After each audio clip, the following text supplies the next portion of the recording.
and then there'll be a link where someone can click to join the YouTube stage. Like I think I can have like maybe one person join the stage at a time through like an invite link. But that's the only way that we can Okay. do it there. But it'll have to be a Okay. call-in show through YouTube. Yeah. Yeah. Oh, what else I was don't know. I don't know that it'll go down though because one of the somebody an article that I read said that if the justices don't rule on it by the deadline, they have to like extend it. If they need more time, Uh-huh. they'll like extend it, and so they would have to rule on it by Friday. I guess if they don't like have a decision by Friday, then they would end up extending it anyway. But Oh, okay. at the very least, we will lose it for 2 days, and then it comes back after Trump takes office, and then we'll get it back from 90 days while they figure out something. Okay. Well, I appreciate you having this knowledge to share. Thank you. I appreciate you for Uh, saying that. I'd also like to give Claudia Alec a plug. Who was She's that? a creator. Claudia Alec. Do you remember me messaging you about her and her not fancy, very simple platform called followersforever.net. Oh, oh, yeah. I know who you're talking about. Yeah. I know something is going on. Like for us to be at 70 viewers, like we're not on the FYP. Something is definitely wrong here. Yes. Thank you, Dudette, for your coins. And Joshua. Yeah, I would say you need to do a restart. And they're going I think it's down. because because we're at 89 shares so fast. I think Okay. like we're at 92 shares already. We can't Yeah. be at 100 shares within like the first 5 minutes of the live because TikTok will see that as spamming. So we cannot do that Oh my because they will God. take us off the FYP. They'll think that it's spamming and that the engagement isn't real. So I'm gonna end the live. Give me 1 minute and then I'll come back. Okay. Actually, let me come back at 11:15. Okay. Okay. All right. I'll be back at See you 11:15. then. All right. Bye. Bye.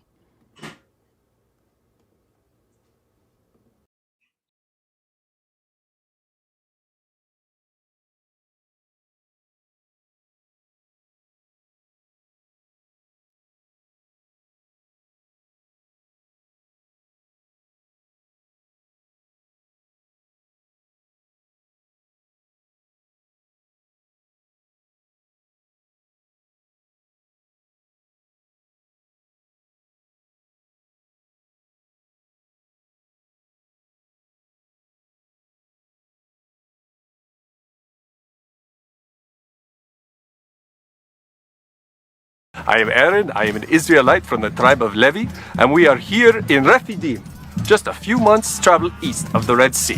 What a crazy trip it's been so far. Our journey from Egypt, yeah, it's been a journey, but I am sure we'll reach the promised land in no time. They're throwing spears! Watch out! Please excuse the noise. Our tribe is having a bit of a squabble with the people of Amalek. No, we don't need to look that way. It's a bloody, horrible battle. Shani, Moses! Oh, Moses! hello, Josiah. What? Say,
I'm glad you did too, Miss. 我们今生注定是沧桑，苦之来。我们今生注定是沧桑。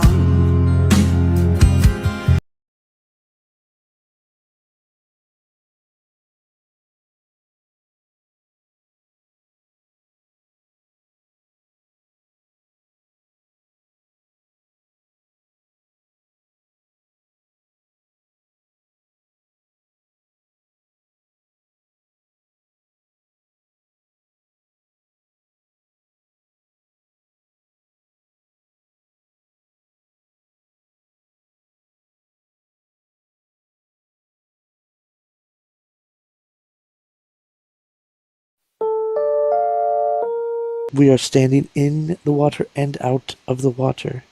The electromagnetic field blocks this supercharged irradiated plasma from the sun. We've even found and determined the water to be on the surface of the sun in the dark spots that form solar flares and coronal mass ejections, shooting clouds of plasma So, at Earth. yeah, I'm going to cut you off. You said you don't know why Earth doesn't. You don't know why Earth still has an electromagnetic field and every other planet doesn't. Know why our core Right. hasn't depleted yet. All right, so everyone's been talking about this app called Flip. I just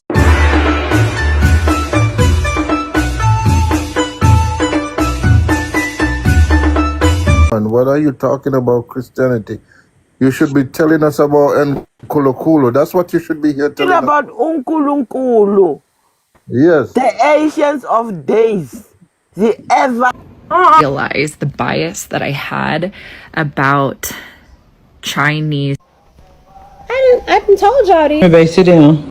See you guys later. Thank you so much, Christina. I can drop too if you want me to, my love.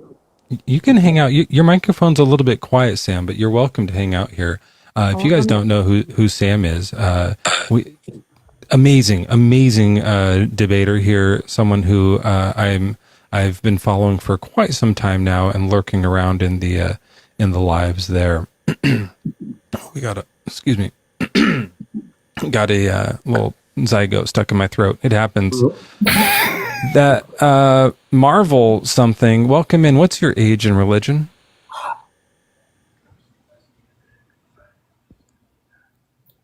Period. What? Ate the house down boots. Like, how old are you, Marvel? What does it say your name is? Marvel, that Marvel guy 5. That's such a good age, Marvel, period. Good luck. Okay. Sam, do you know Joel? Joel's amazing. I do not know Joel. So Joel and I are best friends. Joel, Sam's very cool, and Joel's like also at work right now, so he's kind of like in and out. But I was indisposed for a second there, but I think I've seen Sam on Ian's lives. You probably have, yeah. Yeah. Hi, nice to meet you. Good to meet you too. yeah, and Joel is you're an abortion doctor. Is that your job? We should have asked you. We should have asked you during that. Damn it, we just missed it. Graham, welcome in. What's your age and religion? Hello, I'm 25. I'm a Christian. Awesome. And so you believe in like Jesus? Yep. Cool. So tonight we're talking about sin, souls, or spirits. They all start with an S. Pick which one you want to start with. And can you please explain it to us? Yeah, well, I was curious to hear your thoughts on. So I'm guessing you're an atheist. I am. Yeah, I'm a staunch atheist. Yuck. I'm just kidding. No, not stench. Staunch. Staunch. So would you say, because sometimes atheists still believe in some sort of supernatural reality, are you fully naturalist? Like everything can be explained naturally?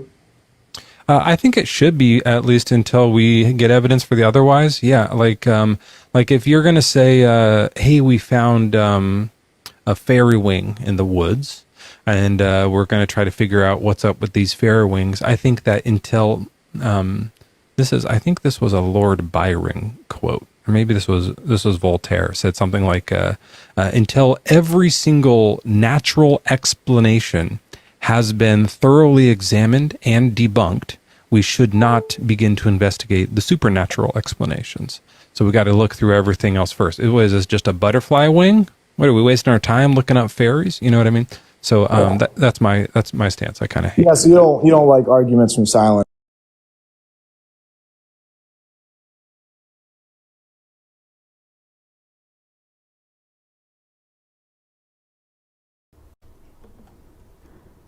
I wonder if they ever think about that.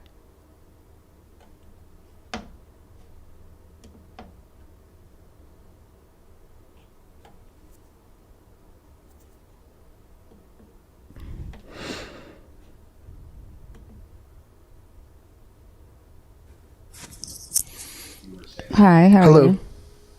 Hey, just curious on, it says, why do you get angry at non-belief? What do you, I'm Orthodox, where I'm like going to be a catechumen, which is like a beginning Orthodox Christian. And I don't get angry at non-belief. We actually don't proselytize, so we're not even allowed to tell people to join. Well, then it's not for you then, right? It's not talking about you. Do you know like what a Orthodox Christian is? I'm curious. Yeah, I do. Like you're the early, The original Christian church, yeah. Yeah, the early church, and then your interpretation is by authority of the priests, the popes, and all of them. Like No pope. you can't interpret the scriptures yourself. Like your leaders control your minds. You're not allowed to question them. Like you don't get to read the Bible yourself and say, No, "Well, we read I it. understand it." I'm sorry. Can I finish talking? Like you don't get to like read it yourself and say, "This is how I interpret it," or "This is what I'm getting from it." Like you don't get to like look at history. No, you can't. Like you don't get to look at history. You don't get to look at history and say, "Well, the Bible says that." Yahweh said that they would be in Egypt for 400 years, but looking at the Bible, they were actually in Egypt only 259 years. Like you don't get to ask those, you don't get to raise those type of points, right? And ask those type of questions because you go by what your popes or your priest tell you what the Bible means. Yeah. So, I mean, we don't make it up on our own, which, I mean, it's funny, like on TikTok, a lot of people seem to be mad at Christians. I'm not mad at Protestants, but it's kind of difficult where every Protestant has their own interpretation, which can get kind of convoluted and annoying, and they all try to make, excuses for why it is what it is, but everybody's just coming up with their own perspective, which can get pretty annoying, I guess, from your perspective, right? I mean, it's annoying too, right? Like if you think about it, the early church said that Jesus, right, ordained slavery, right? They said it was the will of God because it's how he fixed the soul. And then it was the early church, right, that the early Catholic church that decided that the West Africans were savages and that it was slavery that was going to introduce them to Jesus, right? And so because everybody believed that only the church fathers could interpret scripture and that no one could challenge the church fathers, everybody was just like slavery. Hallelujah. And like even what do you today, think about the fact right? that I'm Christianity sorry, can I finish spread- talking? Let me finish talking. Sure, go ahead. And when I finish and then you can speak, that's how a conversation works, okay? But today, when we talk to you all about your interpretation of the text, like you're still holding to what another man told you or God said. And so if I ask you, Sunset Palm, like, what do you think about the early church fathers saying that your God condoned slavery and that it was your God's will to enslave people who were not like them? What's going to be your answer?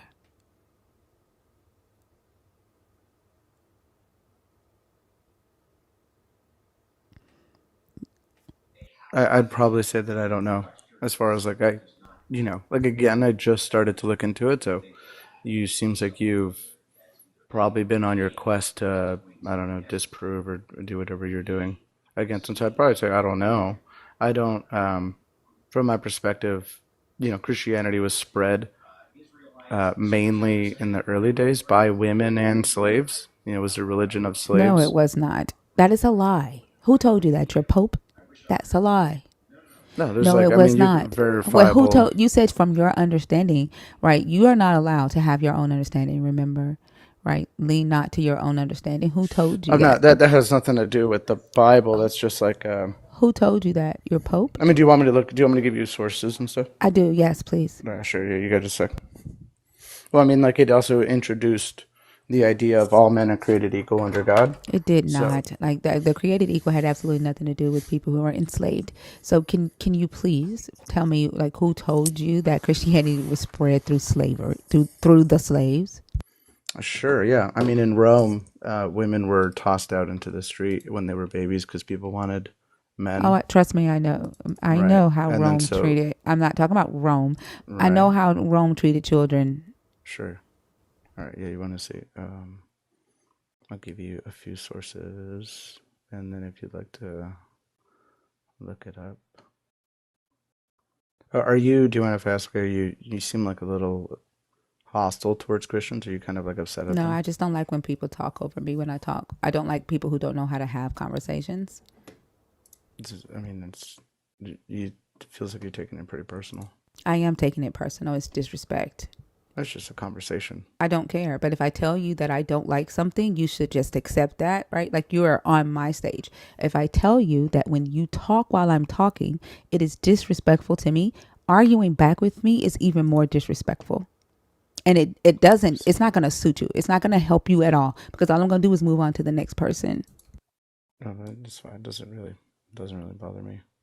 Okay. Well, have a good day. Okay. You don't want to hear what I have to do? No, I want me don't. to I tell don't you like the talking to sources? disrespectful people. There's nothing nothing of value you can give me. Goodbye.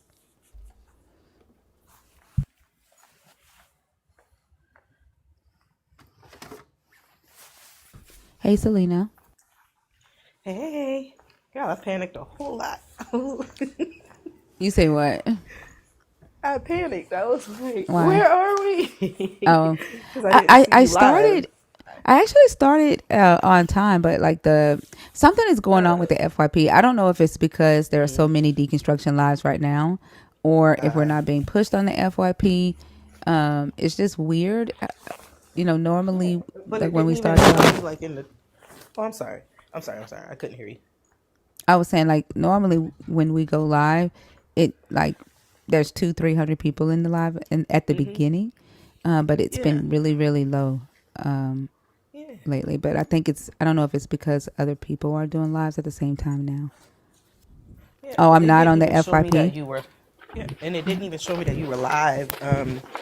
Like on my when I go to my inbox and it shows who's live. It didn't even show me that. I called you. Oh, you did? My phone is on Do Not Disturb. Yeah, I once it went straight to voicemail. I said, okay, Fuck. she might be live now. So I came back and checked. But I was like, what is going on? Let me make sure she all right. Yeah. Yeah, I don't know. I think, a lot of people are doing lives Yeah. right now. Hey, y'all. Yeah. I'm going to go on mute. Let you do your thing. I'm here.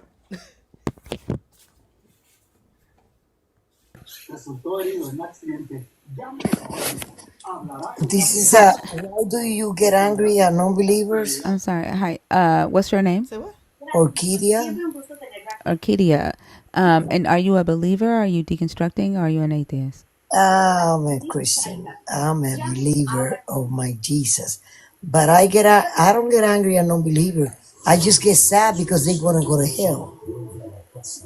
Yeah. Why do you get sad? Do you know? Do you have people that have died and didn't know Jesus in your family? No. Everybody in your family My mom just believes in passed Jesus. away. And I'm not talking about just your mom. Are you saying everybody in your family, cousins, everybody believes in everybody in Jesus? my family is a believer. Everybody is a believer, and so like nobody in your family has ever questioned this God. Has never questioned the slavery that this God commanded, has never questioned the genocide that this God commanded, the sex slavery, the That he commanded. misogyny. Yes. You have to take in consideration when it happened, their location, their culture. That had nothing to Why? do with God. What is God? Is your God not the God Why everybody of the whole mentioned God world? and Why they are you mentioned the talking while I'm devil? talking? Please don't talk while I talk. Okay. Okay. All right. Is your God not the God of the whole entire world, or is he only the God of one specific nation? No, the No, entire no, what? world. He Okay, created. so if he's the God of the entire world, then why should I have to take into consideration culture and the type of people that were enslaved? Why does that matter? Oh no, you have the right to believe in whatever you want. No, no, no. You said, right, when I asked you if anybody in your family ever questioned the slavery that your God commanded, you said, well, you have to take into consideration the people that were enslaved, the culture, the where they were. Why? If your God is the God of the entire world, why does any of that matter when it comes to slavery? You know that's interesting that you asked me that question. I gave you that answer because we have a family chat, and that came Well, about I'm not in your family chat, so that wouldn't help see that me. answer kind of it's not necessary to be answering like that I'm not in your because family this chat. is What do you mean this answering is like that? Like that's common yeah, sense. with mad, upset, or I'm I'm not not in upset. this I'm family chat. not I know mad. you're not in my family chat. Hold on, hold You on. don't have to You tell me that. hold on. Like now you're mad because I told you facts, right? No, you're Like not you telling me you facts. telling me I did. Like I you told you this. hold on. You telling me, right? Why you gave me an answer that you should have given the people in your family chat. What how does that help me? I'm not in your family chat. Why are you telling me that? Oh, when you don't want to hear me, you put me on mute. Because you keep What talking does your over me. what does your family chat have to do with her? How does that answer her question? She didn't say fuck your family. She just said that that has nothing to do with her. So Oh, she left. That didn't make any sense. I get those kind of questions every day. That's why I came up and it pissed me off. I'm telling you. Somebody will call and I'll say, what's the name of are you calling about yourself or someone else? Someone else. And they won't give me the name. And I'm like, the name? Or when did such and such happen? Oh, back when I had a car accident. And I'm like, okay, well, when was that? But she just came up to fuss because of the previous conversation. I could tell by the way she started. Well, the prompt is about them being angry, so they most likely are going to come up angry because I am addressing their anger today. Well, she could keep that shit to herself. I'm gonna go on mute because she done already pissed me off. And so I was like, girl, slow down. Like, pump your brakes. Yup. Let's get the shares up a little bit, and then the heart me's and team bracelets. See if we can get on the FYP. Right now, I think it's just us in here. If you are a nerd, feel free to come on the stage. If you have any questions about deconstruction, want to share something about your deconstruction journey. If you are a believer, if you are deconstructing, or if you're an atheist, the guest box is open. Keep in mind, like the purpose of the live is to have conversations, and then like if we don't have anybody here, like I'm not gonna stay live, y'all, because that's the most uncomfortable thing for me to do is sit here in silence or try to think of something to talk about. So feel free to hop in the box, come up and chat.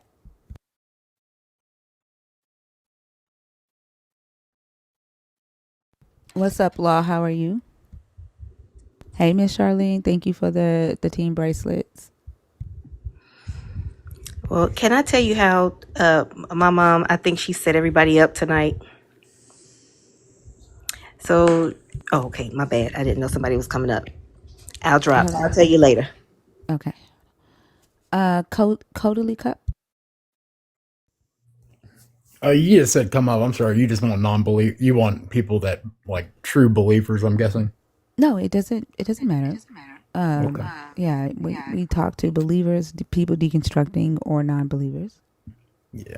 Okay. I'm an atheist. Okay. And what did you come up to? I think true believers scare the shit out of me, to be honest with you. And I'm really concerned where the American government's going with it too. Yeah, I agree. We're definitely headed towards a Christian nationalist country, and I think a lot of believers seem to be oblivious to it and think that their religion is harmless. They really in their minds think it's individualistic, while at the same time telling everybody, if you don't believe like me, you're going to hell, and creating laws and voting for the laws that try to force people to live like them. Yeah. Yeah. And it's weird. Well, I'm more concerned too because America has a real bad history with white people and taking that type of religion and using it to harm others, right? And absolutely. I can already see it happening like towards the immigrants, and like they're like they can't wait. You know what I'm saying? Like, and they're saying like they can't wait until the 20th, and then like I see foreigners having to like it's still I would still call it ethno nationalism here in America. Like honestly, yeah, I mean you see it in Israel. It's the same kind of shit. It's that real like we're gonna blame them for our problems. This is why we're unsafe. This is why we're this. This is why we're that. I'm telling you, it's ethno nationalism, man. Excuse me. I don't mean to call you ma'am. Man, I'm sorry. That's a really bad habit of mine. You can see it like Fox News is doing the same thing they did during Jim Crow era, right? Yeah. Not like how they would demonize and criminalize black people in the media. They're doing the same thing with immigrants, and like they'll highlight something that like for example, like what happened in New Orleans. While that was horrible what that person did, they when they found out who he was, they started spreading like, oh, he is an immigrant and he immigrated here when he was a kid, and that's not true. He was born here. Like he was born here, and his family was born here. His family his grandparents immigrated here, but his mom and them like were born here, but they make it seem like he had just came over here to do that specific thing. You know what I'm saying? Like the way they tell the story, they do it in a way to instill fear into the American people of a specific group of people. And that's the same thing they did during the Jim Crow era when they didn't want black people and white people to come together. Yeah, it's because history echoes, right? And especially when you live in a country that never, I would argue that it never went through Reconstruction, and the promise of abolition was never met. So, I mean, this is why this shit keeps rearing its ugly head, because we've never held these bastards accountable. Like they're all Confederates, essentially, right? If we're gonna like use the proper term, right? So, I completely, yeah. And that's why really ugly stuff. Really ugly stuff. Absolutely. And that's why having these conversations, like at least like I think what allows them to have this type of control to keep pulling the lever and doing the same thing is the fact that they have scared people into not questioning what the fuck they're being told. And like they're afraid to question their leaders, they're afraid to question their pastors, they're afraid to question their God. And then they look at they live in their minds, one, and like this metaphysical world in their mind to escape their reality. So they pretend like they don't see the bullshit, and then they won't fucking question it. They won't fight back against it. And so like I think the important part about having these conversations is just say, hey, look, just fucking ask a goddamn question. You know what I'm saying? Just ask one motherfucking logical question and see what answer you get. but they won't do it. Again, it's true believer stuff. I'm sure if you've held these, this is, I've seen you live before. I'm sure you've heard, if you know the Bible well enough, and if they think they know the Bible well enough, they will defend the most the most horrors of horrors. Yeah, So, they get on here. They defend slavery, like they defend genocide, and then they use the same terminology that we saw in the antebellum South. Oh, they are savages. They're not really human. They were fucking Nephilim. Like what the fuck? yeah, They were the children of the Nephilim, so they deserved what they got. Like they will justify it as like they are in some fucking video game or some fucking Marvel movie. Like they're like fighting cartoon characters or some shit, and like the way they like it literally grown ass adults talking about some humans are children of the Nephilim, so they deserve it. Like it shocks me, and then to hear even black people who are believers say, "Oh, if God said it, then that was God's will, and we must have deserved it." Like, what the fuck did you just say? that man, I grew up with Catholics in my family. That whole that conditioning of the we deserve it. You know what I'm like? That is such a like that is something that truly breaks my heart with my family. Is like that I've had family members that like don't think that that they lived up to God's standards, so they're not like good people, and it breaks my heart. And I'm like, you're like the most wonderful person in the world, right? Like that kind of stuff. We all have faults and stuff, but like it's like people I love and care, like and being like, what are you talking about? Like, yeah, that shit's upsetting. And yeah, people do that shit all the time, man. People do that And all. then like they'll get up here and say that they will sacrifice their child if they believed this God was telling them to. And they will say it with their whole ass chest. There was one guy that got on the stage and said that he can't wait to, cause like he said that it's not his job to stop pastors from essaying children, right? He said it's all a part of the God's will.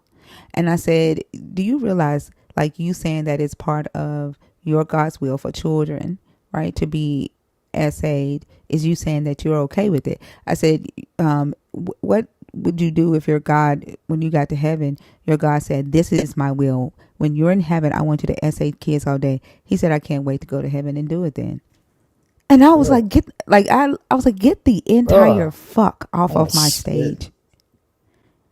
That's nasty. I was talking. I don't host lives very often. But when I do, I talk about I draw a parallel with the fundamentalism, right, with like other religious extremisms, right, and I compare it to MAGA. And I had a guy like just what you pointed out, like, and people will just say shit nowadays. They'll just talk and not mean anything that they're saying, and just to justify that they're right. And I had a dude tell me today that actually, no, the KKK, they weren't Christians. And I was like, what are we doing now? I'm sorry, what? Like, it was one of the grossest things I've ever heard in my life. That's because they believe they can just know true Scotsmen. And they believe that they could just be like, they can just say that a person is not a Christian if they don't agree with what they do. Like, ugh. Yeah, Nastiness. Yeah. Like somebody on YouTube right now is like, I rebuke y'all in the name of Jesus. Like, you rebuke us for talking about pastors essaying kids. Like, why don't you rebuke the pastor? Like, have you ever stood up in church and rebuked the pastor for the lies that they tell? Yeah. Man, most people don't even talk back to their pastors when they're in church. What are we talking about? Well, I mean, some churches, but I've never I've only seen that like twice in my life where somebody in church was like called out some shit to where, anyways, that don't happen too often these days. That's for sure. I don't think you'd be probably allowed back in most of them if you were to question like the divine will of like, what like Greg Locke or some shit like that. Oh, hell no. He got armor bearers. He got armor bearers and members that would stand up and defend him and pull you out the church. Like that young lady that was made to stand up in front of the church and apologize for getting pregnant out of wedlock. There was a guy who went to the church to confront the pastor for publicly shaming that little girl. And he's in the church just talking to the pastor, all the men of the church surround him, right? They're telling him, come on, man, get out of here, get out of here. And the pastor's like, he's good. He just asking a question. They're like, no, he got to go. He got to go. Like, they're ready to like pound on this guy for coming to defend the young girl because what that pastor did was wrong. But the members of the church, they are enablers. They enable this shit because they will say my pastor ain't God, but literally he is your God, and you treat him like he's your God, and you enable the horrible behavior that happens in the church because you're too afraid to speak up. You know what I learned about the other day, which I didn't know was a thing? Do you know what a noahide is? The Noahide laws, like the I don't know No, what like a person who can, a person who like, do you know how that was, like a person that calls himself like a noahide? I didn't even know there was groups of Noahides. No. Yes, so there is, right? I didn't know that either. And it was started by Jewish Orthodox to bring Christians closer to like Zionism. What? It's yeah. Look it up. Why Look it up. Zionism? Why? How? What does the Noahide? What is Noahide? Well, I mean, but it's the idea of like, it's the idea of like having a pastor. The reason why I thought of it, it's the idea of having like that pastor relationship where you don't question it. You see what I'm saying? Because you're already doing the weirdo Christian shit, and then you go, oh well, it makes sense that you got to genocide those people. Yeah, we get it. Hallelujah. My name's I'm Joe Biden. Hello. Yeah, but You know what I'm Noah wasn't monotheistic. Noah had multiple gods, so that's weird that they would go to the Noahide laws. Like there was no law for Noah. It's you can look it up. I'll even send you stuff on it. It's interesting. A friend told me about it about 2 days ago. There's a guy on here. His name's Nick something. He calls himself a Noahide. He's very pro-Israeli. I don't know if you've ever seen those lives. Some of the most grossest things you'll ever see on this app. No, I don't go into those lives. Yeah, it's vile. It's just weird. Like it sounds like it's just somebody who made up some shit that they don't understand. Because Noah was polytheistic. He wasn't monotheistic and didn't follow this Yahweh God like that in the story. And there was no law for him to like worship only that God. And then Noah wasn't given any laws to go and genocide anybody. So I mean, like the laws that Noah was given was more so to like how to live on the new earth. Like you can eat meat now. The sacrifice. Like there was no like commandments given in the Noahide, and the Noahide laws weren't really like listed out.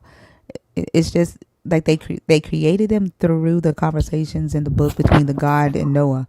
So it sounds like that this is just something that guy is making up. No, hold on. You know, I was laying in bed, but I'm getting up to get on my computer. 1 second, because I was researching it today. So hold on. There's gonna be music playing for a second. It sounds like I'm making something up, right? Let's hold on. No, not you. I said that guy. Oh, excuse me. Yeah. Well, I mean, he's very clear with that. He's not Jewish, but he supports the state of Israel, right? So it's he's like,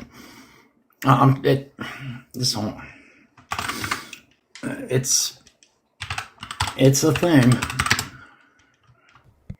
Oh, I believe it's a thing. Like people take this text and they make it what they want. Like right with like half-ass knowing what they're talking about. So it's Noahidism or Noahidism. It's a Jewish religious movement for non-Jews that is based on the 7 laws of Noah. The Shevet Mazel Tov Ben Noah, right? So it's the 7 laws. Do not worship false gods. Do not murder. Do not steal. Do not be sexually immoral. Do not do those who eat the limb of a live animal. Do not blaspheme. Set up a court system. So, and then, but does it have the supporting scriptures for each? Because I can pull those up too. Like it has the supporting scriptures for each, right? And none of them, some of them come from different parts of the book. You know what I'm saying? Yeah. So, no, I had laws. No time law. Yeah, give me a second. I gotta remember how to do the. Yeah, it's the Seven Laws by Isidore Singer, Julius H. Greenstone. The Seven Laws before Sinah procedure, spiritual exceptions. Does that make sense? No, yeah, I know. So like, for example, the do not worship idols law, Mhm. like I get a little that's fuzzy with the. Exodus 20 and With, I 3, get but I that sorry. I get a little. I'm still researching this stuff. Like I haven't. A lot of this stuff is like Torah stuff too, right?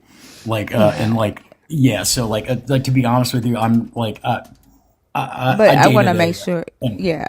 But I I want to dated make I dated sure. a Jewish I'm sorry. I dated a Hello, Jewish hello, yeah, cool. sorry. Yeah. Hold on. Yeah. I want to make sure, right? Like when we say when stuff like this goes out through my channel, that we give the proper information, right? So like the Noahide laws, right? Do not worship idols. That comes from Exodus 20 and 3. Noah wasn't in Exodus, right? Do not curse God, Leviticus 24:16, right?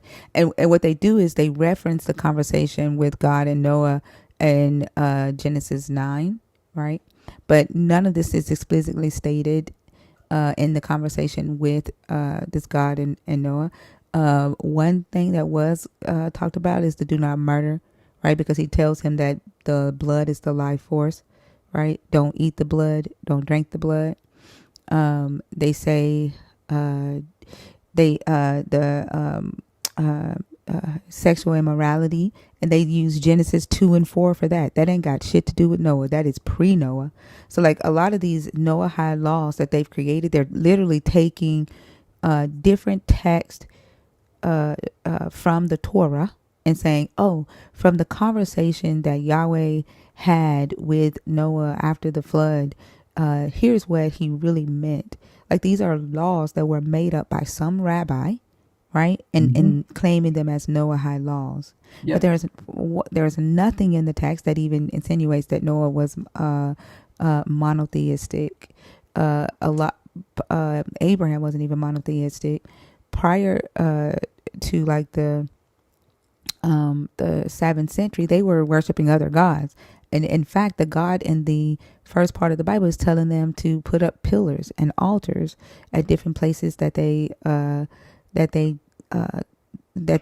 stop at and worship. And then you get to the Deuteronomy text, and the God says, "I don't like altars. I don't like pillars. I hate them. Don't do that to me." Right? So like they're literally just making shit up. Yeah. Do you know who Yitzhak Yosef is? That's where a lot of this stuff came from. He's a Israeli Haredi rabbi. He was the former Sephardi chief rabbi of Israel. Also serves as the royal yeshiva of Yeshivat Hassan Ovadia in the Jerusalem's Romemia neighborhood. Like I said, I started looking this stuff up today, but I didn't get very far. I really appreciate you laying that down so like perfectly and like just like flawlessly. I'm you just like blew my socks off. No, you're welcome. Like the correct information, right, is the whole goal of this live. Like the one of the reasons why we see a lot of people using this text to do evil shit is because people take the text and make it what they want it to be. Yeah. Right? That like, and they take they go and they find the Talmud. Now that the Talmud is available, they go and they read these traditions from rabbis who've interpreted, they said, this is what I think the text is saying. And then they go and they create their own religions or their own movements behind all that, and have understanding what the hell they're doing. And I don't even know if the person that you're talking about understands where the Noahide laws actually came from, and and why they even created them the way they did, but like it sounds like he's using them to, to promote hate. Just like that's his text exactly has what he's, always been that's used to exactly promote hate. that's Avadia exactly Yosef what was goes a on. very hateful person, but he didn't invent the Noahide laws. He didn't invent the idea of the Noahide laws. Avadia Yosef is a very modern person. And you say he's very hateful.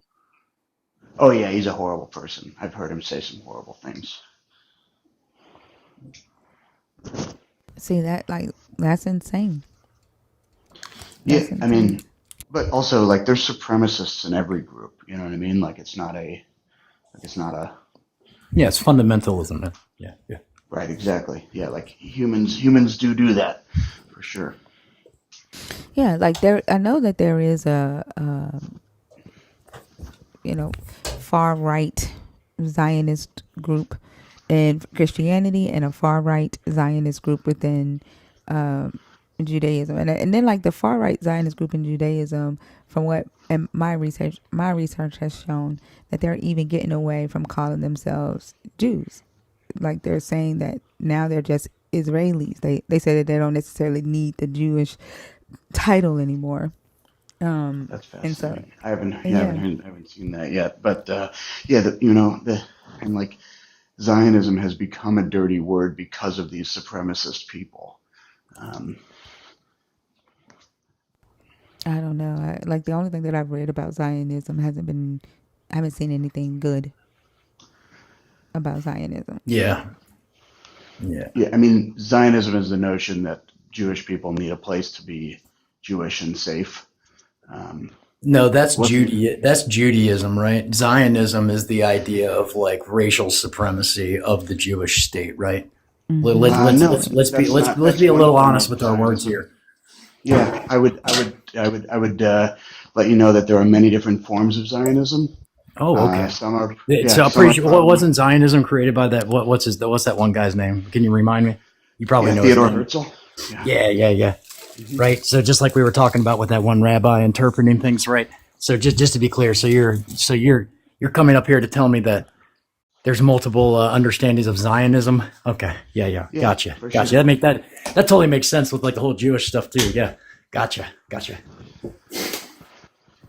Well, like I do not promote Zionism. No. I don't promote Zionism in any form. So I'm just gonna go No, I know you into don't. that. But I'm not anti-Semitic either, right? I'm not trying to be anti-Semitic. So You know what I mean? yeah. I'm not But trying to be anti-Semitic. what I can It's say it's a hard it's a hard topic to talk about, and just to be very clear, but we're talking about people that believe in.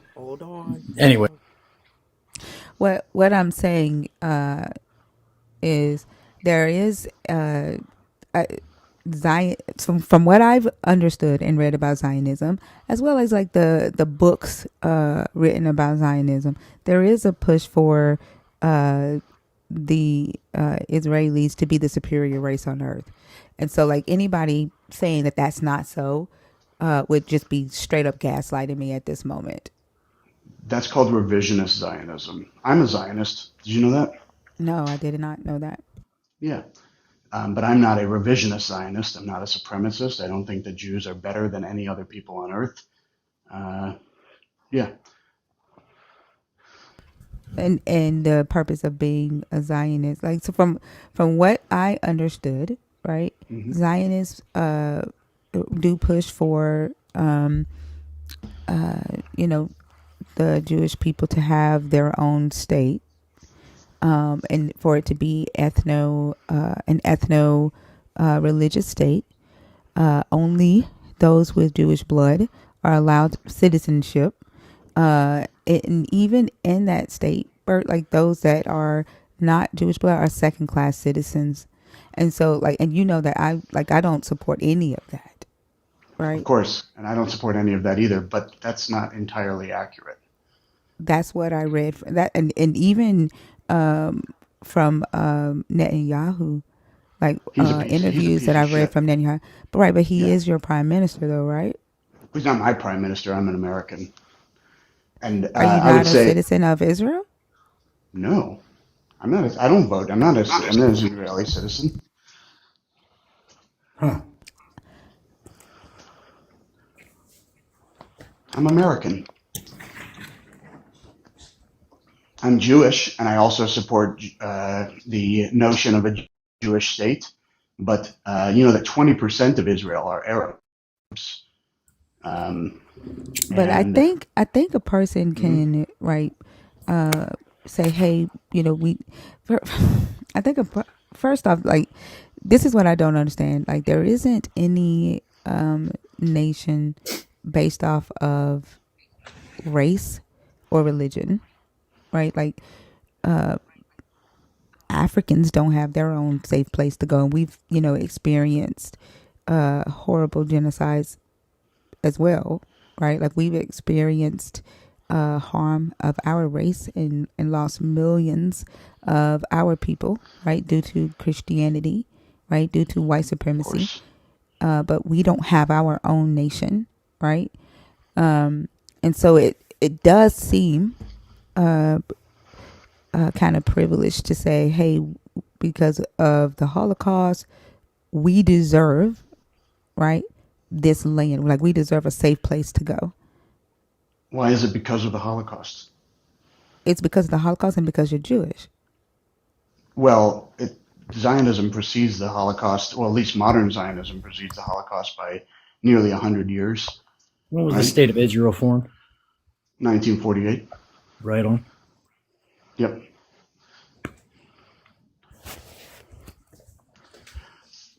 To say that it's because of the Holocaust is a little bit of a misrepresentation, Well, to say the least. that's what I've heard Zionists say, right? Because of the Holocaust, because of what the Jewish people have been through, Jewish people need a safe place to go. Yeah, I mean That's that's what true I've because heard. of, but that's 2,000 years of you know But what Jewish but people have. but Jewish people aren't the only ones on earth, right, who have gone through genocide, Holocaust, or oppression. Like literally, Africans, right?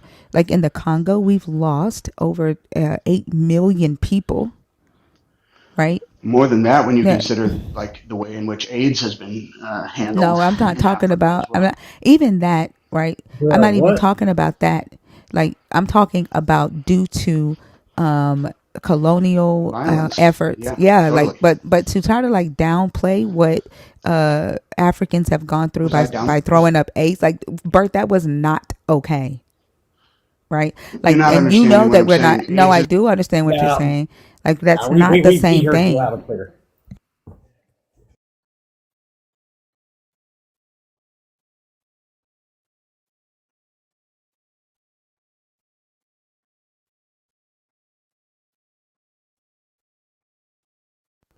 What happened to the guy that was up there? what I'm saying is that the trade brought forth by colonialism is what caused AIDS to spread throughout Africa, and that's a well documented fact. I'm saying that colonialism is the cause for the epidemic.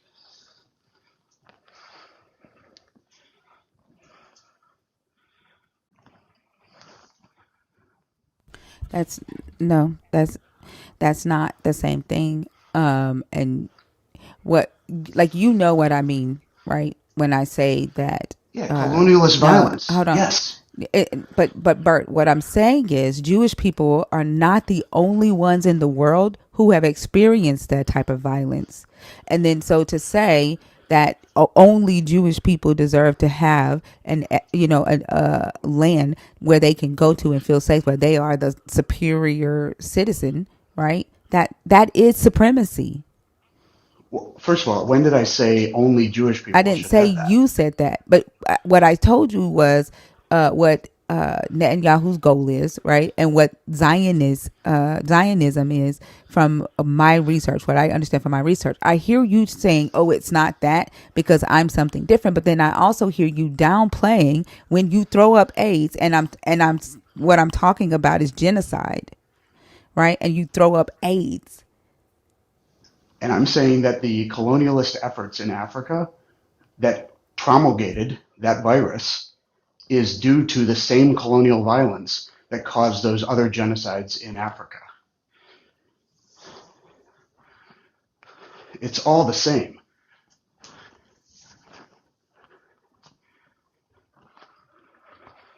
that's the dumbest shit. Like, um, policy of truth says black people want to be victims instead of submitting to Israel. Like, if you were even just a little bit intelligent, you would understand that a victim would be the person submitting.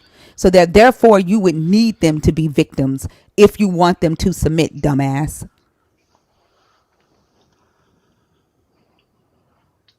Shut the fuck up, policy.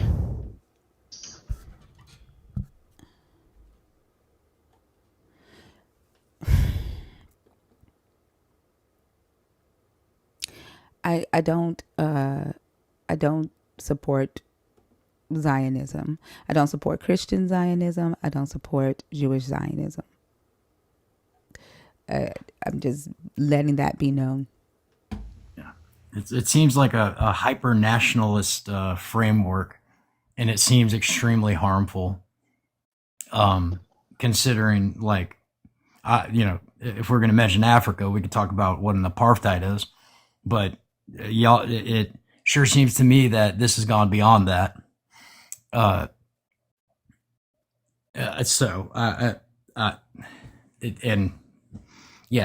think Host explained it really well. It's a hyper nationalist state. And we were talking about it earlier, Host, when we brought up, this ethno-nationalism, right? This religious supremacy. And I know it's a hard topic to broach. I assure you, I'm not anti-Semitic. I love my Hebrew friends, but it gets this type of stuff gets really, really scary. And that's what I was talking about earlier with the white Christian nationalism here in America and where this stuff tends to lead. And we're about to do a mass deportation, is that right? Just to be clear, the people who are scared of the government want to do a mass deportation with ICE. Is that correct? That's what we're doing now? The people who were telling you that they were having the government weaponized against them? Okay, got it. But this is what I don't understand. Can you help me understand what the purpose is of, like, this is what blurs the lines, right? Of saying we're not that Zionism, right? Because I'm pretty sure that you are aware of the plans of the Israelis becoming a superior race, right? Who are God's favorite people again? Can you remind me who those are? Are those? I mean, that's how religious supremacy sounds, right? But I've talked to Bert about that before, and Bert has shared with me already that he does not see it that way. Like, Bert practice. I'm so sorry. I had a phone call and I didn't hear you at all. I'm so sorry. So hold on. Can you mute Cody? Yeah, please. Thank you. What I don't understand is this attempt to try to, like, say, hey, there's good Zionism, right? And it kind of creates even more confusion and blurs the lines between this far right nationalistic Israeli movement to make Israelis the superior race. Like, and we know, right, that there is a plan for that, like a move for that. And those to people are pretend like that absolute doesn't sick exist. fucks. And those are the ones that are in control, though, Bert. Yeah, 100%. Because the world is moving toward a fascist area. Like, there are people in this country who voted for Donald Trump, and like the world is moving toward fascism and toward fear and populism. But Bert, let's be serious. Let's be serious and say, who helped Donald Trump get elected?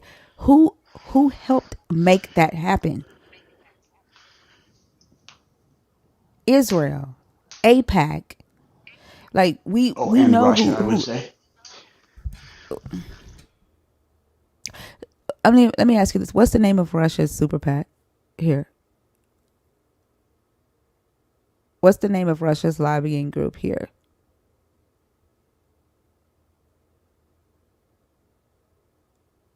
You have to unmute, and Bert, you know the rules to the live. Do not interrupt Thinker while she's talking. Sorry about that. Fuck APAC. I mean, I'm with you. You see what I'm saying? Like, not, addressing the facts, right? And then introducing things like Russia helped, get Trump elected. Like, the reality is that Israel was actively involved, right, in getting Trump elected. Israel has over 300,000 dual citizens of America that voted in this election, right, that helped get Trump elected. So, like, we can't ignore, right, that we not only have Christian nationalists on our left hand, there are also this group of Israeli nationalists on our right hand that are rising with the same goal in mind of becoming a superior race and ruling everybody else. And then, like, it's literally the plan that's in the book. It's literally what the God in the book says that he wants for his chosen people. And they're just working that plan. So, just to be clear, 8 out of 10 Jews in America voted for Kamala Harris.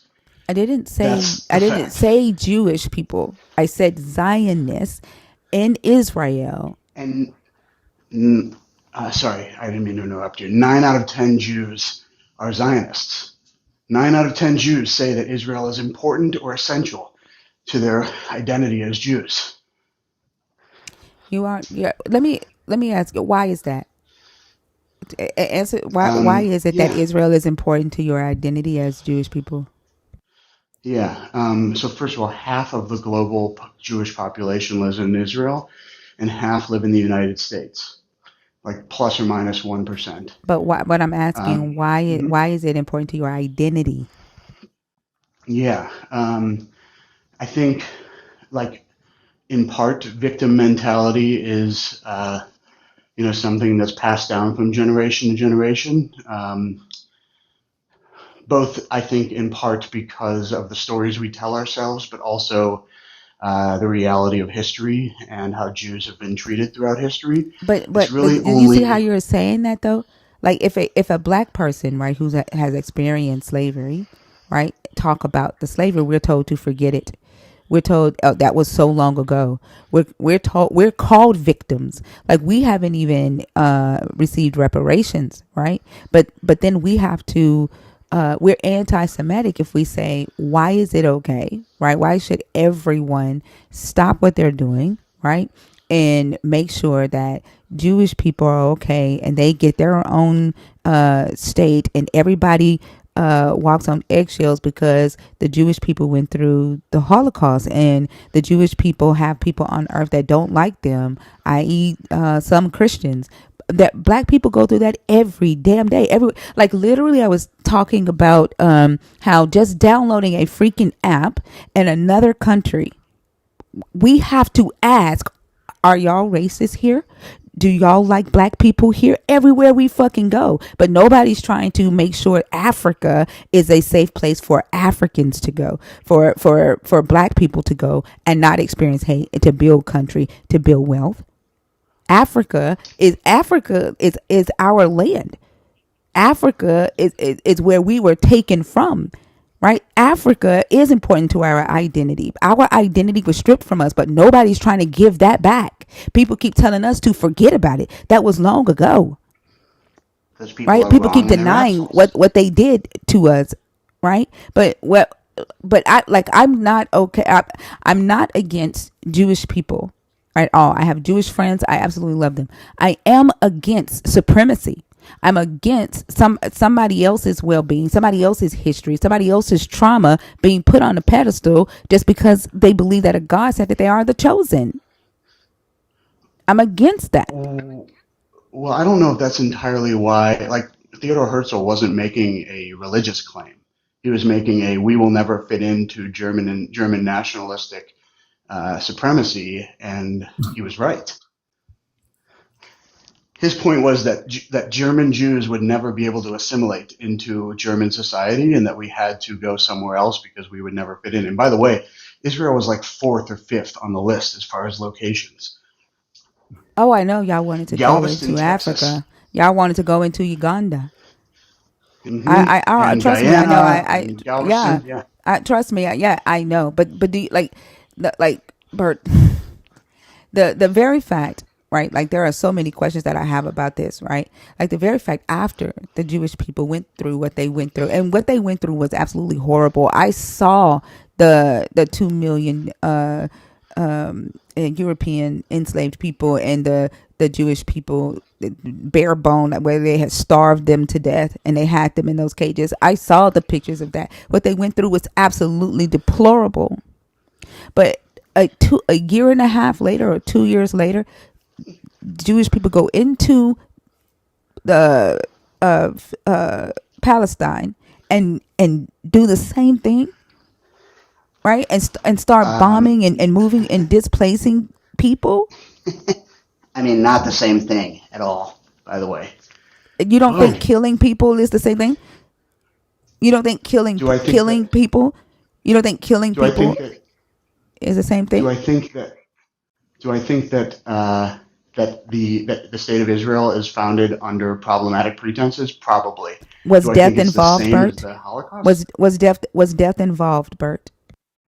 Sure, but do you think that So who's starving death? people in concentration camps Death. and putting people in Bert, gas chambers death is the is same? death. Death is death. No matter who is happening to, death is death. It's like it can't be that Jewish people's death matter more than Palestinian people's death. Death is death. Of course not. Oh, right. Of So course like, not. But right. So it was the same thing. You might not have did it the same way. Y'all might not have used the same methods, but you did the same thing. They killed Jewish people. And then when Jewish people went into Palestine, when they were given that deed, that land, they killed Palestinians. I think that this is a gross oversimplification. How is that, Bert? Like death is death. Like are you justifying the death of the Palestinians in the Nakba? Like did they deserve to die? So I don't understand how you're saying. How are you saying that it's not the same thing? Just because they might not have used gas chambers, right? When they went in there, they used bombs. Well, no, the Israelis who came in first did not use bombs. They used a few guns and a few planes and a few tanks, but certainly not bombs. These people were. That better? What? Was that better? Bert, do you hear Wait, yourself? wait, I'm sorry. I think that this is I think that this is just like I don't know, a lack of understanding. I think. Like what do you want me to understand, Bert? What is it that you want me to understand about how the Jewish people went into Palestine and killed all those people? What a year and a half after they had gone through the Holocaust? What is it that you want me to understand? What am I not understanding? No, I don't think there's anything to understand. Well, you said it's a gross misunderstanding. So what am I not understanding? Yeah, I think that that the look. I think that. Hey, Bert. You know. Hold on, Cool. I was Just 1 second. I'm trying to figure out what is it that you're trying to say, Bert? Because I like you, Bert. Yeah, I love you. I love you. I love what you're doing. I like everything that you're doing. I think like. But you also know that I don't like gas. I don't like being gaslit, right? And you also know that I'm very straightforward. Feel that I'm doing that. Yeah, for sure. But I do feel like when you throw in stuff like in AIDS and in Russia, like I do feel like that you're trying to minimize, right? The reality, right, of what we are discussing, the reality of what we are experiencing and what's going on in the world today. I think your point is 100% true in the sense that any increase of suffering in the world is wrong. And that's really the end of the story. You're right. I'm wrong. I'm happy to say that. What I would like to understand though is how you see it differently. Like what is it that is making you say no, it ain't the same thing. Death isn't death, right? We didn't do the same thing that they did to us. Like what is it that's making you say that? Well, I think scale and intention play a role into my mentality, but it doesn't matter. To your point, it doesn't matter because it's still people. These are people with hearts and lives and families, and it doesn't matter. You're absolutely right. It Bert, it's just doesn't because you're a matter. true believer. You believe this stuff without question, and that's why, But that Bert. isn't true. Bert does question. Bert, like we Well, I have mean, well, but I conversations. mean, Hold on. We sorry. have questions with Bert all the time. Bert does question the text, right? Like, but I do think that his identity, right, and his loyalty to, I guess the movement. I don't know, like to the land, is it's skewing. I don't know. It's skewing, uh, his his perception of what's right or wrong or what's moral in this sense. That's what That's what it sounds like. that's what nationalism does. That's my point. That's the point I keep trying to make. Like, that I was trying to make. Excuse me when I said true believer. Like, he truly believes in that state. That's why statism gets so ugly. Well, do you know that? Do you know how many parties there are in Israel? How many political parties there are? I do know that states get up to no good, Bert. I do know that. I do know that. I mean, that's States fair. I run mean, up states and I guess states all states are, pretty states corrupt. do what states do. Yeah, that I can't disagree with. But like, I mean, States are pretty bad, Bert. Pretty great. bad Yeah, stuff. I agree. America's a pretty bad place, and Canada's pretty Bert, I bad, would even and Israel's Bert, pretty bad, and China's pretty bad. Bert, I Like would even that's, argue. I would even argue, Bert, people that want to take power probably not very good people. Like that. That stuff concerns me, right? And so when you have a state apparatus that sanctions said violence, it's even more terrifying. And when you minimize these things, like it gets really scary, and it's you it's you accepting violence of the state, and I think that's what some you of the hear most is me terrifying things in the minimizing, and world, I'm man. really not trying to minimize anything. Um, I mean, I have family there. I've lived there. Um, like, Right, I live yeah, here in like, America. Do you hear me excusing America's behavior for like uh, some but of do the you think that some the of the American state horrors should that be dismantled? Do you think America should be dismantled? Do you think that we should destroy the American state? well, Bert, what I really that's not really like. Do I think the state of Yes, and America should give the yeah land back to the yeah people that they took it yeah from. yeah kind of it's an illegitimate place that stole land if we're being honest, Bert. So it's I don't like states, man. Technically, if you want to get philosophical, like I believe in anarchism, right? So Okay, like I mean, then there's nothing I can't states are the argue with worst that. I mean, thing what in am the I supposed? world, Okay, and I mean, what am I supposed to? I mean, We can only hear yeah, one of you at a time. sorry, sorry. just anyways, states are illegitimate, man. They create borders as well. Borders are pretty scary stuff too. Yeah, I mean, if you've been to Israel, you know some scary borders, that's for sure.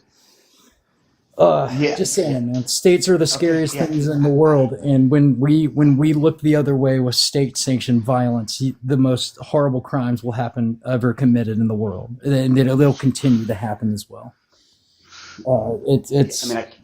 I mean, how am I? I can't respond to that. I mean, there's nothing to respond to. You're Like the one that that's, asked me the question. I'm sorry you don't like no, the answer. totally, no. It's not that I don't like the answer. I understand where you're coming from, and I think that your disposition is an important one. Truly, like I think that in the most ideal world, there would be no borders, there would be no tribalism, there would be no supremacy, there would be no instance of people hating each other or treating each other horribly. I agree with you. I'm with you. That's not what I And by said. the way, I'm just. Anyways, it's all right. Hey, this has been a by kind the of way, there's been a nice thinker. It's always I've talked with you before. You're incredible. I hope you know. Like I hope you know that. Well, I need to go to bed. Good night. Good night. Have a good night, Cooley.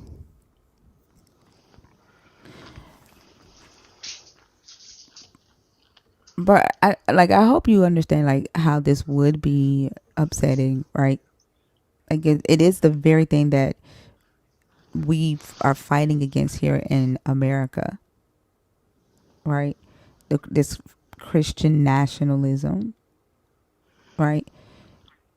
And saying Yeah, that, do you understand why that is upsetting? I And then am fully to hear against you say Christian that, nationalism. but you're I am fully not against against, Christian. yeah, but you're not against, right? And I haven't like really heard you like speak out Mhm. against the Israeli nationalism. Fuck Netanyahu, fuck Smotrich, fuck Ben Gvir, fuck Israeli supremacy, fuck Israeli nationalism, peace to Gaza, free Palestine, let Gazans live. I mean, with my full chest. Like that cost me zero.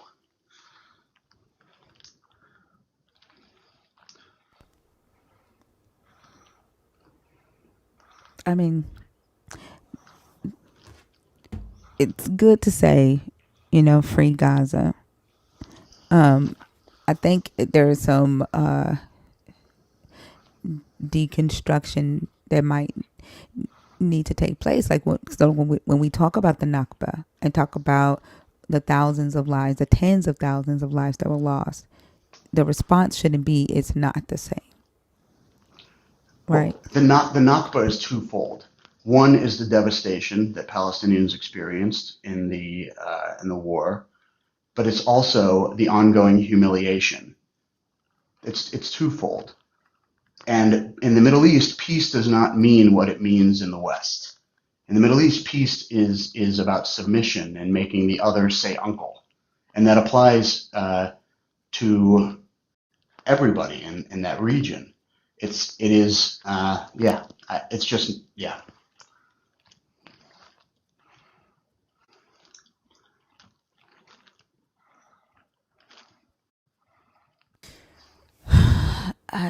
This is a very difficult topic. Like I can't go into depth and talk about the things that I want to talk about because the live will get taken down, and then I haven't had enough conversations with to know, um, you know, I just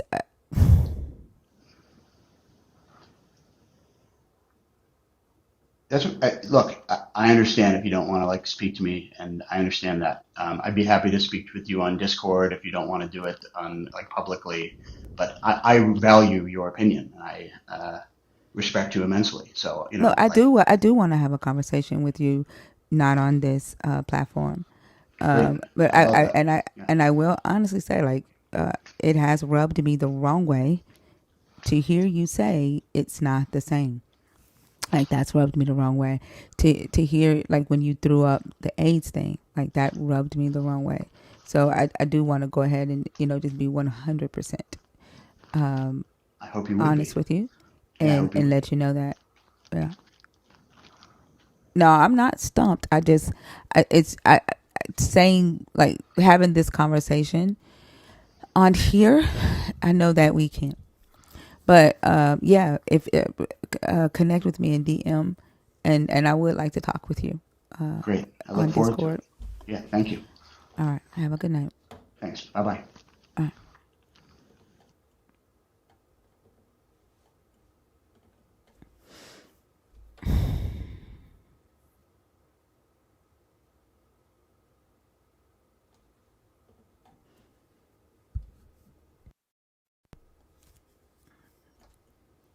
I did not know that he was Zionist. Me neither.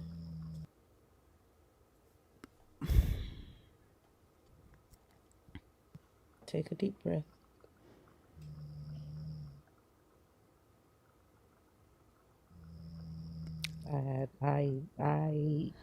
Ugh. Sorry, my husband's snoring in the background. Y'all don't listen to that. I've had feelings. That's my But I would husband. always Do that. address it, right? Like I would always address it. Say I feel like you're constantly trying to take up for the things. You know what I'm saying? But I thought it was because he, is a believer of the God. I never would have thought that he was Zionist. And plus he was recommended by Rabbi Hannah. And now I don't know if Rabbi Hannah is Zionist. I don't know.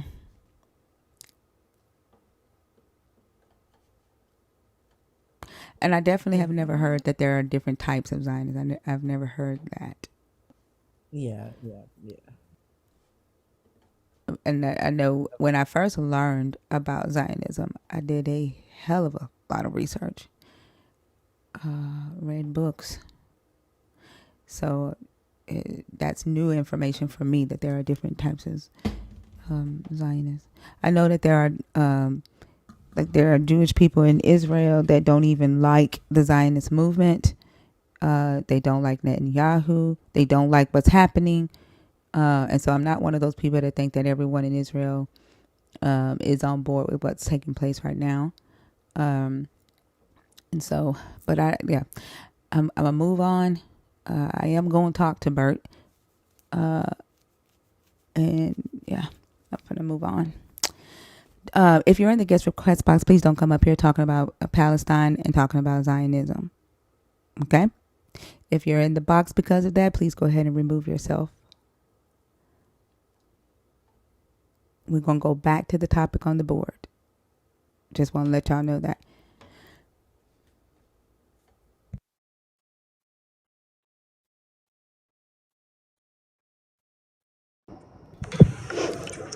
Dakadan, how are you?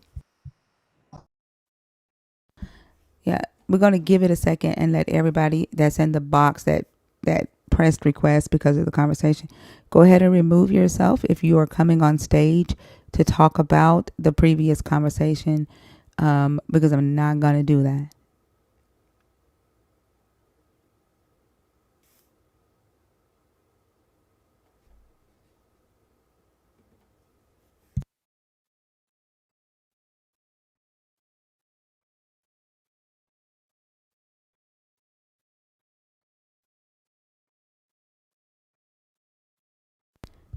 Smooth ruler. Easy, I'm going to bring you up.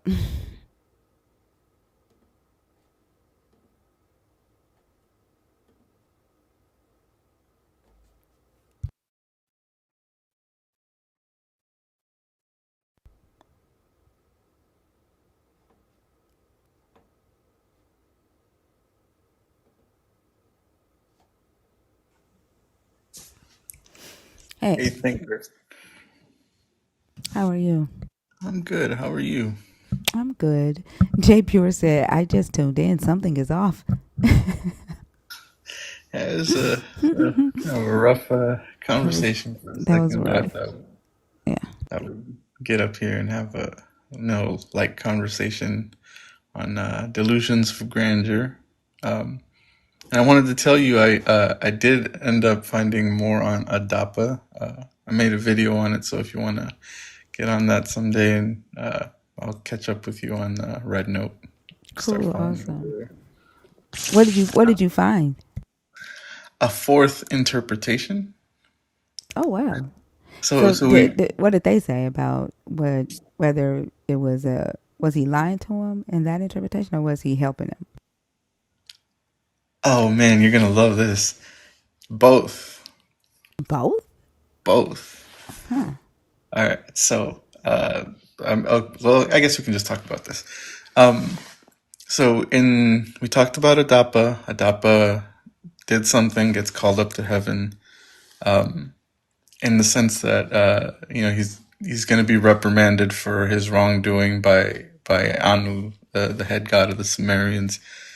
Before he goes up there, Ea tells him, "Hey, listen, they're going to try to trick you. You can change your clothes, you can anoint yourself, but don't drink the water. They're going to tell you it's the water and the food of life, but it's actually the water and the food of death."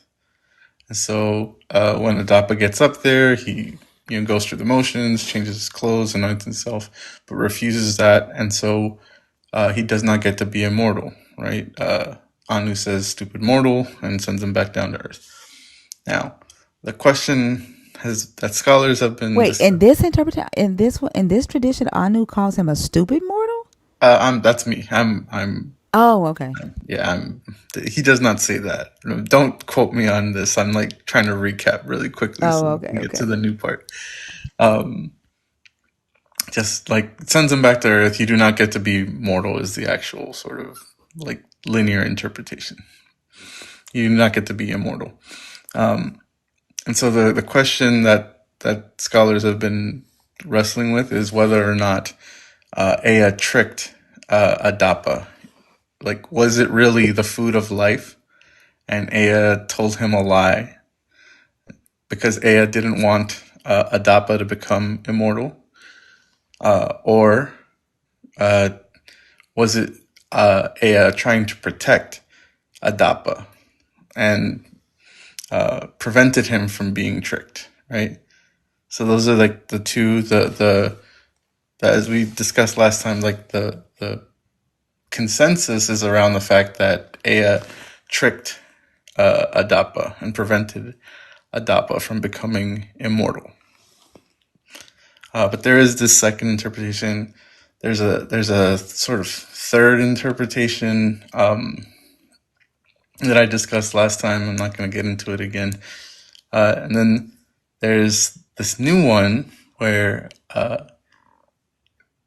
Ea tricks Adapa into rejecting immortality because Adapa has secret knowledge, right? So Adapa is not just some regular person, right, in this interpretation.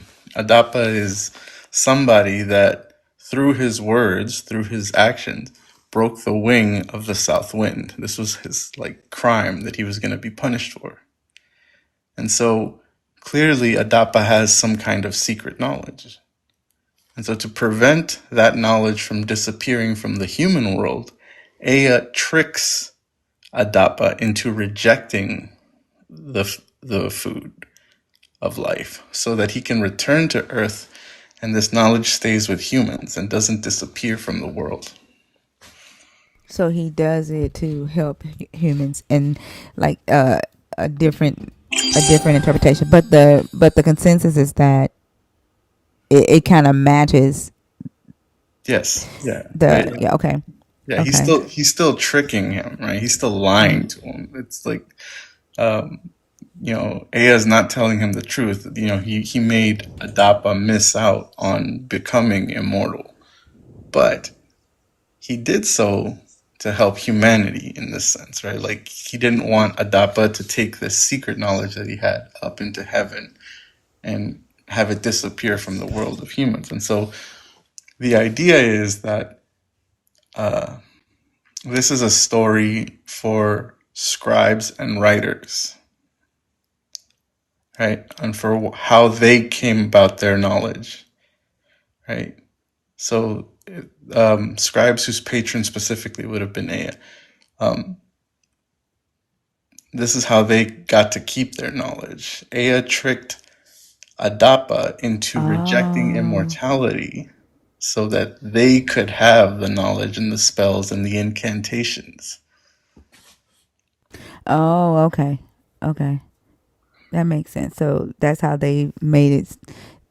That's how they interpreted it to say that this is how the god that they worship, the Babylonian gods, um, made it so that they have special kind of intellect on earth as the scribes. Yeah, yeah. Okay. It's the fourth one. Always new stuff on this front. Yeah.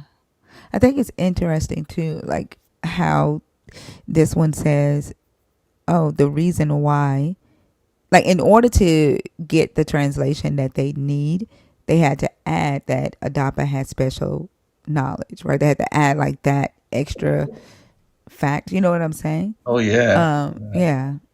No, Yeah. absolutely. Right. Like you have to. In fact, if you watch the video, there's like a description of how this myth changed over the years because they have like a couple older versions where it changed, and they talk about how Adapa was. It's clear that after the flood, things were happening, things were changing, and somehow kingship had returned to Kish. And so, that's sort of like borrowing credence from the King's List, which must have existed around this time, or maybe the King's List started from this point, from after the flood, and the world is rebuilding, and Adapa is created, I guess, in some version of this story, to be a kind of guide for humanity. But the manuscripts or the rolls, the tablets that they have on these are so broken, it's hard to tell. It's a really interesting video. You guys can find it on the Penn Museum website. A lot of Myth of Adapa, general YouTube search. Are you saying pen, like PENN, or pen? Yeah, PENN. Okay. Yeah, I'll definitely check it out. The Babylonian stories are always interesting to me. And then, like the other day, Dr. Kill brought up the Canaanite. I don't know if it's Canaanite or Ugarit story about Yahweh getting drunk and shitting on himself and falling in his shit. Yeah, like, well, not necessarily. It wasn't Yahweh. It was El, the supreme God.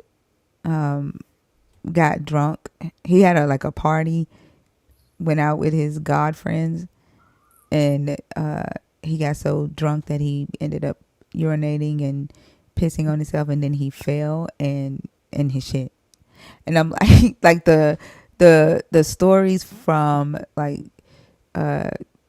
they're so human. You know what I'm saying? Like they're so, the gods are like human in nature. Yeah.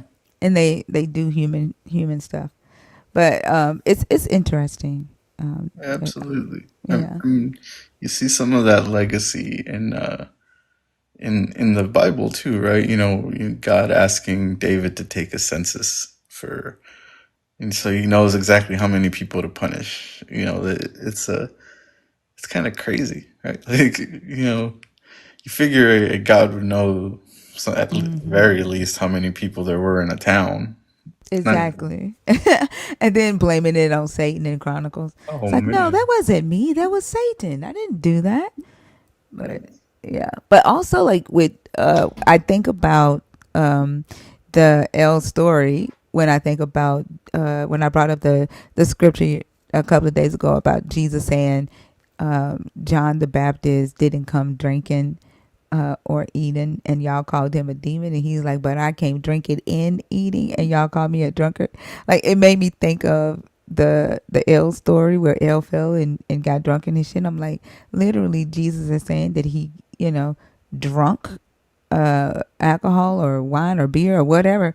Like, he's literally saying that he would, get drunk with his friends.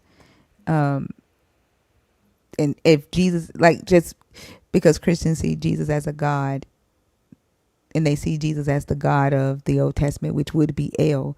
Like, it just made me think of that story too, and wonder if, like, some of the influence came from the Ugarit story of El getting drunk. Yeah, I can see that. It's a nice little parallel. I'll have to dig in on that. Thank you for the heads up. A You're quick welcome. question though. I probably should know, but I don't remember. But when I was growing up in the church, I heard that Jesus never drank alcohol. That it really wasn't alcohol. That it was just wine, was it juice of the vine? Did you guys hear that in your church as well? Was it not? Yeah, they would always say it wasn't fermented. Yeah. Wasn't fermented, like it didn't have alcohol in it. And the reality is he drunk. He did drink wine. That's really all they had back then, because the water wasn't necessarily clean, and so they drunk alcohol all the time. But yeah, it was wine. It was the same type of wine. Well, not the same type, but like let's say, if you have you ever had wine from a vineyard that wasn't that didn't have like 10% alcohol in it or something like that. No, I always go for the good stuff. Oh, but even without that, like it's still wine that gets you tipsy. Yeah. Right? Yeah. So he drunk. He drunk wine. Yeah. No, I think it's interesting how you were talking about this the other day, and I was like falling asleep. I was just getting back from work. Right? But I caught this last thing and it kind of stuck with me where you said Christians in America, certainly, but probably as American culture, gets spread all over the world, in their head probably do think that, Jesus and God are American. And so Mm-hmm. you get these kinds of like melding of the cultural values, right? Because temperance is like a modern like Anglo and like white folk value, right? That's kind of something that's theirs. Um, not necessarily something Jesus would have talked about, especially not a guy renowned for going to a party that was dry, and the first thing he thinks about is, man, I gotta turn this up. I gotta get some wine flowing over here.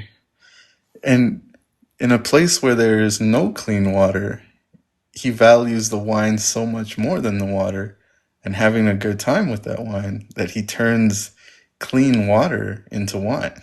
Mm-hmm. Yep. Yeah, that is definitely something to ponder on, especially like when talking to a believer who brings up, um, that drinking is a sin. It's like your Jesus preferred, you know, wine over water. Like he had. It's not like they didn't have anything to drink. He literally took water and made it into wine. You know what I'm saying? Like that is definitely something uh to ponder about with a Christian, to see how they, address that. Absolutely. I don't have anything else for you, Thinker. I just wanted to switch over to something a little lighter. I know we all had a lot to think about. If you want to bring up a Christian, I can drop down now. If you got anyone else there, Thank you. I appreciate you for coming up, Easy, and I'll check out your video. I'll see you over on Red Note if nothing else. All right. Have a good one. Bye.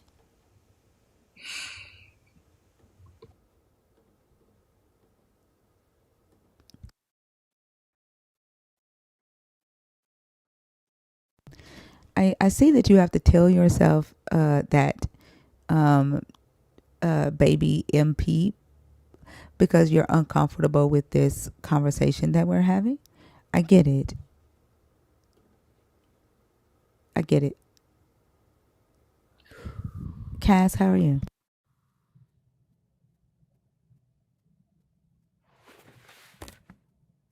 Cass? Oh, sorry, I didn't mean to request, but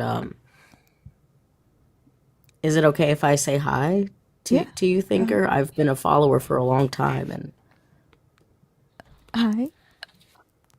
Thank you so hi, much. I'm excited. You're welcome. I'm sorry, I didn't mean to request, and I was like almost half asleep, and then I heard my name.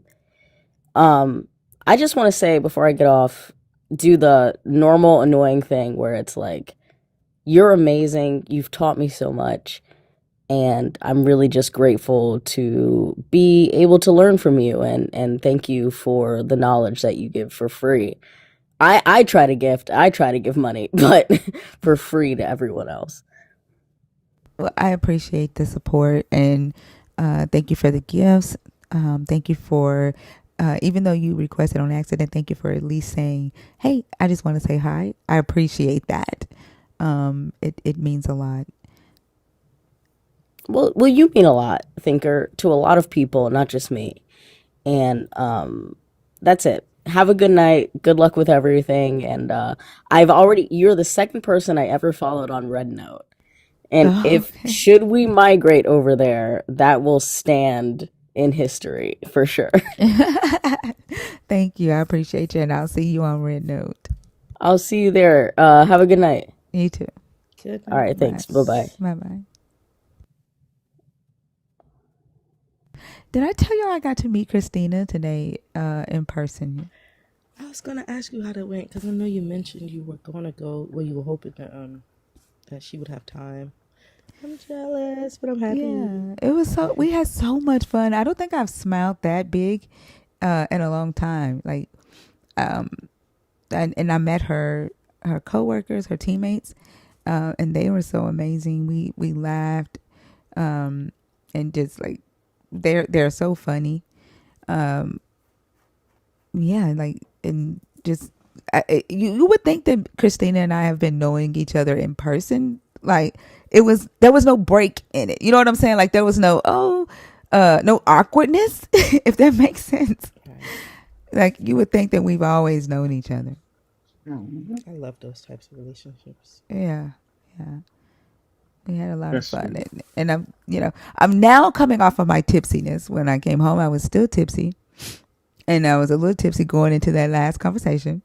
But that is Perfect all Delhi. gone, huh? Hell yeah. I said I'm also on that level. Today was TT's birthday. So I Oh, did a was birthday stream it? for her. Yeah, we had fun. I have her cash app in my bio if people feel generous. I'm sure Yeah. she'd love it. But um yeah, no, we had a fun time. We were sitting there tipsy as all get out and saying random shit and it was just a lot. We had some people pop through. It was a good time. How do you not go to sleep after drinking? Um I balance it out and I'll let you figure out how.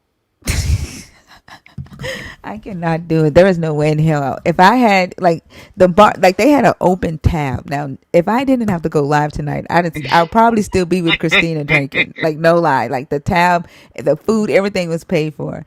And I'm like, damn. He's like, you're done with that drink. Are you ready for another one? And I was like, no, I got to go live. So y'all better know how much I love y'all because goodness. You know, 12:10 hit, and I was just like, damn, is that girl? Did she say something?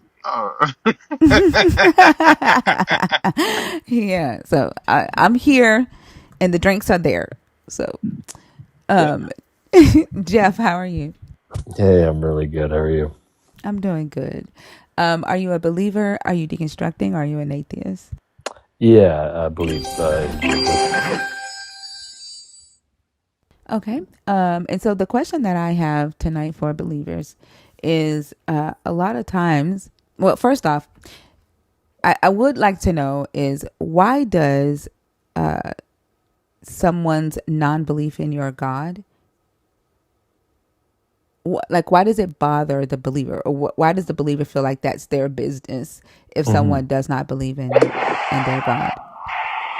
Yeah, that's actually a really good question. I really appreciate that question, first of all. For me, it's more of I know how much peace Christ has given me.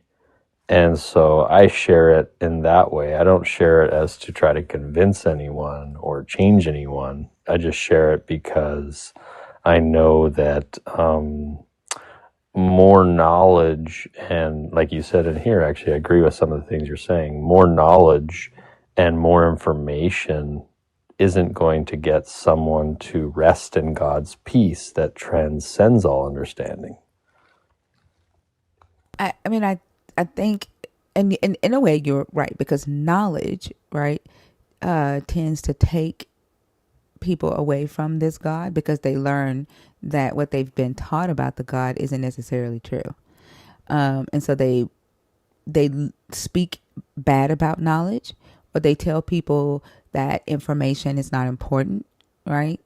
Or not to lean onto your own understanding because you are to follow, the understanding of those who have spiritual connection and that can like understand the text or understand God. They're like this spiritual connection. But at the end of the day, you're taking a human's interpretation, what they feel, and their limited knowledge. That they're like, if they have limited knowledge and they're only able to interpret based on that limited knowledge that they have. And so they end up like indoctrinating people into beliefs that were created by other humans. And so I agree with you. Once a person gains knowledge and they're able to, ask questions and research, it typically does take the person away from uh, the indoctrination of this God. It So can for like sure, it typically does. When you said that the reason why you share Jesus yeah. is because Jesus has brought you so much peace. Um, like Jesus hasn't brought me peace, right? And I've tried Jesus. I was a Christian for 28 years, a missionary for 5 years. My father was a pastor, and my mother is an evangelist. Um, and so I've not gotten peace from Jesus. When I was a Christian, I hated myself. I had thoughts of unaliving myself. I had dreams of sleep paralysis dreams. I was very indecisive. I had very low self-esteem. I allowed myself to get into a relationship, a marriage that did not serve me or serve him. We were horrible for each other. And I tried to stay in it because I was trying to follow Jesus. Right. I taught my kids beliefs that I'm glad that I did it. I started young, that when they got older, they don't hold these beliefs anymore. But, yelling at my son and telling him that he needs to be humble because he had confidence in himself, that he could run 7 touchdowns in one game. And I dimmed his light like a motherfucker. So I didn't get peace from Jesus, right? And so Right, if I as someone who has tried Jesus before, and I say I don't believe in Jesus, I don't want Jesus, I don't want you to pray for me, I don't want my life to look like yours. I don't want to live by your God's laws or by your God's sense of morality because I don't agree with your God's morality. I think at that point, a believer should just leave that person alone, right? Like the next step shouldn't be to try to cross that boundary, or it shouldn't be to fearmonger them and say that, oh, you're evil or you're cursed or you're going to hell because you won't accept, right, the Jesus that I'm trying to give you just because you had a different experience with the Jesus. Yeah, for sure. I mean, I don't think that anybody should have Jesus forced onto them because, it's a relationship and people choose to have that relationship with God or not, and that's their choice. But the same way that, you share that, there's something in your heart that feels that's true. And so my question, I'm just curious to you is, What do you mean there's something in my heart that feels that's true? I just shared with you my experiences. I didn't give an opinion. oh, no, just you were saying that like you don't think that people should go any further, right? Yeah, like why do you think that I'm still not talking about an opinion? Like you shouldn't tell me that I'm going to hell because I told you I don't want your Jesus. Like if I tell you no, right? No means no. You don't have a right, to cross that boundary. Yes. That's not a feeling. That's just fact. Sorry, are you talking to me as in you don't have a like? It's anybody. Oh If yeah, I if I yeah. don't think anyone should go to the point where you're going to hell if you don't accept that because it's, I mean, God's love. No, I don't know. But when you say like that, just like you feel that's true in your heart, that's not something I feel is true in my heart. That's something that I know, and that's a boundary that I set for myself, and I'm the only person who can. Yeah, well, I mean, like, put it this way. Say someone is addicted to something and they're like, you know what, I Like I don't. was. Okay, yeah. For Yeah. example, say, and we've all been addicted to things in our life in some way. I was addicted to the white stuff. Go ahead. Oh, okay. Yeah, so say someone's addicted to something and you have someone who comes up and says, hey, I don't know if you should be doing that. And they're like, you know what, I'm going to set a boundary and I don't want you to say any more about this. Well, at the same time, when you really love someone, like you're not just going to let their behavior continue. You're also going to call them in truth and love because you care enough to say the truth, right? You're going to say, hey, you know what? I don't think that addiction is the best way for your life. I care for Well, you let and me I ask you a want something question. Can better you for you. see? Let me ask you a question. Can you see the harm that uh, you know, doing the white stuff does to a person? Can you see the harm, the actual harm that it does? Yeah, of course. Okay, thank you. You can see that. right? And I Can can you see that. I hold can on, see hold that on, hold religion on, hold too. on, hold on? Can you see the actual harm that it does to a person if they don't believe in your Jesus? I can see the harm if they're not ready to hear it. Yes. No. Can you see the harm that it does to a person if they don't believe in your Jesus, if they reject your Jesus? Oh, if they don't believe in Jesus, yeah, I've seen a lot of people. No, you see the harm that it Yeah. does if they don't believe in Jesus. Name the harm. Oh my gosh. Well, they lean on their own understanding, and I've seen a lot of people get sick. What harm is caused from leaning on their own understanding? Okay, so say for instance, someone is say diagnosed with a autoimmune disease, and then they get that diagnosis, and they're told that you have this, this, and this, and then they go and they search and they lean on their own understanding to try to figure out what it is. How do I Wait, get what rid does of it? this have to do with Jesus? I'm talking about a life without Jesus. Yeah, Like, that's the whole point. is Jesus gonna like heal their autoimmune disease 100%. without a doctor? Yeah, you're speaking to a person who's had that happen. Without a doctor? Yes. Right. And this is something that like this is a testimony that you just expect us to like believe, right? With no evidence. I don't expect you to believe anything. Exactly. So like Sure. that's not gonna work. So like if someone doesn't believe in your Jesus, right, they definitely can go on the internet, research doctors, go to the doctor and get taken care of. They don't need your Jesus for that. Like we Well, brought up the again, other day that there was a guy on TikTok who was trying to save his son from going blind because he couldn't afford the surgery. He came to TikTok and asked everybody just to watch his videos to help him raise $14,000, and people just started gifting him so that he could pay for his surgery. And now his son will not go blind. Now his son can have the surgery and not lose his sight. Jesus didn't heal him. That was humans coming together, right? And humans like myself who don't believe in your Jesus, right? Coming together to donate to the little boy's surgery so that he doesn't go blind. yeah, of course, but that to me, that's God's love. That's But God's that's you love. assigning that. Like your God's love isn't in me. I don't believe Well, in your God. I But this mean, is what I'm saying. That's up to you. That's you. not.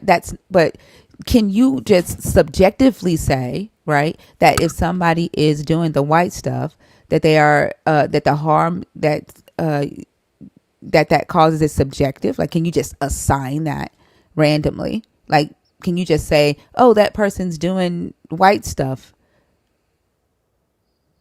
And say what? Sorry. Like, can you just look at somebody and go, oh, that person,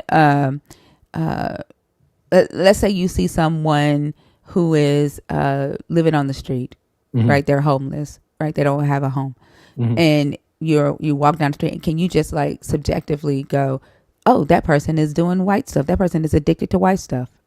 Can you do that without knowing, like being able to prove that person is actually addicted to white stuff? No, then I would be No, you making an can't. Right. assumption. So, and you can't do that either with this. You cannot just go, oh, that's God. Right. Well, yes, I can because I've seen the opposite. No, you can't. Yeah, I can. No, you can't. Like let me I not. I'm not can. talking about. I'm not talking about utility. Like, 'cause you're going to do it anyway. But that to me, the very fact that you can just go, oh, that's God, right, without even knowing if your God is even there, because the person could be a freaking devil worshiper, Yeah, right? but you have to But hold remember. on. But you're just saying you are assigning your God to what you think is good, regardless if that person believes in your God or not. And so the very fact that you can just slap your God's name on something and say your God did something without actually even stopping to verify or even ask your God if he did it, that tells me that, to me, your God isn't real. Your God is your idea in your head, right? Like that you're just assigning your God to whatever you think is good. And then So, in some situations, Christians assign their God to things that are bad because they want to see other people hurt. so let me ask you a question. Is that the truth or is that your own understanding? I mean, unless you can prove that it's not true. Can you prove that your God was the one that did that? That helped What? Sorry, which one are you talking about? Yeah, what you just assigned to your God, like all the people coming together to help that man pay for his son's surgery. Can you prove that your God's love did that? Well, yeah, And you have not to and not know. just and not just humans loving each other and coming together. Well, yeah, if we go all the way back and we see that, where does love come from, first of all? And where does your breath come from, first of all? Breath, where does it come from? Can you prove that breath comes from your God in this book? Yeah, it says it in the Bible. How can the Bible isn't proof? The Bible is a claim. The Can you Bible is the prove living it? word of God. It is no. Is it the living word of God? Yeah, it is. When something's living, doesn't it evolve? It's living and active, and it's Hold on. If something is living, does it evolve and grow as time grows? no, the truth remains the same today, tomorrow, and forever. But is it living? Is it living? Living is in the living word of God, has So the if it's power to living, discern the heart if and the mind it's of living, people. if it's living, does it not evolve with time? I just told Does you, it the truth grow? stays the same today, tomorrow, and forever. Okay, That's the so point. how long were the Israelites in Egypt? How long were they in Egypt? Yeah. I don't know. I'm not a Bible scholar, but I know. Yeah. Why aren't you a Bible scholar if this is the living word of your God? Because Why don't you know?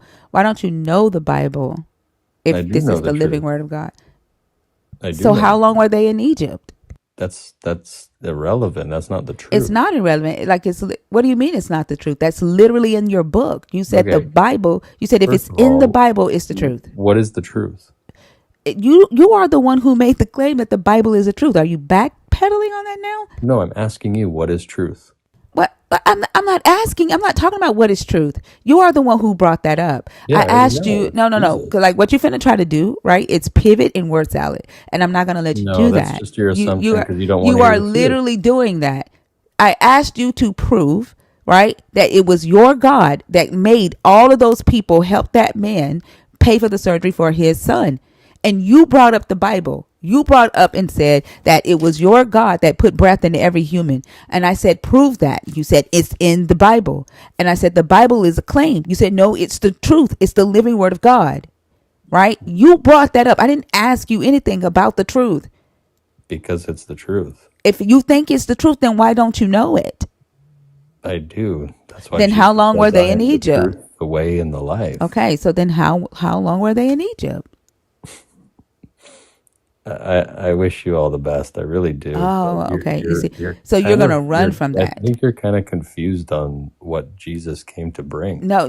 This is what y'all do. Like, this is how I know your Jesus is an idea, right? Like, you don't even No, study you the just book. lean Hold on on. your understanding. You don't have any understanding. You don't study the book that you claim is the living word of your God.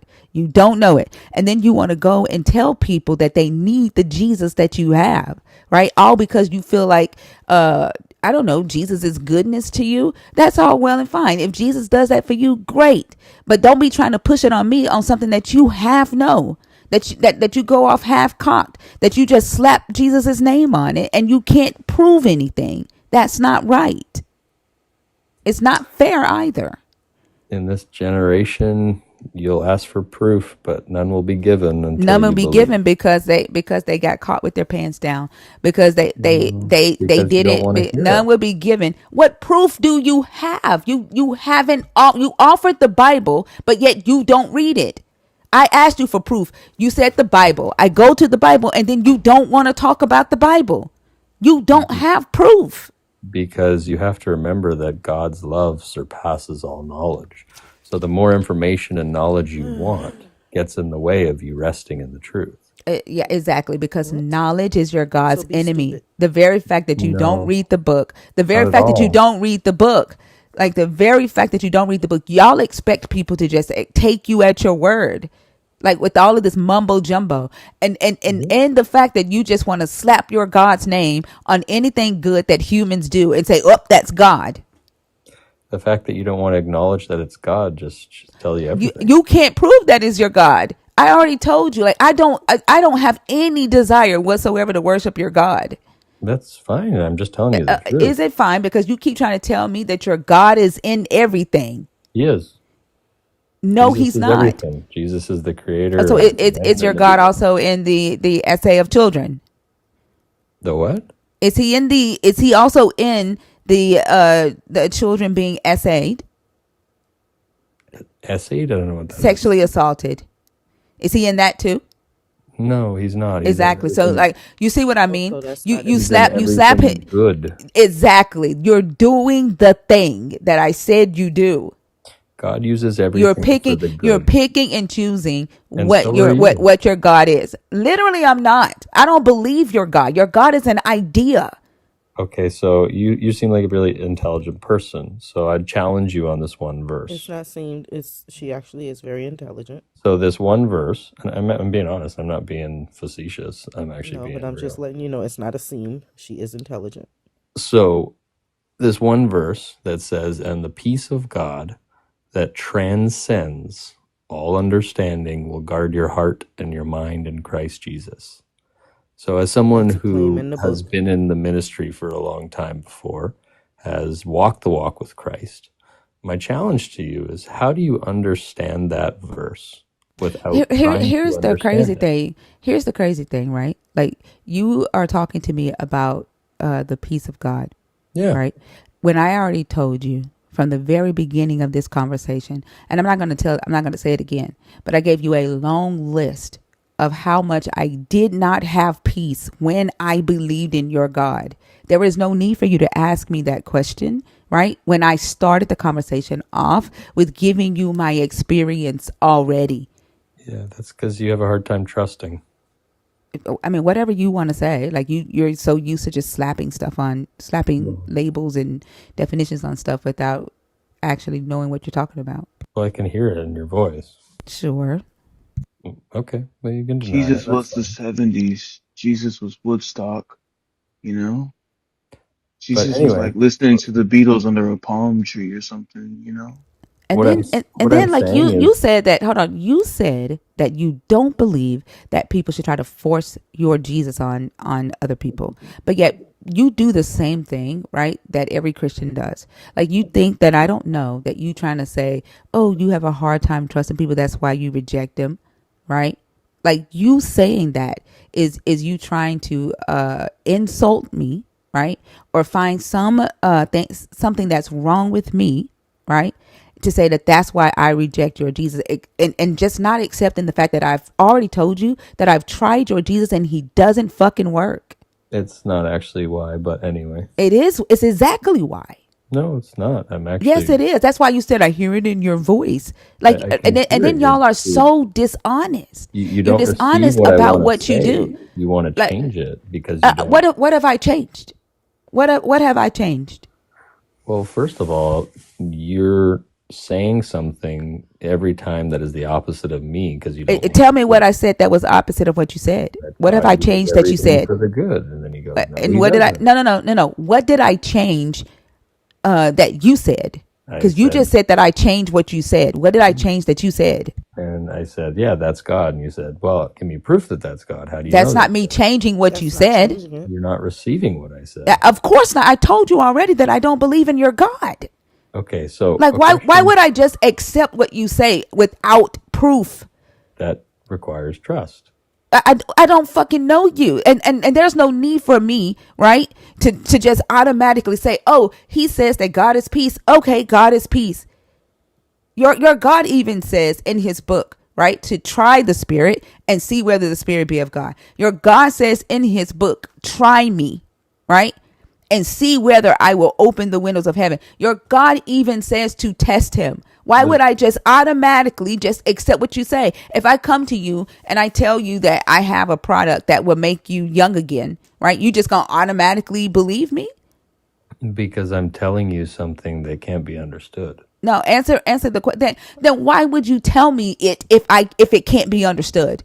Because love rejoices with the truth. Why would you tell humans something that they can't understand and just expect them to accept it? That makes no sense. Because when you stop trying to understand it, you rest in it. That makes no sense. And Like that's you're why I literally called the telling piece people to that just transcends accept all what you say. understanding. You're telling people to let you manipulate them. You're telling people just accept what I say. Don't ask any questions. Just know that it's true and just rest in it. That's No, what you're Thinker, doing. what I'm thinker. saying Before is thinker, real quick. This dude is really. what I'm saying is peace. See. Listen, I'm talking. Stop talking over me. I've muted you several times, and you keep unmuting, and I'm muting you because you talk over the host No, I don't. while she's But talking, anyway, and now you talk. Now you're doing it again. Now you're doing it again. you Anyway, take care. God he bless. sounds like Just quit he being sounds like childish. one of those dude bros who thinks he knows better than everybody else, and um, he's annoying as heck. My finger was itchy. I'm glad he said take care. I didn't hear the rest of that because I was talking. I don't trust people that have a slick back Pennywise cut. Bye, also. I'm just saying.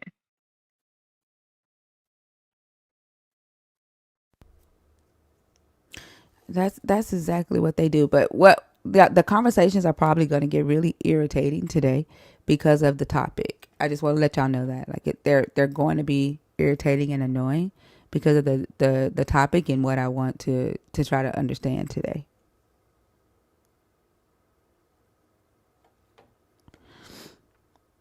You're probably going to experience a lot of gaslighting today.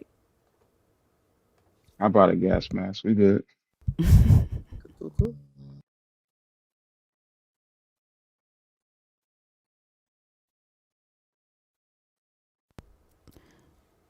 Lakeisha,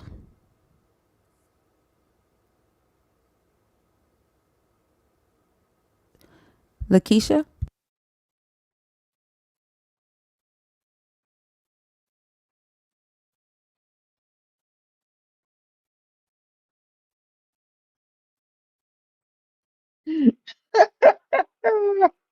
Did you see that guy is a legend comment? The what? Somebody said that guy's a legend and is definitely going to spend eternity in heaven. Mm. That's that dude that's been stalking Thinker for the That's past hilarious as week fuck. almost. He's been Yay, he gets stalking in. Thinker, I say so. and he's about to be blocked again on a fifth account. Madam Fifi, how are you?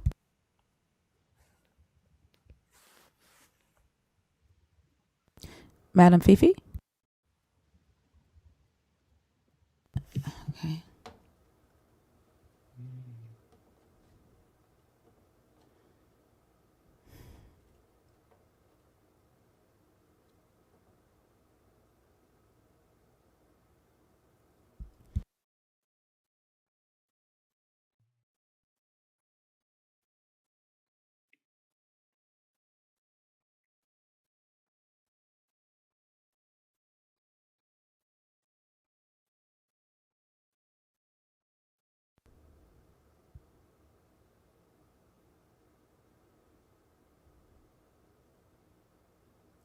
I cannot get, there we go.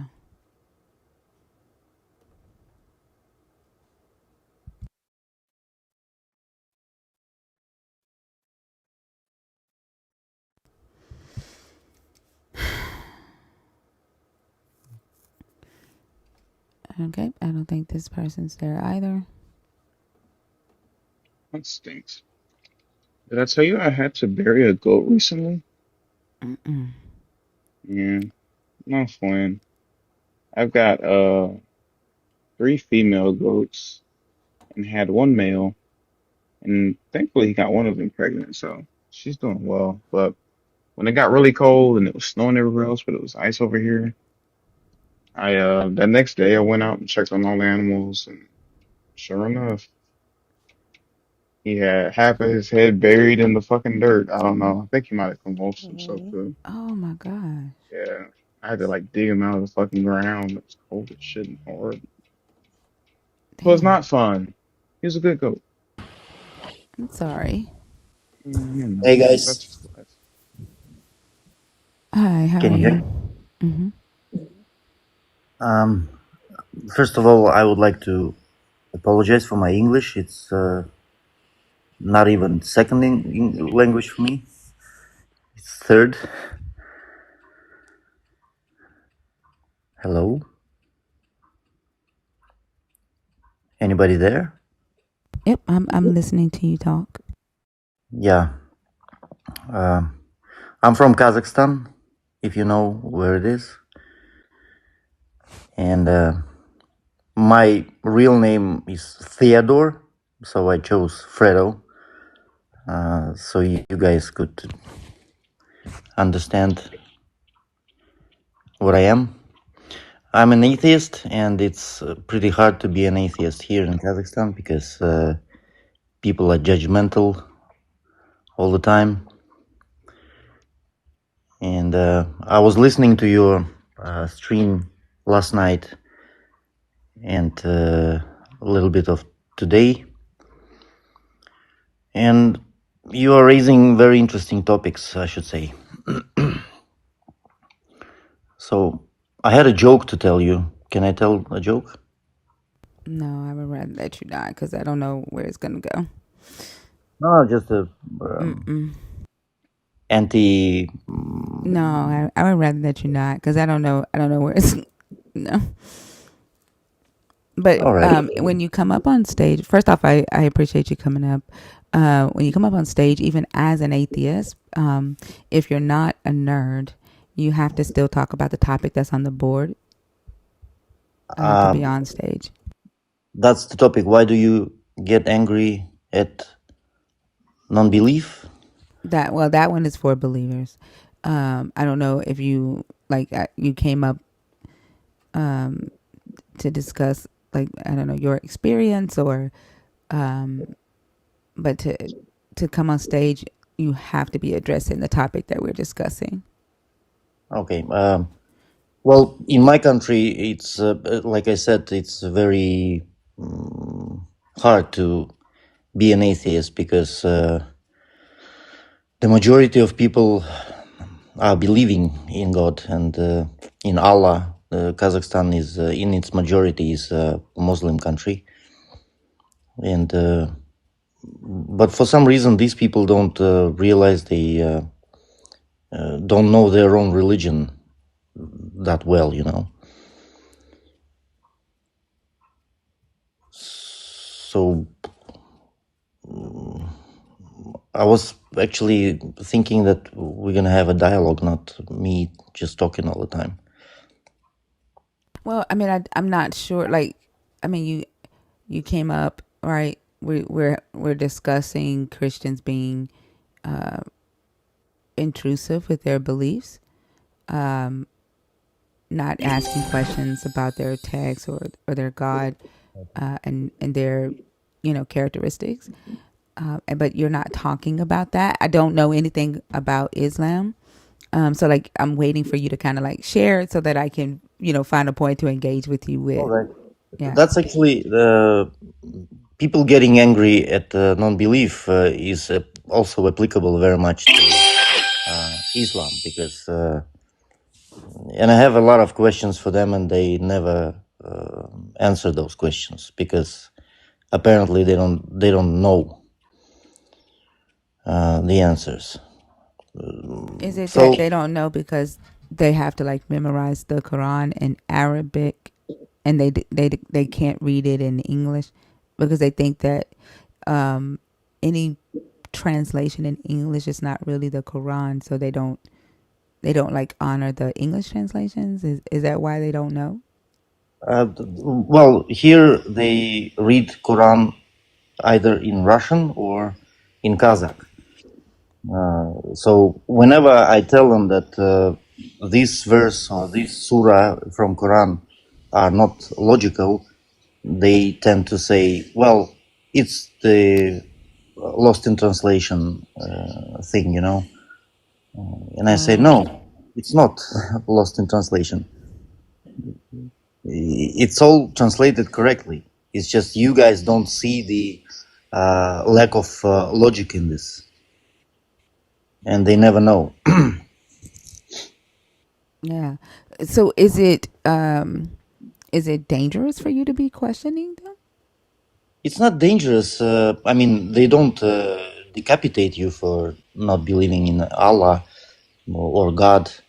It's just they start, saying that how do you live without God and or Allah, and the morality comes from religion. And I always say no, it's not coming from religion. The morality is something you get from your parents and your community you live in. Like if you live in the community of murderers, you will become a murderer automatically, because that's the way you think is right to live, right? Yeah. And so I think it's interesting. I've talked to some Muslims from other countries, and a lot of them are afraid to come out publicly and say that they don't believe in Allah, because of fear of one, being excommunicated by their family. The governments, have rules against that, and so some of them have to do it in secret. And so Yep. that, yeah, I find that interesting. And so, like, when you tell them, hey, like, do they proselytize to you and try to get you to come back to Allah? Like, do they have like missionaries that like proselytize to you? Well, yeah, they always try, because for them, the more people you get into their religion, the better for them, because after they die, they will be questioned by God how many people you brought into the religion, and Oh, wow. depending on that, they will either go to heaven or whatever. I don't know what's going on up there, if there is up there. You know what I mean? Yeah, so they believe that they have a specific number of people they have to win for Allah before to get into heaven. Not a specific number, but as many as they can. That's the goal for them. Wow. People engaged in that kind of Wow. nonsense. It's interesting because, like, for both Allah and Jesus, I could see why that type of commission would be given to the followers back in that day when it was like a growing religion. It's almost like having ambassadors for a new company, you know, and you Mhm. like hire these ambassadors to go out and get more people to join. Like, it's the network effect, right? Yeah. When you build a platform, the platform isn't valuable until you have a bunch of people on it, right? And so you hire ambassadors to go out and tell people about the platform, and then you break them off into groups, and you hire ambassadors from that group, and that I could under like it just makes sense to me why they would put that in the Bible as like a and attach it to a reward, you know. Yeah. Yeah, but like today, for people to be still thinking today that they need to proselytize for a God that they believe is can talk to them, can even like influence non-believers' lives, who they believe is like the God of all gods, are all powerful, and then they have to like work for the God and convince people to serve it. To me, like, where is the logic in that? You know what I'm saying? Like, Exactly. yeah, it's Yeah. crazy. And what pisses me off the most is that being an atheist as I am, if I choose to do a good thing, like help somebody financially or whatever, physically, like go to the old lady's house and do some cleaning there, right? I do it just because I feel like doing it. You know what I mean? I'm not waiting or expecting any reward for that, and I don't think I'm gonna get some good things when when I die. I go to heaven or whatever. But these people, whenever they do something good, they always say that yeah, I'm doing it because I'm expecting some advantages when I die, Mm-hmm. and that's Yeah. very sad. If you ever listened to George Carlin, for example, or Ricky Gervais, these are your people. George Carlin used to say, "People in majority are dumb. They don't like to think, and they believe whatever they are told to think. So people like us, like me, and like you, and all the guests that are up here, we think. That's my statement. You know, Mm-hmm. we think and we try to think out of the box, and like science never said that something came out of nothing. It's good. It's all right for science to say I don't know. Whereas people who believe in God, if they don't know something, that means God did it for them. And that's totally illogical for me. I don't accept this kind of nonsense. Yeah, and like evidence with their God is also a problem. Hey, know your nature is also a problem for them.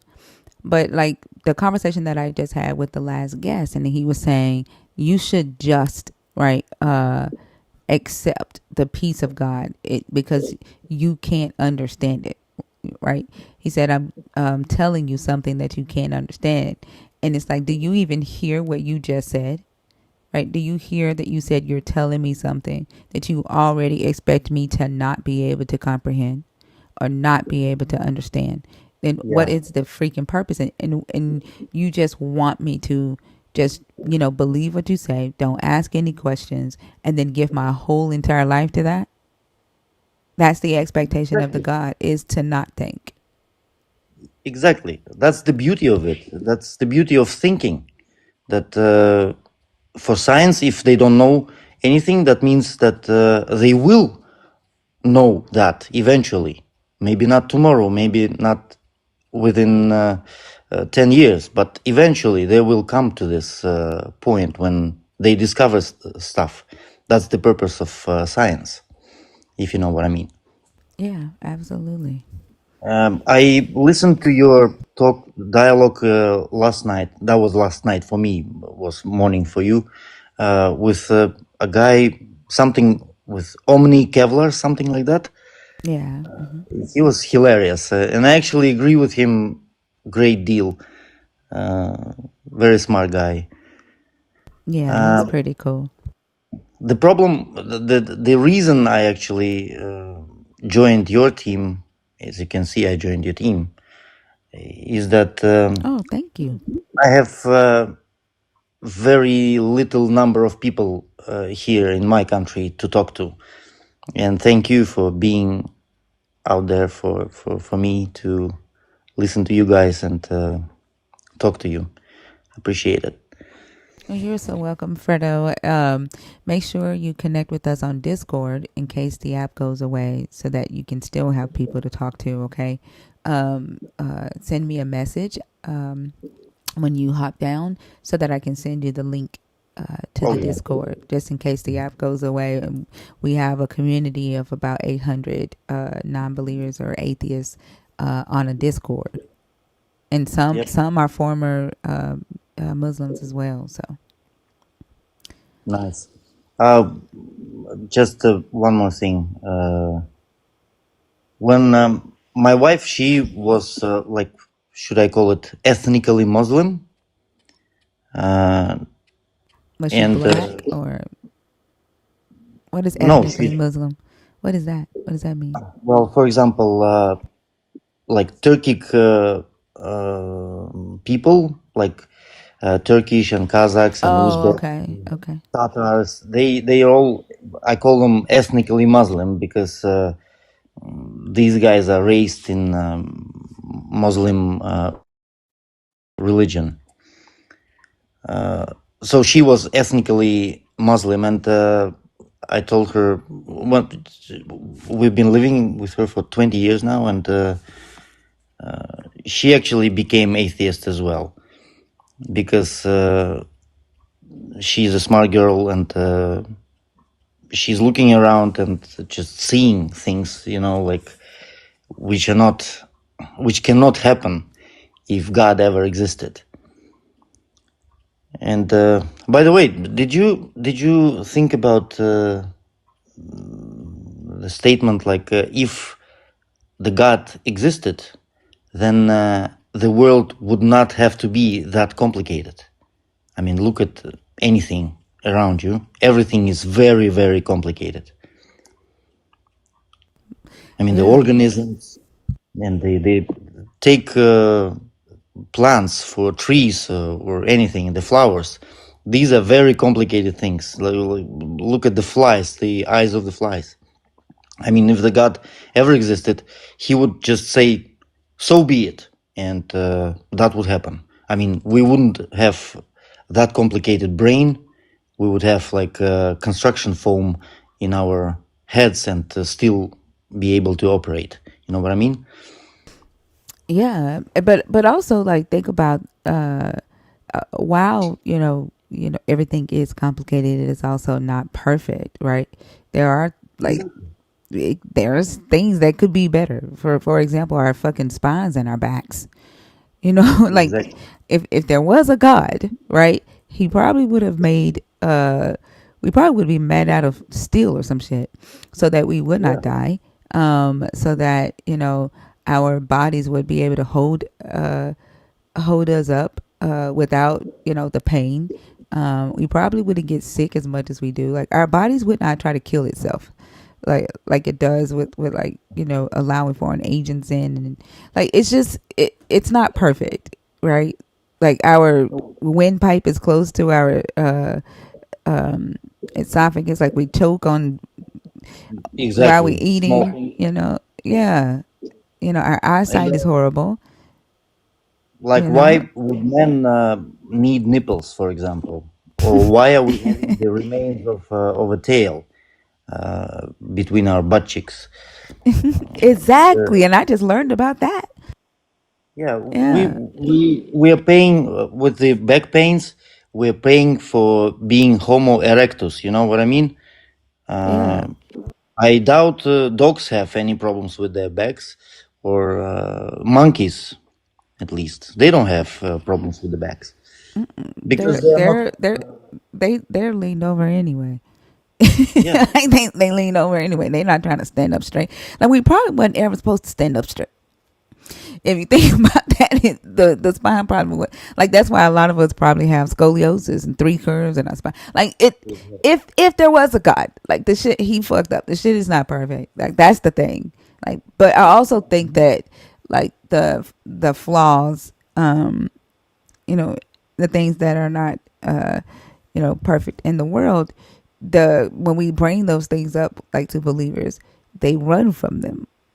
They don't address that when they try to say that there was an intelligent creator, because they everything actually is laugh at intelligent you and when designed. they. Yeah, they actually laugh at you when you She tell was them still that. talking. She was still talking, Fredo. She was still talking. Sorry. No, it's okay, go ahead. When you tell them that people are coming from the same, is it ancestor, that we both us and apes have the same ancestor, right? When you tell them that, they start laughing at you, like you came from a monkey. And I say, yes, we are monkeys actually. We never changed, because we're just another species of monkey. And it's so crazy because like why do they like dislike that so much? Because I mean, do they not think that their God created the monkey? They just You feel know? ashamed, I believe, being so close to monkeys. But I think there's a stigma. I think the reason why they're ashamed of that is because of the racist stigma attached to it. And it makes it seem like, you know, I just think there's something so much more to them not wanting to be in the monkey family, because they could literally be like, well, that's how God decided to do it. You know what I'm saying? Like, there's really no need for them to be that pissed about Yep. saying that they evolved from a monkey. If they were smart, if they were intelligent, they had any logic, you know, They're all they not. would have to say is, well, that's the way God decided to do it. But the thing is that this book tells them something else. Like, they believe that a snake talked in the garden. They believe that, a God with all power reached down and played in the mud and made them from dirt. Like, they would rather Yeah. believe that this God played in Play-Doh and built a golem and bent down on his knees and breathed in the golem's mouth, then believe that their God would do something more intelligent than evolve them from a human organism over time. Like, it's just fucking stupid. It is. When they say that we've been made of mud, the God made us of mud, I always ask them, so are we expecting rise of kitchenware someday? Like, all the jars should come alive at some point, right? Exactly. But they believe they have the breath of God in them. I'm sorry, go ahead. Yeah, the kitchenware is made of mud, like the old style, right? Kitchenware. Yeah. Yeah. And then they ought to, if they believe they have, the breath of God in them, then they should be able to bend down and blow into a cup, and the cup should come to life. Correct. Well, Muslims believe that the Prophet actually was using a horse to get to the moon and crack it in half, I into heard half. that. And they claim that it's been scientifically proven that there is a huge scar on the face of the moon, and that scar actually represents the breaking moon into halves. And that's, I mean, you guys believe in this bullshit, and yet I am the guy without a mindless guy, There's a guy like in the comments saying that the breath of God is our breath and is in all of us. But if that is the case, then you would have to like explain the process of photosynthesis. You would have to explain why we actually get our oxygen from the grass and from plants, right? If your God's breath is in us, then why is it that the trees, right, is what's creating our oxygen? Is your Yeah. God a tree? No, he's not. He's all around us and in us and wherever. Even when you go to poop in your toilet, he's right there with you.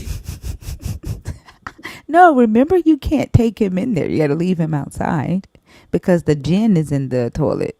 Yeah, yeah, yeah. Yeah, the jinn is there, not the guy. So you want to hear this joke? Yeah, I trust you now. Go ahead. Pretty funny. So this Pope from Vatican, he dies and goes up to heaven. Not to heaven, but to the gate of heaven. And the Saint Paul greets him there and says, "Who are you?" He says, "I'm the Pope. I'm the representative of God on earth." So Saint Paul says, "What? Uh, let's go talk to the God. Maybe he knows what you're talking about." So they come to the God. So this Pope says to the God, "I'm your representative on earth. I'm the second man after you on earth." The God says, "What? I never appointed any representative on earth. Hey, Jesus, come over here." Jesus comes over and says, "You know this guy?" He says, "No, I don't." the Pope says, I'm your representative. I will Jesus and God and the Holy Spirit. I represent all that. And Jesus goes like, oh, Dad, you remember a couple thousand years ago, I made this book club. The God said, yes. So get that. It's still running. That's the end of the joke. The book club is still running? I'm confused. I'm sorry, I'm confused. The book club. Yeah, Jesus established a book club Jesus tricked 2,000 years them. ago. Yeah, and And Jesus it's still running. was real, but he was joking. Huh? Y'all know what? Y'all know damn well I'm neurodivergent. I don't get it. Jesus tricked everybody. It was just a book club. It wasn't like they weren't for real, but they like took it seriously and kept it going after he left. Oh, okay. It was a joke to Yeah. the guy. Oh, okay. I guess. Yeah. Yeah. Okay. I gotta go. Thank you very much for letting me here. Thank you, Fredo. Thank you, Fredo, for coming up. I appreciate you. Make sure you send me a message so I can get you the link to the Discord, okay? Yep. You bet. You bet. All right. Have a good one. Yes. Have a good one, You brother. too. That was funny. Bye bye, guys. Bye. Also, sometimes I have to think really hard to get your jokes. To be fair, I try to make them confusing. Yeah. Like I think sometimes I think y'all be forgetting that like my mind just be like I'm just like I'd be like, what? I get you. I get you. Yeah.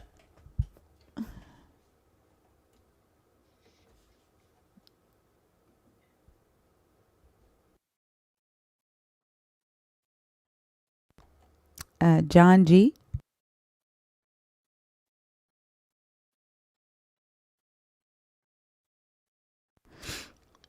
Okay. You're not there.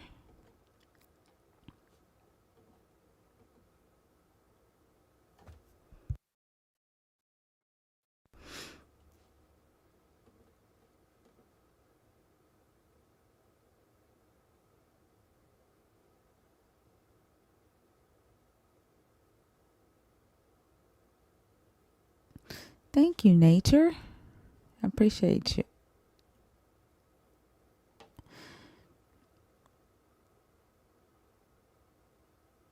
Do you honestly think that if there is a judgment day, Jasmine, that your God is going to sit down and just listen to everybody tell him why they didn't choose him?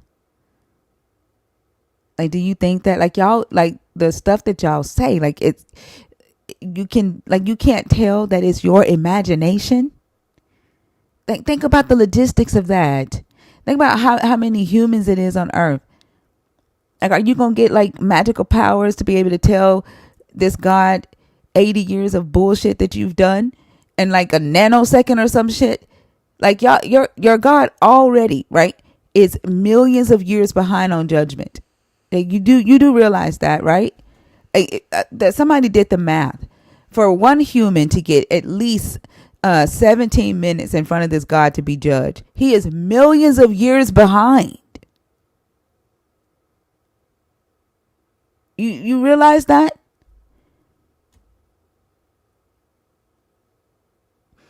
I listen, Jasmine, I'll tell you this now. I don't like your God because of scary people like you. Like, you are filled with fear. I am an enemy of your God, Jasmine. I don't need you to tell me that. You're filled with fear.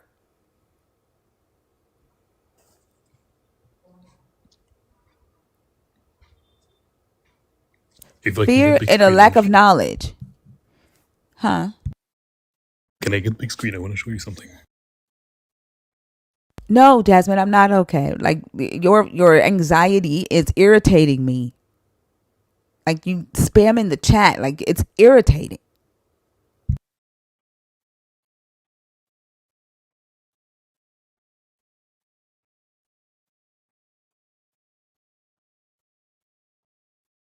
You're on the big screen, M.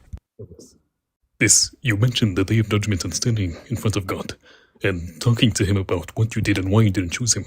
In Islam, your hands and feet and tongue and your eyes are going to testify to God about you. Their hands and their feet and will testify? And your eyes. So if you've watched porn, your eyes are going to tell God, He used me to watch porn. Oh my gosh. What are the feet gonna say?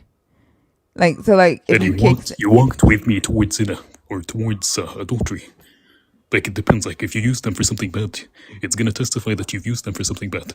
So your tongues, if you cuss someone, your tongue is going to be like, oh, he cussed so-and-so.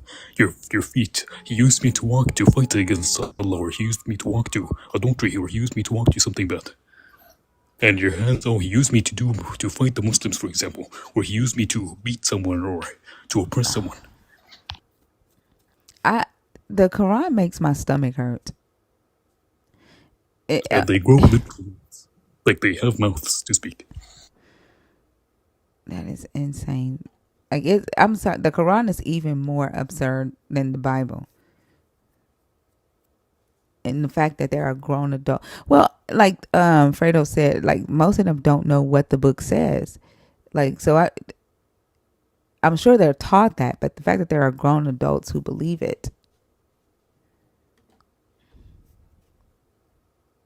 No, I'm irritated with your personality. I'm irritated with your personality, Jasmine. That's what I'm irritated with. You're filled with fear, and then you try to go and infect everybody else with this fucking anxiety, this fear that you have. Nobody wants that shit. You should take your infected self and quarantine.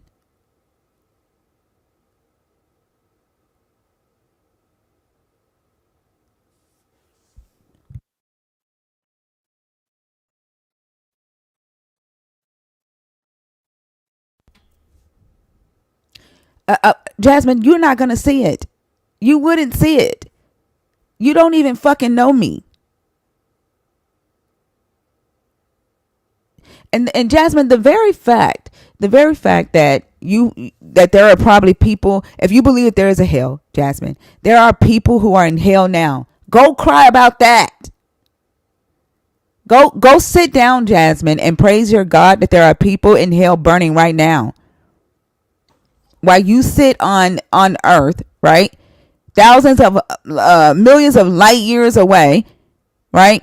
Thinking about the people that you love that died before you, that are burning in hell right now, Jasmine. Go sit down and just imagine that and think about that.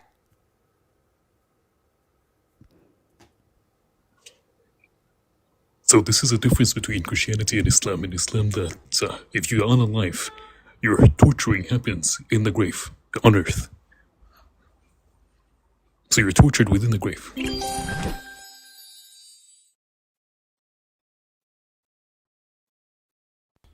If you are a believer, if you're deconstructing, if you're an atheist, you can come on stage right now since Ems is here. If you are a Muslim, you can come on stage. Some of y'all think y'all are Jesus. Like y'all come in here talking about some it is finished. Father, forgive them for they know not what they do. Like y'all think y'all are Jesus.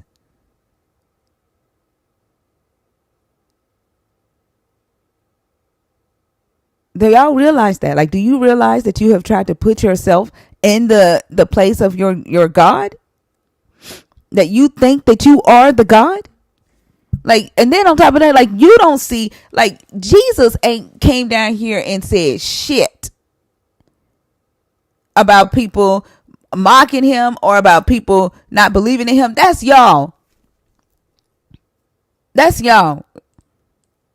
Like, and then like y'all don't even see Jesus getting mad about it, and you feel like Jesus should have been not saying something, so I'm gonna do it. And you don't see Jesus saying, Father, forgive them for they know not what they do, so you say, I'm gonna do it. And you put yourself in the place of the character that you believe in, that you don't actually see. You don't actually see that character in your reality, so you try to become it. It's like when Hunger Games came out and everybody was doing the whole, you know what I mean? And it's just like, oh, cool, something catchy that I can do. and then it just glommed onto it. I have absolutely no idea. But yeah, I heard someone else say it. I read it in a book one time. And then I think just like your God gives you comfort, so does the chat.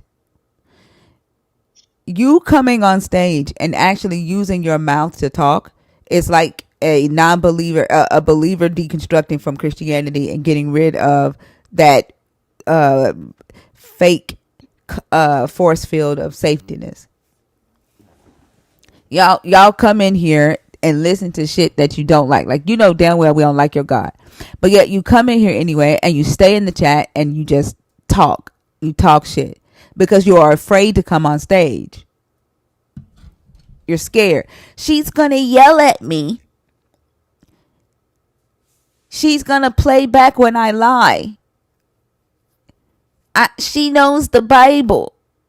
So you sit in the comments.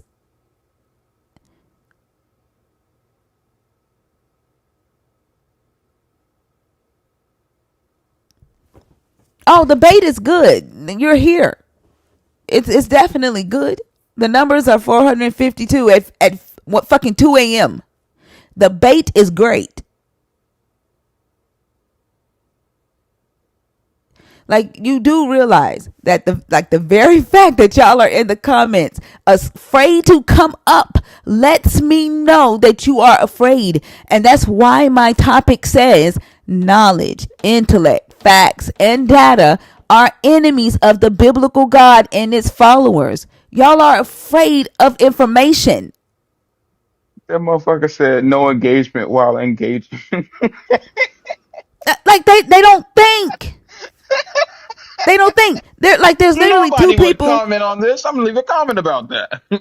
There's literally two people in the guest. There's three people in the guest box. Like, if I wanted to, I could bring people up. But it's the very fact that y'all come in here night after night after night after night, and you stay in the comments because that's where you feel safe.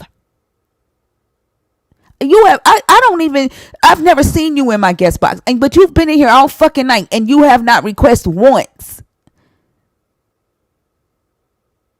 Come on stage, Jasmine. Get in the box.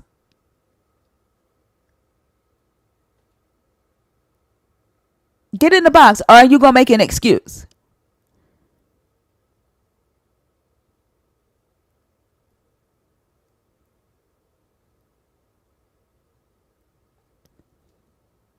If you see Jasmine in the box, don't bring anybody else up right now. But if you see Jasmine in the box, you can bring her up.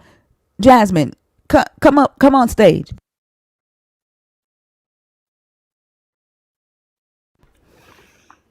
Yeah, last time I was in the box, you threw me off the show because you were upset that I called you out and spoke the truth. For When was that, somebody who Jasmine? in When the was that? church and When was somebody that? who has this was like a month ago A because I month haven't ago. come What? across one of your lives Jasmine. again. I don't even know how it ended Jasmine. up on my For You feed. I should Jasmine, have stop blocked you. fucking lying, Jasmine. Oh, I never lie, I would but you remember you. do. I would But you remember do. you. And I keep Jasmine, I receipts. You would do remember you, remember and me. That's why you didn't bring me I up in don't the kick, first place. But it's neither what the here nor fuck? I there. don't have a Tonight, problem I'm with here bringing you up. to. I wouldn't have ever invited you Of up course if you I had had a a problem problem with bringing bringing you up. me up. I It's literally just the way called your it's in the ass chat. out. I literally called you out in the You're comments. not in. I don't have a fucking problem bringing you on stage. None. And then for you to say that you haven't seen a live in a month, that's a fucking lie. I go live every goddamn night. Every fucking night. And then you're gonna say you don't know how I got on your FYP, but then you get up here and say that you've been on my stage before? Like, you are a fucking liar. But now that you're on stage, what fucking truth do you have?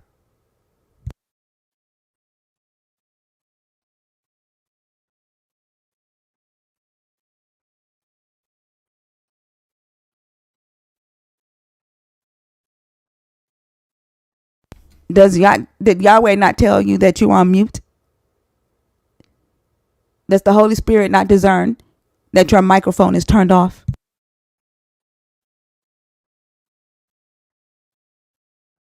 This is the most truthful I've ever seen her.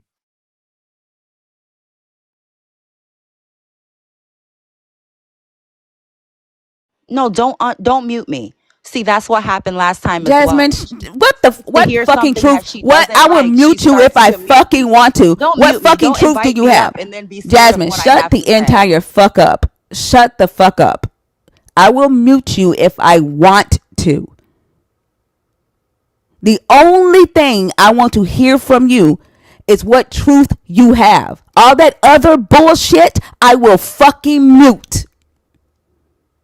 If you want to talk about your Jesus, talk about your Honey, you're Jesus. not God. I don't, You're I not don't, God. I don't give a This fuck, is a Jasmine. TikTok What platform. fucking And truth I'm do you invited have? up here on this platform. What fucking truth do you have? Obviously, honey, it's one that's stronger than yours. And it shows your weakness, the fact that you want to silence me because everything that I have spoken up here has been fact. You understand? So Jasmine, that's do you it's realize hitting that you that haven't mute said button. shit? You realize that I'm trying to get I past the said bullshit? plenty. Do you I realize that I'm said trying to plenty. do you The realize that I'm trying person to who get really past the hasn't. bullshit? You want to do this little dumbass dance, right? Let's get to the intellect. Let's get to the knowledge, okay? Let's get to the real stuff. Okay? What fucking truth do you have?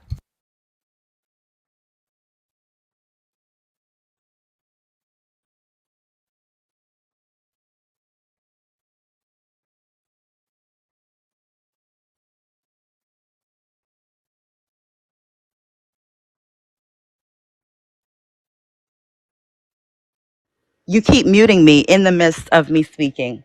So obviously, you don't want to hear what it is that I have to say. You brought me up here, and then you keep muting me because you don't want people to hear the truth.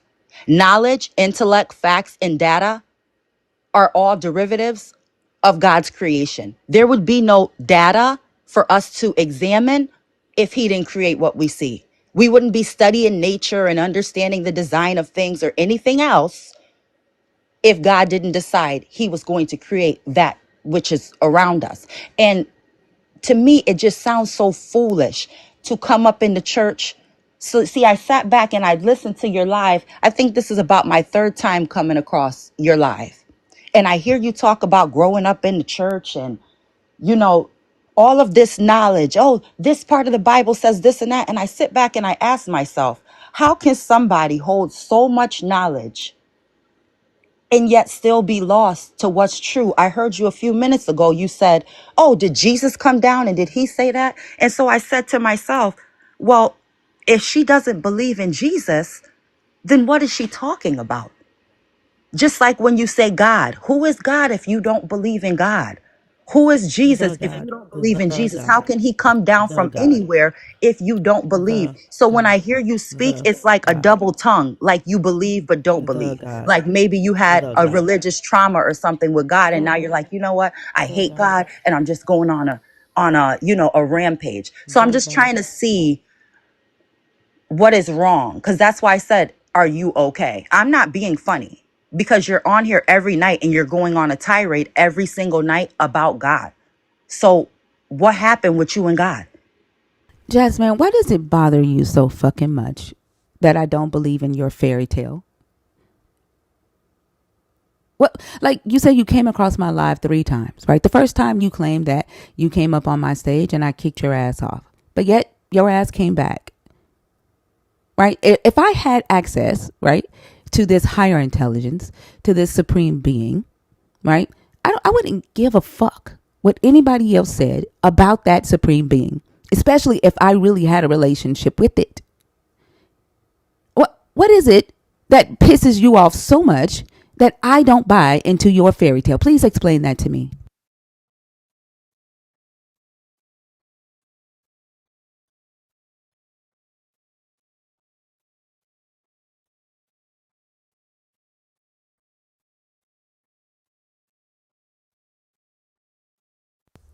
Do you not really know when you are on mute?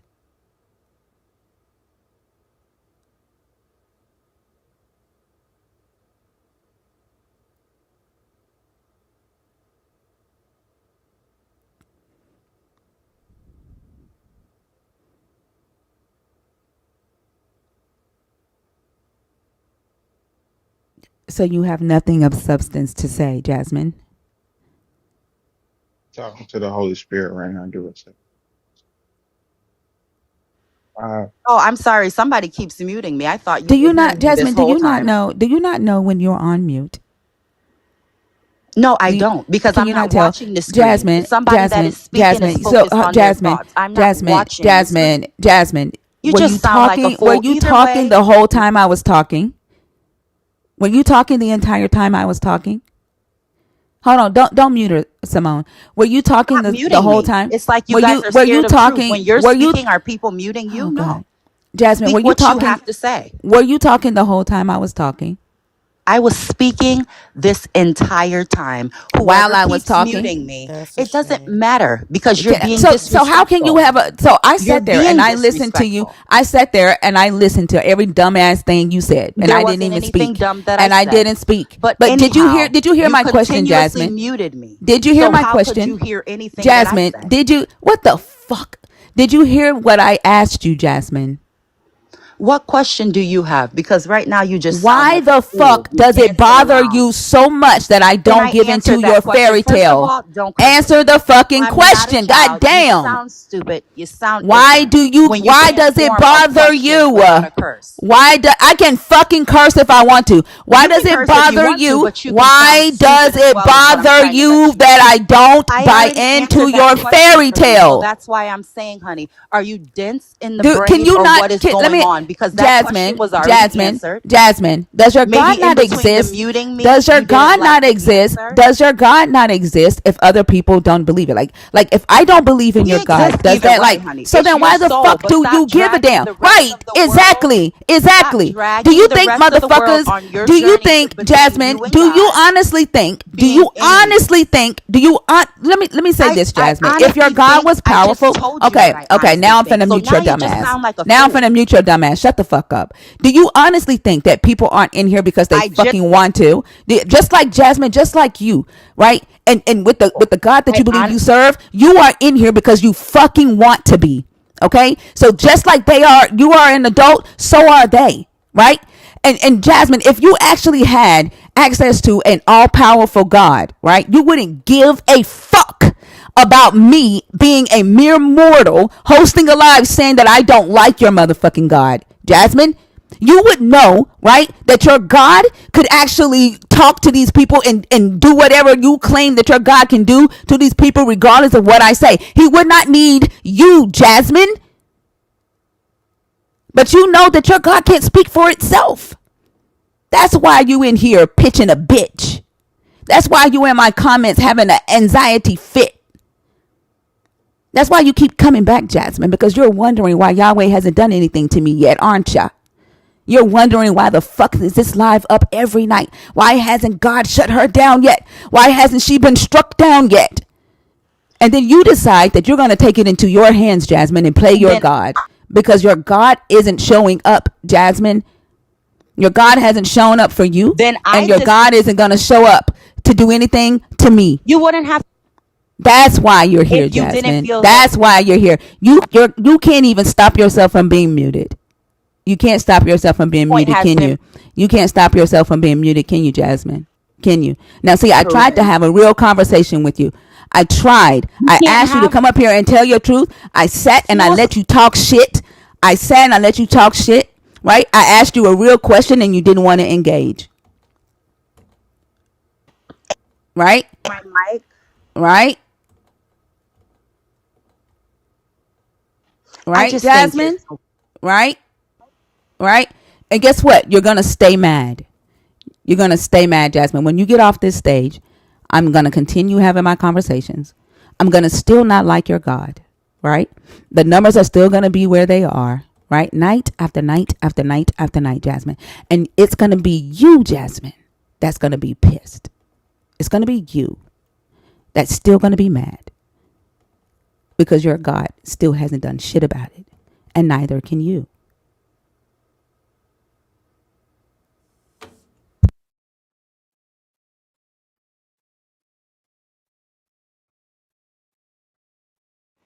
And you just proved my point. So now, good night, sweetheart. Everybody have a good night. I'm so happy. If I may You quote can finish Jasmine, that on the way down. 100% smart. But if I may quote Jasmine, Oh, so I got that joke.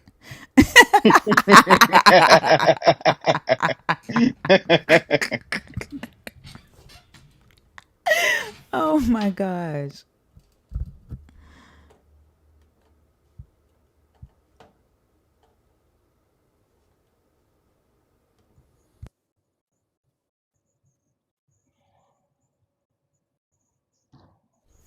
Mac V, how are you? I'm wonderful. How are you? I'm doing good. That's good. That's good. That's good. I I put it in the chat. I want you to send me that link. You know, the one if they take TikTok down. Oh, the Discord. Yes, ma'am. Okay. And Send me a message because okay. I don't get off of live until 10 a.m. So when you hop down, just send me a DM, and then that way I can respond to you when the live is over. Okay. Do you know how to do that? No. Okay. Click on my profile. And uh, then when you go to my profile, at the top where my bio is, you'll see it'll say message. Just click that. And then okay. it'll open up an inbox and just type me a message. Say, hey, don't forget to send me the Discord link. And then I'll Okay. send it to you through that way. I so appreciate it. And I wanted to tell you, boy, I've been having a ball with this uh should the serpent go to hell. I've been asking everybody that question. I have. Tell me about it. What's been happening? That I just everybody that I talk to, let me ask you a question. Do you think the serpent should go to hell? And they'll tell me, yeah. And I said, why? And they say, well, because uh, he spoke to Adam and Eve. You know, I said, well, didn't Satan take the shape of the serpent? So could the serpent control it?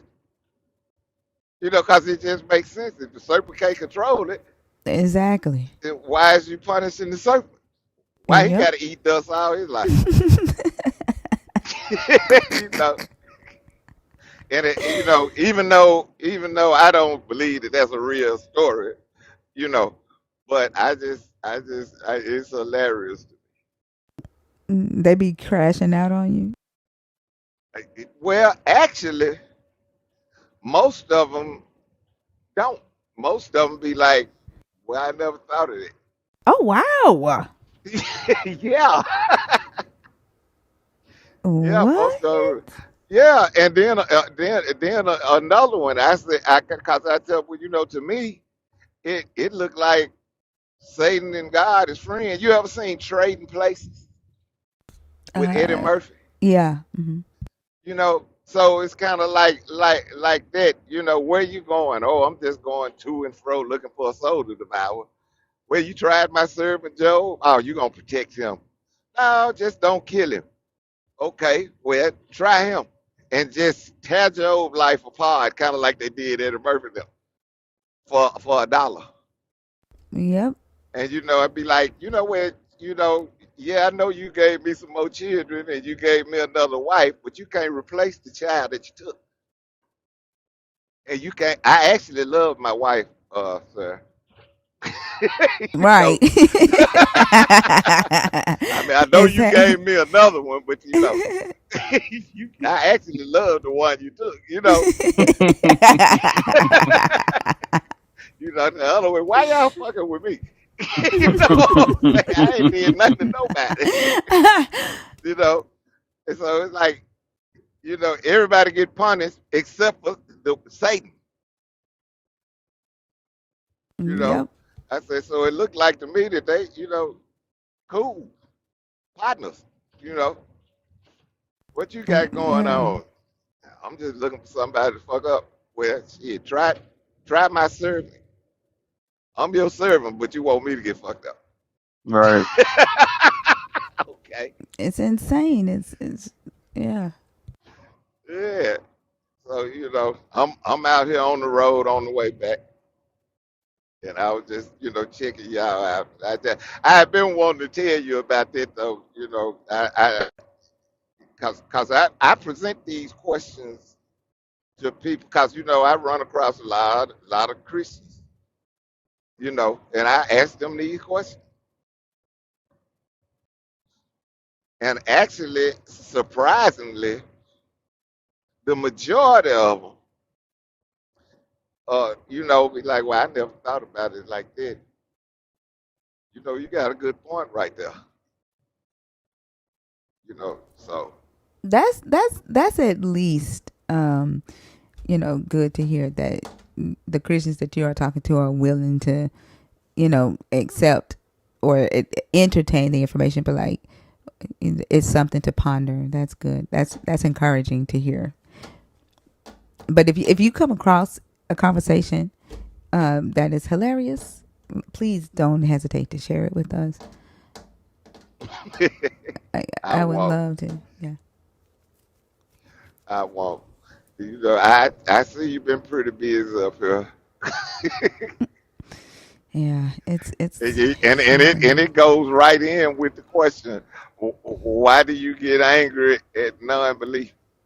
and she couldn't That was a answer prime that. example. Yeah. Like she could not answer that. Like I want to know. Like the one that's typing in all caps right now. I find it funny everyone's steady crying about a true God and life is within. Like sit the fuck down. Why are you mad? Like get in the box. Come answer the question. Like why does it bother you that we don't believe in your God? And like if you Does actually had Right. a God, like if you actually believed that you had a God, you would not care. I do have a funny story You for didn't you, though. answer shit, Jasmine. You came up here and just fucking whined about me not believing in your God. You didn't answer a goddamn thing. do they think we sitting down this whole, or we standing up this whole time?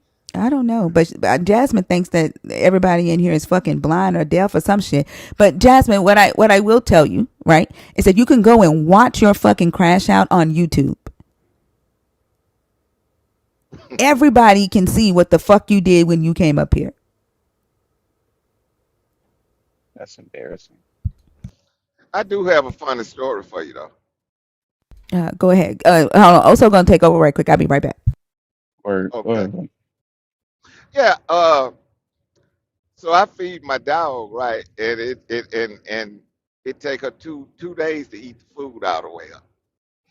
And so I was getting ready to go to work, and I had the news on the television, and a lot of stuff was going on. So I actually had forgot to feed the dog. I'm getting my grandbaby together and this and that. The news talking on the TV, and when I got ready to walk out the door, the newscaster said, "Well, uh, some people came to this home and saw that the dogs didn't have no food and no water, so they took the dog." And I said, "Damn, I had forgot to feed the dog." And I thought that was funny. That's crazy. Yeah, that was crazy. You That's know, funny. No, yeah, that's funny. That's funny. it's like the I ain't gonna lie to newscaster. you, because I'm gonna be honest with you, man. It'd be some days where it'd be like 7, 8, 9 o'clock, and I'd be like, "Oh, damn, I forgot to eat today." And then, like all those days, man, you just be like, "Ah, it'd be all right. It'd be all right." And then fucking you see somebody out here like don't got nothing to eat. You're like, "Damn, bro, I really probably should." You know what I mean? I gotta live like this. I ain't got to do this.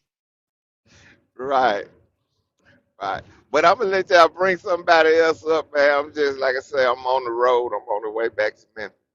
So, I hear that, man. Hey, safe travels, bro. Appreciate you coming up. all right, bro. Y'all be good. For sure, man. W Mac, ladies and gentlemen. And if you didn't know, that's actually Mac Luster's real uncle. So if anybody asks, Mac Luster is black. 100%.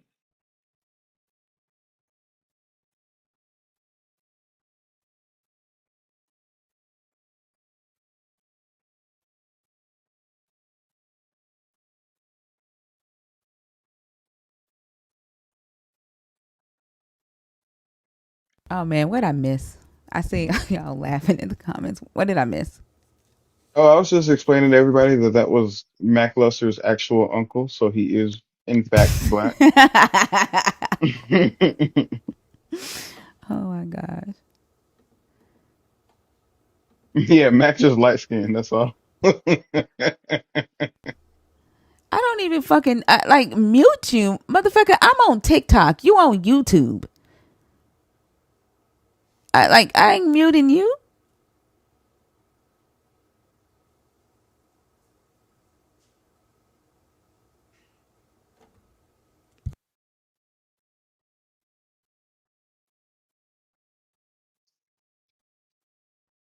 I swear some of these believers have main character syndrome. Like there was somebody named I don't know, Lionel. I don't know what their name was. All I know is the letter L was somewhere in their damn name. But they messaged me talking about you mute me because you know I'm telling the truth. You scared of my truth. I'm like you would literally have to have main character syndrome for you to think that I fucking give a fuck about muting you while I'm on talking to somebody that's on stage. Like I don't know you and I don't know what the fuck you typed in the comments. Like the fuck? Several, And like yeah, there's 30 mods in this space. 30 mods in this space and you think it's me muting you. 30 miles, several thousand people per night. But yeah, no, it's you took the time out of your day to be like, yeah, random person, fuck you. You're talking too much truth. It's like I got the truth and you scared of it. Like if listen, look, I'm gonna tell you something. If you got the truth, bring your ass on stage. I'm not gonna fucking have a conversation, like an in-depth conversation, or take your truth from the fucking comments. If you have truth, come on fucking stage.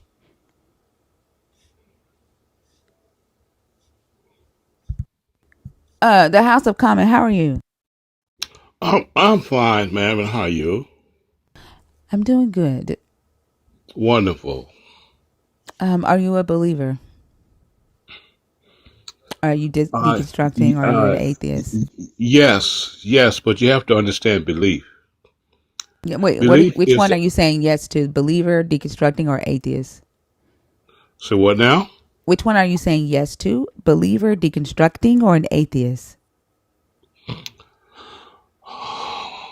Well, let's look at the word belief No. I first. need you to answer the question because can you just answer my question before we start, please? Okay. Do you believe in Yeah, the I God? believe. I Okay. believe. Okay. Stop. Okay. Great. Now you do qualify to be on stage. Okay. Now the topic tonight. Okay, is why do you get angry at non-belief? What I want to know from believers, okay, is why they think they have a right to try to force their belief on other people. And before you say we don't do that, okay, let me tell you what I mean by force. All right. For example, because we have I host a live saying that I don't believe in this God. I'm deconstructing from this God. Here's the historical accuracy, the historical truth of what's in this book, right? And people who also do not believe or are deciding whether they still believe or not come in here and talk and learn together. People who believe gets upset about that. Then they come in the comments and they say, y'all going to hell. Y'all demons. Satan, the Lord rebuke you. I rebuke this live. Y'all need to get great, black bitches. Right? That's what we get from believers. Okay? So what I would like to know is why do believers get angry or upset or try to when we don't believe and try to force their belief on us? Because they don't really believe in what they think they believe. All right. And a lot of the stuff that they believe, it don't make sense. They look at certain things with a closed mind. So they really don't believe what they think they believe because there's no proof behind their belief. Because belief is actually the absence of knowledge, of knowing, of facts. Wait, so they are trying to push their belief on us because they don't actually believe is what you're saying? But you know, Yes. like you don't believe in the God. You know the God, don't you? No, I don't know the God. Are you an Uh, atheist? No. Thinker, just so But you I know, don't know this is God. a I don't know God. I never met him. Y'all, I why never the met fuck is Jesus. Jasmine back in my box? this is an Uncle Ruckus type. Why the fuck is Jasmine back in my box? This is as an I'm Uncle muting her for Ruckus. 5 minutes. Hmm. Okay. I don't know what y'all mean by that, but I'm gonna drop him. I don't know. Oh, he's pro MAGA. Oh One of those black people that don't like black people. no! Don't tell me to let nobody speak, y'all. Like I don't. Jasmine had her chance. I'm not getting ready to play with her ass. I don't give a fuck about Jasmine no more. She had her chance. Jasmine's such a fucking loser. She should have acted right when she came on stage the first fucking time. Doctor Noah, Yeah, is it Doctor Noah? Dr. Nudge. Or Doctor Nudge. Noah, are you a believer? Are you deconstructing? Are you an atheist? Believer. All right. Did you hear the question that I asked the last guy?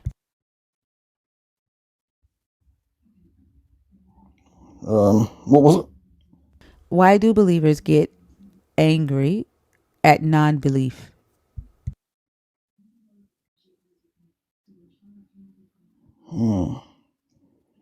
Could be, frustration. Like, if you see, like your family member or someone you love doing something wrong, and you're gonna stop them and say, yeah, don't do that, man. Like, sorry, How, yeah. if, Can you prove that not like, wouldn't you believing in warn them? God? Can you prove that not believing in your God is wrong? Is the wrong thing? Can I prove not believing my God is the wrong thing? Yeah, you said that if you see a family member doing something wrong, aren't you going to say something to them? Can you prove that not believing in your God is the wrong thing? I think it's faith as well. Like, we don't know for sure. It's just the faith that we hold on to, most of us. Some people have, had visions and stuff. Well, I haven't, but I just hold on to that faith. But what does that have to And do with, like, your faith is your faith? That just because you have faith in this God doesn't mean I have to, right? Because you believe in fairy tales doesn't mean I have to. that's it. I'm sorry. And the feeling as well. It's a good feeling you're having But this faith. that And I it's wanna, good for you though, right? It that's it, it. it I want to feels share it with good to you. others. Just Jasmine, I mean, Dr. Noah, do you have a wife? Nah, single. Single? Do you date women? I have, Now, I date but men. I date men, Dr. Noah. Okay? yeah, Now, the yeah, way a man feels in me feels great. It's a great feeling. Okay? Do you yeah, want that feeling, Dr. Noah? It's a good feeling. It feels great to me. Do you want to yeah. know what it Like, feels like to have a man in you? nah, It's not for you, is it? that's it. Exactly. Whatever you feel, right? This Jesus does for you, and whatever feeling you get for this Jesus, that's for you. Just because it feels good to you does not mean it feels good to me. Like, I, like, I don't want to have a man in me. I'd rather No, focus the on the opposite feeling. sex. Focus on the feeling. You're talking about a feeling, right? A feeling. You want to That's it. sell me a feeling. You want to sell me how great this God feels, right? Mm, And I'm telling you, right? A man feels amazing. yeah. If I come to you and I say, Dr. Noah, you haven't had sex until you've had sex with a man. Because the feeling is amazing. It'll make you feel like you Yeah, it is floating. with a woman as well. Dr. Noah, if I tell you that, right? Are you Yeah. just gonna go out and have sex with a man because I'm telling you that it's an amazing feeling? Like, what I have to be a man? Because that's what I like. That's what makes me feel good, Like, Dr. what if Noah. I say, have sex with a woman? Well, I've done Like, that it's a too, good feeling. but I've done that too, and it is a good feeling. But Dr. Noah, Dr. Noise. but not like our life. Like, Hold like on. we've got Listen to different what I'm saying. Listen to what I'm saying. We're focused on the feeling. You're trying to sell me a feeling, right, of your faith. You're telling me that I need your faith because it feels good. And I'm telling you that you need a man because that feels good too.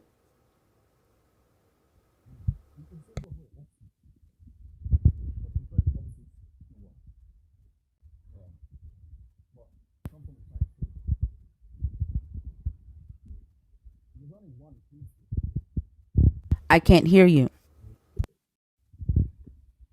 Say yes. Do it. I don't know what happened to his microphone. I think he fell. Like he's in the in between. Like I don't know. Where did you go? Doctor, she said it feels real good. Do it. No, like you're I don't know. Like something happened to your microphone. Yeah. It's like you put it under four pillows and then you're trying to make it seem like you're underwater. There now. It's like you took one pillow off. Hear me now? It's like you put the pillow back on. Now. It's like you took all the pillows off. That's crazy. Testing, testing, testing. You hear me? Yeah, man. You hear me now? Yeah, bro. Would you fuck a dude or not? Come again? Yeah, that's what he would do. Are you trying to fuck a dude or no? Wait. Where are we at? Would you or would you not have sexual relations with a man? No, I wouldn't. The feeling is I'm not amazing. gay. Why not? The feeling is. It doesn't matter. It doesn't matter Like, that I'm you're not not gay. gay. Listen, let me tell you. Let me tell you. Okay. It's This temptation. this hey, It's, this feeling is amazing, right? Like you haven't had sex until you've had a pole, right? Mm-hmm. no, but No, why? seriously. Like, I'm gonna hey, name myself. hey. But I'm saying you haven't had sex with a pole. You haven't had sex with another pole, right? You don't Like, know what it I'm a feels like. man. You don't know what that feels like, right? I masturbate. It's an amazing feeling. You Like, I need don't this need in much your more. life. Like you need this in your life. The release, Dr. Noise, the release. You've never released like this before. Like the tension, like the frustration that you feel in your life right now, right? A pole knows how to like reach it, right? It's long enough, right? Like Yeah. to reach it. Like, And there's a button. There's like this spot, right? There's a spot that the pole was designed to reach. And mm, when the pole touches that spot, there's this release yeah. like none other. Like none other. The feeling, like I'm talking about tears, right? I'm talking about levitation, Have we Mm. right? sort of keep this more, Like this it's. sort I'm of, just saying, like this, Not everybody small. should have this feeling. Everybody Not should have this small. feeling. Long enough like, to reach, baby. oh, that's, um, He's like in the sex doctors crazed or too. something. It's sex crazed. Like, you don't have to Whoa, whoa, whoa, ask whoa. for I'm the, talking about feelings, Dr. This is Norwich. your mental health. I'm talking about feelings. The feeling that you like you but, want to sell me a feeling and I'm telling you about an even better but one. there's other ways to look at things. Like, it doesn't have to always be about sex. Hey, I'm not it ain't More always about food. sex. We're talking about feelings right now. Like, He gonna be filling you up. food and stuff. No, this He feeling. gonna This be is a the snack. feeling. This is the feeling right here. Like, why are you running from this feeling? Like you need this in your life. Do you know like without a release that you end up being very frustrated, being mean and angry, right? Online yelling at people, right? Not sleeping at night. You got to release. I wonder if, this is what that serpent sounded like to Eve back in Nah, the probably not. Eden. But imagine this. You come home from a long day of saving people's lives. It's been a hard day. And you're just like, fuck, I'm so tired. It just spent. And you get home and he got a nice bubble bath going for you. He's like, hey, Dr. Nosh, why don't you just lay back and relax in this nice, beautiful bubble bath? Stuff that And I'll while you're smack him in sitting the there head. in your tension, hold on, I'm painting you a picture. And while you're sitting there in your tension, he's rubbing your shoulders. You just kind of laying there like, Like, I wouldn't even you get to that know, point. this is a hard life that I live, but at least I get the comfort of strong security. That's just, I don't know. It makes you feel seen, but also like protected at the same time. And then like, I don't know, he hits your button. What does that do for you? Uh, no, that's just crazy talk, man. Look, yeah, suit yourself. You can go that way. I'm not gonna imagine some other dude on me. Stuff that. No, he's not on you, he's in you. What'd you say? Uh, No, I said like he's in you, you know, like how you keep saying Jesus is in people. Like this dude's name's Jesus and he's in people for real. Like for real, for Look, real. your mind's corrupted, man. There's many words to English, My but you got to mind's look at it. corrupted? How is my mind corrupted? I'm just asking you a You're question. thinking, yeah. There's always words. The English language, language. There's always you just got to keep it sensible, mate. You got to be mature about these things. You can't be Yeah, childish, no, man.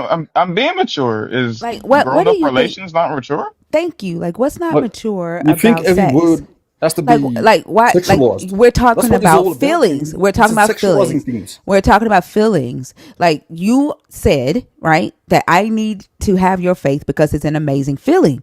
I'm telling you that I have access, right, and experienced this amazing feeling, and that is sex with a man.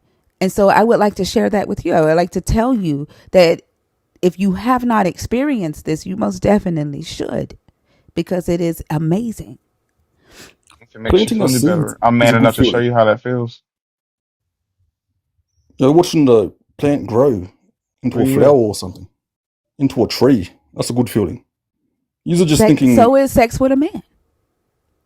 like, think So is outside sex the with a box. man. Like having that spot rubbed, that release. I don't know. It's It's a you just can. so is sex with a man, Dr. Noah. Doctor, what you doing Sunday? There's so much more to life, though. But we're I can talking show you a about lot. amazing feelings right now, and that's the one that I like. Like you're letting a man sort of. I don't know. Like, oh yeah, we're not that good. Just Yeah, yeah. Not all of you. All of you are not. You got to find one who can reach the spot. Hmm. yeah. You know, everybody isn't endowed.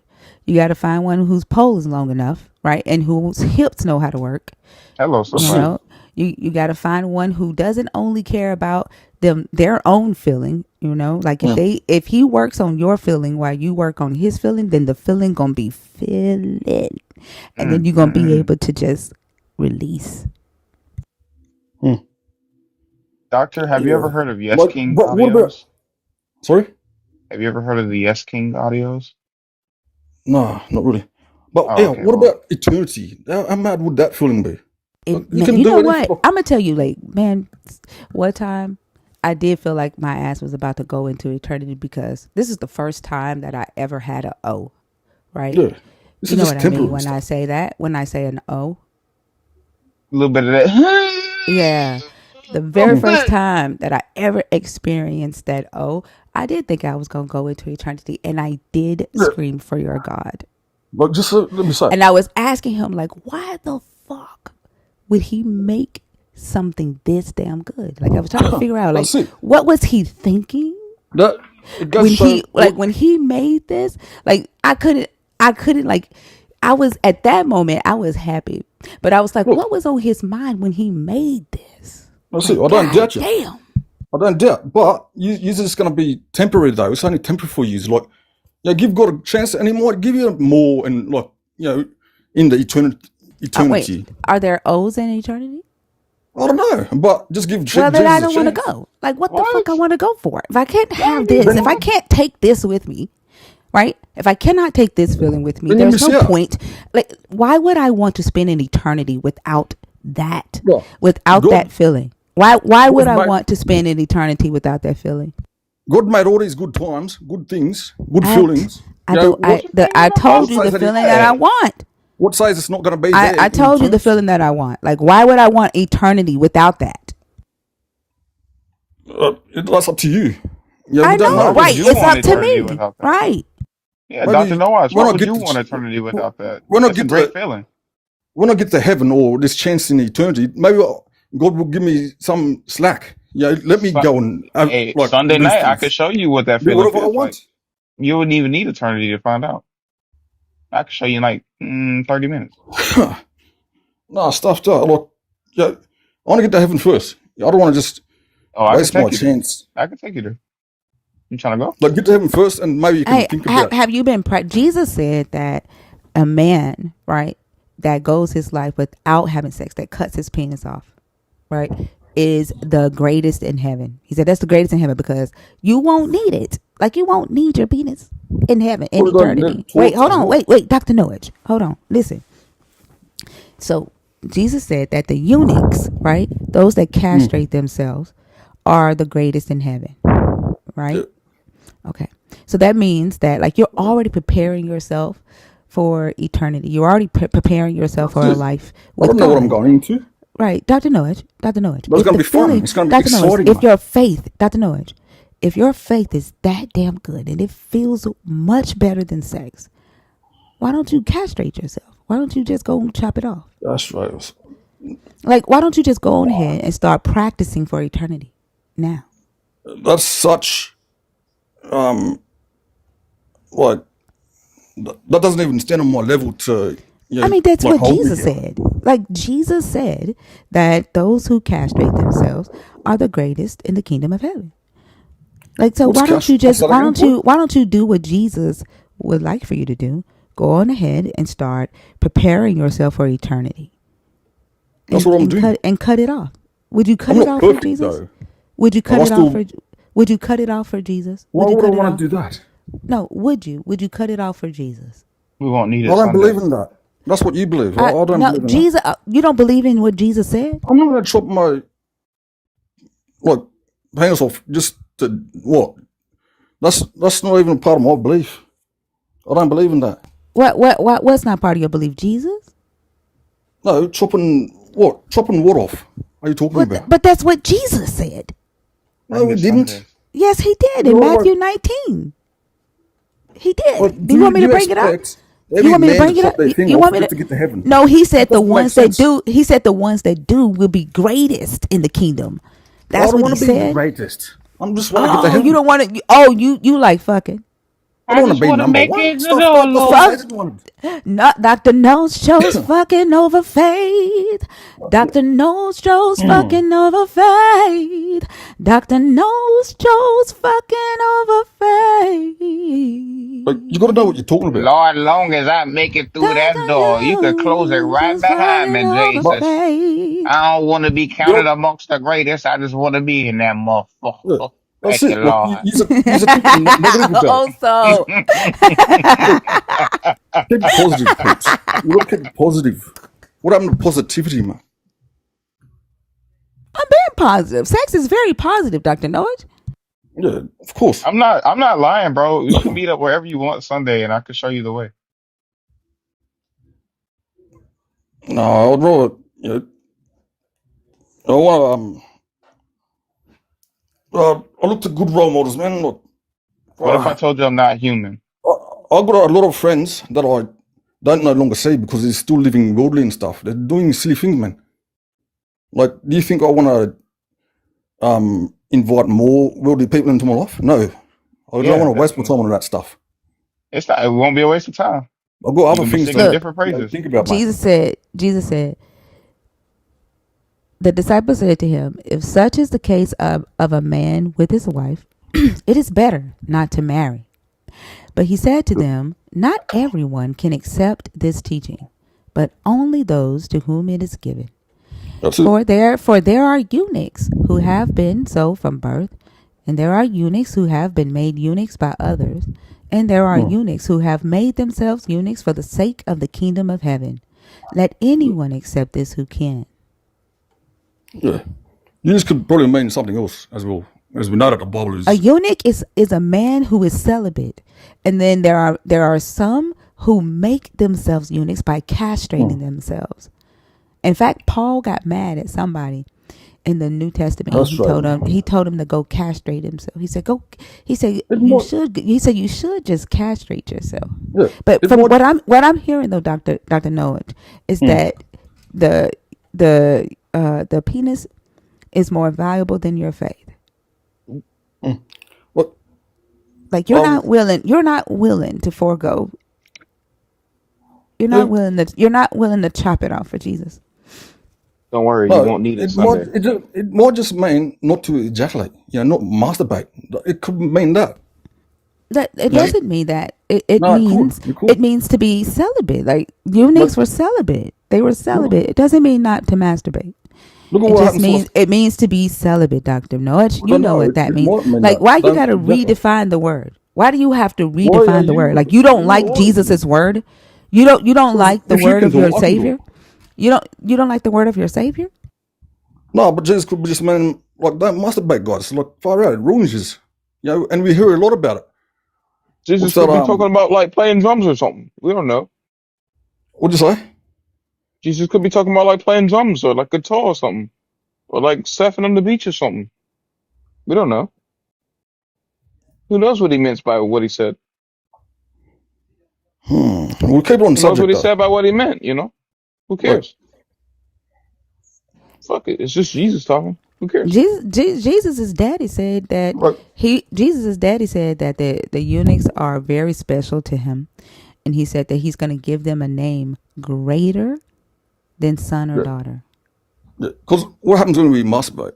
We lose our testosterone, Like, and well, I've got plenty left over, doctor. maybe you then we look shouldn't. like Hey, you won't have to masturbate if you have sex with a man. Like, if you go and try the pole, you will get it. Just add another pole. Then you won't no lose the stuff that. testosterone. You won't lose testosterone if you add another pole. You'll get filled with Simple. testosterone, doctor. It's That's too much math. to lose. Like, if we're No, you'll so be little gaining more than stuff you that. lose. Trust me, doctor. I'll show you Sunday. You'll figure it out. You'll find it. No, you can go play it with yourself, mate. I'm not going to do that. But we Look, already agreed. Read on what? look, Dr. Noah. For thus Well, the says the short was. Lord. Listen. For thus says the Lord to the eunuchs who keep my Sabbaths, who choose the things that please me and hold fast my covenant. I will give in my house and within my walls a monument. Like they get a whole ass monument in the house of God. And a name better than sons and daughters. Like they gonna be they're Yahweh said, I'm calling y'all something better than a son or a daughter. I will give them an everlasting name that shall not be cut off, but the penis. But you gotta cut the penis off to get an everlasting name that shall Well, not be cut off. Do you want a monument in the that's house of twisted God? and delusional. That's the word of God. I'll be the No. monument if you be the house of God, Like, doctor. you just got to back to front. Look, Doctor, did you hear you're in me? danger in a way. I'll be Look, the no, monument if you be the house of God, doctor. it's a dangerous kind of place to be. The way Can I, that you are thinking. baby? All Well, I'm doing, this is the word of God. Like you don't yeah, like your God can have Bible. fun. You don't God's got like a your sense of Bible. humor. This he ain't being funny here. He not being funny. No. Well, to me, he is. Why? Because you don't agree with your God? Like, I believe we have to mutilate ourselves, stuff that. And That's what your God said. to be the greatest, I don't want to That's be what no your God great said. person in heaven. I'd rather be That's crazy. Like your God like gave that. you a pathway, right? He gave you a pathway to be great to him. Like y'all be That's not wanting to be good. great to him on earth. Like why? Like why y'all want to be great to your God here? Right? Like y'all be bothering us because y'all think y'all need to like gain as many souls for your God here on earth because you want to be great to him. But you don't like there is an easier way, right? Like you can like leave us alone, chop the Yeah, P and be okay. great in the kingdom of God. Like that's a easier No, way. And then you know what? Then you don't have to like listen to us. That's You know, exactly. like, yeah, like you don't have to like listen to us tell you how much we don't like your God, right? The funny thing is, All you got to yeah, do, Dr. Norris, all you have to do is actually follow your God's word. That it's that simple, right? yeah, Follow your God's word, chop the P, mm, right? Give up sex and be the greatest in the kingdom of God. And then you'll have a monument, and then you'll have an everlasting name that should never be cut off, although the mm, penis is gone. yeah. Don't give It it up, also doctor. I'm gonna see you Sunday. hold on, sorry. I It like how also many tells us buttons you that have undone in your picture. hold on, sorry. It also tells us to pluck out our eyes or chop off our hand. You know, if we sin, to cause us not, Oh, because it's you'll better. chop off the hand. You'll chop off your hand, but No, you won't chop off it's your better penis. for a part of the body to go in the hellfire than the whole body. And but Well, it doesn't. hey, It doesn't. hey, hey, send It's the not saying penis to twice that hell. they actually do that. Send the penis to hell, and then go to Yeah, heaven and like that means get eternal life. stop thinking with your penis, you know, and think with your No, head. that means chop it off and become a Hey, No, eunuch. it doesn't. Like your think your Yes, with your it brain, back mate. door, does. It doctor. It literally doesn't. does. It wouldn't have you do that. Like you got to back to front, 100%.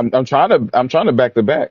Like why when God tells us Also, when God tells us to multiply, you know, live fruitly, like use are full on. And I was gonna say, oh my That's why we god. try to how get about mute you button. leave Oh my god. God's name out your mouth, like telling us to leave you out of ours? Like that's like, you know, why do you have a page saying like having like Why you belittling sound God like and a stuff? broken record right now? Like, does this make you uncomfortable? I'm gonna change my name to Dr. Noah's man. Like, Hold but on, Dr. Norris, does this make you uncomfortable? I got a Like feeling that I me know you're gonna constantly need to like feel. trying to sell you this feeling. Like, does it make you uncomfortable? Do you feel no, disrespected? Do you it, feel disrespected and offended, Dr. Norris? it doesn't Trust make me, you're me gonna feel uncomfortable. this feeling. But you're gonna be uncomfortable, you know, Oh no in the no no latter no no. days. I won't make you feel Dr. Norris, uncomfortable, doctor. I'll be comfortable Dr. like Norris, later. You're Dr. gonna feel Norris, really Dr. comfortable Norris. this Sunday. The very fact that you And I want you to can't, be comfortable as Dr. well. Norris, Dr. Norris, the very fact that you can't like recognize that how you feel right now, right, is how people who don't want your faith, right, people who are telling you keep your faith to yourself, that's how we feel, right? Like, don't, if you don't like how you're feeling right now, don't make anybody else feel that way. Keep it to yourself. Okay?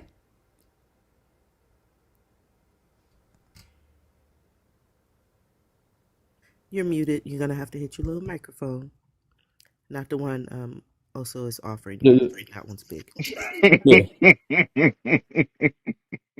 Yeah, like just be Sorry. wise, eh? I think about your choices. I've never been a Mr. Doctor, so that's interesting. Who cares if you're mucked up? Like I'm mucked up. But there's always room to Okay, whoa, whoa, improve. whoa, whoa, whoa, whoa, whoa, How do your whoa. parents feel Oh, about black people? huh? How do your parents feel about black people? Are they cool? Of course, well, I'm black myself. I'm Oh fuck yeah, nice. And what are you doing Sunday? so no chilling. Not much. W man, you like Netflix and sports or chill? something? Not much. Nah, not like I used to. No. Like, Well, I well, lost what were interest you in a into when lot you of were? stuff. Huh?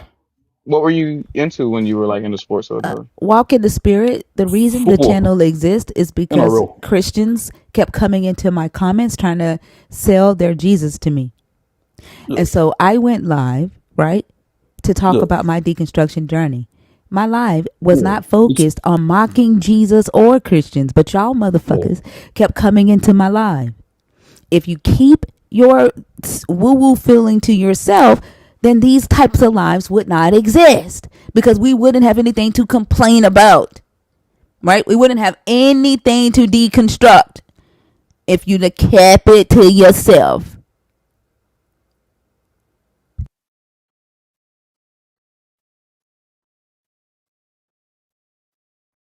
That was crazy, Dr. Uh-oh. Noah. That was like, wow, like the announcement was a lot. You want to get out of here or something? I don't know. Like I know a place that's like quieter than this or something. Like we could just like chill and talk about like sports and shit. I don't know. Wait, I gotta go, but love yous and take care. Yeah, I love you too, man. That's Yeah, You yeah. sound hella Wow. yeah, uncomfortable. Keep your faith in your pants, okay? First. Bye. yeah. Bye. MLM Give it baby. a zip. Oh my god, what is Zip it hyper, up. right?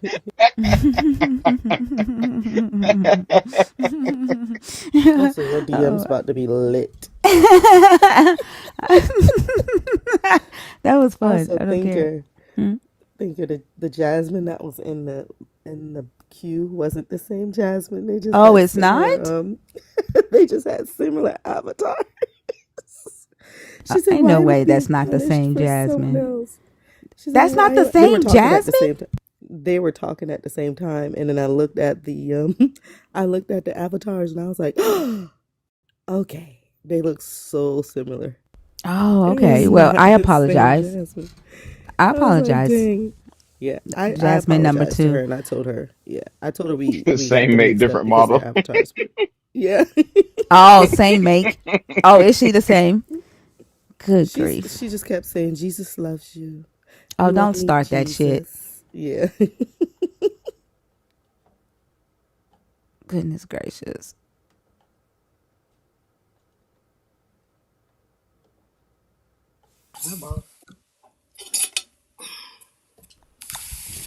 The lost demo?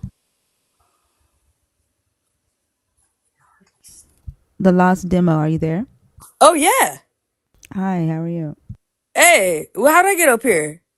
Oh, Oh, TikTok threw you on stage. Was it on accident? Oh no, no. Wait, but yeah, I'm a non-believer, so you probably want somebody who's a believer, right? That's okay. I can take you down, but thank you for supporting the live. And I hope you have a Always. beautiful night, okay? All right, thank you. Bye bye. You're welcome. Bye-bye. oh Wait, my do you gosh, think you're me and the so doctor are gonna get sweet. together or something? You know what? That was so Fuck. sweet. Oh my gosh, that picked me up a little bit. Aww.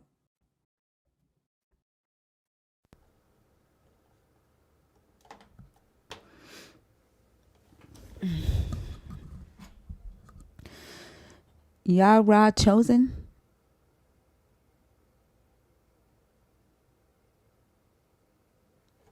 I really hope they come back.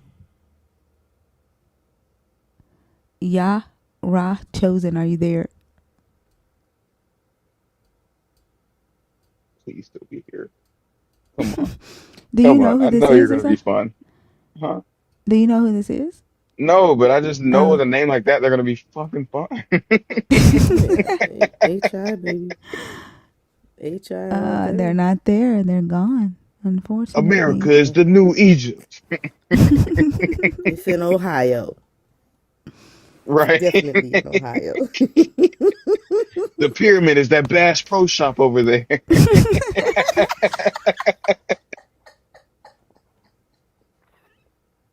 Why do Because you you think don't they have restaurants understand. called Pyramid? Right. You ever been to It's the pyramid Vegas? on the What is that dollar big bill. building called, huh? Oh, I'm Hello, crying. Hi, how are you? I'm good. I just want to say one couple things. Well, give me just a second. So I don't allow that, okay? Are you a believer in the God of the Bible? No, the God of the Bible is false. Christianity is it's Give me nonsense. just a second. Are you a Islam is the Muslim? only Are true you? religion. Okay, stop. Okay, this conversation right now because Ems is gone, is for Christians. Okay, if Ems comes back, then you can come back. Have a good night. Christianity is false. Thank you so much. I don't You trust a said, motherfucker whose username is I Heart Coffee and their profile picture is not fucking coffee. right. Goddamn liar. No respect. Oh my gosh. Was he on a loop? That's what it sounded like, because he was about to repeat the same thing over and over again. Yeah.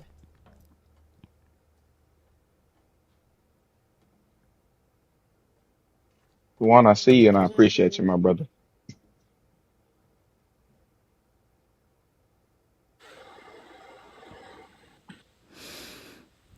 Melly May. Hey, going on, guys? Good to see How y'all. are you? What's up? How are you? Oh, great. I'm great. I'm great. I'm always great. I stay great. Good. I'm a Are you Christian. a you are a Christian? So do I'm you, a do you know Christian. the question that I have for Christians tonight? Yeah. Why do you get angry at non-believers? I don't get angry at Hold on, non-believers Melly May. Read that last or word non-belief. again. There we go. Thank you. Non-belief. I don't get angry at non-belief. You Why know, would I'm I trying get to angry at non-believers? That don't even make sense. I mean, I'm trying to Melly figure May, out Melly May. what to You do. gotta slow down a little bit. Do you Slow remember what? down. Do you remember what you typed in the comments before you came up? I remember what I typed in the comments before I came up. Nah, I've been drinking. Oh, We know. Yeah, yeah, We you tell. didn't remember that you typed, "I want to come up and debate." You don't remember yeah, typing yeah, that? yeah, yeah, yeah, yeah, Well, yeah, yeah, so yeah, yeah, so yeah. what is it that you want to debate, Melly May? I wanted to debate the fact I don't believe in neither one of y'all. I don't believe in the Christian. I don't believe in the Sorry, non-believers. my mic I gave out. don't believe in the spiritual people. I don't believe in none of y'all. Who is I believe in y'all? my What is own. I believe in what is happening? my own thing. I Who don't I who believe believe is I in got nothing. Saturday open, Oh, Melly I Mel. don't What you believe trying in to do? nothing nobody says or nobody Mel, believes you got or some nothing. I believe in my own aggression. thing. do you know I Oh, what got you my my are? I Saturday can busy. start a whole cult. I can start a whole cult. You know David Koresh, right? What Who? he did in Who? Waco? I can do that. I can do that right now. This is your debate? Hello, FBI. No, no, no, no. Hello, No, no. FBI. Listen. I'm just saying. This is how gullible people are. See, Why are you drunk right now? people are so gullible that you could just Melly go May, up Spell and gullible listen. right now. Melly Shut Say May. up. God damn. Melly May, why are you drunk right now? Why are you drunk right now?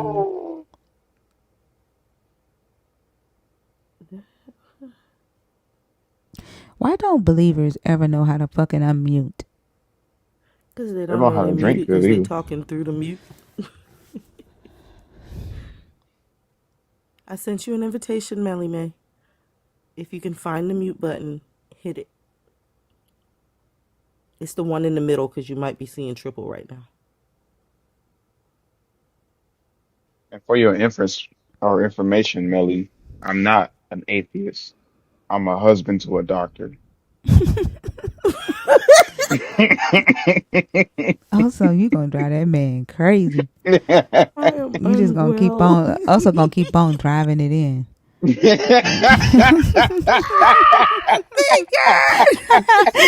Just digging in and digging and digging. Deeper and deeper. Just deeper and deeper. I am crying real tears right Melly May, now. Melly, do Melly you still know how to didn't come find off it. mute? He ain't found the mute button yet. Okay, I'm moving on. I ain't got time for this. Anyways, worship Jack Daniels. How the He's hell gotten you me gonna this far. is I hope how it's Uncle Nearest. how Yeah, you you gonna probably start right. a cult and you don't know how to unmute? What the fuck? Like you Right. can't. He'll have his subjects unmute for him. They're not gonna never mute me. You know how easy this shit is?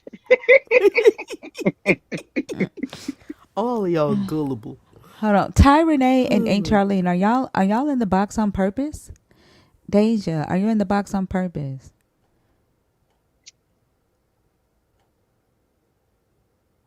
To the nerds that's in the box, are y'all? I need to know who's in there on purpose.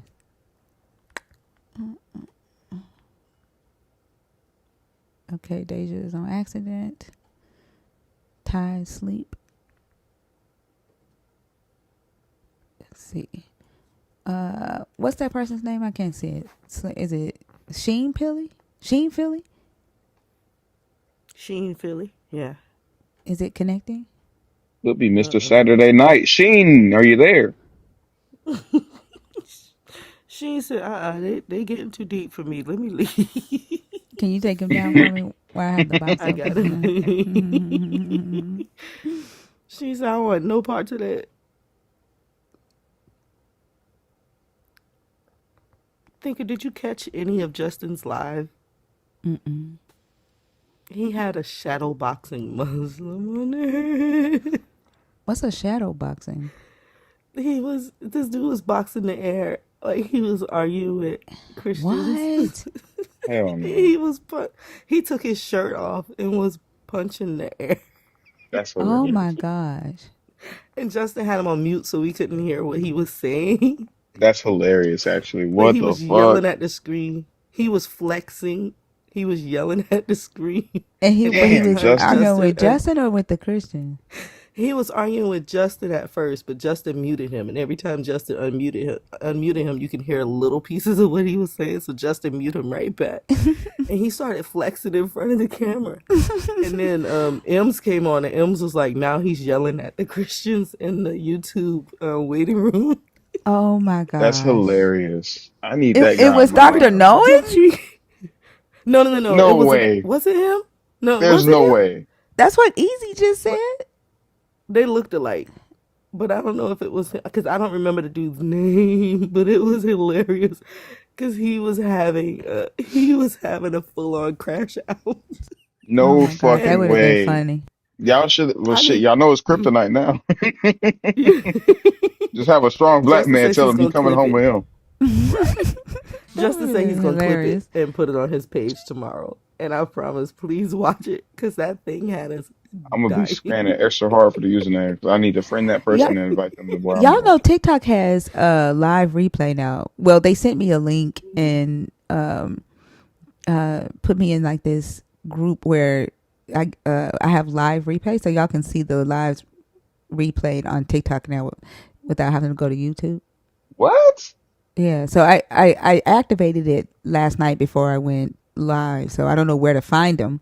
Yeah, But now you have live replay on TikTok, and I was like, this is so crazy that they released this feature 2 days before the fucking app gets banned. that ain't no fucking shit. God. Yeah, but I did clip the Thunder Reese conversation yesterday, and I have to like edit it because it's a long conversation, so I have to edit it to the good parts. But I'm gonna post Yeah. that tomorrow. That was hilarious. Yeah.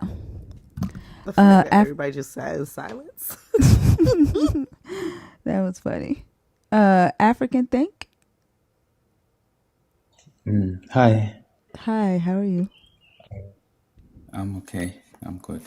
It's good. Yeah, Are you a believer? Are you deconstructing, or are you an atheist? I'm an atheist. Okay. And what did you come up to talk about? I wanted to add on to why do I get angry at non-belief? You get angry at non-belief? Um, yeah, Why do yeah, you get I angry do. I do get angry. at non-belief? Um, oh no, I get angry at belief, not non-belief. So I read it wrong. Yeah. No, I get angry at belief because I'm in South Africa. So in South Africa, belief is really strong in society.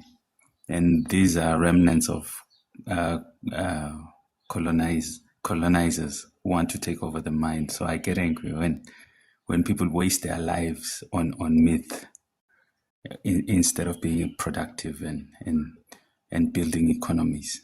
So that's my problem with non-belief, I'd say. That's why I think that's why Africans are always at the back when we have the resources.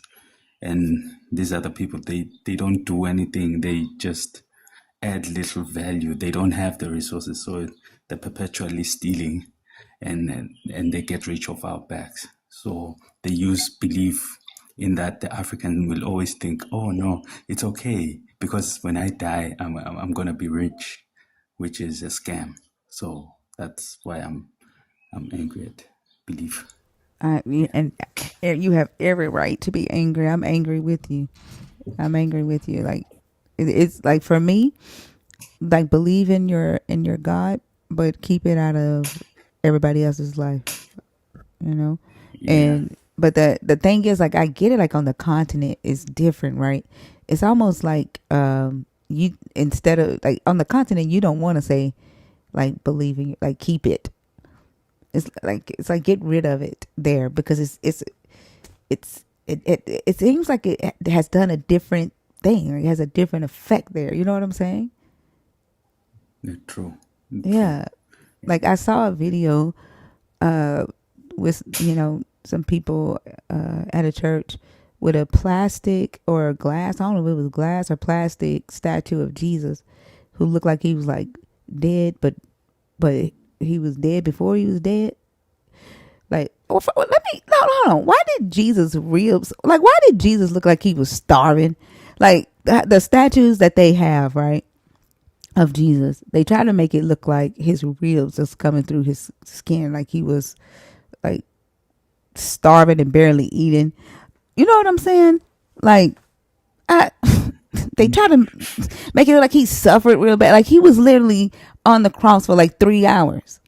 He, like, they didn't give him food for 3 hours, but they make it seem like his ribs was, like, coming through his dang skin. But they had this statue on the ground of this, like, starving Jesus that was dead, and people were, like, around it crying like he had just died. And I was like, that's a lot, you know? Yeah. Yeah. That's mind control right there. Yeah. Yeah. Yeah. That. So the thing is, here they push it while you're still young. So in elementary, you call it elementary, you call it primary school.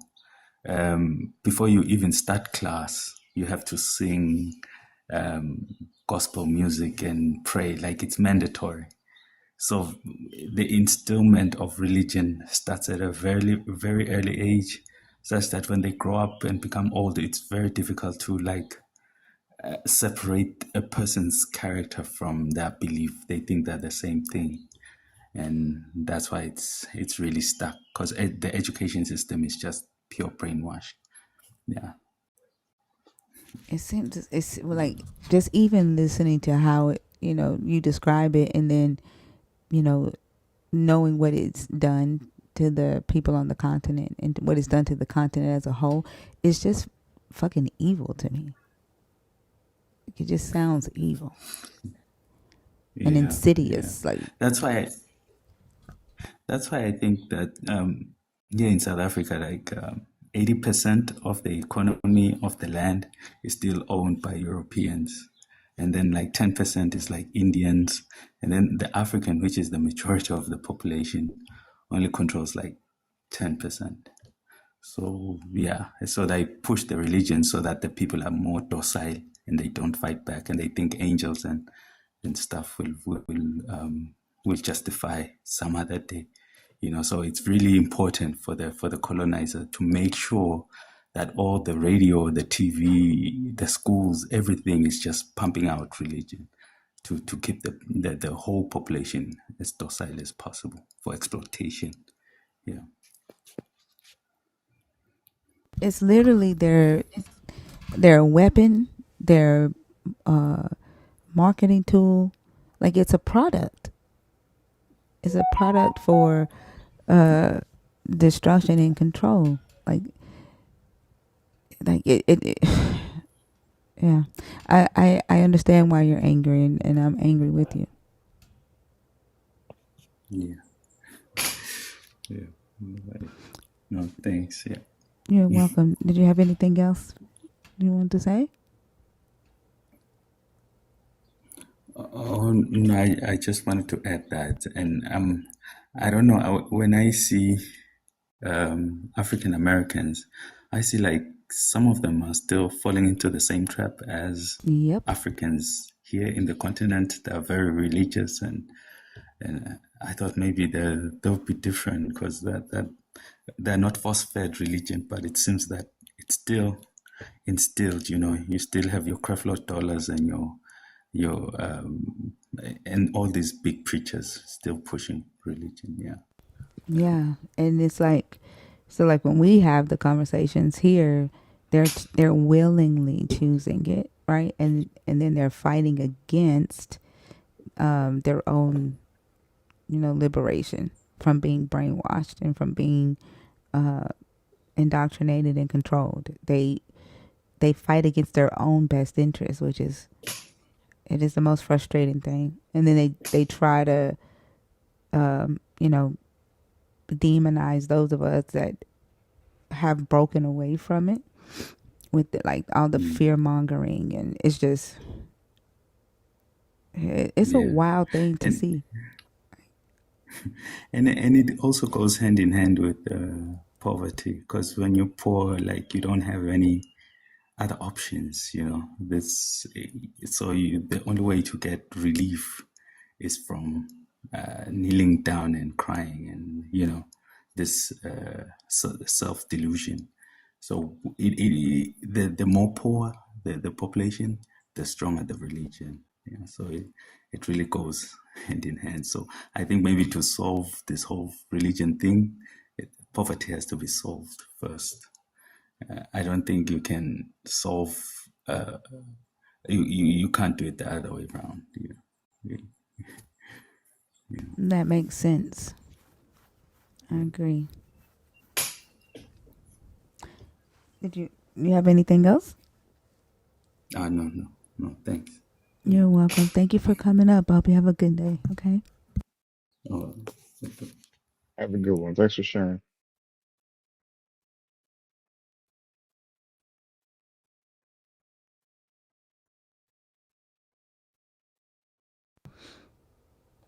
Just even thinking about what they did on the continent, it just it's sick. Mm. And that's why, like, when I don't want to bring up the conversation earlier, but like, can't say that one group of people deserve to have a safe space and have resources, and you know because of what they went through, and just ignore what everybody else has gone through. It's just Yeah, that was a lot. yeah.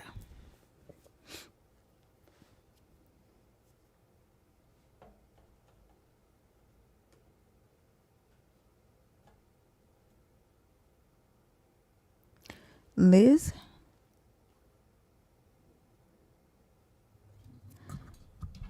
are you there? Okay. If you accidentally, if you requested on purpose but your mic was messed up, send another request, please.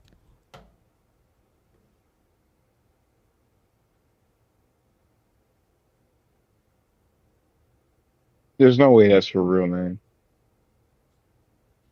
What? Roni Rick? Who is Roni Rick? Isn't that the person coming up? Yeah. Well, why you say it can't be his real name? Who does that? Alliteration?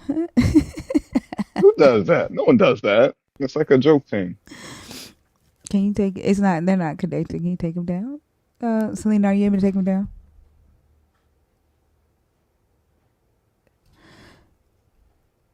Oh, shit. Keep your things away from me. Okay. Sometimes pressure has like flashbacks to whatever life he used to live in his sleep, and it's the weirdest thing. He like kind of halfway wakes up and looks at you, and it's like, oh, what's going on?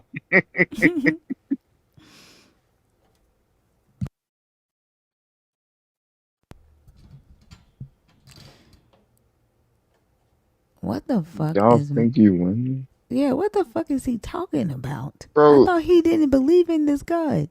this was your first message in like a half hour, man. It took you that long. What the fuck? Clearly, you're not winning, right? Like, whether we are or not is irrelevant. You're clearly in last place.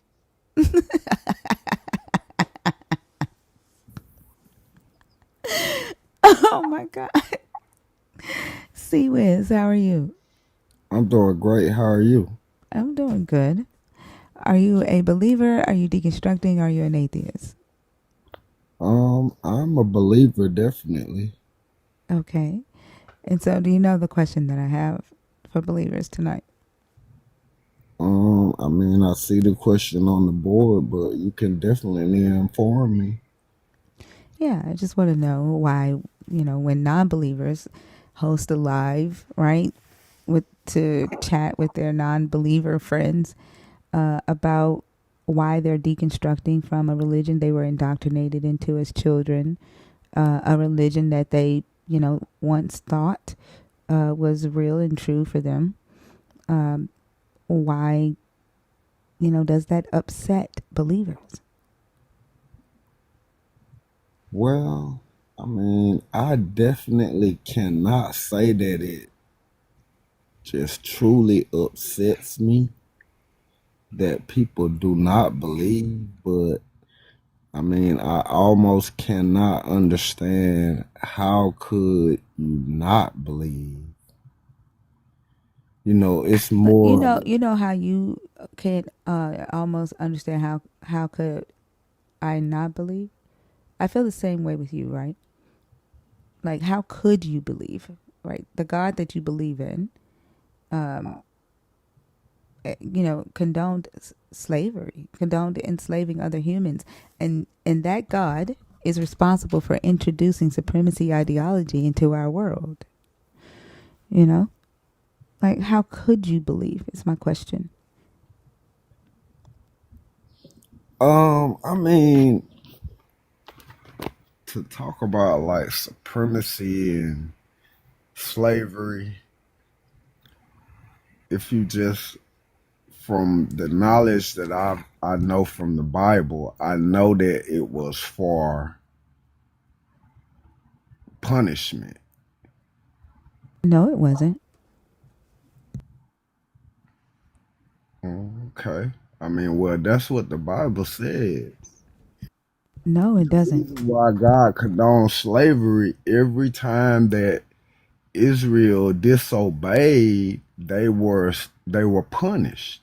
And that I'm was talking about where your God allowed Israel to become the slave masters. I'm not talking about when they went into slavery in Egypt, because your God had plans on, trying to take over Egypt. I'm talking about where he told them that they could become the slave masters and enslave other people, and but the Israelites could not be enslaved, where your God introduced the concept of supremacy. That's what I'm talking about. Well, I don't just really understand what you're saying, but I Here, kind of. let's go to your Bible. Like, maybe you'll understand it that way. Right? This is Leviticus chapter 25, verses 39 through 46. Okay? And I don't know if you're looking at the screen, but the verses are on the screen. All right, go ahead. So it says, if any who are dependent on you become so impoverished that they sell themselves to you, you shall not make them serve as slaves. They shall remain with you as hired or bound laborers. They shall serve with you until the year of Jubilee. Then they and their children with them shall go out from your authority. They shall go back to their own family and return to their ancestral property. For they are my servants, whom I brought out of the land of Egypt. They shall not be sold as slaves are sold. You shall not rule over them with harshness, but fear your God. Do you see the very definite commands not to sell an Israelite as a slave and not to make an Israelite serve as a slave? Do you see that? Yes, I see what you're saying. I Okay. do. And then verse 44. As for the male and female slaves whom you may have, it is from the nations around you. I love you. Have a good day at work. It is from the nations around you that you may acquire male and female slaves. You may also acquire them from among the aliens residing with you and from your families who are with you, who have been born in your land. They may be your property.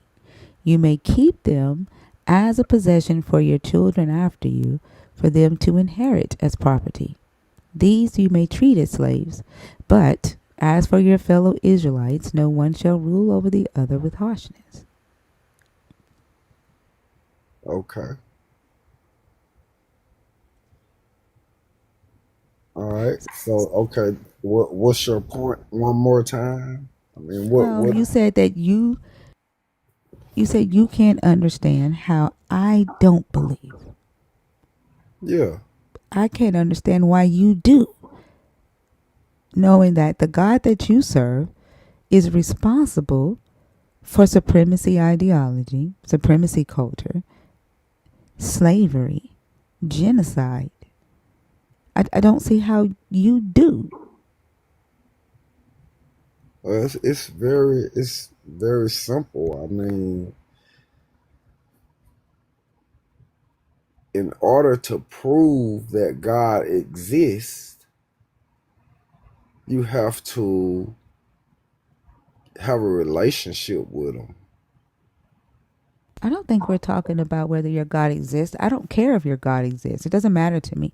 I don't like your God. I don't like what your God stands for. So I don't care about proving the God exists. Oh, okay. Well, that's understandable from your point. You But I know, asked you a question. You said that you can't understand why you don't see how I don't believe. And yes. I said the same thing to you. I don't see how you do. Right? And you've And not then answered that.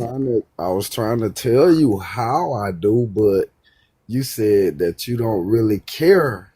And that you're talking about his existence. Right? Yeah. I'm giving it to you that your God exists. Your God is a slave master. That's the point. No, I don't agree with that. I mean, That's I, what your Bible says. What does it say? Verse. Hold on. the Bible Wait. says Hold a on. No. lot of Listen. Hold on. things. I'm going to show you where he's a slave master. For they are my servants, whom I brought out of the land of Egypt. Right. And in the New Testament, Paul said, "You are slaves to Christ." Yes, that is Jesus accurate. says to call yourselves worthless slaves. Your God is a slave master. Okay?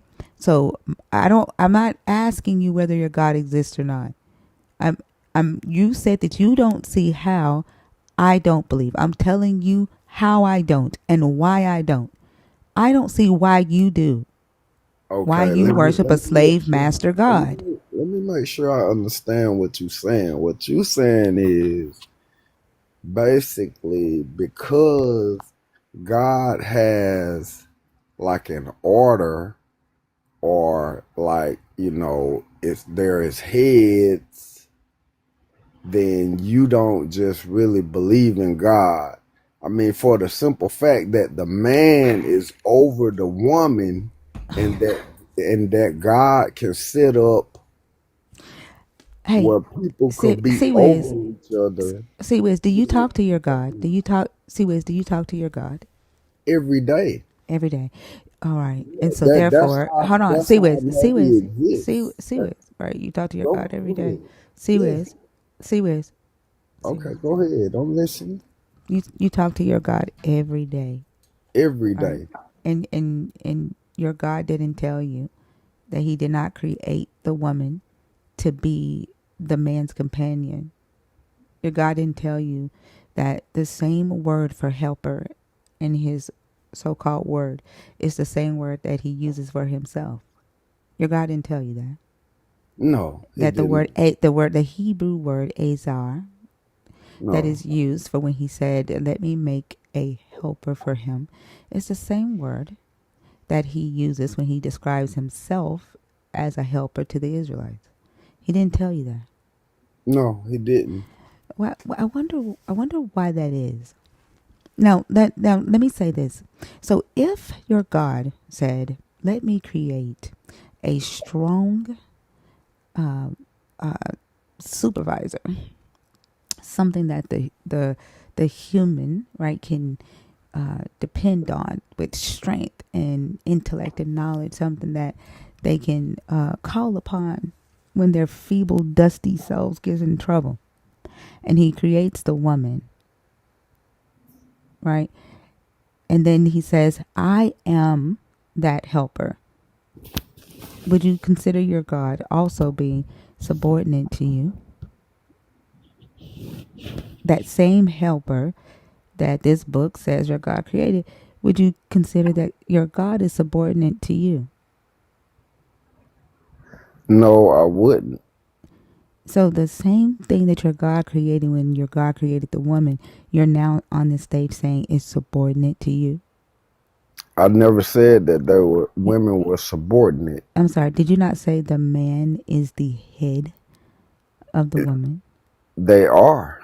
So what do you Just think that like the means? people What do you think just that like the means? What do people you think that means when you say that? it means the same thing as the people that are in the government are the head over you. Which means Wherever that you are subordinate to them. that it does not mean that you are subordinate. If they It are just over you, the yes, I fuck? Like mean when you have because it has conversations with Yahweh, there is structure. when you when you Even have when you have conversations with Yahweh, right? Yahweh don't teach you how to define the words that he's using when he's talking to you. Cheese whiz, what's your definition of subordinate? I don't know what the host is trying to say that I'm saying, but No, cheese whiz, what's your favorite? What's your definition of the word subordinate? Let's just all subordinate, be on the same page. Yeah, I mean, it means that like someone is less than what you are. You're like a lower subordinate. rank in society, or like a lower rank in like whatever.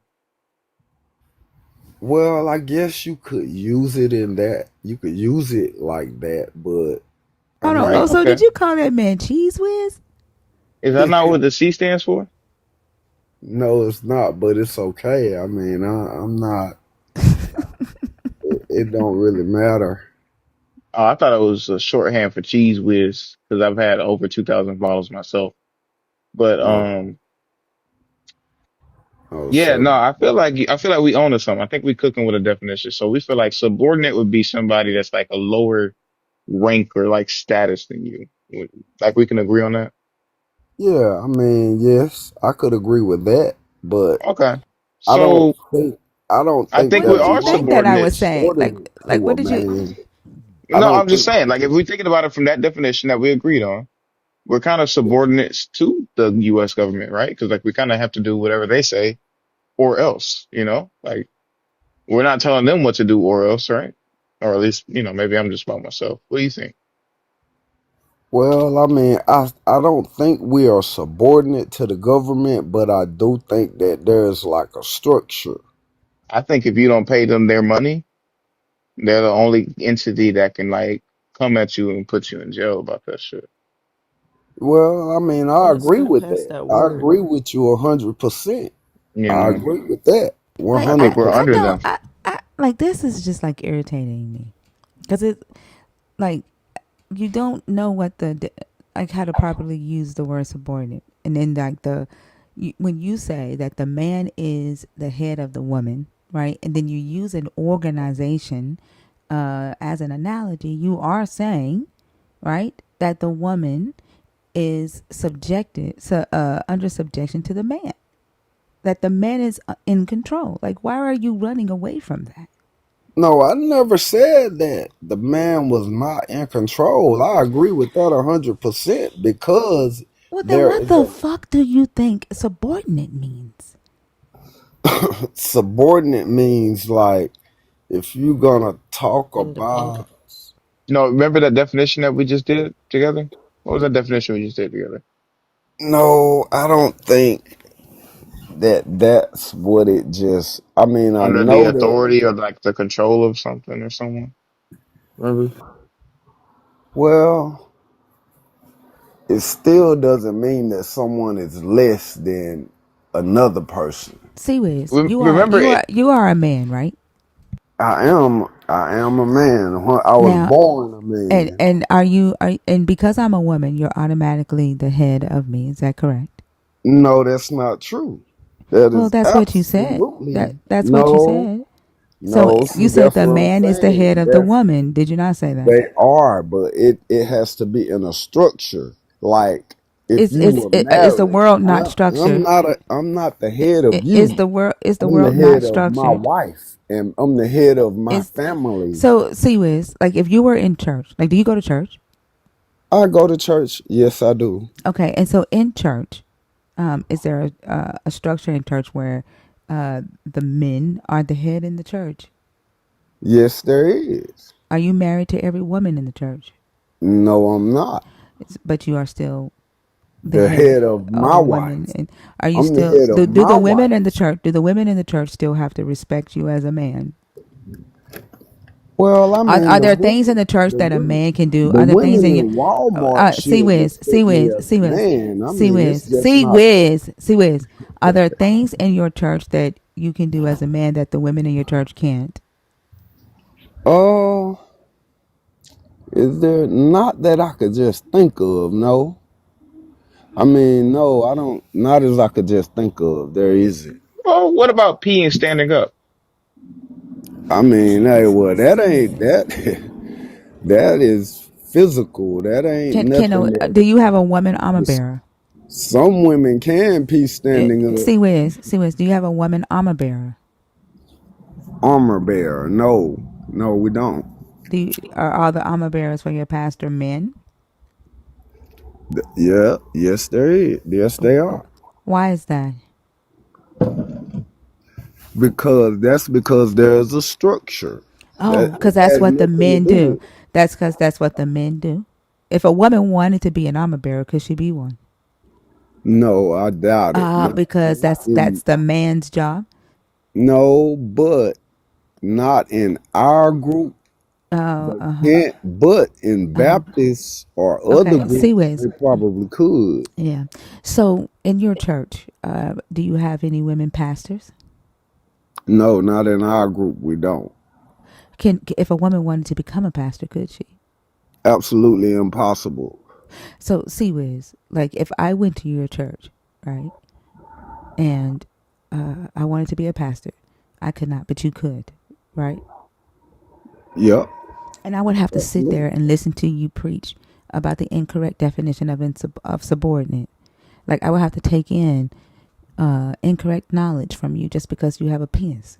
Is that correct? No, that's absolutely Now, incorrect. see, Wiz, if I have more knowledge than you as a woman, I have to sit there and listen to you preach from a place of a lack of knowledge because you are a man.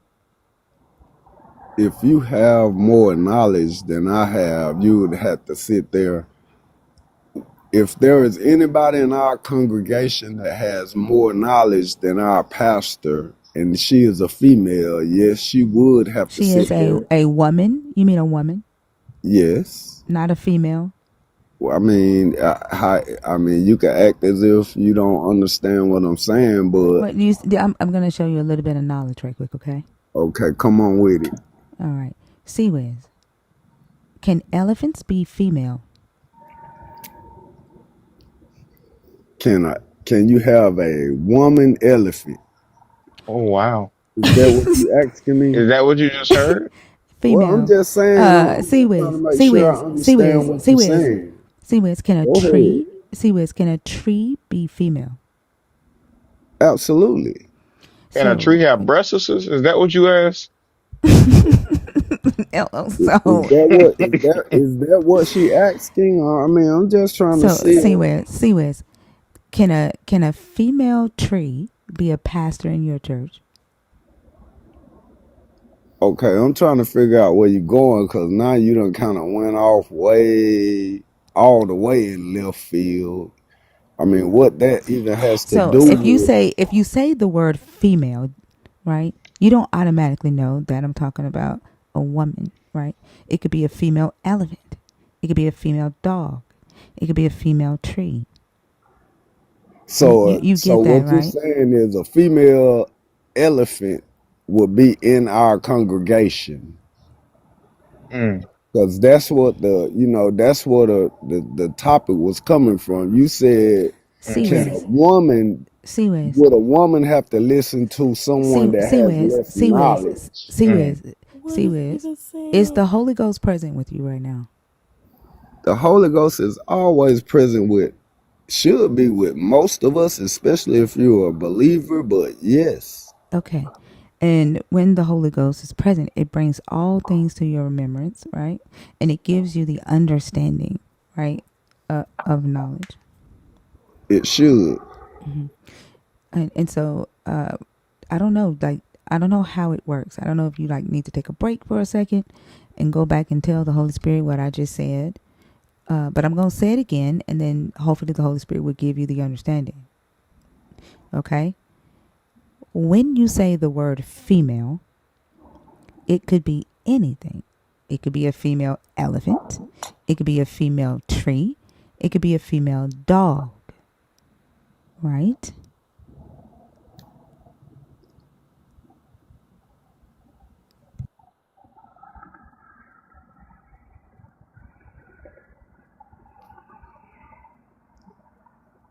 Sports. Hey, Cheese Whiz, what are you and I?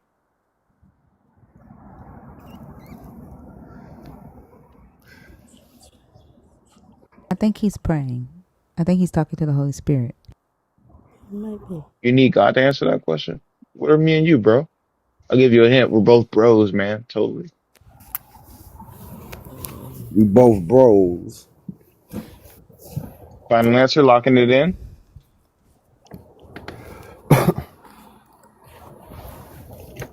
Do you have it now? I mean, I've never been in misunderstanding. Not once. Damn, I that's don't, I actually kind of don't, deep. That's I deeper than he mean, thought it was. no, I'm just saying, I mean, hey, I understand structure. I This is why I understand. don't believe Sea because the very simple thing, right? Like you're so deep into this God, to the slave master God, right? That teaches you that because you have a penis, that you're automatically the head of a woman, right? Even if a woman has a higher education than you, like you expect to lead her to nowhere, and you expect her to sit down and allow you to do it, right? Like while you talk to a Holy Spirit that can't even tell you that you should identify the type of female that you are referring to, and just calling a woman female is degrading her, right? But your Holy Spirit doesn't know that. You know why? Because you didn't know that. And guess what? A woman had to teach you that, not your Holy Spirit. And I'm not So, okay, interested. See, let Wiz, me ask I'm you a not question. interested. Let I'm not me ask you a interested. I'm question. talking right now. I'm not interested in having a man with less knowledge than me guide me onto a destructive ass path just because you have a penis. This is why I don't believe in your God, because his teachings are nonsense. His teachings are they are prehistoric and barbaric. Okay, what God do you believe in then? None. Yeah. Okay, well, I could easily tell you a way that you could prove that there is a God, which was Ooh, my very first point in the very beginning. you have science for us? Say that one more time now. You got And science or something? Or are you just going off of vibes? yeah, I mean, you could go off science. I could give you science. I could That's what give you were you gonna give us, right? Like you weren't gonna just like no. give us That's I vibes. was not. I was not gonna give Oh, you science. What I was gonna give you is vibes. what I was saying before. You have to have a relationship Some with God. vibes. No, it's not vibes. It's not Vibes vibes is at not all vibes. because it's proof. Proof I is mean, vibes. no, you could What about the prove science? that. Just do the science part. I don't think the vibes is gonna sell us. What's the Well, science part? what's better than the science part Is the is vibes? The vibes are better than the science? What is better than the science part? Hold on. I don't send 18% of my income at Big Bang Church of God for you to say science isn't important. I believe in science. I Okay. believe in I science believe in too. Big Bang. And you're telling me Man, I mean, that you guys don't even have a I science believe explanation? I believe in Big Bang, but who created the Big Bang? I believe the Big Bang created the Big Bang. Negative. How would you It know? that You weren't there. because from science you can get any science and it tells you that there is never you could Also, get I in just want to any remind you room. that there these is are the never conversations that make my something that fucking head comes hurt. from nothing. Oh I yeah. have no interest Anytime you whatsoever have in nothing, talking about there's never science with something somebody who come didn't know what the fuck subordinate means. Yeah, baby, but then you listen get to them to me. say funny words that don't My belong. my wife is a doctor and I am a Oh Your software wife, and I shit. bet you think that Hell you can lead your yeah. wife, and she's a doctor. That's exactly what the fuck I'm talking about. Like yeah, you don't even I know what know that I subordinate can. means. You don't even know what subordinate means, right? And you're up here talking about the man is the head of the woman, and you talk, and your wife is a whole ass doctor. And if And I if your know that wife the is if man your is the wife head is a of the doctor, woman. then I'm pretty And sure that she brings in the majority of the income. Right, she no, has the baby. majority of the she has the majority of the knowledge, right? But No, you want to ma'am. lead her.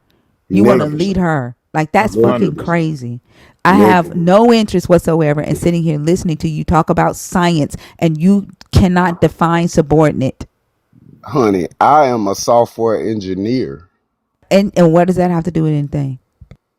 I have a whole degree in computer science. Okay, guess what? I own a software company. I have 2 apps in the app store. Maybe, I don't give a maybe we damn. could do work. I don't listen. I don't We give might a could do damn. work You together. don't know. You didn't know what subordinate meant. You didn't know the difference from calling a woman a female. You couldn't even comprehend what simply what I was saying. Like I have no interest whatsoever, right? And hearing you talk about science. Baby, you are the Don't one that fucking disrespect me and call me baby. I'm not your baby. You have a you whole are ass the wife at one that home. thinks I'm that not your people baby. That respect is reserved science. for your wife. Don't And fucking your disrespect me like question that. of Don't why somebody disrespect me get like that and call me baby. I'm not your baby. I don't fucking know you. I don't fuck you. I'm not your wife.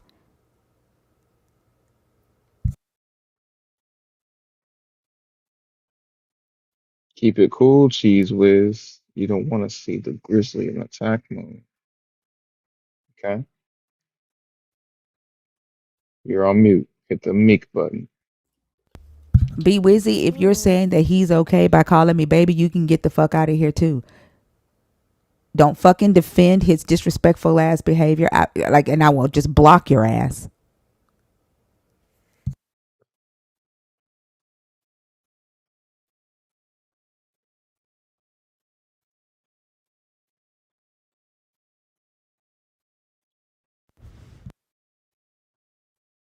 Are you there? Cheese whiz. Come out to play. I sent you an invitation. Yeah, I'm still here. You gonna call my father? Go ahead, pick up the phone and call him in the grave. My father is deceased. Nah, I ain't worrying about your father, I'm not but talking to you. They know well, who I'm talking to. as I was saying, if you want to know that God exists, pray to him and ask him for I something. didn't ask you if God existed. See I if didn't he's ask you that. delivered. I did not ask you if God existed. I told you I don't give a damn if he does. The whole purpose of this conversation, right, is Is that you are mad? why do you get You angry are and not mad believe? because people Shut up. believe. Shut up. Shut up. I'm mad at your ignorance. I'm mad at your ignorance, and I shouldn't have to bring you back to the topic. You asked why I don't believe. I told you that. I asked you, why do you believe? Why do you worship a slave owning God? You didn't even know what was in your book. I spent the majority of the time educating you.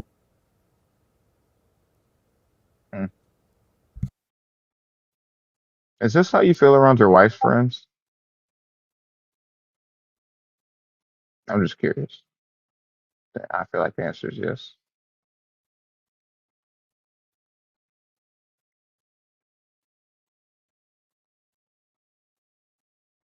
You're on mute again, in case you didn't.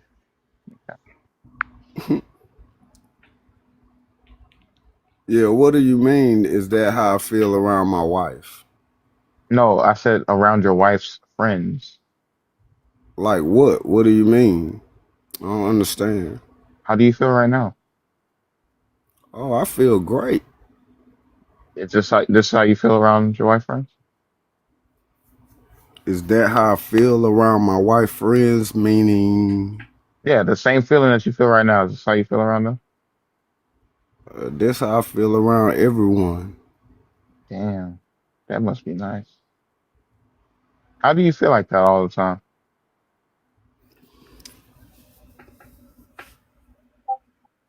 Meaning, I mean, I don't really understand your question. No, I mean like you said you feel like this around everyone. So I was just curious how you feel like this around everyone. Must be exhausting. It's exhausting It must be. because why would it be exhausting? Explain. You feel amazing around everyone? Don't you ever feel like not amazing around? I didn't say I felt amazing. What did you You say? asked me how I feel right now. Hmm. I mean, hey, I feel good. Why Yeah, should you I don't feel? feel you don't that's not taxing to feel good around everyone all the time.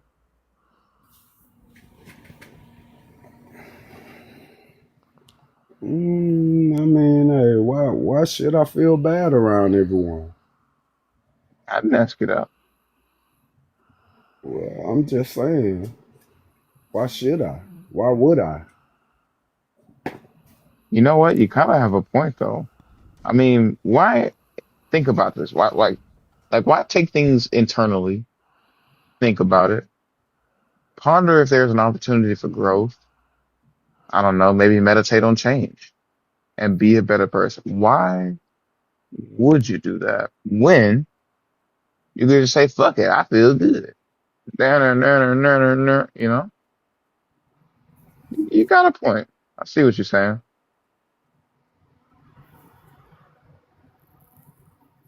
Yeah,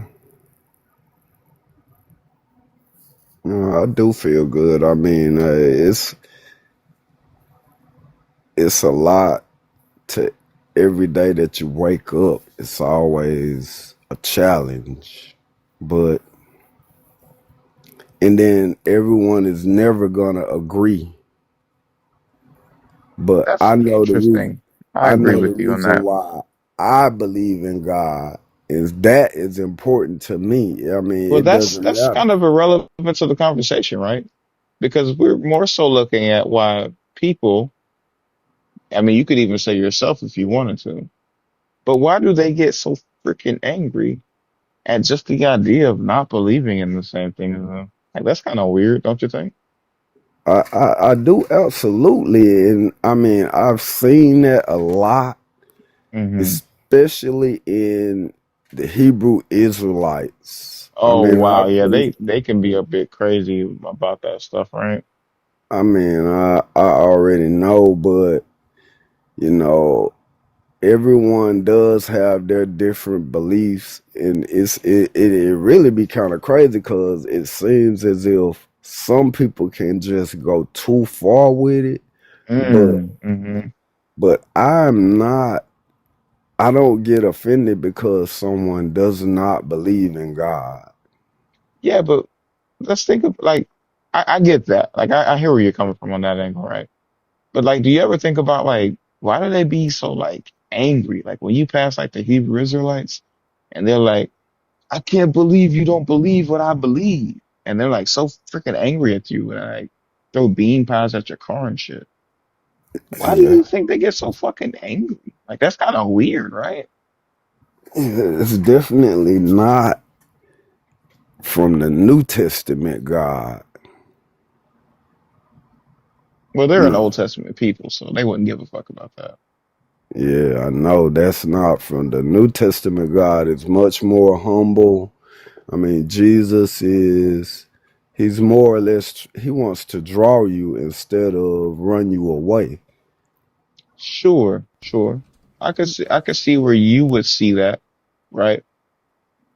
But I do remember there being some part, and this was, I think it was actually Jesus talking, where he was talking about like not bringing peace, but like bringing like a sword. Like he wanted like to turn father against son, mother against daughter. Like he was very much about the rah rah, let's go do something about it type shit, you know? Yeah, he had a couple instances in the Bible where it was him talking. He wasn't too peaceful like. So I don't know. Like maybe I don't know. Maybe like I guess if I had read the book a lot deeper when I was a Christian, I might have been more so like that. You know, just like irrationally angry about stuff and like wanted to like invoke violence to get my point across. I don't Do know. humble people accept worship?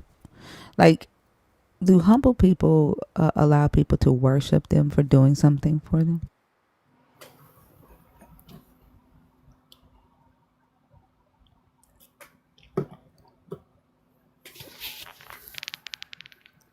I mean, I don't know, are you talking to Elroy or are you talking to I me? don't know who the fuck is Elroy. Elroy Jenkins Elroy. Elroy. in español, por favor. Yeah, I I'm don't talking. know. I'm talking to you. Are you talking to me? Mm-hmm. Hmm. Would the humble people allow for worship? I mean, Do humble any, people allow people to worship them for doing something for them?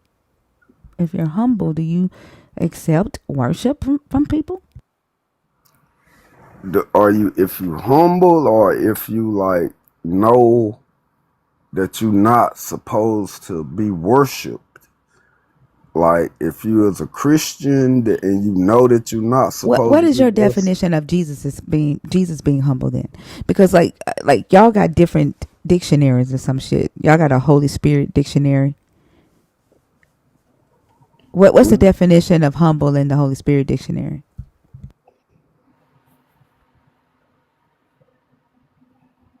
And if you humble, then that means that you're not that easy to get upset.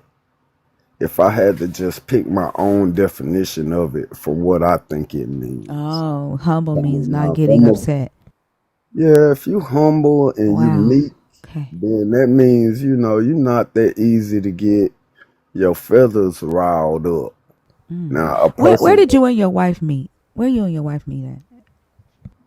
uh, me and my wife used to work at a chicken plant called Sanderson's Farm back in 1998. Wow. God Was damn, she he got in a college? landline. Yeah. Oh, so No, that was an alarm. That was was she an in alarm. college while she was working at the chicken plant? She Was she wasn't. in medical school?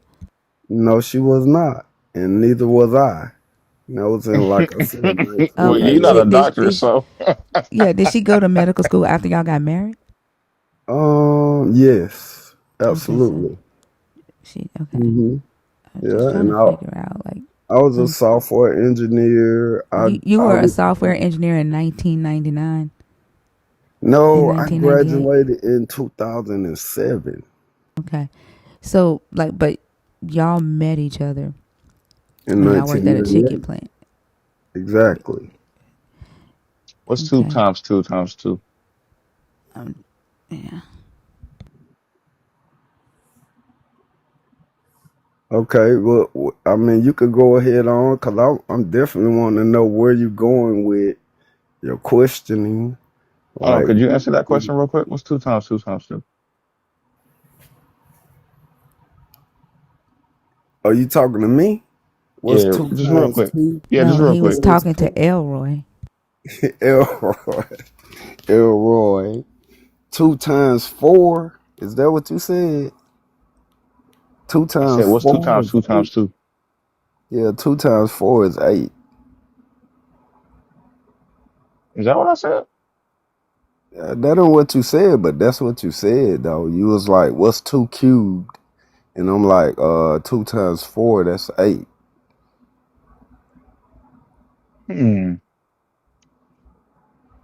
But Hmm. anyway, she was asking me questions about us working at the chicken plant and getting married and all of that good I stuff. was That's just trying to figure out, like,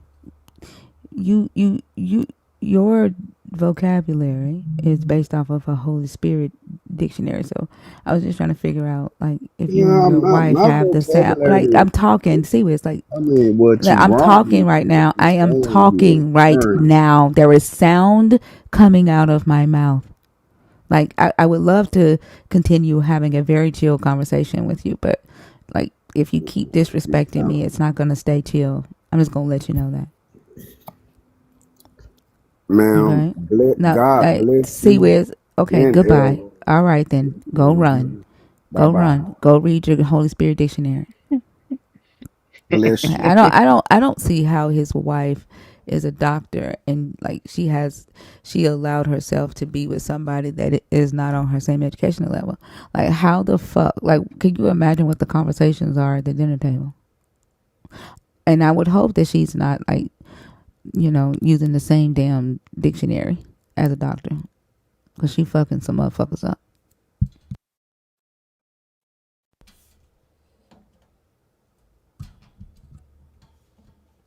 I'm not gonna lie to you. I was definitely waiting for him to give me an odd number. You saw I he want. had to he uh killed time for him to be able to, He like, did. he, He Googled the fuck yeah, out of it. I ain't yeah, like, he gonna. didn't come up with that on his own. Like, He he said literally said Q, humble means not getting mad. right, and subordinate means same level. Like, the fuck. I don't believe you do. Like, mm-mm. Ain't no way.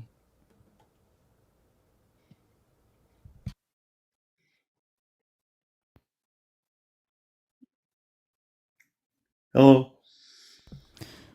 Chet, hi, how are you? Good. How are you? I'm good. Are you a believer? Are you deconstructing? Or are you an atheist? I'm a believer, but I do want to preface that by explaining the creation of the universe. No. So, No, absolutely not. why? Because I don't give a damn about that. I don't care about that. I do not care about any of that. Okay?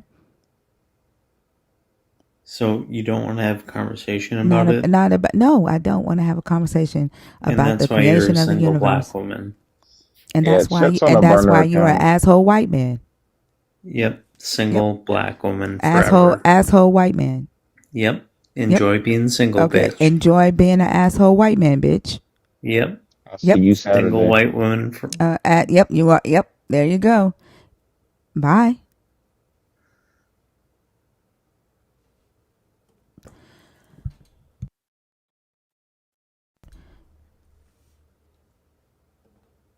How did he know I was single? But here's the crazy thing.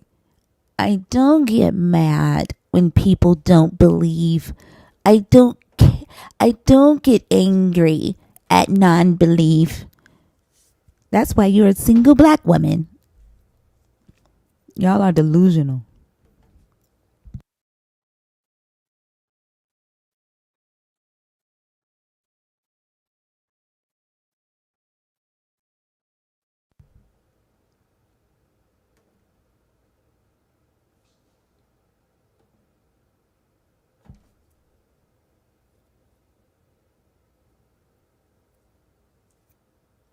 Hermit, how are you? How you doing? Good morning. I'm good. Are you a believer? Are you deconstructing? Are you an atheist? I've been an atheist. I'm I'm from sorry? the South, so I say I've been an atheist. I'm from the South, so none of it really sat right with me. Okay. Can you do me a favor and speak up a little bit? I'm having a little I'm difficulty. sorry. I'm That's okay. sorry. I'm over here squinting my eyes trying to hear you. I'm sorry. I got a bad cold too. I'm trying to get over. Oh But no, no. I don't really. No, I haven't for the longest time believed any of it. because the thing that made me not believe in the Bible is, you know how they go on about the story about Sodom and Gomorrah. They could never Yes. find it on a map. Even biblical scholars and scientists can't find it on a map because it never existed. And then when you present that to them, then it's it's an allegory. It's supposed to mean something else. No, you said that it's a real place. So if you can't prove that, why should I believe anything else you said? And the fact that the Catholic Church has done its own studies on its own biblical thesis and haven't proved anything. So um, it just mind boggles to me that people still believe in something that haven't been proven at all. Not even in one. Not even in a sense. Not even in one sense.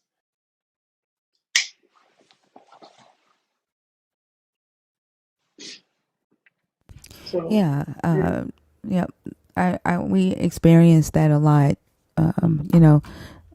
On here, we've been having lives with Christians for going on 15 months now. And, well, is it 15 months? It's, actually 13 months. 13 months now. And, like, we, see that every day.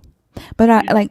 for me, the thing about the Sodom and Gomorrah story, right, is that, believers use that as a way to be hateful towards members of the LGBTQIA. Yeah. And like, I don't give a damn, right? Like, if it can be seen on a map, if an Mm-hmm. archaeologist has found the land that they think is Sodom and Gomorrah, I don't care about salt deposits that they believe that they found. None of that shit matters to me, right?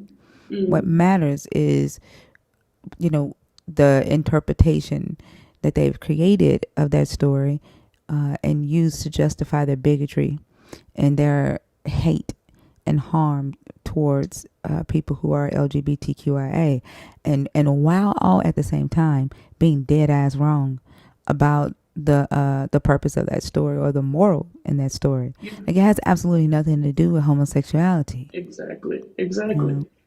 I Yeah. mean, what the men did. The men, when the angels came, the men came to the house and did what to the angels? They wanted the angels. They didn't want Lot daughters. And then they talked about Lot daughters wanting him. And being the fact that it was written by a man, what if it was the other way around? What if it's the fact that Lot wanted his own daughters? Because if they want to go through history, let's talk about history. Men could have done anything with their I think daughters it's during that crazy time. that Oracle thinks Mhm. that I'm a fucking Christian. That's hilarious. Like, they be swearing up and down they got the Holy Ghost because the Holy Ghost can be seen and felt, and like, but you, like, your Holy Ghost didn't tell you that I'm not a fucking Christian. At like, Watch your you should, language. exactly, like, you should be able to, like, see that. Wait, Mhm. is this not a Christian line? That's insane. But Hermit, the angel, what they call the angels that was Mhm. supposed to be like in Sodom, they were actually foreigners, right? Like, the stories, two foreigners go into the land of Sodom, and the men of Sodom got upset because they don't want foreigners in their land. Like, they let Lot live there, and Lot, being the only foreigner amongst them, was supposed to be like, show some act of privilege that Lot got, that the God kind of like pulls strings for. Like, it's, the power of God that,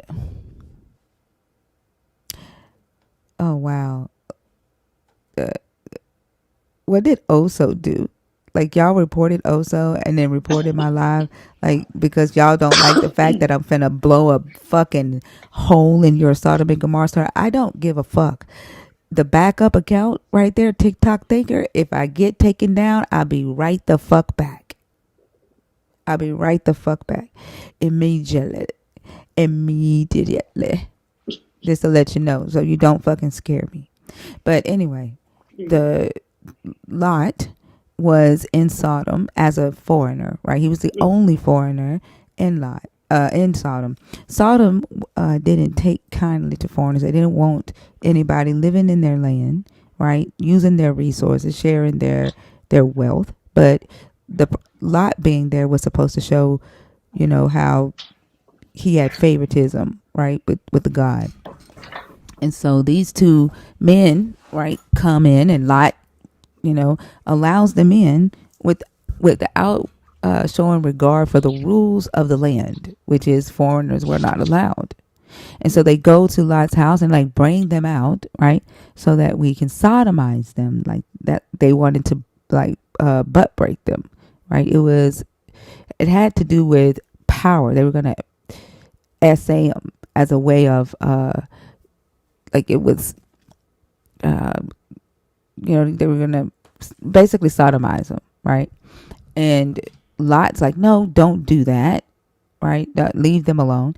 And then they tell Lot, like, how dare you open your mouth and tell us, right, how to handle when foreigners come into our land when we let you live here, right? Now we're going to do worse to you than we're about to do to him. They told Lot, and when they was like, we gonna sodomize and we gonna butt break them, right, as a punishment, like you come into our land, like now we about to take your manhood, right? So then because Lot stood up for them, they told Lot, we gonna do worse to you than we about to do to him, right? So then Lot's like, take my daughters instead, Yeah, right? Like it had absolutely nothing to do with homosexuality, nothing at all. exactly, exactly. I mean, and I don't really go by um, biblical theology because I'm more of a historical person. Historicals with history, I'm sure of it because it have dates and time, and they have real evidence I could go back and look at. With that, I can't go back and look at anything. If I go in the Bible, it is more closely to Greek mythology than it is to whatever they call It historical actually data. isn't. It's actually Hmm. closer to Mesopotamian Hmm. mythology, right? Okay. But here's the thing. Like, Hmm. first off, let me apologize to Oracle because I thought your response was to me. So I do apologize, and I thank you for being here. Um, but it is important to understand what the text is actually saying, so that you can refute the bigotry, right? So you can refute the misinformation that these churches are preaching to people and to indoctrinating them into this hateful belief system, this hateful ideology, right? So the only way to heal ignorance, right, is through education, right? The only way to refute misinformation is with facts and data, which is the enemy of their God. They run from facts and data because they live in misinformation. They live in interpretation, right? Their God lives in the gaps. He can't survive in facts and data, right? So it's important to know this stuff so that Yeah. when someone comes with this hateful narrative, God killed all of Sodom and Gomorrah because of homosexuality. Now you say, Hmm. no, that ain't what that story is about. And I guarantee you, 9 times out of 10, the people don't even look at when the foreigners told Lot, I'm about to do worse to you than we about to do to them. Hmm. Yeah. No, I don't think they do. Um. Um. What I was about to say. Oh my God. Sorry. Yeah. I just can't deal. I just don't. I don't know. I just can't really get with it because it doesn't make sense. I mean, if you live in the same world that I live in, like anybody else, you ask where God is all the time, and the only answer they could give you is, well, He let you go through this stuff, so He's letting children go through the abuse they're going through. He let people go through cancer. He let old people, die alone. He let all these things happen, but yet it's supposed to happen because that's God's will. That's where they kind of get me in a tizzy about because it doesn't make sense. Yeah, I agree with that as well. They don't pay attention to that and they justify that. right? They become individualistic, um, and they say, "Well, I don't. That it ain't God's responsibility to stop that evil." Or I can't Mm, answer why God don't stop that evil. All I know is God is there for me. God answers my prayers. Right. I have food on my table every day. yeah, Or God help me get a job. God help me find my keys. Or God heal my body. yeah, Right. It becomes very individualistic. yeah. Give I'm me very just a second. selfish. To the person that I accidentally brought on stage while I was trying to revive El Oso Ray, I do apologize. I didn't mean to bring you up. Can Oh, you, I had to take you down. Can it's you me. send a? No, no, no. I accidentally brought somebody else up when I was trying to click on your name. Oh, His name was Jesus something. Send another request and I'll bring you up after Hermit. But I had to take you down because I wasn't trying to bring you up. I was trying to bring Oso back up. Go ahead, Hermit. Yeah, like okay, the panel. I was just listening on the panel, and they were it's always the same characteristics. It's always the same traits. Um, Mainly not all black men, but mainly black men, Trump supporters, talking about people indoctrinating their children to be gay or indoctrinating their children to be trans. Like um, that is the stupidest argument I ever heard in my life. And then they go by what curriculum is taught in each state, and it's about LGBT history. And then when you tell them it's about LGBT history, they always say, "What is the history?" I'm like, "How do you not know? If you know, like, how do you not know LGBT history? If you know your own history, how do you not know LGBT history?" I'm And sorry. the fact, What's about LGBTQ history? like, in Colorado, California, I think Illinois, Nevada, they are having given children the option of learning about LGBT history, Oh, okay. and they like was all in an uproar about that. Talk about they don't want their kids to be indoctrinated. It doesn't. Things like that doesn't make sense because it's part of human history. Why do you have a problem with human history? Why do you think all of a sudden? Why do you think these things are new? That's my problem with people. Like they always seem to think things are new to them, which is crazy because that let me know that you probably never even like your level of thinking probably don't even go around the block. It probably just go to the street to the corner and back. So they get all in a tizzy about that. And it's mainly Christian black people. And I don't understand it. Because with all our history as black people in this country, you have the nerve to question somebody else's history. You have the nerve to say somebody's indoctrinating your children. Well, you've been letting the school system in this country indoctrinate your children with American propaganda all your life, all your children's life, and you worried about somebody teaching about a history that's probably as long as human history. It's just like I can't even put words to it. It's like I'm in disbelief when I listen to some of these people talk, I and I mean, like feel they haven't. Like I honestly don't understand why a teacher would try to push that right now. mhm, Like not enough parents have done the work to deconstruct themselves from the bigotry that yeah, they believe about people who are LGBTQIA, right? Not enough mhm, of them are okay with even seeing, LGBTQIA representation, mhm, in on the television, on their TV, yeah, let alone thinking that a parent who is, who has these ideas about LGBTQIA would be okay with their child learning LGBTQIA history. I just feel like, mhm, at that time that knowing that not enough work has been done to deconstruct mhm, there, I feel like that might have been creating extra conflict that didn't need to be created at that time because yeah, I wouldn't be shocked at that parents at parents' response, because if they're a bigot, on in life, like I don't know why I would expect them to say or do anything different. Mm-hmm. Does that make sense? Like I feel like some things we have to use wisdom with, um, when we're fighting these beliefs, these constructs, Yeah. and then we don't want to put extra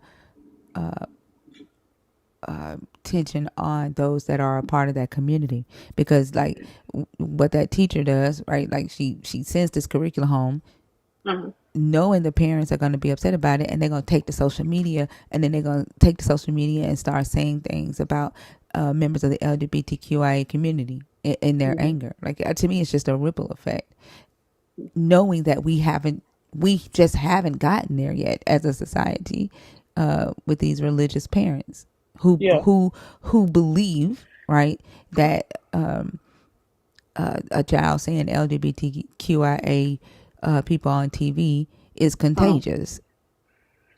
But see, I don't think I think America hasn't gotten there because of the rest of the world. I would say for the exception, let's say like Eastern European countries or Middle Eastern countries, but the rest of the world has already moved on. And Not really. Like in mhm, China, like just even on the Red Note app, they say, mhm. "Oh, we have a lot of LGBTQIA communities, but they're not allowed to be on TV Oh because, yeah, yeah, you know what I'm saying? yeah. But Like let's say Western European countries. Let's so let's leave out China, Russia, other Eastern European countries. I'm gonna say India. So leave out I all mean the countries that's that have to me small like that's percentage. just not a Uh, lot, right? yeah. And the thing is like here in America, we know that America just hasn't done enough work Yeah. there in that area for a teacher to be trying to add that to the curriculum, and then sending it home, not expecting a parent Hmm. to give pushback on that. They are going to do it, and I just feel like they're just going to create more more anger and more harm towards that community than anything. Yeah, I mean, but I don't know. I mean, we've been on this earth for a long time, and I'm pretty sure gay people have been on this earth as long as straight people has been on this earth. I mean, there's documentation of gay people being on this earth as long as straight people. But I don't get the argument of people thinking it's something new. That's my problem. Like, why do they think something is new when it's not? Like, um, racism isn't new. Um, colorism isn't new. Um, people judging people on their body isn't new. So why all of a sudden now, it just feel like low hanging fruit to me. Like it's low hanging fruit compared to what as large compared to as a society of the main things we're supposed to be worried about. I feel like them always pinpointing at um, LGBT people is just low hanging fruit. It's not even low hanging fruit. It's on the ground. It's dirt at this point because it just doesn't make sense. It doesn't make sense. Like it's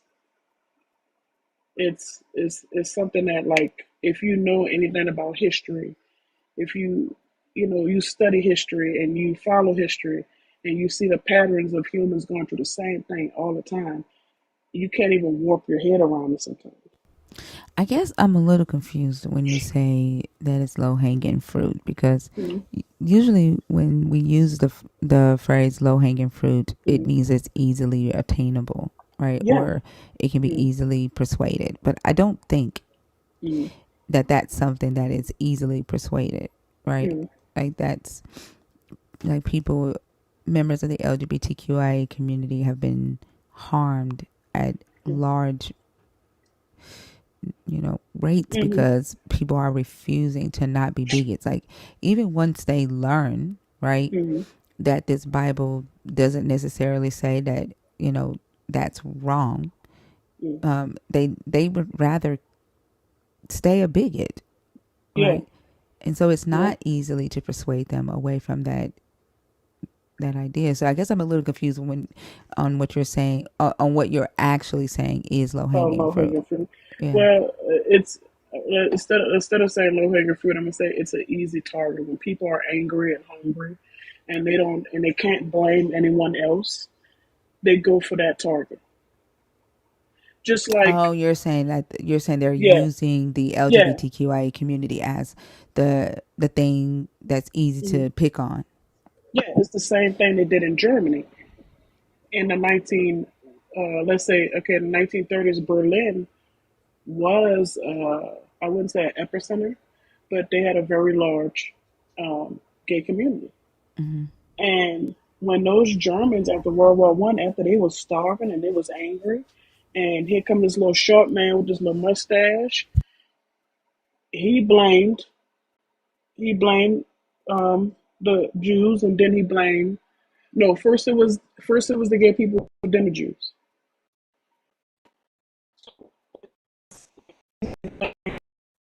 To pick when Your when his your your phone went in and out. I didn't get to hear the last thing. right, oh, okay, can you hear me? Mm-hmm. Okay.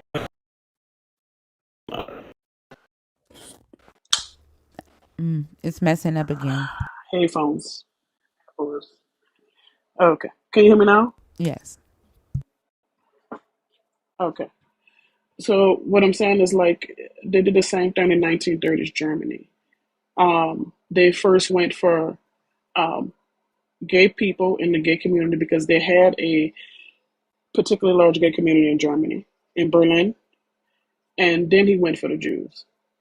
And I feel like the same thing happened in America. Like, you had these angry white people. They didn't know how to direct their anger. They couldn't direct it at the government, so they went for an easy target, which was black people.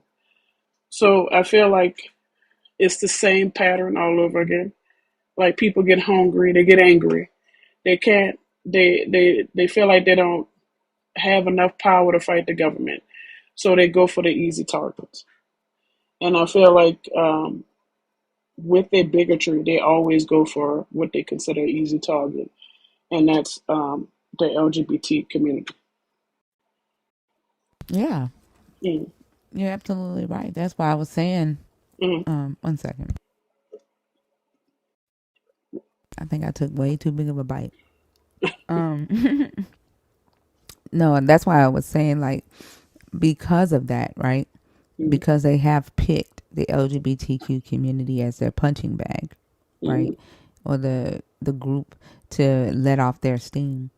When they can't go after the organizations they want to go after, I think it's very dangerous to try to Mm. force these people, right, who don't know how to process their anger correctly Mm. and need to be a bully. I think it's dangerous to try to force them to learn the history of LGBTQIA, because not enough has been done, right? To, I just feel like it could be dangerous for the community Yeah. at this moment. Yeah, it Like, is. yeah. It is dangerous at this moment because these people are, like, literally talking about um, that we are indoctrinating their children, and I feel like it's the same. If it's like, you ever had deja vu? It felt like deja vu. It felt like I've been here before, and it's happening all over again. And this time, it's immigrants and gay people. Mm-hmm. Yep. So um, I don't know. I just feel like people on this earth will never learn a lesson, and they're gonna keep coming back here to keep learning that lesson, and we're gonna have to keep dealing with the same people over and over again. So I mean, that's what it felt like to me. That's why I don't know. That's But why I can't. do you think that there's ever been large amounts of people who deconstructing their what they believe, what they've been taught at the same time ever in history? Excuse me. Um, I would say a example of people deconstructing, especially in this country, I would have to say the women's rights movement. That I feel like that's a way of them deconstructing from patriarchy. Yeah, I'm But that's talking the about uh, I'm talking about deconstructing from like the the entire system, right? oh Like mm, we have people who are doing mass deconstruction of mm, the patriarchy, right? Their religious beliefs, mm, the white supremacy, right? Like they're taking on, right, the entire system at the same yeah time. And I don't know that there's ever been a time in history where that's happened. And mm, I was saying, I saw a video today from a lady who studies societies, and she did an example. She had sugar cubes that built into like this hierarchy, mm, a pyramid hierarchy, and the sugar cubes represented the different social statuses in society and the different constructs. And she poured blue water around the sugar cube and said that represents the presence of deconstruction, mm, right? And as the water rose, the sugar cube, the hierarchy started to crumble, mm, and but some of the sugar at the bottom started to dissolve. And she was saying like you can notice like as the sugar cube started to crumble, everything ended up on the same level, mm, right? And so, but the deconstruction, right, the mm, presence of deconstruction is what made that entire system crumble to its knees, mm, and that it touched every part of the system, right? As the water rose, it ended up touching every sugar cube, like every part of the system. And mm, I was wondering, like, have we ever in history had, a mass deconstruction of like to the level that we're seeing today? mm. No. I mean, I feel like every time people do wake up and try to get out of that, there's somebody distracting them saying, "Hey, look over here, look at this." You know what I'm saying? And Mm-hmm. then people get easily distracted. So I feel like it would have to only. I think it would have to happen in small groups before it can even become a big thing. Because Well, I think again, that's what's happening mm, now, right? Like mm, this, we are small groups that is happening mm, with right now, yeah, right? But yeah, but exactly. it's happening. Even like when we say like the small groups, it's happening in such a large way because it's not Mm, just us, right? Like the media is writing about our deconstruction movement, yeah. right? Churches are like literally they have classes now teaching how to deal with us, Mm, right? They mm, write blog articles about us, and they mm, say they're telling you the truth, right? yeah. They're giving you they're good at listening, and they're giving you answers to the hard questions that the church has not been able to answer in the past, but they're misguided because we still don't believe in the God, so they call us misguided. But they're Yeah. admitting, right, that what we're saying is true. The truth. Mm, You know what I'm mm, saying? mm. So, but they're preparing their people now. Yeah. You know.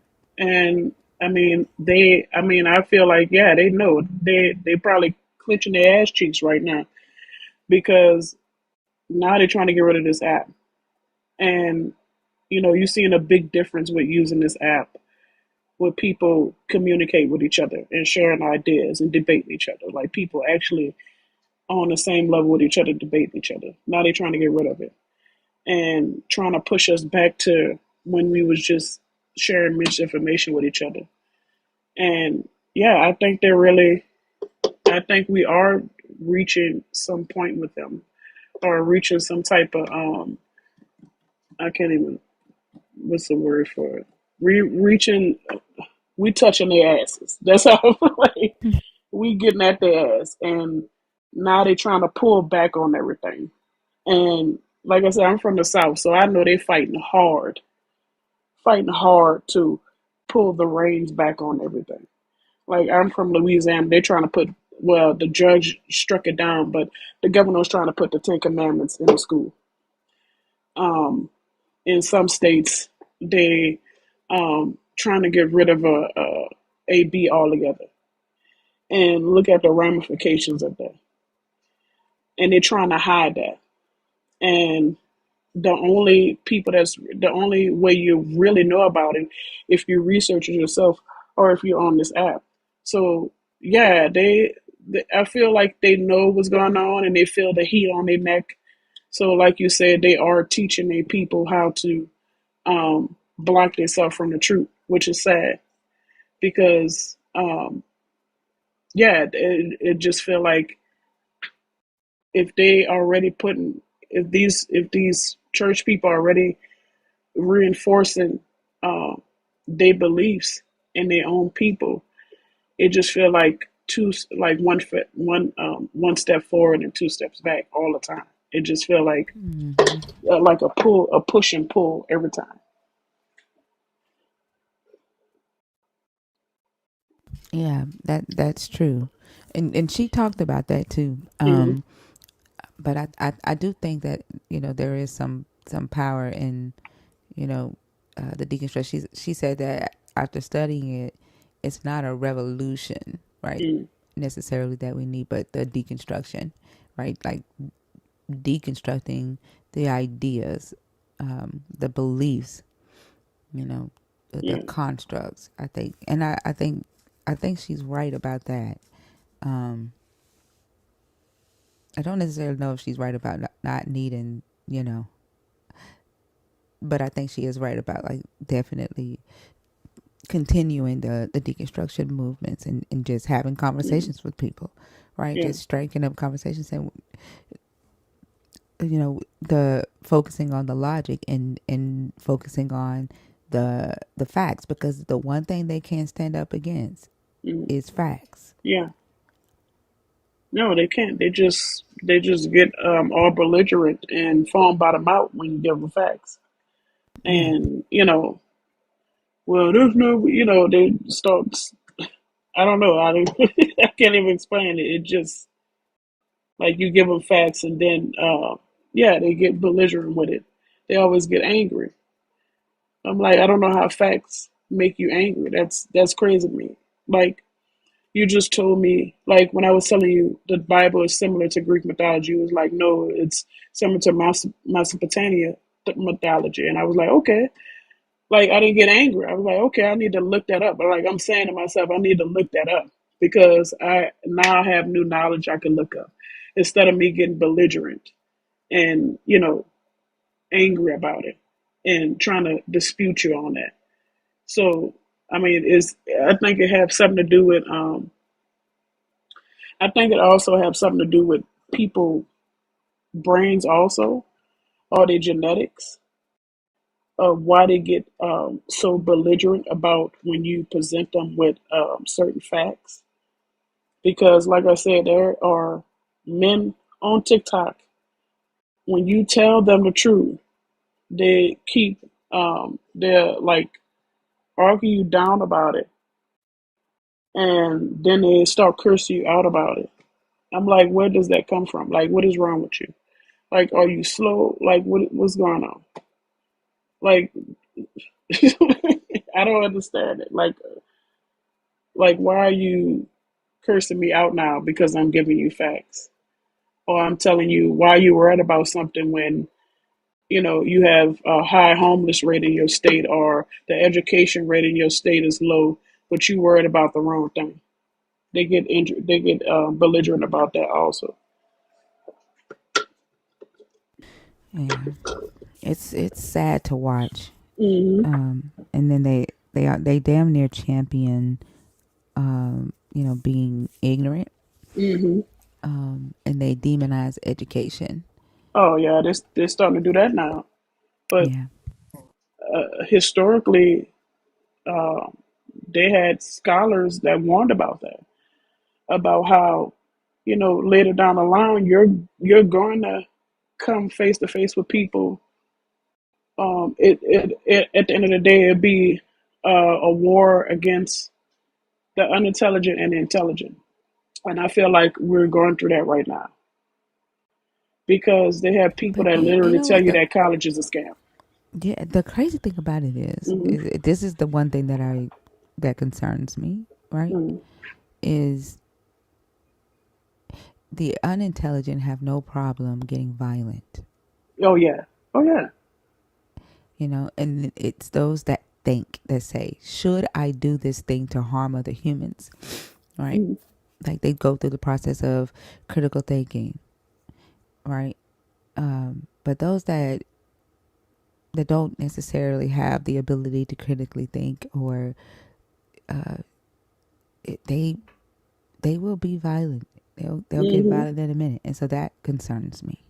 Oh yeah. That's what I'm worried about too, especially listen to these people and you tell them like, okay, you voted for this man, and you tell them, okay, this is what's going to happen since you voted for this man. This is what he's going to do, and this is what you're going to do. You're like, no, I'm not going to do that. I'm not going to do that.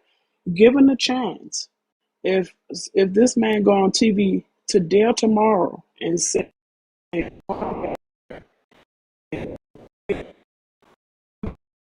Your phone is going in and out. wait, hold on. You can hear me now? Yeah. All right. So I feel like the same people that say they would not do that, if given a chance, if somebody's directing them to do that, they would do it, even though they said they wouldn't do it, because it just the vitriol and the hate. I feel like will motivate them to do that, even though they said they wouldn't do it, because I don't believe it. I don't believe it because again, it's human pattern. It's human nature for me. It's human pattern for me. It's not what you say you're not going to do. It's it's your belief system. It's what you affirmed in, and that's, yeah, like you say, it is scary because they belief is so strong and they hate is so strong. So yeah, I feel the same way too. And like I said, I'm I'm a lesbian. So yeah, I'm not stupid. I'm not gonna be like, oh, nothing's gonna happen. No, I'm waiting for something to happen because I know it's gonna happen because it just seemed like the same pattern all over and over again. Yeah. But hopefully, with all of us together, Mm-hmm. right, thinking, Mm-hmm. we'll be able to look at and see what happened in the past, right? Wow. We learn from our past, right? Mm-hmm. And we make adjustments moving forward. A lot of times, like, we learn history, but sometimes we learn the wrong history. We focus on the wrong Yeah. history. Does that make sense? Yeah. Yeah. Yeah. I understand. Yeah. Because they're using history. Mm-hmm. In everything they're Yeah. doing right now, they're using history to make their Ex- plans. exactly. And that's what I'm saying. Like, it's I don't know why I keep going back to Germany. It just like it just is like gnawing at me. It keep playing over and over in my head because it feel like the same thing. Everybody's saying nothing's gonna happen, nothing's gonna happen, and then when it do happen, everybody got their thumb up their ass. Like, yeah, it's just. But Hold on for a second. What the okay, fuck? Also, The devil thought he had me. wait, that's not the account I brought up. Yeah, for whatever reason, whenever I switch to my backup, it flashes between the last thing I had it on and the current one, which is why I get caught sometimes on this one's live. So, so that It'll, is so. yeah, it's gonna be the same me, but it's gonna flash between El Oso Ray Jr. and Jesus was not his name. Eyes. Oh, so you were the one I had on stage then. Yeah, yeah, yeah. Oh, okay. I'm For like, whatever how the fuck reason, this TikTok motherfucker get back vacillates on between the stage? two when I switch. I don't know. Okay. Okay. I thought I was going crazy. All right. Sorry, Hermit. No, you good. I'm like, how did he get back on stage?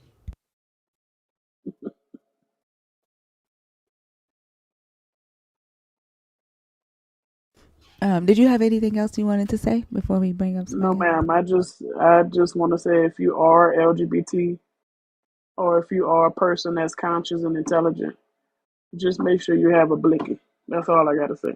But thank you. Exactly. Exactly. But thank you for letting me up. I do follow you, and I've been following you for a while. So thank you for letting me up. You're welcome. Thank you for coming up and sharing your information with us, and I hope you have a great day. You too. Go. Thinker. Please don't use caps in the comments. Caps are for mods and for those with vision impairment. A mod will mute you if you use caps, and there is no point in messaging me about you being muted. It's not because you have knowledge or because you have truth. It is because you typed in all caps. So please don't do it. What's up, Ozo? Did you happen to see why I got bananaed on my main page? It didn't tell me why. It told me hate speech from me, but why did you get bananaed? It just said deconstructing Christianity. No, it didn't. Yeah, I put it in the Discord. I promise you. For some reason I can't pull up the Discord. Hold on. Are you sure it wasn't like the name of my live is deconstructing Christianity? Like, are you sure it's not saying you were on deconstructing Christianity's live? I look. I didn't hear. I didn't see anything other than in quotes just deconstructing Christianity and then all the regular like run of the mill stuff. Like Oh, it didn't that's give me the a name of reason my other than. live. Oh well, then it didn't give me a Yeah. reason. I think it's just telling you where you were a guest, because that's the name of my live, deconstructing Christianity. Either But way, my Discord won't pull up for some reason. I don't know. I don't know why.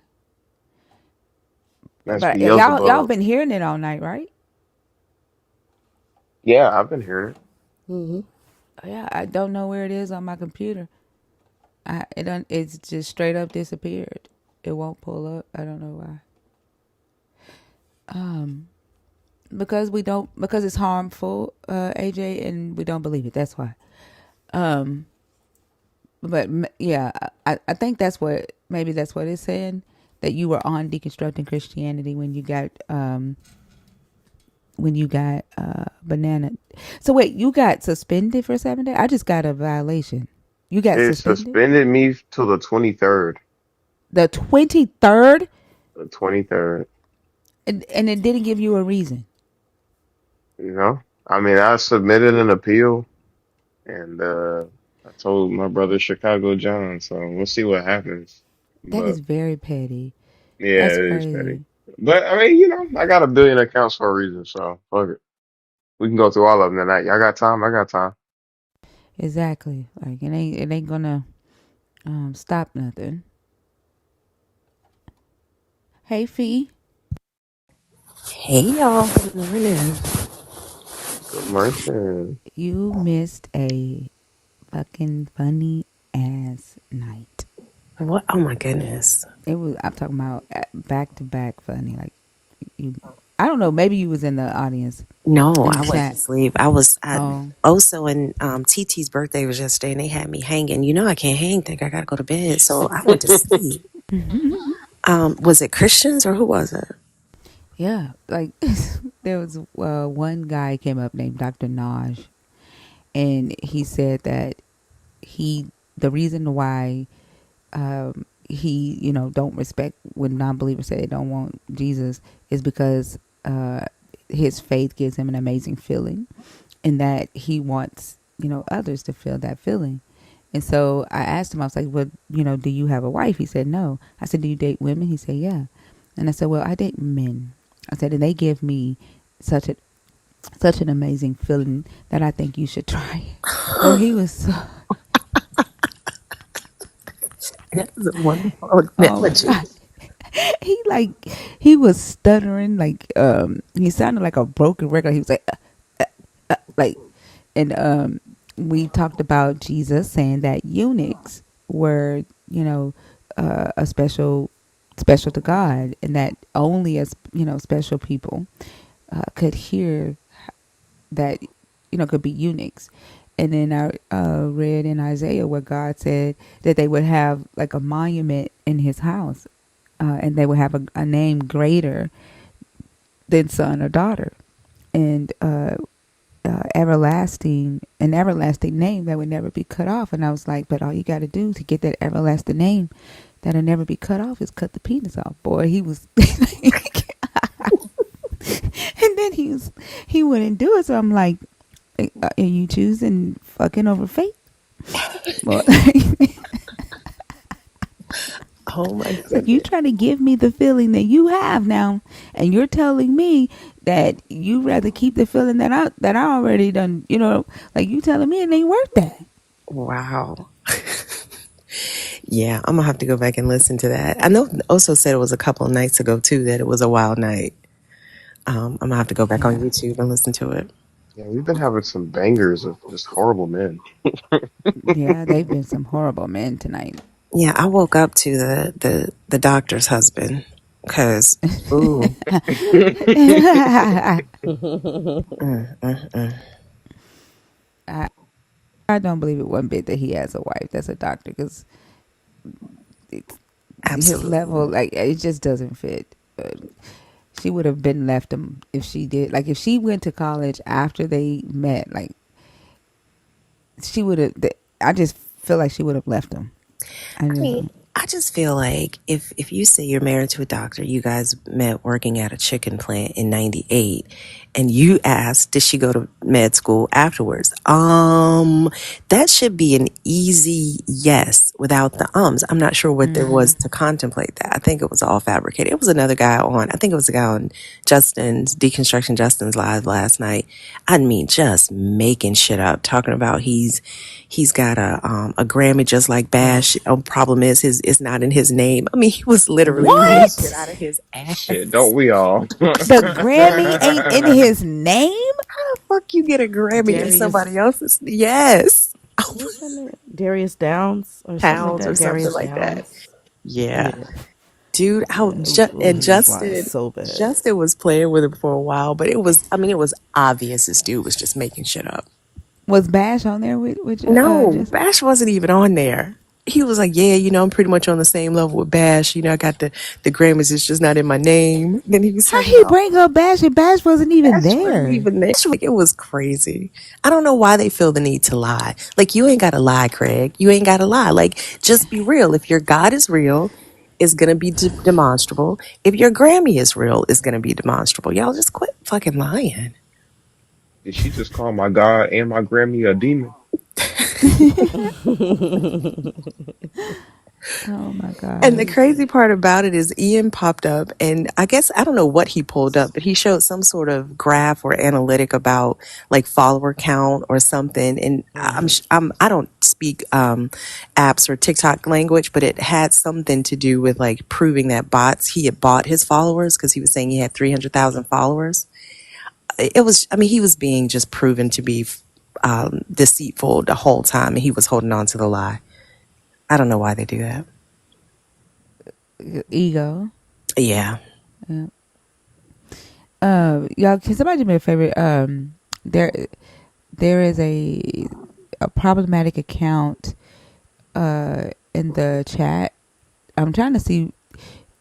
Somebody said that slave apologies. Can somebody see what they said and see if they need to be blocked for me? Somebody tagged me and asked me to address it, but I don't know what they said. If you're in the guest request box and you're waiting to come up, can you please comment so that we can bring you up?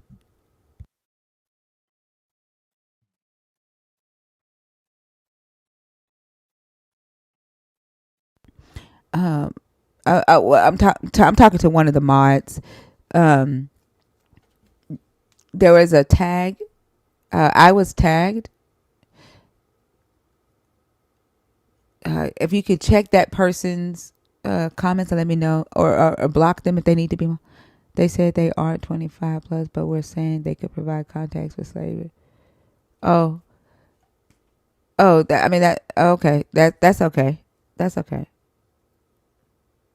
I mean, they're just most likely gonna come up here and say that it was indentured servitude.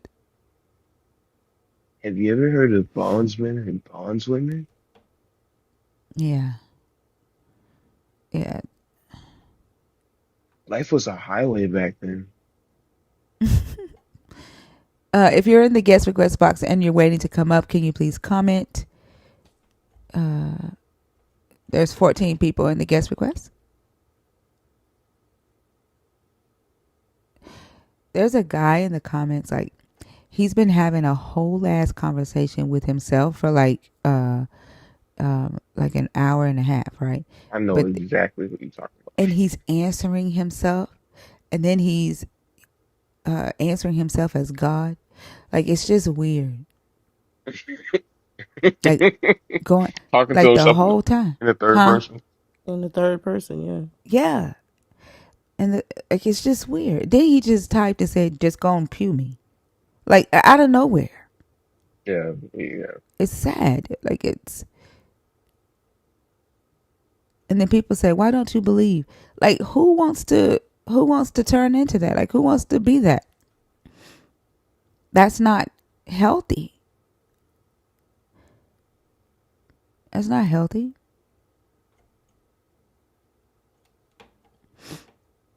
I wonder why do we get to this point? There's people in the guest request box. They don't like respond. Backs.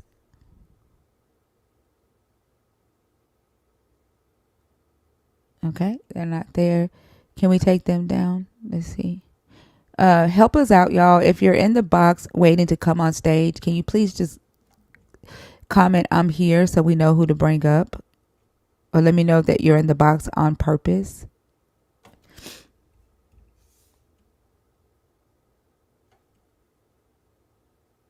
Oh, so don't do that.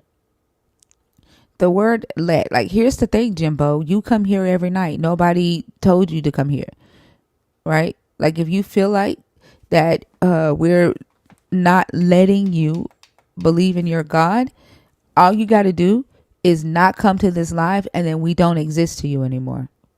Stop going stop going places, right? That makes you feel like you're not believing. You said not, no, not me. Who are you talking to?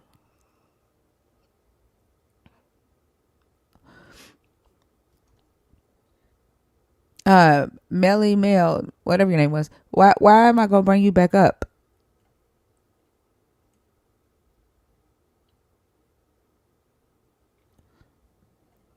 Oh, you said other comments. Okay. I apologize then. I thought you were talking to me. So no, everybody in the guest request box, nobody's here on purpose. He said I gotta recharge. What? Bro, it took you 3 years to answer a simple question. But he recharged as well. Like he was already tipsy when he was up here. Right. Oh, he took more shots than it. That was full on drunk. That ain't the spirits God was talking about. But remember, he said, "I don't believe in none of y'all." He did say that. I don't even have an official religion on this page. The other one. It's debatable.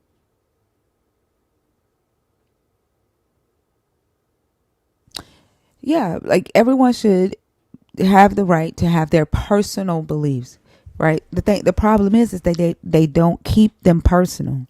They try to make everybody's life match what they believe. That's the problem. You believe that if you believe that a God, you know, don't want you to date the same gender, that's a belief that you have for yourself. Don't push that on everybody else. Don't try to make that the laws of the land.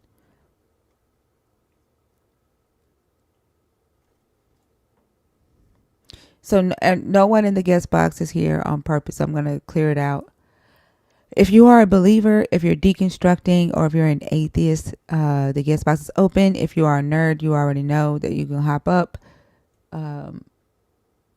It is 774 people in the room.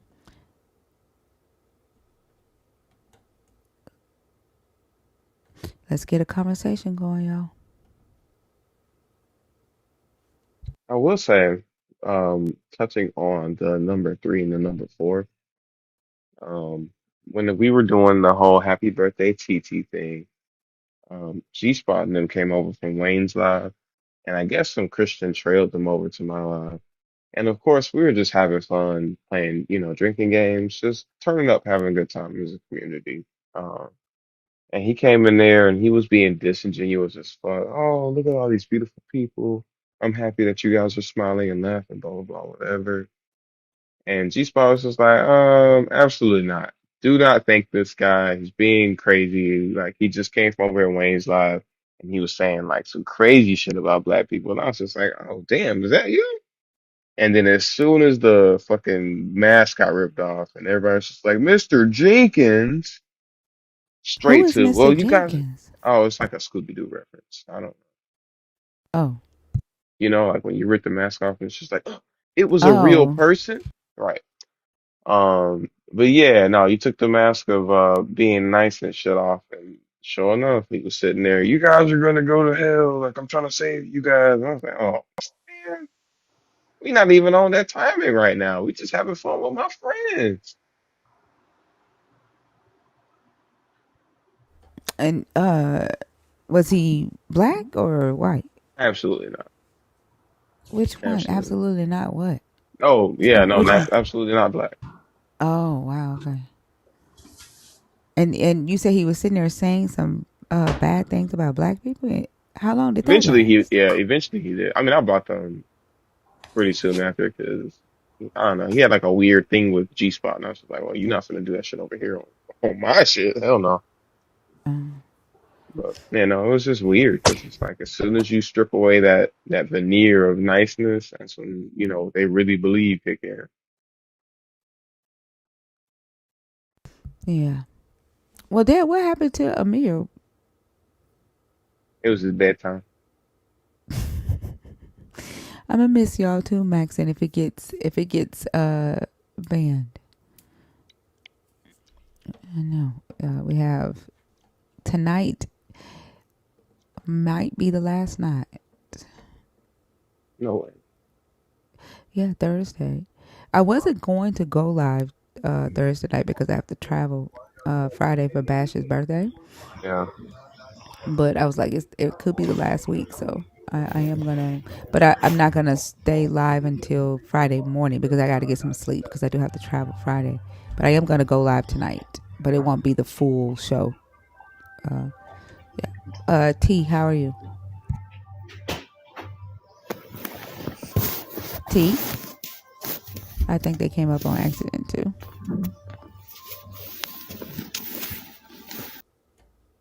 Is that Justin Bieber's? I know, I hate it. But make sure y'all are like following me on YouTube at Arch Thinker, and then make sure that if you have not connected with us to get into the Discord that you are, because we're still gonna do. We're gonna go live from YouTube with Discord call in and Twitch. And then I did find out that I can do these lives on Red Note.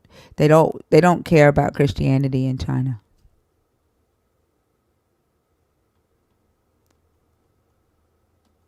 Oh, it's okay, D. Yeah, so I am allowed to do it on Red Note. I don't know how their live works, if they can take guests. Does anybody know? Has anybody seen a live over there yet? I have not, unfortunately.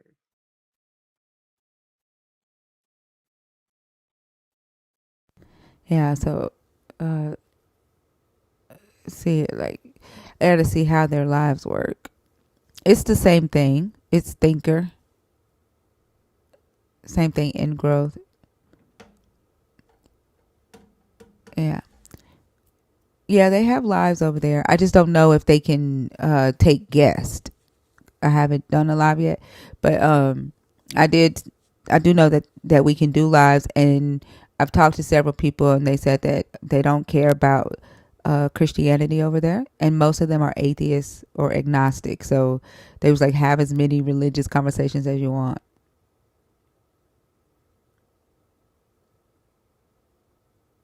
Justin does it on Red Note. I am not going to Clapper. I I'm not going to Clapper. don't think that's how. Yeah, that I'm gonna do YouTube. I'm not on Twitch yet, but I will be. I have to get some help getting Twitch set up on my desktop so that I can set the my. I want my background to be nice, so I need help with that. Yeah, that's why I won't be on Clapper. I mean, you could farm the hell out of a conservative type stuff, You said what? but you could farm the hell out of those types. You'd never be looking for a Christian again. They all be there. What the hell do you mean the serpent gonna have to be in heaven? I thought that was coming from this person. I'm finna. I cannot stand when people come on stage and go on Teacup. If you are a believer, if you're deconstructing, if you're an atheist, the guest box is open. Again, there's 761 people in the room. It is 5 a.m. And there's 68 people on YouTube. We should be able to have a conversation going, and you don't have to just be a believer.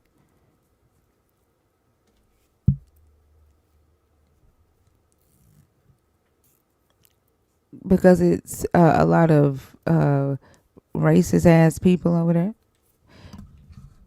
I have no desire to go like that. That's what I'm saying. Like I don't like if I know that it's a bunch of people over there that don't like me or don't think like I think. Like I'm not gonna go to where they are. Clapper isn't my kind of hangout. I don't see your request.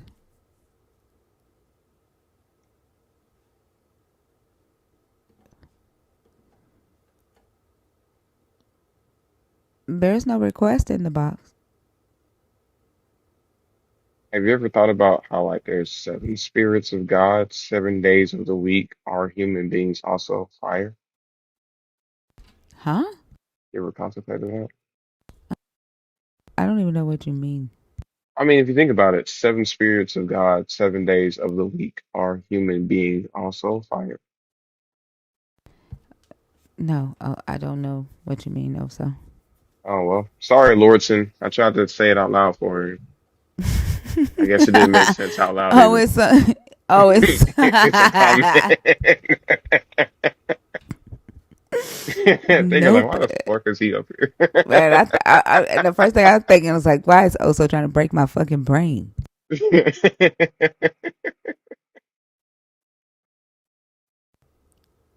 Now I found the comment.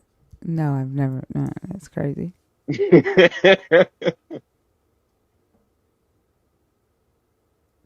wonder, what do you think the believers do during this time?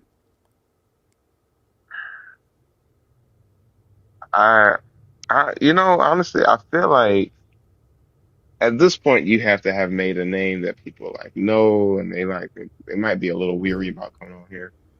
And I think in their mind, they do their version of studying, which is just kind of doing like the Bible verse of the day that Bible Hub gives you or whatever, and like think stringing those along for a few days and thinking, like, oh yeah, I'm well versed, I'm ready for this shit. But they don't like actually like get into shits for real. So when they hear the first couple of conversations go, they're like, fuck, I can't really get her stuck on anything.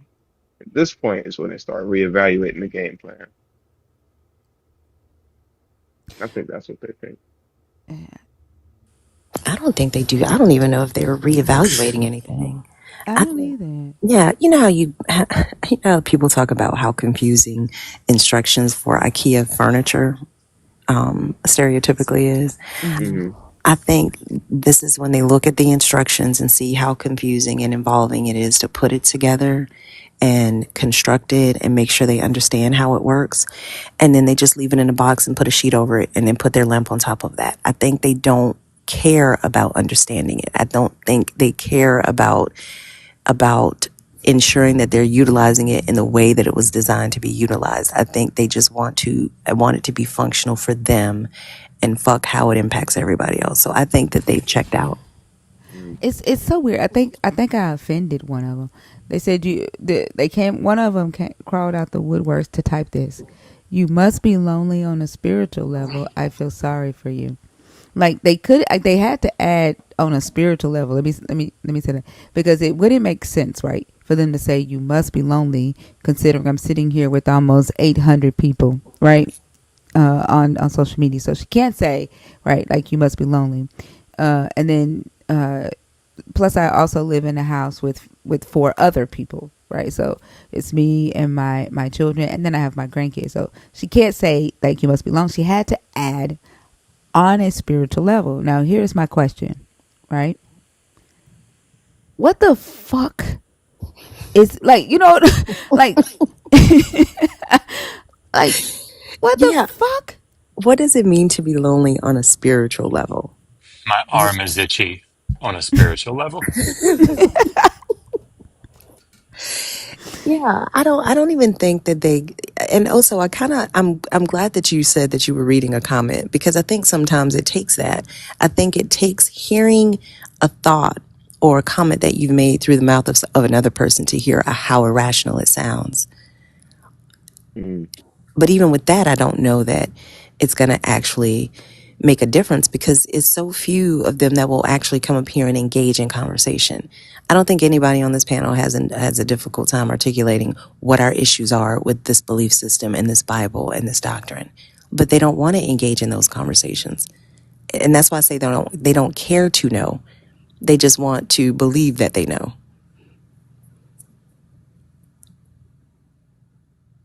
At least that well, no, that he was saying belief. There was a guy that did come up, also made me drop him, and he was talking about how the reason why they get angry at us for not believing is because they think they believe, but they actually don't believe. But you said this the other day, or I think it was your topic that was focusing on the fact that there's a bit of jealous. Was it you running the topic about Christians being jealous of non-believers, or was that Christina? It might have been Christina, It but I might do have been. think that, no, I said I think they're jealous because they see in us what they have been promised, right? Like they've been promised peace. They've been promised the spirit of boldness and the spirit of authority, right? They've been promised healing and sound mind and joy and happiness. They see that in us without their God, and I think they're literally jealous of that, and they're like, that's why they say, how can you know this much and still not believe? Right. Yeah. Yeah, and I think it's that piece that is the most telling about their position, because there's an assumption that anybody who reads this Bible will land at the conclusion that they've landed at, but they haven't read this Bible. And I think the fact that we have these conversations kind of shine a light on that as well. And that's uncomfortable, because you've positioned yourself as this knower of the thing, as this, this person that is in possession of this special knowledge and this information. Yet when we actually start talking about that knowledge and information and delving into it, it's a surprise to you. I think it's kind of catching them with their pants around their ankles as well. They say some of the craziest stuff. Like they say go away, but their asses are the ones that are here. Like they're weird. I think that's the piece that I don't understand the most. The concept of coming to a space where a discussion is being had about a topic, and everybody that's participating in that conversation fundamentally disagrees with you, yet you keep returning. Yeah. That doesn't make any sense. and then to ask me to go away. You know what I'm saying? Yeah, how the fuck can you go away from your platform? Exactly. When all they have to do is scroll or block. Like it does not make sense to me why they like it's like they like not having common sense. I don't know. I would like to like there's benefit in preparing for difficult conversations by familiarizing yourself with the position of the person you're going to be engaging with. I can understand that. It's like preparing for a debate, if you know what position you're holding in that debate. So from the perspective of understanding where we're coming from, I get them being here. But I also think that that understanding should be utilized in some sort of way. Like, are you learning just for the sake of what? And I don't know that they're asking themselves that question. Because if you are a believer in here and you're listening to us have this conversation and you fundamentally disagree with our position on things, how is it benefiting you being here consuming what we're talking about? And I don't know Yeah, that they keep they, coming back and complain. It's the being here and complaining about being here that I don't get. yeah, yeah, being here, I kind of get like, and I honestly encourage being here, but complaining about it, that doesn't make any sense whatsoever. Yeah, it's almost like they like their mamas made them get up and put on a Sunday dress and sit in the chat, and they're mad about it because they don't want to be here. Like that's how they act. That's how they respond. Miss Joyce asked, "What difference does it make what other believe, live and let live?" And Miss Joyce, I would ask for you to consider this thing here. Do members of the LGBTQIA community have the same rights and the same expectation of existing in the world as people who are not LGBTQIA? Do immigrants have that same right? Do women have that same right? Um, like just think about those things, and then ask your question again if you feel it's fitting to ask the question again.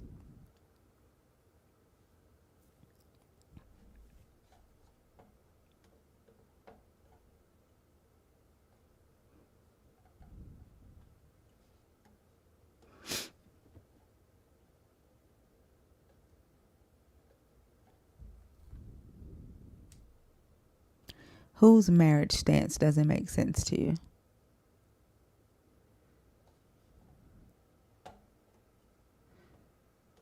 Uh, Melly May, I don't know what you coming back up here for. You've already been up here once,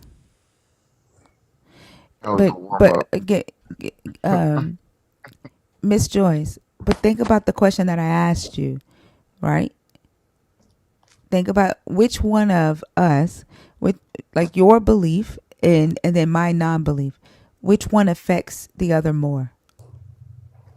You believe in a God that believes that a woman must marry a man, or a man her desire must be for her husband, right? You believe in a God that marriage is between one man and one woman, right? You believe in a God that believes that pastors have authority over their flock. Like you believe in a God that I don't believe in. Which one of our beliefs or non-beliefs affects each other more in everyday life? Your belief or my non-belief?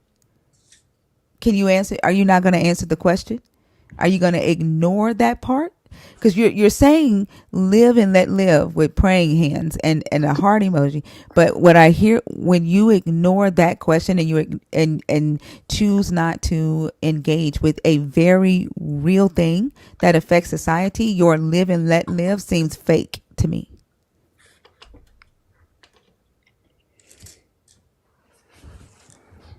Are you saying that the laws around marriage are not based off of the Christian God? What people believe the Christian God want? Are you choosing to just lie? The abortion laws, like, are you choosing to just lie about that right now?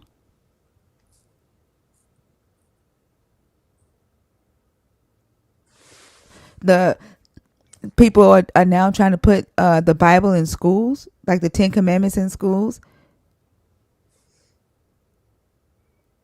I like, how is that your concern? So the only thing your God wants you to do is snatch souls from him for him, and not really care about how those souls exist when they're on this earth. Is that right?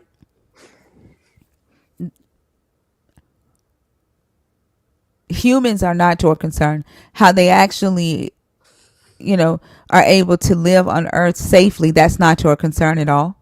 Is that, am I understanding you correctly?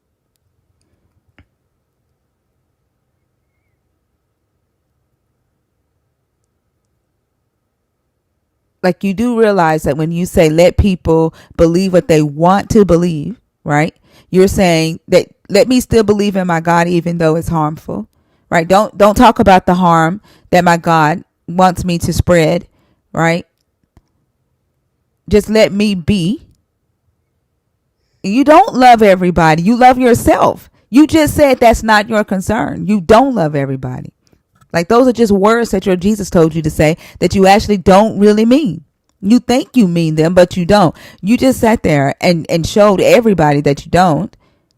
You said that's not my concern. What the harm that women are experiencing right now, dying because people believe that a God thinks that abortion is murder. They think abortion is a sin. The women that's dying is not my concern, right? The people who are LGBTQIA, who can't get married, or who are being harmed in the street, right? Who are being talked down to, right? Who don't have the same rights as you. That's not your concern. So how are you going to tell those same people that you love them?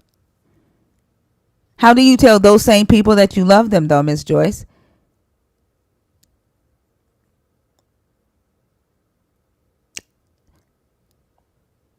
And how do you describe that as love?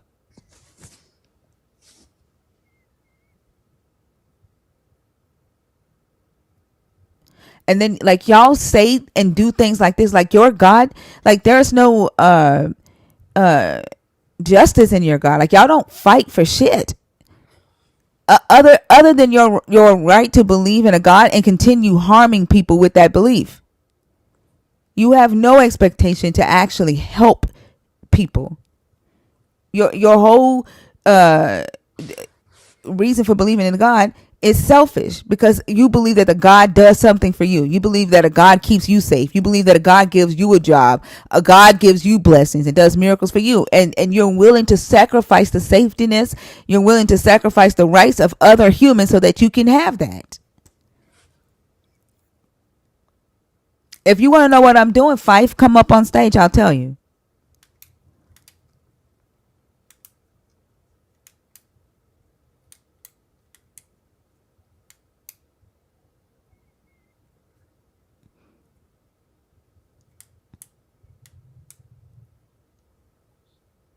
Thinker, I'm gonna grab uh nap and get ready for later on today. I leave you in the very capable hands of the smartest person I know, a person who's a doctor in just knowledge itself, fee, and some random guy and I, Deland. I didn't realize this was an airport. Oh, so you got to announce your departure. Thank you to Simone Bibles. Mm-hmm. You are a just kind and wonderful person. I appreciate your energy, your presence. You always bring the love, the laughs. Devin, I don't really know you, but I think you're a cool guy. Like, I'm digging the profile picture. TikTok thinker. You never talk very much, but I still like you a lot too. And I think that's everybody that I like. Does this have anything to do with the Dead Scrolls, Dr. B? No, I dropped his ass. Also do the most. Also do the most. That sounds hilarious. He is a trip. Devin, how are you? I'm doing all right. Yourself? I'm doing good. Are you a believer? Are you deconstructing? Are you an atheist? I am a non-denominational vegan, Christian vegan. Okay. So my question today is, why do believers get angry at non-belief? Right? Not at non-believers, at non-belief. I called it, y'all. I just don't think it's important. I just don't think it's important at this moment. Why? Like when we say that we don't want your God, right? When we say that we are deconstructing away from your God and away from the teachings of your God and its religion systems, why does that upset believers? Why can't they just accept, right, that a person says no? Well, there's a couple things at play here. One is the fact that a lot of these people genuinely think that they're saving you from an eternal, hellfire, which is, by the way, a wrong interpretation of the Bible. But people do think like that, and then there is a lot of emotions in that scene, and so people get really worked up.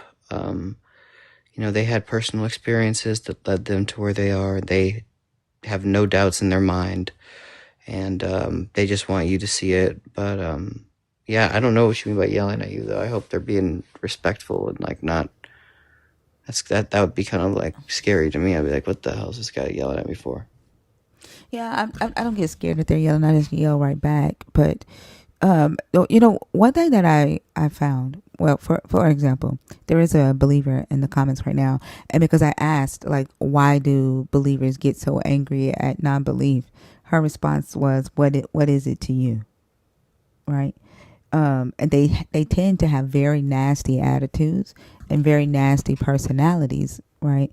When I first started doing my live a year ago, I was in the middle of deconstructing, and I started doing the lives, just sharing information with other people who were deconstructing. Like it wasn't about Christians or talking to Christians, but they kept coming into the live. They kept hopping in the box saying some of the most degrading stuff, right? So then we changed the format of the live to having one-on-one conversations with Christians, and then they started complaining about that, right? So then I went back to banning Christians from coming on my stage, and then they started crying discrimination, right? Saying that we were persecuting them. So then I added them back to the conversation, and it's just been time after time of meeting some of the worst people, because I won't allow myself to be gaslit, right, or lied to, or brainwashed. And so, like, if they, present a claim, like you said, of a miracle or a dream that they had, they don't like the fact that we come back with logical questions, right? That would typically tear their claim down of some supernatural thing. Now, I do think that if people have, these beliefs, that it's best to keep them to themselves, because once you do share it, it's open to scrutiny, right? Like, if you share it with me, don't expect me to just accept it. Like, expect me to ask questions, and then don't if when I ask questions, don't get mad, Yeah. right?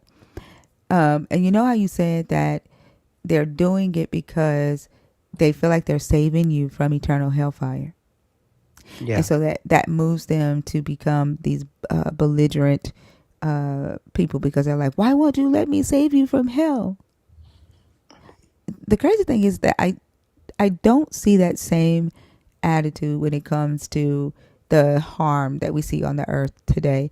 There was a believer that said that's not her concern, right? It's not her concern to speak up to her fellow Christian believers and say we shouldn't be harming the members of LGBTQIA. We need to deconstruct the idea, right, that our God hates people who are of that community.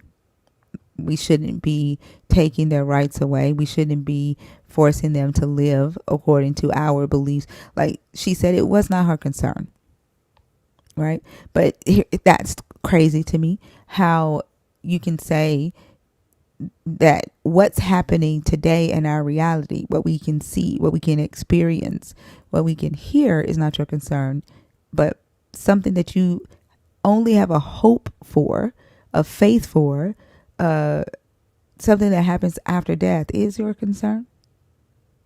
That doesn't make sense to me. I see. Well, personally, for me, I think that there's at least a non-zero chance that I'm right.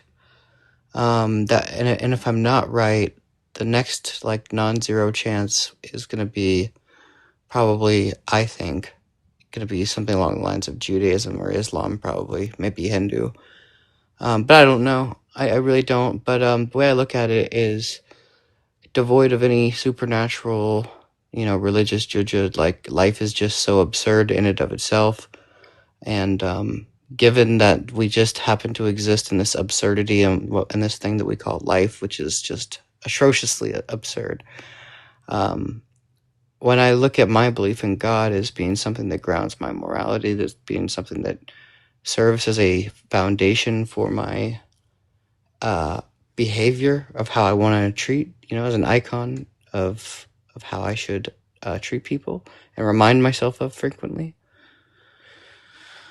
But yeah, I don't know. No, like you gave me a lot of words, right? And I just wonder if I talked too long and then you kind of like was thinking about what you were going to say and didn't listen to anything that I said, or you kind of just showed to me that the humans on this earth is not necessarily your concern. What is your concern is whether there is a heaven or hell, and you're right or wrong. But while you talk to me about how this God grounds your morality and not even address the immoral things that I talked to you about. Did I talk too long? About what? I think you demonstrated, Devin, exactly what Thinker was saying, right? She was saying to you or expressing to you why she's frustrated with the dialogues that happen with Christians. And the crux of it was the impact of this belief system on marginalized communities, on humanity as a whole, and the negative impact. And your response to her centered on how it benefits you. And it absolutely did not address any of the points that she made. And so in the way you responded, you demonstrated the source of her frustration. Does that make sense? Yeah. So, yeah, that was a segue into that. I think other people can have positive experiences, and I'm not going to negate the negative connotations that come along with some of the circles and religious groups. But yeah, I mean, it's like you have a lot of idiots, and that might not be the most persuasive or compelling pitch to go and hang out with some of these people or go check out a church or anything like that. But there are some really good, intelligent people who like to have honest conversations and aren't just kind of like ideologues. And even then, with those people, there's sometimes some disagreements. But yeah, I always try to have open, honest conversations with real people. Do you think that the response, what do you think about what Thinker actually said? Is your response that there's ignorant people who ignore the negative side effects of religion? I think that there are ignorant people who ignore the positive and the negative sides of religion. That they might just be in two different categories. So, just on this, maybe Thinker, do you mind if I ask a question based because it's No, gonna? please go ahead. I'm gonna Okay, go to the bathroom. I'll be right back. okay. What do you think? I'm assuming that you think that the folks who are ignorant, ignoring the positive side of religion, are us non-believers, correct? Yeah. Okay. How is it that we ignore the positive side effects or the positive effects of religion? In what way? Well, so I think a good worldview provides a foundation of not only just who you are, an unchanging foundation, and it explains the world around you in a more meaningful way. And it adds divinity into your life that you can extend to others. And to me, whether or not morality is in fact subjective or objective or whatever it is, the fact that this thing is guiding me and providing me fundamentals and first principles and everything that I can look to and then make my own discernments, of course. That's what I feel like is being missed out on. But I asked for an example of like I don't. I think there are certain things that you just said I absolutely disagree with because I don't know what you mean by grounding your morals. I feel like my morals are very grounded, and the ground that they're rooted in is empathy and compassion, like and awareness of the impacts that my belief systems have on others, right? So I asked you for an example of how people in our camp, those of us who do not believe in the God of the Bible, or for some of us, no God whatsoever, what is an example of being ignorant and ignoring the benefits of religion? I don't know that you gave me that.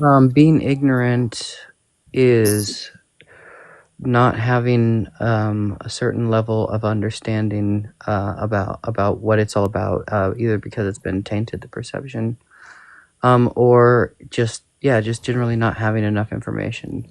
Not Yeah, I mean, I know what the definition of ignorant is. I asked you for an example of that from our camp. Like, can you tell me what I do as a non-believer that demonstrates my ignorance of the fact that there are beneficial aspects of religion? Because we talk about them all the time here. So I'm Yes. asking for Oh, you to demonstrate I that. apologize if I got this wrong. I thought earlier you had said something about this specifically, like way earlier. I had said something about what?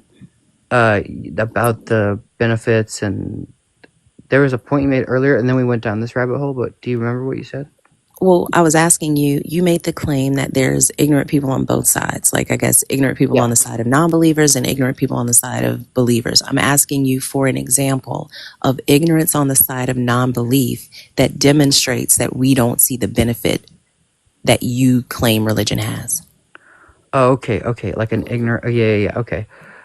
Like this idea that um, the the theistic worldview could provide any sort of value. This fairy tale could provide any sort of value to your life or be meaningful in any way and actually help you improve your life. That's just a ludicrous conspiracy theory. Like, that's the general consensus, and I think that that's based on ignorance.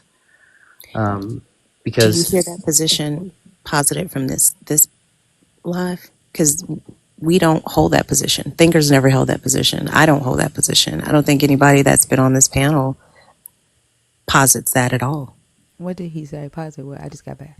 That we don't see that there's any beneficial ramifications of belief system and theism and belief in God. Like, Yeah, no, I never said that. well, yeah, initially when we were talking, it was more along the lines of like, this can happen. We were talking about like realizing I'm not saying that you guys have, not done that. I was just trying to make a general example. Right, but I think the original question was kind of focused on the fact that when Thinker was sharing with you her frustrations and the reason that she's frustrated with these conversations with theists, and she shared very specific examples, your response to her was a demonstration of that frustration, if that makes any sense. And I Okay. think that's part of the disconnect where you get so the conversations that we have with believers, they get so siloed and insulated in how this belief impacts them that they completely ignore how it impacts others. And to me, a system of belief that does that cannot include empathy. And I'm not sure what you refer to as an unchanging grounding of your morals. I'm not sure how that would be beneficial for anyone.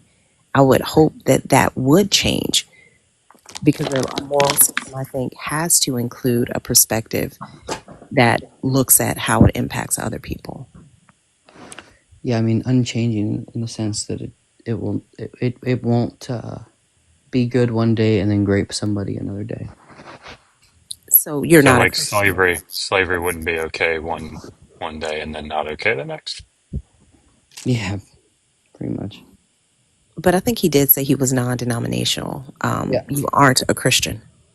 Yeah, I'm a Christian, non-denominational, inquiring into orthodoxy.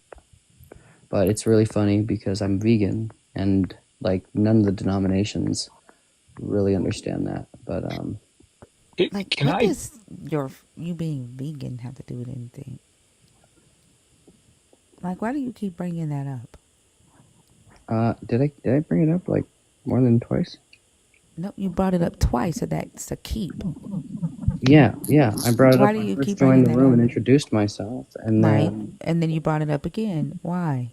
the other guy said that, oh, blah, blah, you're not part of the church. I said, no, I'm non-denominational, but I'm inquiring into Catholicism. And What does the vegan part have to do with your religion? yeah, so it's made it to where I'm kind of ostracized Why? because By hold on, ostracized by who? by a lot of people in my family, but people at the church. What church? What type of church? I don't know if it would be. It's not a mega church, but it's like a taller church in my mom's hometown. No, I mean like is it Protestants that's ostracized? It's a evangelical. The evangelical church doesn't want you to be vegan. Well, no, they. It's not like that. It's more like slights and jabs and like, oh yeah, well you're gonna have to eat these potatoes that have animal products on them, and people making jokes at oh what, no, that's not against the Bible, blah blah blah. So I'm like, okay, cool. Did we do Dr. an age Bowen, check, Thinker? no, we didn't. Okay. Dr. Bowen, go ahead. I was just curious about the grounding of the morality from a like practically speaking. So philosophical discussions are like not my thing, but like I guess epistemically or ascertaining what I should actually do in X situation. How does the grounding in this context help you? In other words, what is it that you're utilizing to determine this is what I should do in this situation? I mean, hopefully reasoning. Just reasoning? Like if you get yourself into a situation and you don't know what it is. What was the hypothetical? I didn't give one, but like, let's take slavery, right? Let's say you wake up and all of a sudden you're in charge of the world and you got people in front of you saying, all right, look, we've got half the population that says, let's bring slavery back, and the other half that says, no. This half over here says, yeah, but empathy and think about how it'll impact the people that are slaves. And the other half says, yeah, but look, the Bible says it's okay to do. Which one are you going with? Obviously not the latter. on the I don't know side. why. Don't assume obviously, because obviously makes an assumption about like my Well, understanding of what you're saying. yeah. So the one that expressed concern and opposition to it is likely where I would stand, and where I likely think that any Christian who holds the same philosophical beliefs, deeply held beliefs that I do, would choose the same thing. Okay, so I'm just trying to ascertain how you view the biblical text then, because it sounds like you don't view them as like some sort of normative or authoritative source of information. Oh no, they definitely are, but there's different interpretations. A lot of interpretations that people talk about. They have their private interpretation that they like to read, but there's a proper interpretation as well. Yeah, I don't know what that means, and I'm not sure you know what that means. Yeah, you're not sure. I don't know what means. What correct or proper interpretation means? Like I don't know that such a thing exists. Yeah, so it does. Yeah. I mean, Okay. Go ahead. Tell me what it is. uh, I don't want to call it doxology, but theological interpretation. It's so late, and I'm just chilling on this live in my bed. But yeah, it's a real thing. Yeah. Okay. I'm going to leave this because I don't think it's terribly important at the moment, but spend a little time looking at what interpretation is, because there aren't like right and wrong interpretations. They're just different interpretations, right? If you adopt a particular interpretive framework, then there is a right way or a wrong way according to that framework to interpret a text. There is no like right interpretation and wrong interpretation. But I still don't understand how you view the biblical text here. So like, if you pull up the Ten Commandments and it says, don't unalive unjustly, right? Is that normative to you? Mm-hmm. Okay. What if it says, if you want slaves, here's where you get them from? That's whatever that is. It was permitted during a specific portion of time. Why is one timeless and the other restricted to a particular time? What was the first example? Don't unalive unjustly. Mm. Because that one, don't unalive unjustly, deals with taking the life of another human, which is particularly egregious. But owning Whereas, another person as property is not. huh? Owning another person as property and passing them on as inheritance is not. It's a an egregious portion of history, but I But God mean, was okay with it at a certain part. no, I don't. I think that God was okay with love, and as Christ said numerous times that all of these things that the Lord has given you, it was not supposed to be this way. You guys wanted divorce, you guys wanted these stipulations, and God, loving you, gave them to you and permitted them Okay. to you. So don't misinterpret the text according to your framework. If you're going to Mhm. quote Matthew 19, you can't say divorce and all this other stuff. It's just divorce, and it's just in a certain context, right? Because divorce was still permitted even by Jesus. Yeah, Okay, so like don't extend it out to everything else that you wanted to cover, like slavery. It doesn't work that way. I mean, Can you show me slavery in Matthew 19? no, he's not talking about it, but clearly he owns slaves still because he asked him to free the slave. But what is his name? Barnabas or whatever. Um, yeah. I don't I don't know what you said just then, but so Jesus in like Luke 17 makes it clear that it's considered a standard part of his world, and he gives analogies even to his disciples concerning slaves. He says to his disciples, which one of you, having a slave serving out in the field all day, when the slave came in after a long hard day's work in the field, would say, here, sit with me and eat? No, of course you wouldn't do that. You tell him to get in the kitchen and make you dinner and wait on you, and then only after you're done would you say that they could sit and eat. And even if they did all those things, you wouldn't thank them. I mean, I don't know how that's Jesus like. What verse was that? That's Luke 17, what, down in verse 9, 17. Which translation? the Greek. Greek Septuagint? No, Orthodox Study Bible? Okay. the Septuagint's the Old Testament. Huh? The Septuagint is the Old Testament, the Hebrew Yes, it Bible. is. It is. It So I is. don't know why you would say Septuagint for Luke. No, well, no, I was saying Septuagint, and then I was saying for the Septuagint Bible for Luke, it's just been a long day. You can just say I was wrong. It's okay. Nobody's Yeah. going to hold that against you. Yeah. So, there's no side chat. I'm gonna die if I don't find a charger. Here we go.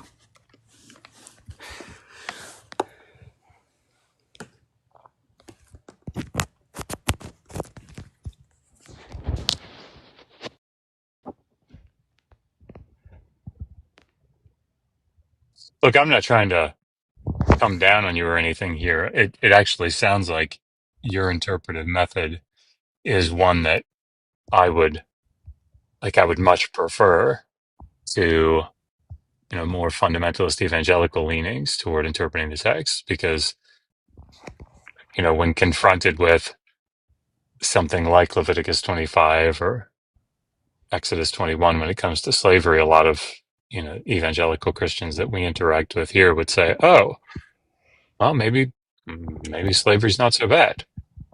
Right? When you seem to have this reaction that says, "Ugh, okay, well, I know slavery is wrong," right? So we'll start there, which is good. Like I obviously I commend you for that. And you're trying to interpret it through that framework of, well, I know slavery is wrong, but that's why I ask, because I suspect there's something else behind the way you're viewing these types of like ethical situations that's not just strictly what does the text say. Yeah, no, it goes far. It's much more nuanced than that. Kind of provides a guide, and the more you read it, the more you kind of understand it, the more you have a better framework. It broadens the philosophy, the current philosophy that you hold around it, and just enriches your experience as an amateur philosopher quite a bit. But yeah, I mean, a lot of ideologues in religion, and a lot of phonies. So I would just, if I could, and I'll mute up, but and thank you, this has been good. I would just, I had a conversation with Trent Horn and Gavin Ortland. I don't know if you're familiar with either of them, but on the topic of slavery, Dr. Kip Davis and I talked to them, and they're coming at the text, I think, similarly to you. Trent Horn's a Catholic, Gavin Ortland's a Protestant, but both are sort of starting with, the morality that we all embrace today for the most part, right? Like they're starting, for example, with slavery bad, which is great. But what they're doing is they're coming to the text and saying, well, then the text can't be endorsing slavery. And that's where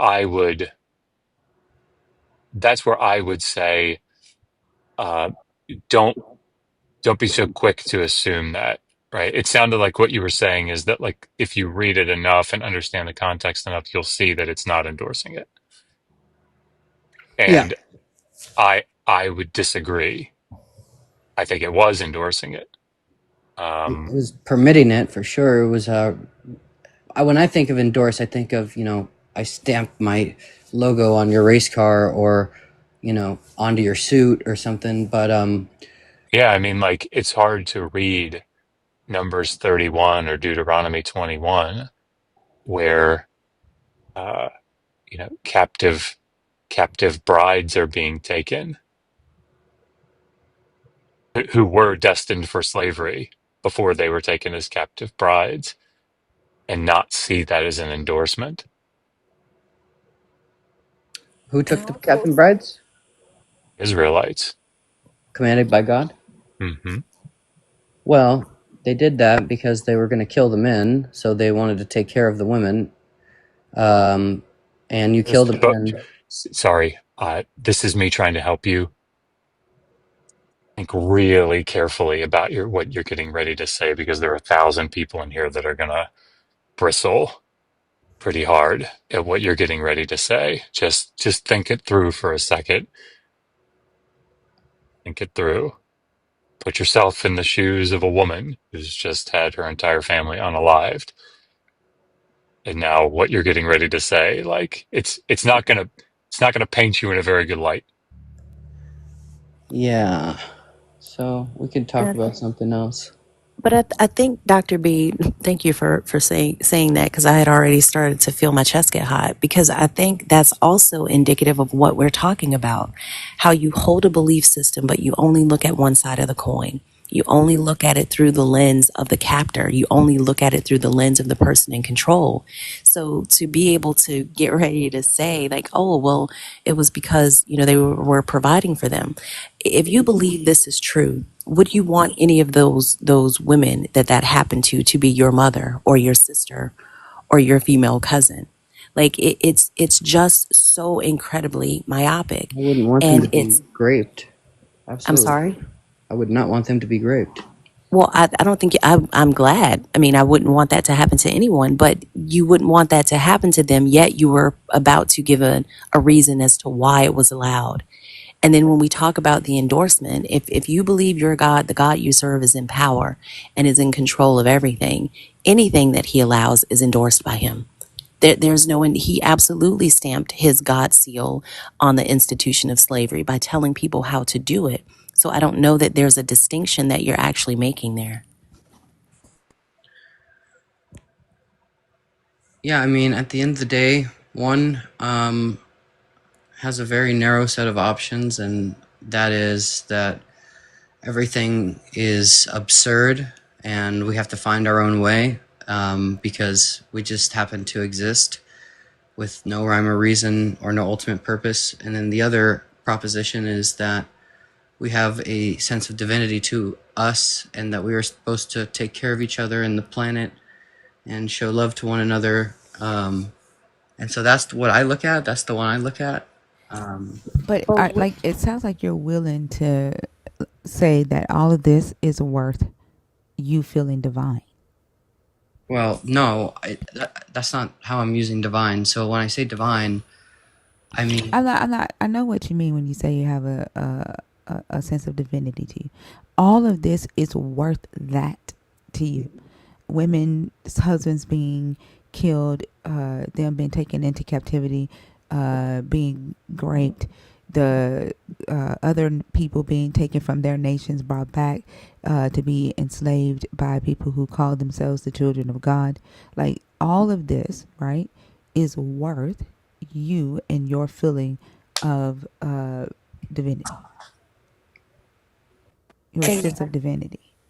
And another thing that I think is interesting, and even in that juxtaposition that he just proposed between the two camps that we're discussing, where do you see the fruits of what you said displayed on believer side? The vast majority of Christians that we talk to don't give a shit about the planet. They don't give a shit about loving other people unless those people happen to think like them. I don't know that the absurdity that you reference is anything that any of us subscribe to. Not knowing things about the origin of humanity or the universe is not absurdity. And claiming that you have divinity is not demonstration of the fact that you are divine. And if the actions of the group of people matter more than the label that they wear, I think we absolutely see that clearly on the side of non-believers as opposed to believers. Believers that we talk to are some of the most hateful, judgmental, bigoted, unkind, uncompassionate, unempathetic people that I've ever had the displeasure of engaging with. And again, it's not all of them, but having this belief system allows you to sit here and justify the things that you've justified. It allows you to sit here and say that, oh, well, God didn't endorse slavery. He allowed it. Why would an all-powerful being need to allow anything like that? And I think it's just these thought-terminating ideas for the purpose of being right that is the biggest problem on the side of believers, whether you're Christian or any other stripe. yeah, I agree. And I agree also with you that there are tons of people who are Christian by like church card carrier or by, their Sunday sit down. So yeah, I mean, I agree there. That's why I always go back to absurdity when I look at, most of the Christian people I meet. It is absurd a lot of times. Like, it's absurd what's going on in those industries and in those communities. And it's really unfortunate. And I try to do what I can to, like, say, hey, we should be treating people how Jesus treated people. We should be loving people, and we're not perfect. We might yell, we might scream once, but if we do that, we need to catch ourselves, or it needs to be really, like, there needs to be a good justification for doing that. Like we were going to stop someone from stabbing us or something, then you can yell at them. But I think it's interesting, Devin, that you say this, but the basis of your belief allows you to sit here and almost apologize for sex slavery. You only didn't because Dr. B, intervened. It allows you to sit here and say that there had to be a reason that God allowed disgusting things to happen.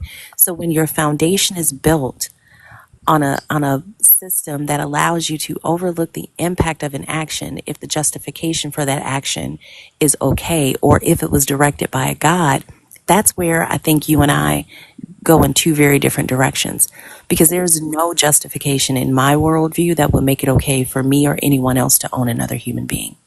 There's no justification in my worldview that would say, oh, the way to make sure that a woman is taken care of is to make her your sex slave because you've annihilated all the other members of her family. My worldview says don't annihilate all members of her family. And then that way you won't even have to consider doing something as disgusting as making her a sex slave. Mm-hmm. So I think the problem is that there's this big blanket of belief that covers the disgusting things that lie at the root of why that type of apology needs to be made to begin with. And the vast majority of people that we engage with are not willing to lift that blanket up and look at what's under it. And that to me is absurdity. That to me is the most absurd thing that I've heard, because you can also then say you have a grounding, your morals are grounded in an unchanging belief system that changes so frequently and changes at the whim of the believer. Because everyone we talk to has a different belief system about what this God wants and what this God directs, yet everybody claims that it's unchanging. That to me is the definition of absurd. Well, the essence is unchanging, so there's a distinction there. What essence? What do you mean by that? Like the eternal essence, the nature of God is yeah. Can you give me an example of that eternal, unchanging essence? Yeah, so a type of energy that is eternal, spaceless, timeless, and no, I'm not talking about that. I'm talking about in connection to this Christian or this God of the Bible that you believe in. What is an example of his eternal, unchanging essence that you feel like your moral system is grounded in? What does that look like? No, reading the scriptures, this concept of I am from before, I am, and I am that one. Yeah, no, that's just a claim. Like what does it look like in real life? Like I don't care about God claiming to be the Alpha and the Omega, because that's not going to stop preachers and pastors from essaying members and children in their church, right? God being the Alpha and the Omega is not going to fill the belly of hungry children around this world.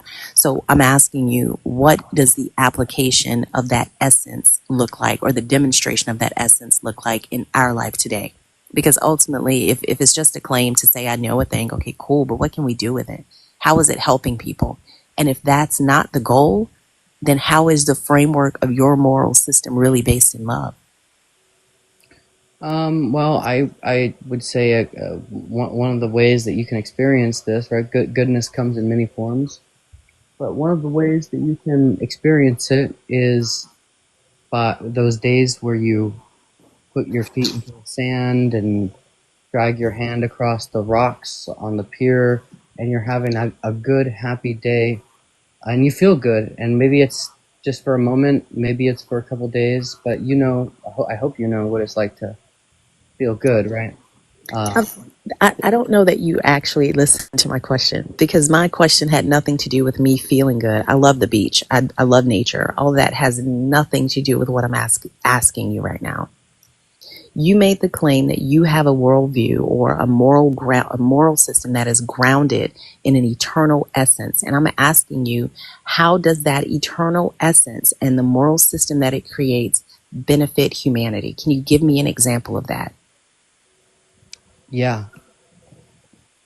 The moral system that it creates sets absolute lines that are not to be crossed, while still taking into account, of course, culpability and certain things like that. But What's what's a line? I'm the asking for line what's drawing on the the line line. between, like, okay, killing and murder, and, like, for instance, in certain edge cases where somebody got drugged and got into their car and crashed, obviously that's not their fault, right? So there's certain uh, there's nuance to it, right? I'm still waiting for the unchanging moral that this God has given you Yeah. guys. So God, like, God serves as the ultimate standard of good, as as a maximally powerful being, okay, who is So maximally powerful, therefore maximally good. so Devin, I just need an example of that. Like, I don't need the philosophical. I've heard all of those a million times. Just what is an unchanging good or an unchanging moral that this God has given you? I'm just asking for that one Giving me? example. No, he has it. He has it. He's the standard. It is in and of his essence. So he's the standard, but he doesn't have to follow it. He does follow it. He murdered multiple people in this book. Those were not murders. Those were What what did, executions. what did David's baby do? David's baby was. I don't know what was David's baby. I'm sure there was a just reason for it. It was born. That's literally what it was. It did. So it was unalive because of something that his father did. Yeah. Well, I mean, we kill babies, like born babies, because they're suffering from conditions and stuff today. So I don't know why that they did that in I'm the Bible. so I guess I don't know that you're following what I'm actually asking you, and it's the same kind of circle that happens whenever we talk about the fact that Christians like to claim that God provides a moral standard, but they cannot give me an example of what that is, because for every single time that you list a moral or a rule or line that should not be crossed, your God absolutely crossed it multiple times. So it can't be as objective as you claim it is, because it is subjective to whether or not the God wants to do it or not. He just doesn't want you to do it. No, I disagree with that. That's divine command theory. I reject divine command theory. You reject divine command theory, but you just said it's okay for God to execute people, but killing is bad. Yeah, because on the outward appearance of these people being innocent, there was such a transgression was done that God killed them. It's not that God did evil; God did good. But sometimes good looks like it's evil, like four horsemen of the apocalypse, etc. But Devin, let me ask you a question. When you say God killed them, did your God send a lightning bolt and kill them? I don't know. I think he sent soldiers once. So he sent humans to Yeah. kill other humans. Mm-hmm. And so, how do you hear your God today, Devin? Huh? How do you hear God today? I hear God the same way. I think that he's a loving God. I think that he, I know. How do you hear him? Not like, how what. do I hear Yeah. him? Yes. How do you hear him today? Do you see Um, God? Do you see him? I don't see him, but I don't. It's not like a voice, but uh, sometimes when I pray and I'm like really stressed out, I'll kind of get this feeling like, hey, I'm still with you. I'm still watching you. So it's a feeling. Yeah, sure. And so, in this book, right, when these soldiers were given the command to go into another land and kill other humans, how did these soldiers hear God tell them to kill these other humans? Which soldiers? The soldiers you say he sent to kill the other humans that were just bad people on the surface. How did they get the command to kill these other humans? Well, I am not too familiar with the account. I'm not sure if like God did a plague or if he No, sent. no. How did they get the command? Like you already said that he didn't send a plane. You said he sent soldiers. Yeah, Okay. How did the soldiers get the command to go and kill these humans? I don't recollect. Probably have to freshen up on that. Did God come down and talk to the soldiers? I can't remember off the top of my head. Maybe. So, Devin, how can you sit here, right, and say apology after apology for the things that Fee have talked to you about, and you don't know? You don't even know how these things were carried out. But it sounds like the one thing that you are sure of is that your God is good, and that the people that your God allowed to be killed were just bad on the surface. But yet you don't know the details, right, of the stories that you are apologizing for. How can you do that? What like which story specifically? You don't know what stories Fee has brought up uh, that she's talking to you about the Israelites going into the land and killing all the men and taking the women for themselves. Like you don't know what story you're talking about? Oh, okay, yeah. No, I thought, yeah, okay. Yeah, I mean, there's definitely things that are in the Old Testament that are morally questionable, but I don't think that they are. No, Devin, I asked, how are you apologizing for stories that you don't know anything about? Like I'm asking you questions about, the events uh, that you have apologized for, and you're like, I don't know. I have to go back and read. I don't know. How are you apologizing for something that you have, little knowledge about? Yeah, I don't even remember. It's so late over here. I don't even remember apologizing, but You don't remember saying that the people were bad on the surface, and that if God killed them, He had a good reason to kill them. You don't remember saying that? God killing the circus. Oh yeah, the hypothetical. No, Devin. Or no, sorry, You that was you said that different. the people. You said That that was the a different people were conversation. bad. You said the people were bad on the surface, like they were just bad people, right?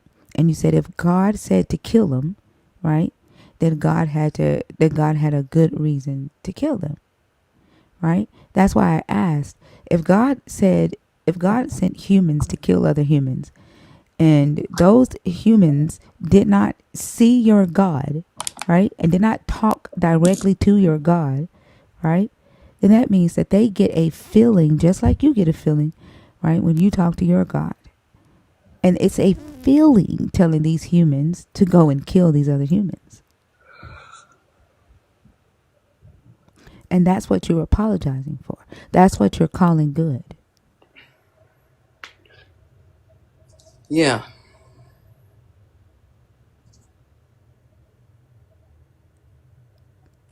And that doesn't sound absurd to you. I mean, a little bit. I have sympathies for absurdist existentialist like philosophy. But yeah, I mean, like I'm pretty much like 1 foot in the door of like complete absurdism. Um, and I also don't think that all of these things that have been raised, all of these terrible things about the past acts of the Bible, are indicative of any way. Because I mean, I do consider the whole Bible, but I would look at the New Testament, which is the anthropomorphization of God in the flesh, and it is the archetype that I wish to follow. And if anybody could identify anything about Jesus Christ that was not someone that everyone should be following as far as his teachings go, I'd be happy to hear that. Sure, Devin. Your anthropomorphized Jesus was an Israelite, yes. Mm-hmm. Israelites were a chosen people, correct? Yes. And during the time that your Jesus was a part of these chosen people. There were other people on the earth called Gentiles. Correct. Yes. And the Israelites were not to engage with Gentiles because they were heathens. Correct. Yeah, I guess for some time.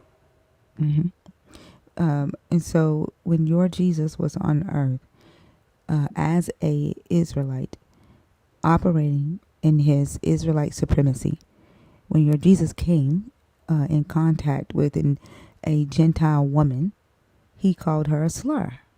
He referred to her and her people as dogs, which was a common slur used in the Old Testament to refer to Gentiles, to call them insignificant, unclean, dirty people, right? And your Jesus said that to her when she came to him and asked him to heal her daughter. He told her basically that she was insignificant and that he did not come for her, he came for his precious Israelites. And that it was not fair to give what he had in store for the Israelites to dogs. One story says that he ignored her when she called after him. And then, because she admitted that she was insignificant, because she admitted that she was not as important as his precious Israelites, and called herself a dog, he said, because of the words that have come out of your mouth, your daughter is healed. Is that an archetype that you want to follow? No, there's a distinction between. So that's more in the God essence of Jesus. Then there's Explain for me how that's in the yeah, God because essence. because he's granting a miracle. When did Jesus not grant a miracle in this book?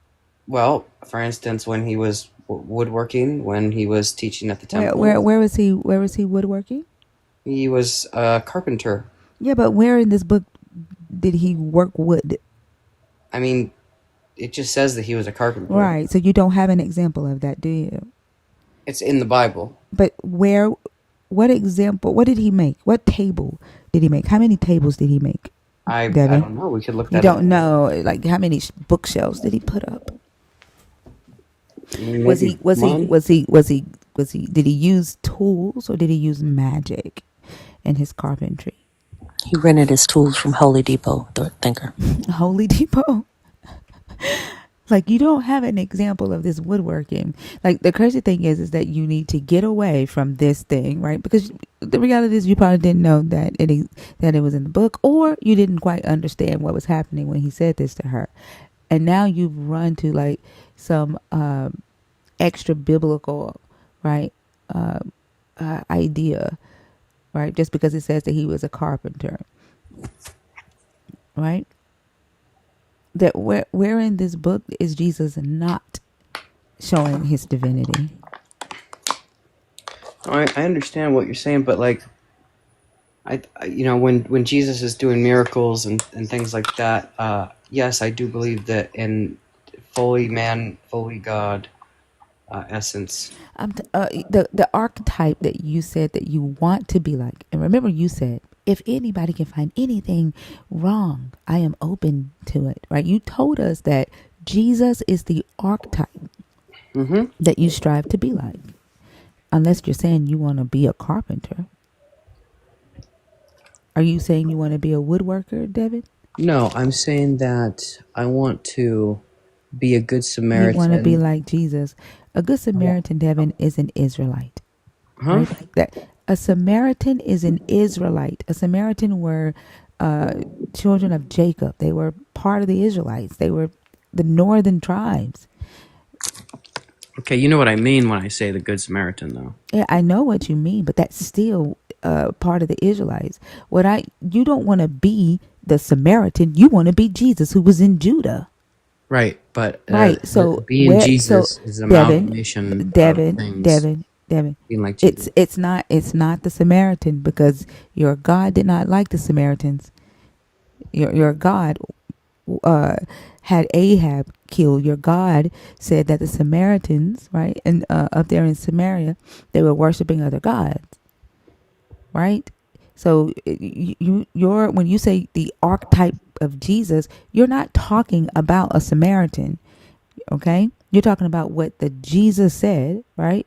About being a good Samaritan, because the Samaritan showed mercy, but he was basically still talking about the Israelites coming under one Godhead. But you said that if anyone could show you one thing, all right, and I did, and now you're saying I'm not talking about that. About what? Sorry, what? Devin, if you stay out of the comments, it may be easier for you to follow the conversation.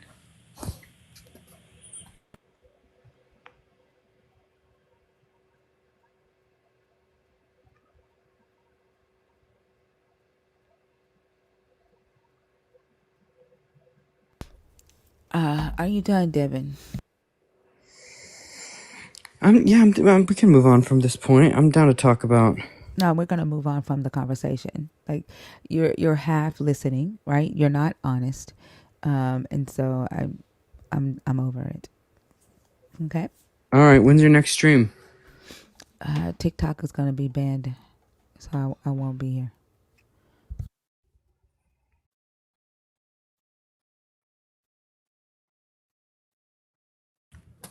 Those conversations are frustrating because one, he sounds really young, Yeah. and I don't know that he's actually considered the entailments of his position. It's like, you know how they always say the book is so much better than the movie. It's like Christians have watched Jesus the movie, and then they come up here and want to have a conversation when we've actually read the book, and they have no idea of the character that is portrayed in this book. They talk about the unchanging nature of God, but then tell us that we've got to ignore the Old Testament and just focus on what Jesus did in the New Testament. Well, if it's the same God and it's unchanging, then why are we making that distinction? It doesn't make any sense. It's infuriating, honestly. Yeah, but I think that he was a little cocky, thinking that we wouldn't be able to list anything about Jesus. I don't think that he expected that. Yeah, I think so too.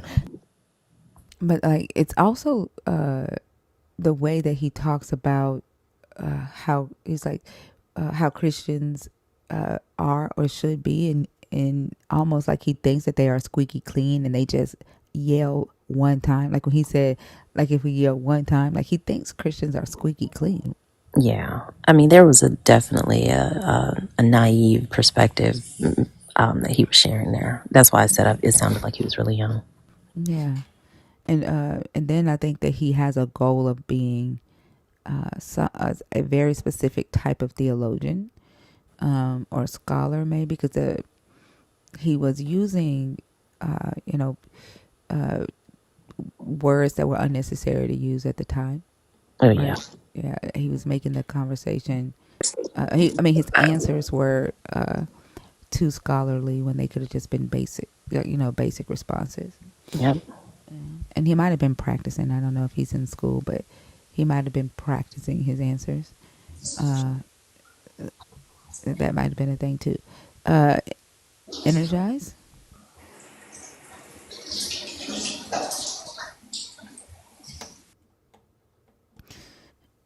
She might be in the shower listening.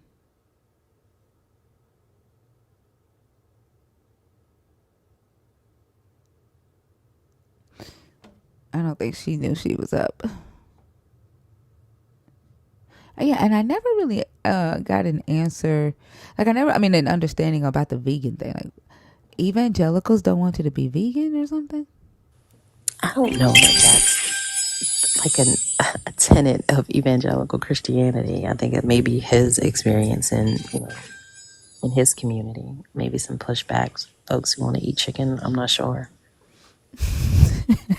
Yeah, it sounds like he's being persecuted for it, I guess. Yeah, but I mean, disagreement is not persecution. I wish people would stop. Like, we need to look at words and what they mean. Like me saying, no, I don't agree with that. I'm not persecuting you. I just see things differently. Yeah. Eloa? Eloa? All right.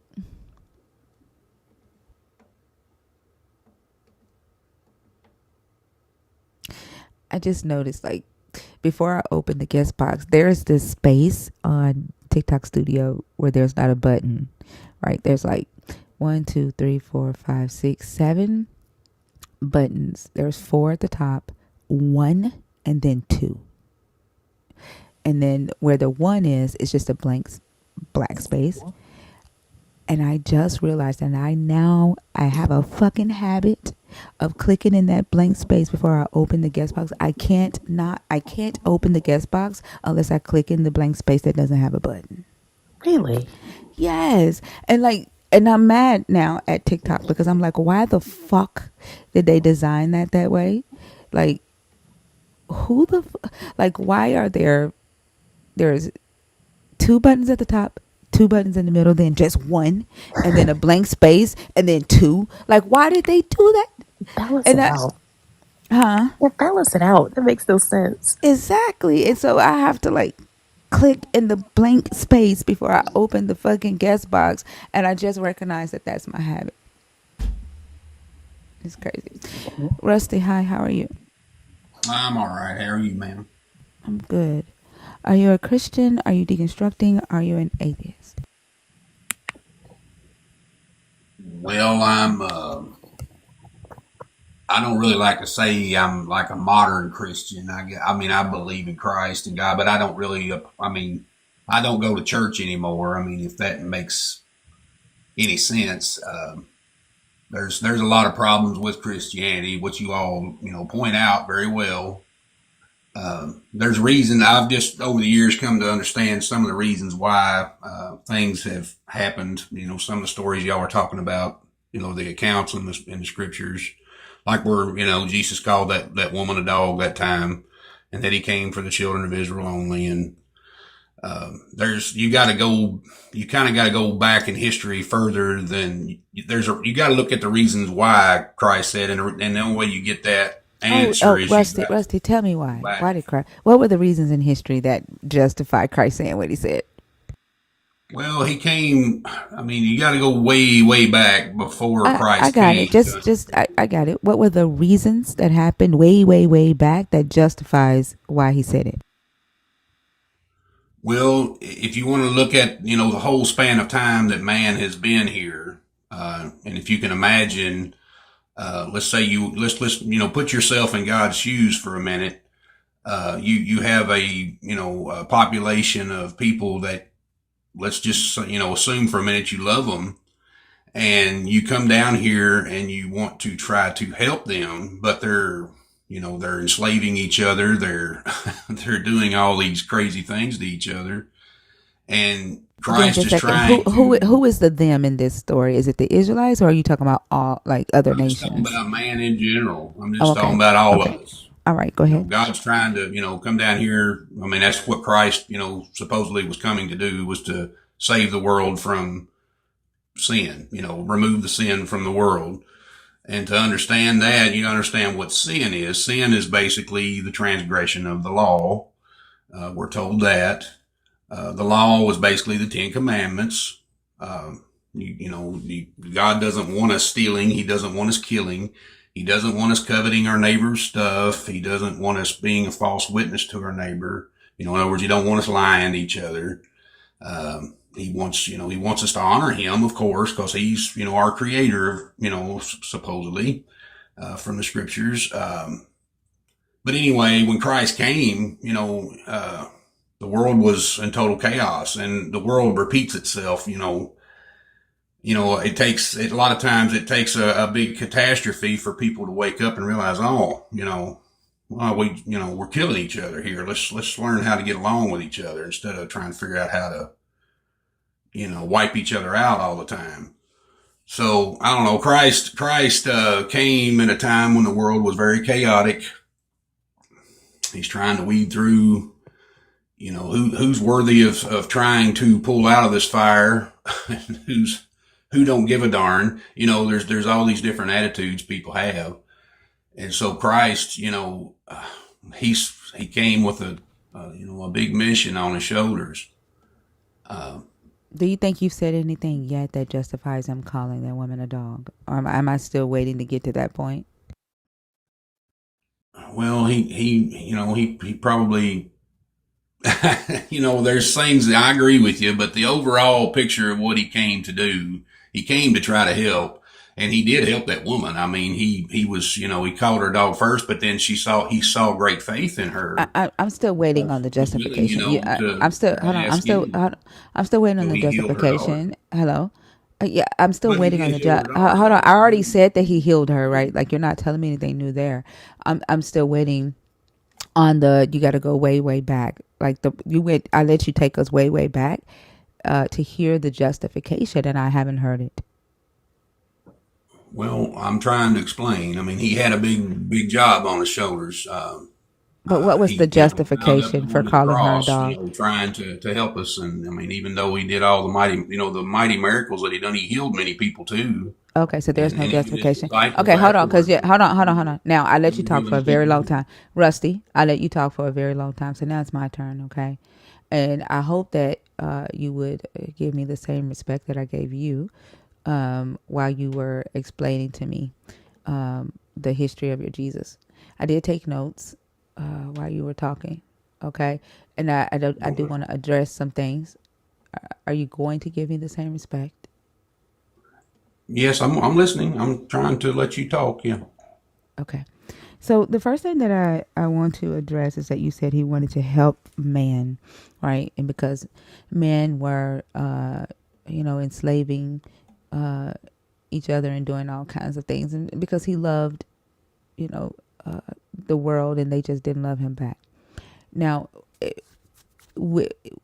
you are absolutely correct that slavery was happening all uh, within other nations before this God told the Israelites that they were allowed to become the slave masters, right? What I find interesting is when people say that he wanted to help because people were enslaving each other. Your God came, your God came on the scene and gave laws that essentially made slavery more unbearable. He didn't show any mercy in his slave laws, other than giving special privileges to the Israelites to not be the slaves, and telling the Israelites that they could enslave other nations, and that other nations, the humans, would become their property, and that they could keep those humans as property for eternal, like for their life, right, and pass them down to their children to inherit its property.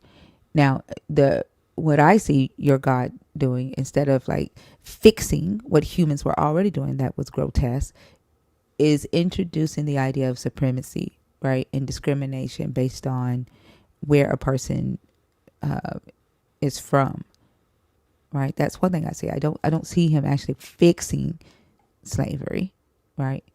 And Well, then I'm sorry. Can I? Let me. yeah, go ahead. I'm sorry. And then you said that the Jesus came for the Ten Commandments, like, right?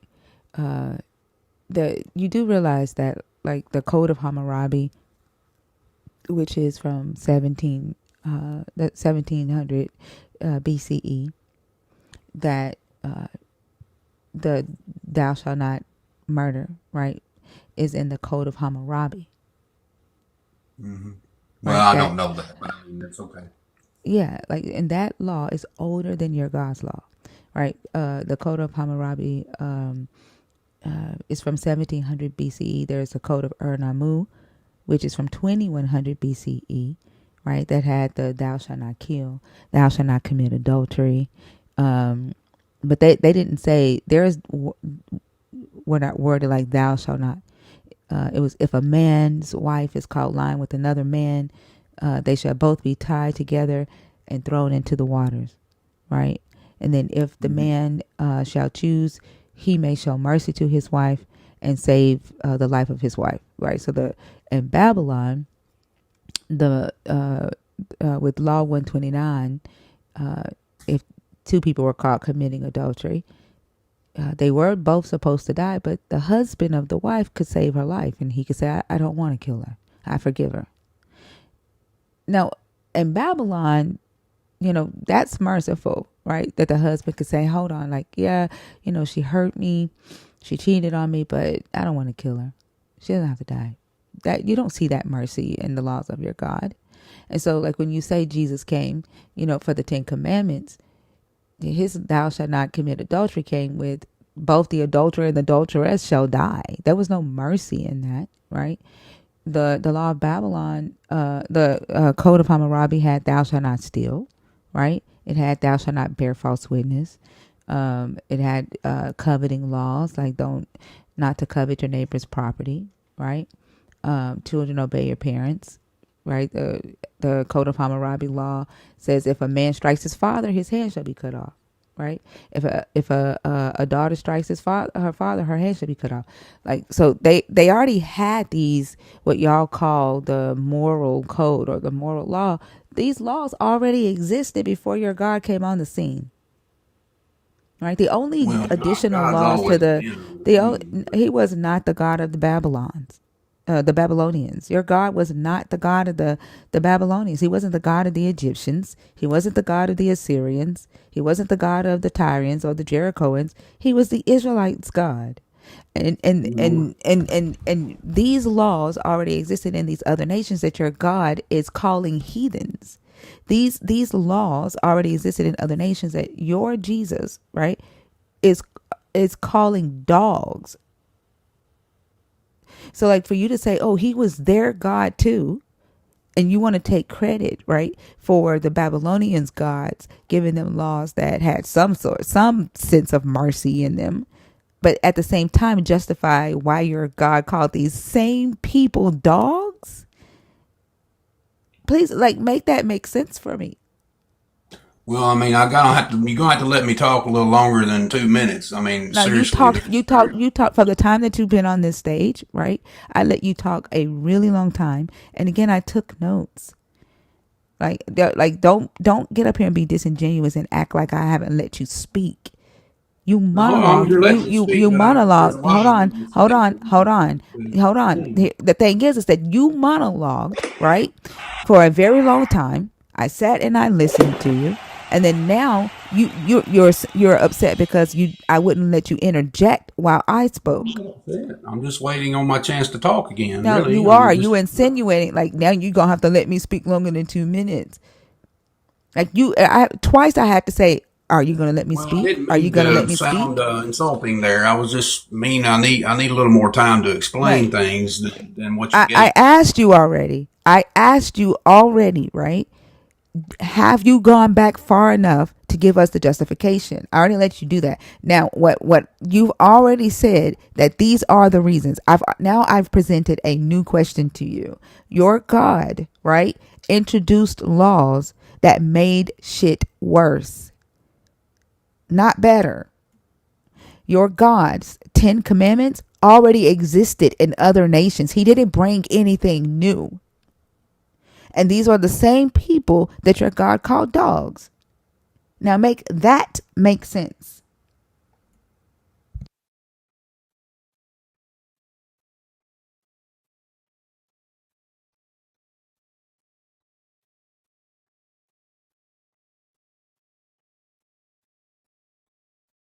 You are on mute.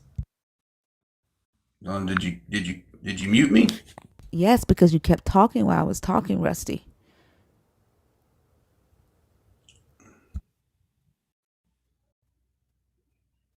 Can I talk now?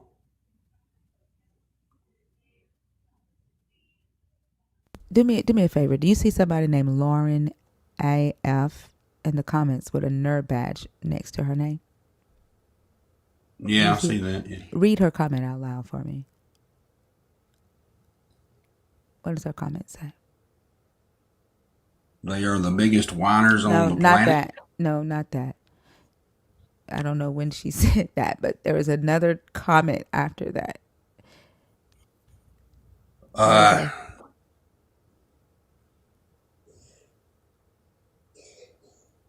the pig, don't you believe in God? Why won't you? No, I'll read it. She said, he's about to say, can I speak now? Now, As can you soon, hear me? Rusty, the reason why she said that is because usually when I say something to the believers on the stage about interrupting me when I talk after I've, attempted to show them some respect and allow them to speak, and then they fail to give me the same respect. And then I'll bring it up to them and I'll say, you kept interrupting me while I was talking. And then they'll still interrupt. And then I'll have to put you on mute. And then when I take you off mute, the very first thing, right, that they'll say is, can I speak now? Well, is it okay for me to speak now? And it's just a way of being condescending. Or either believers just don't know how to have conversations and they don't understand that when a sound is coming out of another person's mouth, that means wait until they're done. And then when there's no sound, that means speak. Okay.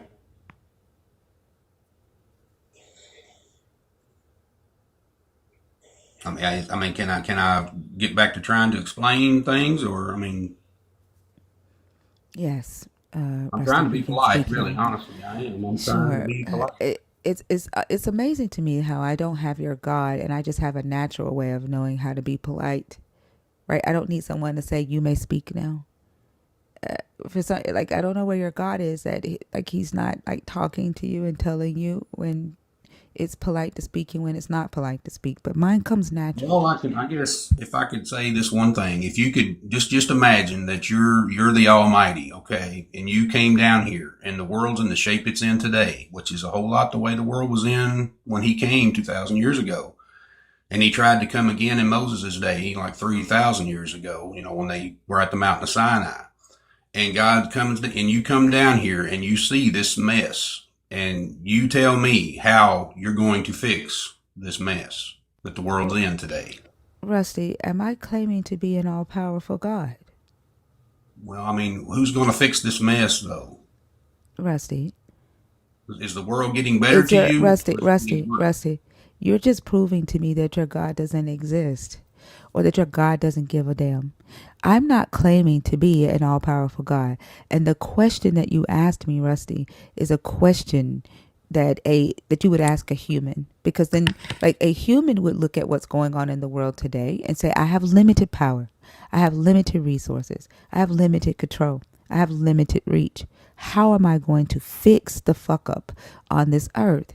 Right? But your God, Rusty, you're claiming that your God is the God of this entire planet and that your God exists outside of time and space and that your God has an unsurmountable amount of power, Rusty, to the point that your God can reach across the chasm of time and space and speak to your mind and speak to your heart. That is not a question for me, Rusty. That is a question for your God. And if you say that because your God looked at the earth and saw that men were enslaving other men and killing and raping other women and killing children because they didn't see children as human, right? That your God didn't know anything else to do but to do the same thing that humans were doing, but to only allow a specific group of humans to do it. Rusty, that is human. And your God to me is human. So how are we going to fix the world? How are we going to make things better? By one, getting rid of all of these bigoted, harmful beliefs, not questioning what these religious leaders are telling you, right?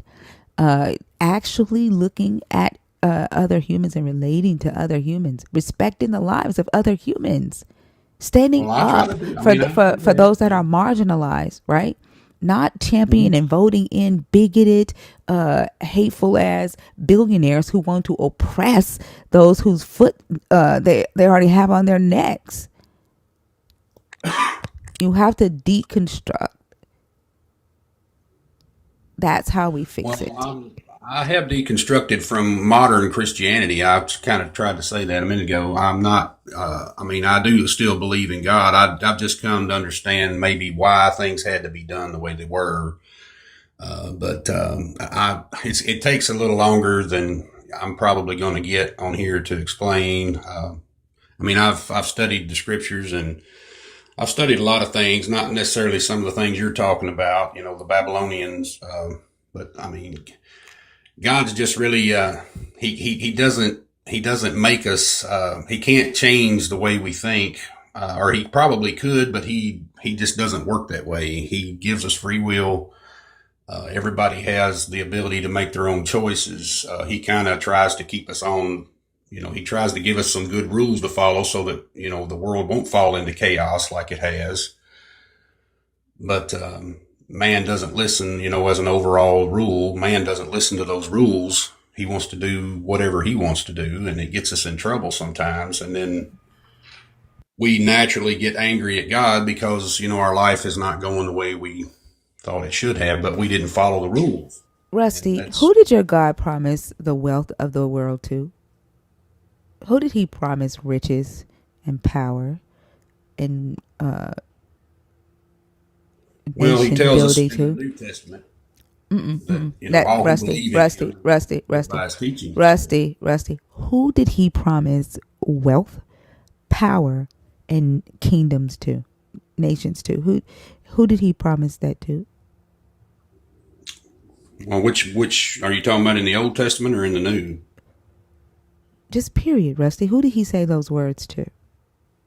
Well, in the New Testament, when Rusty, Christ, those words it's exactly. it's everybody that lives Rusty, and believes those. in the You know what? I'm just going to go ahead and let you have that. So, your God said, "If you believe in me, then the wealth of the world will be yours. If you believe in me, you will Well, have you got to live by power." it. Rusty, I'm talking. You're doing that thing again, Well, I'm right? not I don't trying to know do what that. Rusty. The natural me knows how to be polite and allow you to speak. The Yahweh in you has not figured that out yet. Okay. And I have no interest in teaching Yahweh anything because Yahweh has made a claim that he is the Almighty God. And if you have the Almighty God in you, that is, and you don't know how to be polite, that is your God's fault. But your God, right, said, if you believe in me, you'll have wealth. If you believe in me, you'll have power. If you believe in me, you will be rulers of nations. Right? Your God segregated groups of people and said these people get to be blessed, these people do not. And in actuality, Rusty, your God said those words to the Israelites. Your God said, you are a special people. It doesn't matter how immoral you act. I will never take my promise away from you.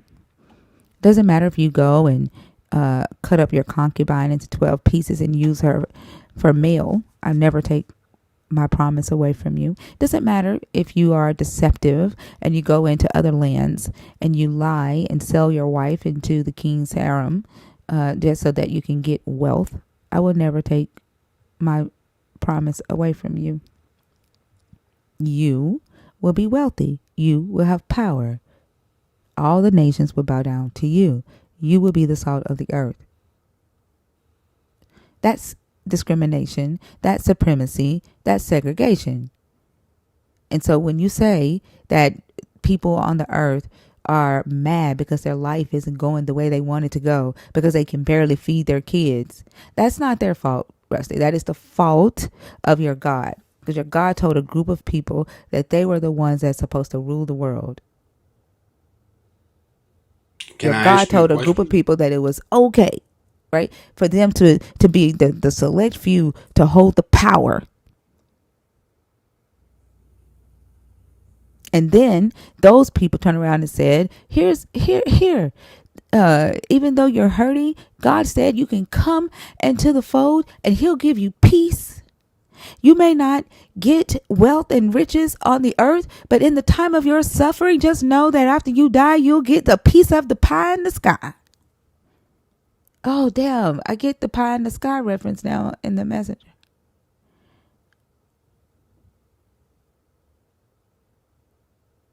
And so it's not their fault. I was about to say, did you just make up your own pie in the sky story? No, that's in the Messenger. I never got it when they said it's not something it's pie in the sky. And I was like, what the fuck? But I get it now. Well, if I could say one little thing, then I'm gonna try to quit because what Jesus was trying to establish when he came is that God was trying to wipe the slate clean with everybody. Say, look, I'm giving the whole world another chance. Let's back off, quit before we totally annihilate ourselves here. Let's all try to learn to love one another across the ponds, across the oceans. Everybody tried to work together. That's what he was basically trying to say by the end of his ministry. And that's what his disciples were teaching as well. But they were killed off later by the Romans. How many times does your God have to fail at Chaos. that? How many times does your God have to fail at trying to get it right before you say, "Man, Well, we this have student"? How, Rusty?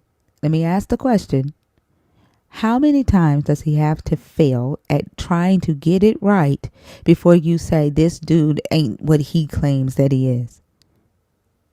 I also think that you can't lose sight of the fact that even if what you're saying is true about Jesus, Rusty, the supremacy that Thinker just highlighted was instituted by your God, which is also Jesus.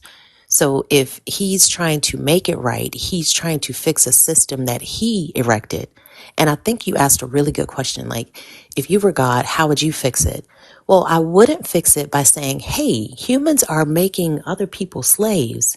I don't want those people to be slaves. I'm going to tell them to make these people slaves. Like, I wouldn't reinforce the bad behavior by regulating it. I would tell them it's not okay to enslave other human beings. Don't treat everybody like that. Like, everybody is the same. Why did he have to wait until the New Testament to do that? Wouldn't that be possible in the Old Testament as well? He tried to do that, and if you read in the book of Exodus, when they came out of Egypt, they were slaves themselves, and God delivered them from slavery. And they got to the mountain of Sinai, and when God was coming down to meet them, this is in Exodus 20. God wanted to meet all of them, but they all ran away except for Moses. And there was a part of what God wanted to say that he didn't get a chance to tell them because they all ran away. Christ tried to talk about that in Matthew chapter 4. Uh, Israel didn't stick around long enough to get the whole message. Christ was trying to come to give them the rest of the message. He came in the flesh, so that hopefully they would listen with him being as a man, but they didn't listen then either. God originally wanted to make them like Christ was trying to do with his disciples. He wanted to teach him all of his ways and then send them out around the world to bring the world back together in love one for another. But Where does he Israel, say that? Where does your God say that in the Old Testament? Because you're saying a lot about what this God wanted to do before Jesus came. Where does this God say that to the Israelites in the Old Testament, that was his plan for them? Because from my studying, his plan was for the Israelites to be rich and wealthy and powerful and to be kings of nations, and then the nations bow down to them. And like their prophecy of New Jerusalem is exactly that. They're in Jerusalem, and all the nations are bowing down to them and bringing them their wealth. And the foreigners are their slaves. The foreigners are building up their walls, right? Nursing their babies, planting their trees, carrying their gold. What I'm trying to figure out, like, is where this original message came from in the Old Testament. Where did he say well, that? we're getting clues to it. If you, I posted some of these. I can post some of these scriptures I that I'm don't post referring. them. You're talking to me. You're talking to me now. Well, Like, well, there's if no way for you me want to to be write able them to like down, understand. Like, Rusty, like, just give me the scripture, right? okay. Where your God said, "Hey, Israelites, I chose y'all so y'all could go around the world and proselytize and bring everybody into equality and to make the world a better place." Where does he say that to them? The scriptures that I'm going to give you will at least open the door to what I'm saying. Okay, if you got a I'm pencil. gonna pull them up. Go ahead. What's the first one? Okay. Well, the first one is well, like I said in Exodus chapter 20, verses 18 through 21. Hold on, we're gonna read it. Probably where you need to Hold on, we're start. gonna read. We're gonna read it.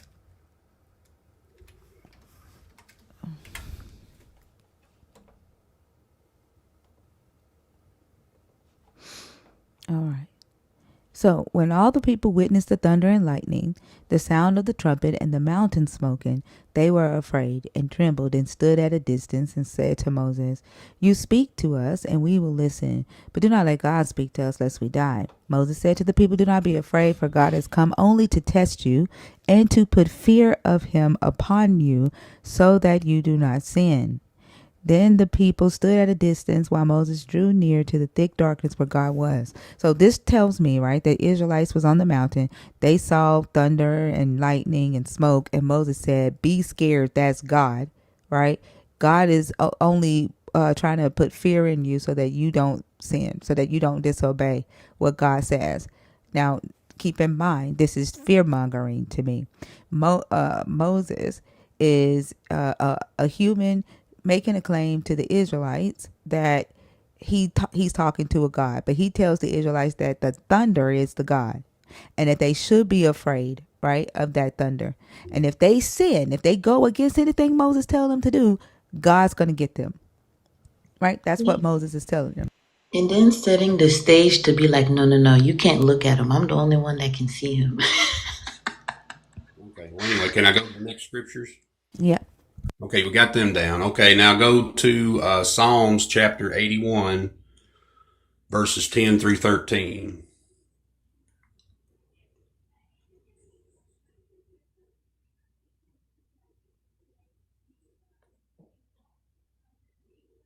You said 10 through 13 or 18? 10 through 13, yeah. I am the Lord your God who brought you up out of the land of Egypt. Open your mouth wide, and I will fill it. But my people did not listen to my voice. Israel would not submit to me. So I gave them over to their stubborn hearts to follow their own counsels. Oh, that my people would listen to me, that Israel would walk in my ways. Okay. Okay, so that kind of tells you there that when they ran off, they didn't listen. Okay, now another set of Oh, scriptures wait. is go. What were the ways that they didn't walk in here? What were the Well, ways? That's what Christ No, was no, no, trying no. to get them when he came. No. Christ isn't here, right? When this happened, when Israel wouldn't walk in their ways, what was Israel doing that upset the God? Was it not treating people nice? Yeah, pretty much. Where can you show me that? Show me where he gets mad at them for not treating people nice. Well, I mean, there's a time when King David was king, but you're going to get me off subject. I'm trying No, to no, I'm make not. a point. Trust me, this is subject. Where did he get the whole subject is you make the claim that he chose them so that he could bring equality into the world, get people to stop enslaving each other, right? And that the world be a better place. What ways was this God mad that they were not walking in? Well, Christ, the rule, the what they missed when they ran away, you can find that in the New Testament in the book of John, chapter 13, verses 34 and 35. That's what they didn't get. Okay, That's what they missed when they ran off. hold on. That's a Ran off where? good When they scripture. ran off where? When they ran away back in Moses' day and God didn't finish telling Ran them everything, where? Oh, you talking about from they the just mountain? they What? just No, stood when afar. they ran Yeah, off from the mountain?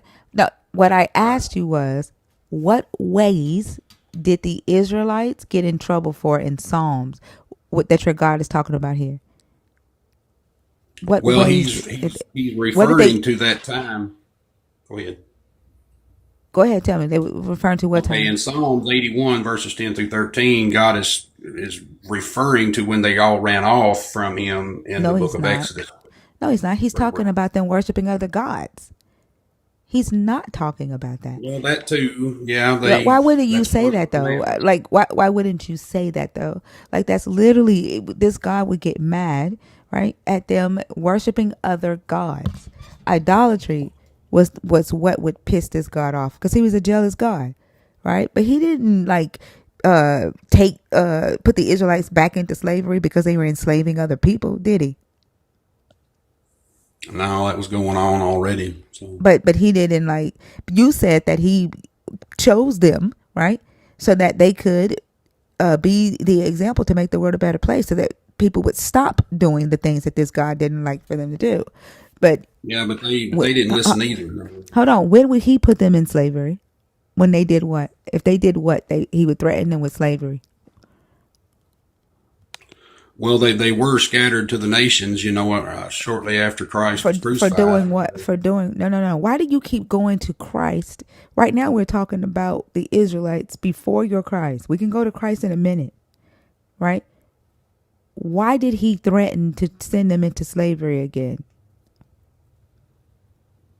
Well, that's just what happens when you don't listen to God. I mean, you wind up No, getting what taken were they over. doing? What were they doing that made him threaten to send them back into slavery?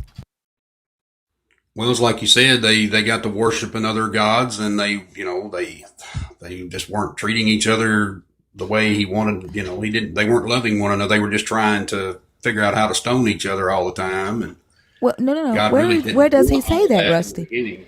Rusty, where does he say because y'all are stoning each other, I'm gonna send y'all back into slavery? Where does he say that? As a matter of fact, Rusty, let's go to Deuteronomy, chapter 13, right quick. Mr. J Mason, Mixon, whatever your name is, please stop using caps in the comments. Thank you very much. This is your last warning. All right, this is Deuteronomy chapter 13.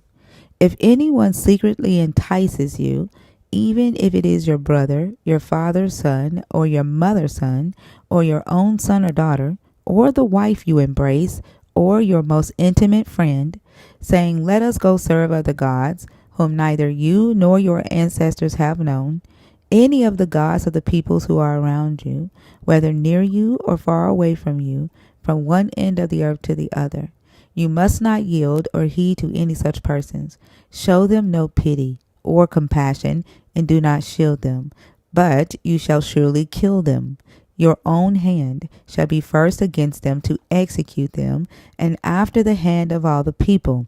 Stone them to death for trying to turn you away from the Lord your God, who brought you out of the land of Egypt, out of the house of slavery. Then all Israel shall hear and be afraid, and never again do any such wickedness. So he's not going to send them back into slavery because they're stoning each other, because he commanded it. He commanded them to stone even their own son, even their own daughter, even their own mother and father. Yeah, that was after. See what happened. God was torn between a rock and a hard place. He was trying to save somebody out of this world of one group of people. I mean, the whole world was wicked again back in the days of Moses, and God was trying to save at least one group of people on this planet. But then they wouldn't listen. They ran off. So God had to turn to a tyrant. He had to turn into a tyrant to try to save at least that one group, because he gave them his word that he would save them. He gave him, that was his part of the covenant. And God was just, Do you hear yourself right now? Like, you keep saying that he was trying, and I'm going to ask this question Yeah. again, okay? Because remember, you're taking me through these scriptures because I asked this question once. How many times does your God have to fail before you say this dude is not the legit shit? well, if he fails, we all fail. That's the bad thing. I The whole agree. world, I agree, the Rusty. world Because like ends. if you put your faith in something, right, that is not real, right? If you put your faith in something that's not real, then yes, we all fail. Because you're willing to make excuses for a God, right, that exists in a book, a God that a human told you exists, right? You're willing to make excuses for that and ignore the very real fact that the belief systems that come from this religion are harming people in society. And so, yes, if your God fails, then we all fails. We all fail. So do we put our faith in each other? I mean, is that working out for you? I mean, is the world getting better Yeah, without God? for my world is, Rusty. Yes, my world is. I'm starting to see people give a damn about other people, Rusty. I'm starting to see people question and say, you know what? Why am I willing to throw my child out? Why am I willing to not have a relationship with my child for a God I have not seen? Why am I willing to disown this person as my friend because of who they love? Why am I willing to not give myself credit so I can give credit to a God that I've never seen? Why am I lying to myself and telling myself that I'm talking to a God? Yes, I am. I've seen people come in here, Rusty, from the lives that we've had. People are literally healing. People are saying, my life is better. I can breathe now. I think people are also kind of resolving the dissonance that is required to hold on to this belief system. Because I think, Rusty, you don't seem like an irrational man. And I think you know that to become a tyrant is not the way to quell tyrannical behavior. Like, to become the very thing that you have a problem with doesn't fix the problem, it just perpetuates it. So, to Thinker's point, yeah, people are starting to realize, okay, maybe the solution that I've been presented with doesn't truly address the problem that I'm facing. And I think that's the disconnect that the vast majority of us have an issue with, because we talk to believer after believer that come up here and say, oh, well, people were doing slavery, so God had to intervene. Well, if he intervened by telling them how to do it better or how to do it differently, is that an intervention for the slaves? And I don't think that refusing to recognize the issue with that and the inhumanity of that position is going to resolve anything. Sticking your head in the sand and saying, oh, well, God's got to come down here and fix it. It allows you to completely ignore the fact that every attempt that he's made, even in the book that you follow, to address the problem of quote unquote sin has been a failure. The only resolution that we have lies in our own hands, and we have to collectively join those hands in order to make anything change or make anything better. So do you all believe in the military and the police forces and stuff like that kill people every day? What do you mean believe in? Thank you. That was going to be my question. Believe in them to do what? Well, I mean, are they right? I mean, are they loving their? I mean, are they? I mean, how who gets to decide who gets to live and who gets to die in this world if it's not God? So is your God? Did your God decide when George Floyd was killed by the police officers? Was that your God's decision? Well, I think that was a bunch of propaganda for the most part. But You got to get the fuck off of my stage. Yeah, you gotta go. You got to go. Bye. And this is why I say, like, I struggle with even the fact that people believe this written record, because there's video evidence of that man's fucking knee on another man's neck, and he's saying it's propaganda. What religion has done to the minds of people is diabolical. And the fact that he can sit up here and say something like that with his full chest is absolutely insane to me. Yeah, but your God having to quote unquote turn into a tyrant to teach people how to be, how to be slave owners, that's not propaganda. That's fine. That's okay, right? The excuse that he had to turn into a tyrant, that came out of your mouth, but you watch a man be killed on national television, and you say that's propaganda. Okay. And y'all want me to be nice to that? Y'all want me to be nice to them? Like I fuck, like what the fuck? Like there is no taking the nice approach. Like none. Like there is none. This is why I say, look, we were talking, I think, yesterday about the impact that this belief system has on the brain across the board.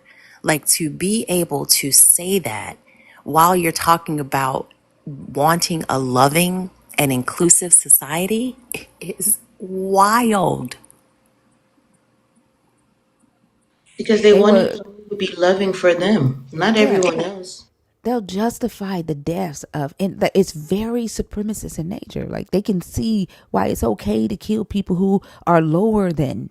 It's okay if they're people who are unhoused. They didn't really matter to society.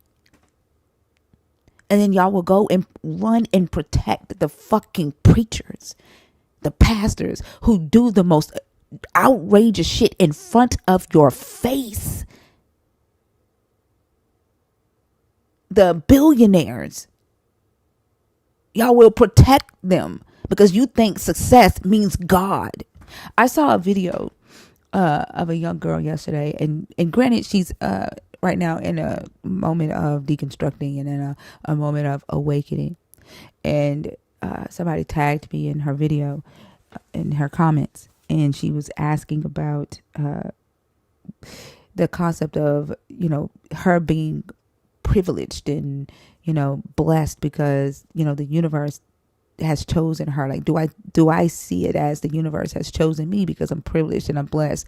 And then she says, I get this feeling of guiltiness because, like, why didn't the universe choose a person who is unhoused? Like, is it right for me to say that I'm chosen, I'm blessed because I believe in a God, or I believe in a source, or I give credit to a God? But the reality is that she isn't looking at the decisions that she's made in her life and what she's done, right? But also there are systems set up on this in this world, in our country, that make it hard for people who, when they fall down, it makes it very difficult to get back up. And I'm not even just talking about monetary wise. Like, you motherfuckers will laugh at a motherfucker for falling down. That like, y'all will make a whole ass video about it. And not even think about what it's doing to the mind of the person that just had that just went through that. Like, there are things, there is a whole entire fucking system of oppression that makes it hard for a person to get back up when they fall down. It's not because you're chosen. It's what we as humans are doing to each other. What humans do to other humans.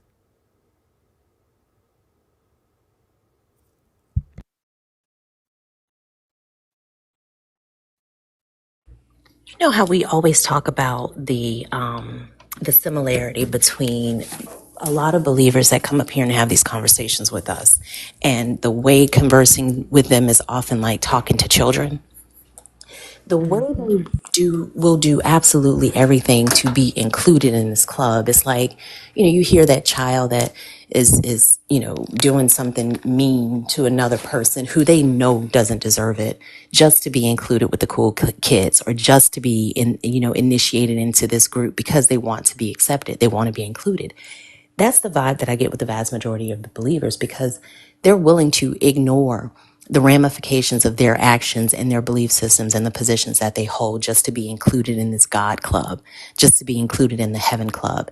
And I think that's such an immature perspective, because it allows you to completely ignore the ramifications of your actions. It allows you to completely ignore the damage that you're doing to another whole ass human being. And you almost have to see them as less than human to be able to justify it. And they don't see anything wrong with it. Yet they feel like they have the loving and accepting and morally superior position. It's sickening to me. And then somebody did comment a minute ago and was like, "Oh, you can breathe now because you don't have accountability." Who doesn't have accountability? Wait, what? So remember when I was telling Rusty that people tell us, come in here and say, after they deconstruct, they say, "I can breathe now," Mhm. and they was like, "Oh, you can breathe now because you don't take accountability." That, like, literally deconstructing is about taking accountability. It's about holding yourself accountable. It's about learning to say, I made this decision, right? I'm accountable for the decision that I made here. That there are, not saying that everything that happens in your life, right, you are accountable for, but it's about recognizing what you are accountable for, right? Living in that moment, right? Adjusting, doing the things that are within your power, right, to adjust, and not making excuses and saying free will, or such and such did that, like, he was so mean to me, and because he was mean to me, I'm now paralyzed, and my spirit and my heart is so broken, my self-esteem is so low, and I can't go nowhere. And I'm talking about myself. I was that person for the longest. It's about taking accountability. And when you take accountability, yes, you can breathe better, because you're not waiting on a God to tell you that you're worthy or to tell you that you deserve it. And you're not waiting on a pastor to tell you that it's okay for you to think that you're worthy. You're not waiting on church members, the women at the church, to tell you that it's okay to sit at their table. You see worthiness in yourself. And that's the thing that they can't do, because that makes their God completely irrelevant. And Cassandra, for the kingdom of God, your God did ask people to hurt their families or relatives. Read your book. Read your book. He literally says that in the book you claim to follow. They think I account. literally just read it in Deuteronomy. You sure did. They Word think for word. they think accountability is getting on their knees in the middle of the night by themselves, praying, and then deciding that they're forgiven. They think that's accountability. The fact that Rhea. they're imaginary, they think Rhea. that's They accountability. think accountability is like morality. What is the Yeah. standard of your accountability? Do you see Yep. that comment? hmm What is the standard of your accountability? Standard. Yeah. In the middle of the night, right? You pray and you tell yourself that you're forgiven, right? The imaginary dude in the sky just saw you pray and now he's forgiven you. That's accountability, ain't it?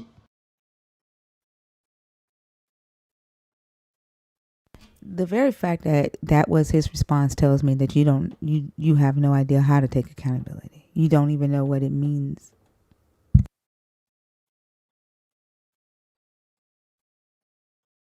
That's like saying, what's the source of your internal monologue? What the fuck? Like, Exactly. what? What's the standard of your accountability? The fuck? Yeah, bro. Like, to all y'all deconstructionists out there, I do apologize for introducing the concept of accountability to the field bros, because now they're gonna hop on your motherfucking stage and they're gonna say, "What's the standard of your accountability?" Yeah, we don't have brains or anything, and they don't work. But everything is external with them. Absolutely everything. That's why I think the vertical versus moral system of morality conversation is so powerful, because there's nothing internal about their motivations except their self-preservation and how accepting this external directive benefits them. And they refuse to see it because they tell you that to hate you is to love you. They tell you that to reject you and to shun you is actually loving. They've completely flipped the understanding of what things actually are and how they impact the people around them for their benefit. And then when you don't agree with that flipped description or that flipped definition, then you're the problem. And it just, I will never understand that.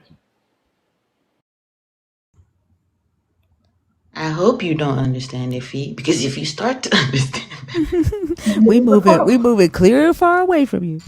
I wouldn't blame y'all too, because wow. Oh, what happened to the guest?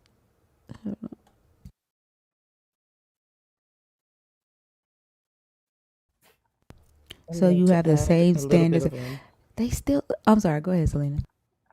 I'm going to add just a little bit of levity. For the last maybe hour, my phone was under my bed. I couldn't get it, so I had to wait for my son to get up Oh my gosh. to come get it. So I'm sitting here crying because I'm like, crying I need is Rusty off valid. this stage. Crying is valid. I would cry too. Oh, poor thing. I was like, I can't even come off mute to let them know. Oh. I was like, my phone is literally under the bed. I would cry Could you too. hear the whole conversation? I could hear the whole Like I have something conversation. to say. Wait. when he said what he said about the George Floyd thing, what the fuck did you do? No, my son got in here right then. And handed me my Oh, phone, and okay. as soon as he said the George Floyd, that's no, he gotta go. I was like, no, Oh I my God, can't that even is get, hilarious. I can't even talk to Rusty right now. Oh my God, what I said, let me add this, brother. I don't know how it slid all the way under. It's never slid all the way under the bed before. I'm That too is old to try to get hilarious. this phone. Oh You man, must I have a couldn't heavy call anybody. bed. You must have It a thick is. bed. It is. I'm getting rid of it. We literally just bought a new one, so this one about to go away. Goodness I'm just saying, don't feel bad for crying, because I would cry for some shit like that too. Okay. gracious. I felt like I felt like I threw my phone. I was like, oh, I can't even get it. Oh, I'm in tears. Okay, let me go back on mute. Data King, thank you. If the if it goes away, like I said, we're going to be on Red Note and YouTube. But this is an amazing community, and if we lose it this way, I'm going to miss it. I really am.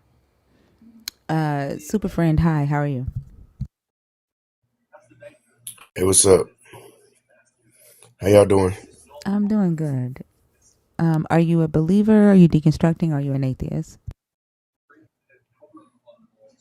Non-believer. A non-believer? I Okay. wasn't sure. A lot of times when I come through, I see you up talking a lot, and I know sometimes you say, well, certain people, you want to come up. So I wasn't sure this morning on what the topic was or anything like that. But at the same time, I still like what you're doing. Just as a leader, and I don't hear a lot, far as with people, unbelievers in Christianity, the Bible, whatever you want to call it. The community isn't big. So it's just refreshing to hear you talk when you do talk and stuff like that. And I appreciate you. That's basically all I wanted to tell you. I didn't know if you had a topic this morning about anything, but that's why I always plug into what you're saying. Thank you. I appreciate that. I am since we're down to our last 2 days, I'm letting people come up and share if you want to share your deconstruction journey, or the topic for today is why do believers get upset at us for not believing, or upset at non-belief in general. So that is and how knowledge and facts or intellect is the enemy of their God. That's the topic. I'm gonna tell you, and from my experience, I think a lot of us. I'm in the South, and I think a lot of people in the South, church is everything, man. It's like ridiculous, right? But I think you got all type of people, and the truth ain't for everybody. It's not gonna resonate to every single person because, even when I went to church and things, I just never felt it. It never made sense. I always had questions. And it just sounds ridiculous. Like if you really just listen to it, but then it's fear. It's always fear of if you don't believe, what's gonna happen. So a lot of people, they protect that because they want to have faith in something they don't even know about. It don't even, if you just really just look at the baseline, you can tell it's used to control. It just doesn't make sense. The whole aspect of going to church and just doing all the things. I can come up with 10,000 stories that doesn't make sense, that I know I'm pretty sure you done heard them all, but it just never resonated with me. I never caught the Holy Ghost. I never spoke to God and he spoke back to me. I just never went through anything like that. But then people will say, because you're not spiritual or you're not this or you're not whatever. But it's just a bunch of bull crap. It's all in your head, a lot of it. You know what I'm saying? And I think a lot of it just comes from, fitting in. That's the thing to do. Get up and go to church on Sundays. It's just how you raised. And a lot of people don't want to let it go. It's like believing in Santa Claus, really. When I was small, I used to really think reindeers could fly. I used to look out my window just to see could I see Santa? But when you get big, it's the same thing with believing in certain things in the Bible. It's the same thing, when you get a grown mind, you do grown things. When you got a child mind, you believe in that stuff. I used to believe in the tooth fairy. I believe that the tooth fairy actually left me a quarter, you know, until I learned that it wasn't true. You know what I'm saying? So some people just don't grow out of it. I don't think, I think it's more fear when you start getting older that you're going to go to hell or that you're going to be punished, stuff like that. So, Yeah, and like when I was reading the the Old Testament, the scripture in Exodus to Rusty, it really dawned on me that was the moment of that was the first instance of fear mongering and fear through indoctrination. Like literally, Moses was doing the shit right in Exodus, right? Like hmm it's built into the book. It's built into the religion. Like fear God. Like the thunder is God. Like I don't know if you was hmm here yesterday. There was a guy on the live yesterday who kept saying that God talks in thunder. yeah, I heard that, and it Yeah, was funny. Yeah, yeah. definitely. But that's what like they believe that, right? And and then somebody will say, God said, like literally Moses is saying, God said, uh, go into the land of Canaan and uh, kill every man, boy, woman, and child. And then people Right. say, okay, God. Like, and then to this day, we still have people saying, God said. And we still have people saying, okay, God. And ain't nobody heard of God's voice. And that's the part that kills me every time, because you never heard God speak to just say two people or three people at one time. It always an individual thing, or somebody got to come back and say what he said. Yep. That doesn't make sense to me. And I get it. And I get it. You talking to yourself and you want to use your power over people to say that God told you to do it, or God told me to tell you something. That doesn't make sense to me. Like 0%. Um, I you think the know, people that do that I'm sorry. I think the people that do that know that they have a desire to execute power over another person. yes, I do. And yeah, and then when you reject it, right? When you say God didn't tell you to tell me that, or I don't believe in your God, they get mad because it's like, why won't you let me manipulate you? They they know that they're trying to get power over you. hmm Yes, Yeah. definitely, definitely, definitely, definitely. It's all a fear based um religion. It's all fear based. And I tell people all the time, if you want to believe in the devil, you the devil. Just do the right thing. A lot of time, us with men, we tend to do the wrong thing. But I promise you, if you be accountable for your shit, I promise you, everything gonna be okay. If you stop saying that the devil or this, just say, man, you messed up, or it's something that you chose to do. And we always have choices. So it's no God, like us with black people, if we find a $20 bill on the ground, we'll swear ain't God good. Like, man, somebody just lost $20 and you found it.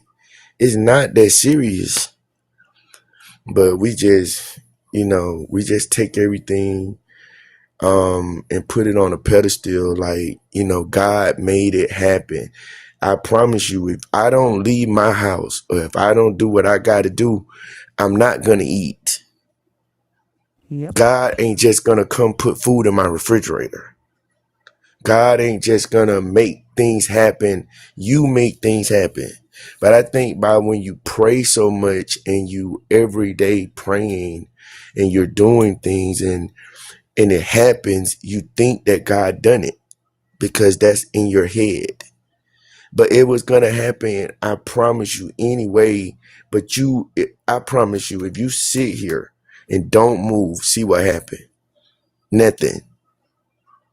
At the end of the day, you got to put one foot in front of the other. It's And just then simple as that. yeah, and then they'll say, I'm gonna say this real quick, and then you can go. Then they'll say, God used a person to do a thing for them, right? They'll, Hmm. but they'll say God doesn't need to use humans to do anything. But Right. there isn't a chance. Like anytime I ask, well, name a time, right, where your God has done something that humans can do, right, here in this physical realm without using a human, they get upset. They can't. They Right. can't, right? They're willing to ignore the fact that it is humans doing things to help them get whatever they need, right? Reach whatever next step. It's the Hmm. humans hugging you when you're crying. It's the humans calling you to see how your day was. It's humans. And then you saying, God had such and such call me and made my heart feel glad. No, that person called you because they were thinking about you, Yes. but they won't Yes. acknowledge that. No. And like I said, it goes back to a fear base. You think if you don't have God with you, you're going to hell or your life is going to be screwed. You got to call on Jesus and all of this. It's just it's psychological warfare, really. But I'm just the type person. As a man, I just be accountable. I tell my daughter all the time, if you don't want to be a liar, don't put yourself in a position to lie. Yep. It's not hard. It's really not hard. I think the people in life make it hard. It's not hard. I think a liar's life like it's got to be the most uncomfortable shit. Like Yes. like you got to feel Yes. flimsy all the time. You know what I'm Yes. saying? Like there Yes. can't be any ground. Like you got to feel like Promise you're you. gonna fall at any fucking moment. I Like who the promise fuck you. wants to feel like that? You know what I'm saying? Like Yes. Some of them believe their lies. Though, you ever heard of somebody when say you lie so Yes. much you believe that shit? A lot of them Yes. don't even think they're lying. A lot of them believe what they're saying. Like they believe And like the lie that they're telling you right now is true, even though at the same yes. time they know they're lying, but not necessarily. Yes, I'm so they talking don't about a feel lie the for the flimsiness. smallest stuff. I'm talking about Yeah. no reason. Just and I know a lot of guys that do that, and I think it start out from a child. It got to be like how you get away with stuff when you're small and your mom don't spank you or teach you not to lie. You practice. All children do it. To see can we get away with something. We might tell our mama a lie. Then our friend a lie, and it just grows. And like I said, it's not for everybody. Everybody don't do it, but majority of the people do. Majority of the people do, and they stretch it and they take it to the furthest. Like I'm talking about the furthest, man. Like I My think if you legs would just, tremble. Like I would yeah, feel I, like I'm I gonna think get if you caught any stand on, moment. I promise you, if you stand on principle, I promise you, it's gonna go. You're gonna be all right. I'm gonna give you a short example. I was just with my friend the other day, and we was coming from Atlanta, and it wasn't like he did anything, and we were just doing nothing. But his girl called, and his girl was like, where you at? And he was like, yo, I'm in Macon, blah blah blah. But we in Atlanta, and that's probably about an hour and 30 minutes away from Macon. And he was like, I'm in Macon, I'll be there, da da da da. And it's not my business what he tell his woman. But I looked at him like, dude, why you just didn't tell her you was in Atlanta? Because now she gonna be looking for you within 30-20 minutes. If you ain't making you 20 minutes from your house, like now now you got to tell another lie, bruh. Yeah, that's how it be. Like what the? You didn't even have to. You could have just said, man, look, me and T, we in Atlanta, we riding, we on our way home. I'll be home in about 2 hours. It was like you didn't even have to say that. But he looked at me like, man, that ain't your business, and he's right. It's not my business. But at the same time, dude, that's crazy. It's like unnecessary stuff, But Yeah, it goes on every day. yeah. It I goes on agree. every day. It goes I on agree. every day. Fee, go ahead. I'm sorry. Oh, you're good, thinker. I forgot what I was gonna say, which is another reason why I can't lie, because I can't even remember the fucking truth. So no, like I can't. You know what I'm saying? But I agree with what you're saying. Like it's unnecessary. But I remember you said that it would be uncomfortable. I think it's only uncomfortable for people who have something to compare it to, because if your Hmm. baseline has already been founded upon a belief system that doesn't make sense to you and you can't admit it, then that feeling of dissonance is comfortable for you. So I don't think that they necessarily feel the same thing that we feel when we stand in a place of inauthenticity. I don't think that they do. That doesn't make it right, and I think That it just makes sense. requires them to do the work to figure out, okay, well, is this really true? And being honest with themselves, to T's point about being honest with yourself, you got to do that before you can be honest with anybody else. I agree. That makes sense. Yeah. I agree. Let me say one more thing because I had this discussion with somebody in real life just about 2 days ago. In the Bible, it says like about all right, Jesus died. Okay, he dies and he goes in this tomb. They put him in the tomb. So he's supposed to have woke up. Okay. Now, I'm telling you, when I tell you, now if I'm wrong, y'all stop me where I'm wrong at. But he's supposed to woke up. So he wakes up, he comes out of the tomb.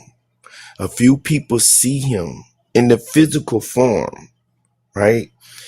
Like Mary Magdalene, whoever, but people see him and he descends up into the sky in the physical form. Have y'all ever heard that story? Oh, you said in the physical form? Yeah, not in the spiritual form, because when he rose from the dead, when he woke up, he was in the physical, right? Like you can actually see him, like people supposed to have saw him wake up. Am I Well, wrong? nobody was there when he in the book. Nobody was there when he got up Hmm. in the But Bible. people They did saw see it him though. after. They Yeah, basically just saw afterwards. the, yeah, Well, they yeah, saw it but this is the crazy thing too. Like they didn't recognize him. So I don't know if he was in a different body, if he had a different face. Like he was walking with the women and they didn't know it was him.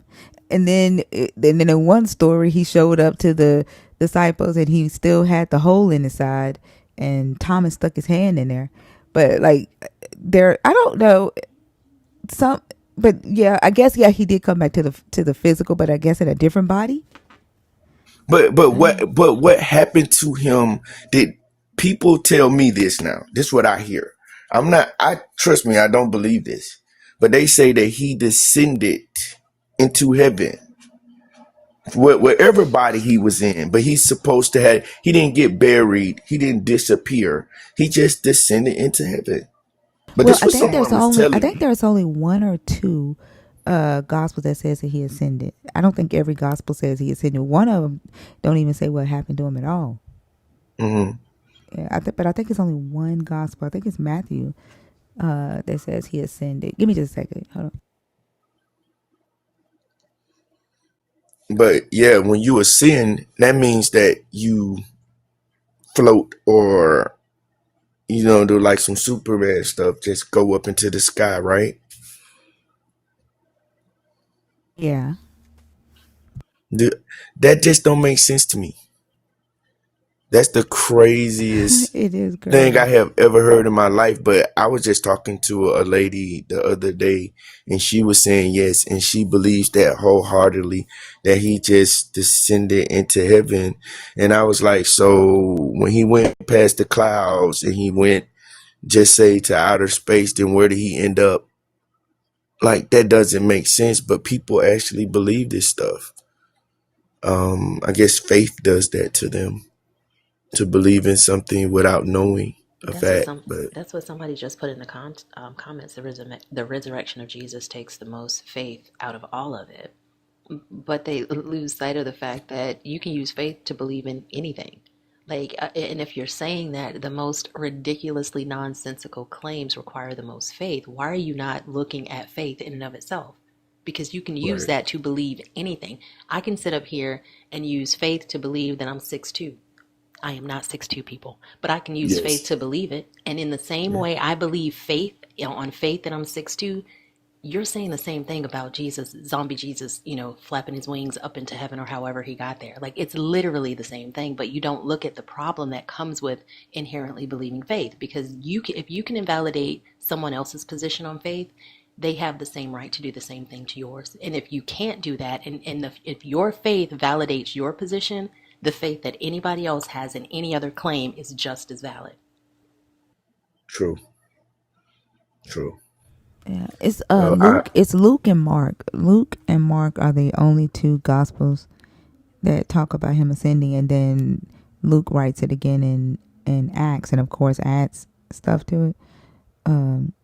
But it's so funny because in Mark it's like, oh, he ascended into heaven, and then he sat down on the right hand side of the Father. Like y'all trying to tell us that y'all saw him take a seat next to, like right. if you're saying he sat down on the right hand side of God, that y'all are saying y'all saw the God. Somebody had to see that. Yeah.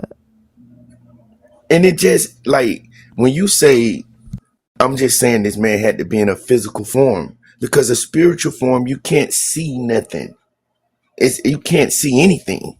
So you telling me that he just floated up into the sky, and for somebody to write that, I'm assuming somebody had to see that. Now I could be wrong, They but can that's just what I make the take from it. they can just make the argument that, like, spiritual form or not, right? Like maybe Jesus, made it possible for them to see him, or like they'll tell you that their spiritual form is not the same as your spiritual form, right? You might think spiritual form you're not supposed to see them, but they can just give you as much of an explanation and say, "Well, I saw it." So Right. Well, he's standing there talking to them though. right. You know what I'm saying? So I'm Like, assuming that it was physical. Now I can be wrong, Sure. but I was just having a conversation with somebody about that like 2 days ago, and it was just like I couldn't get that through their head that, listen, you believe that, you actually believe that, and they believe that wholeheartedly, that he just came out the tomb, did his thing, and floated back into the sky. but here's the thing too, because we know that the Mark 16 is a ending that was added by the scribes at a later time. Luke would be the very first ascension story, Hmm. and given the fact that Luke also would be the writer of Acts, like Luke is the one who came up with this whole he ascended to the sky. And Right. like looking at it like that now, it makes sense why they went back and added it to Mark, And right? Or Luke's would have gone Jesus. back, huh? Luke's Jesus, I said Luke's Jesus was very, like, nice, spiritual, angelic. At least I see. Like the way he tried to portray Jesus was very spiritual, rather than like the other ones that were trying to, like every. I feel like every Mark had a certain depiction of Jesus, and then Matthew had its own depiction. But I get why Luke would want to add that in there just to kind of coin the whole, like, Son of God, spiritual, like, blah blah blah. Yeah. So I'm actually working on this right now because I see Jesus as a product, right? And so to me, Mark's Jesus was a failed apocalyptic prophet, right? Luke's Jesus was like the social justice warrior, right? He was the humble, the compassionate one. John, he Right. was the Hmm. God. Yeah, he was the logos, the Messiah. And then Paul's Jesus is different. Like Paul's Jesus is broken up into like two different Jesuses, because you got the early letters of Paul.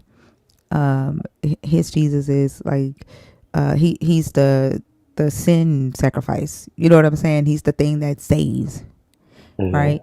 And then you got the Pauline, the pastoral letters, like the pseudo letters of Paul. Right. Yeah. Yeah, those are that's the conservative Jesus, the institutionalized Christ. That's where we get a lot of our bigoted ass beliefs that we still have today. Like most of the world has been indoctrinated into the conservative Jesus, the pastoral letters. And then you got Matthew's Jesus is the one, that spiritual Jesus, that faith. Matthew, is the Torah, and it's all about the law of God, the law of Moses, and faith, and that's what I think. But they all different products. Yeah, they're all marketing him differently. Yeah. Right. Right. I just don't understand how believers don't see the parallel between these various versions in the gospels to like different news outlets today.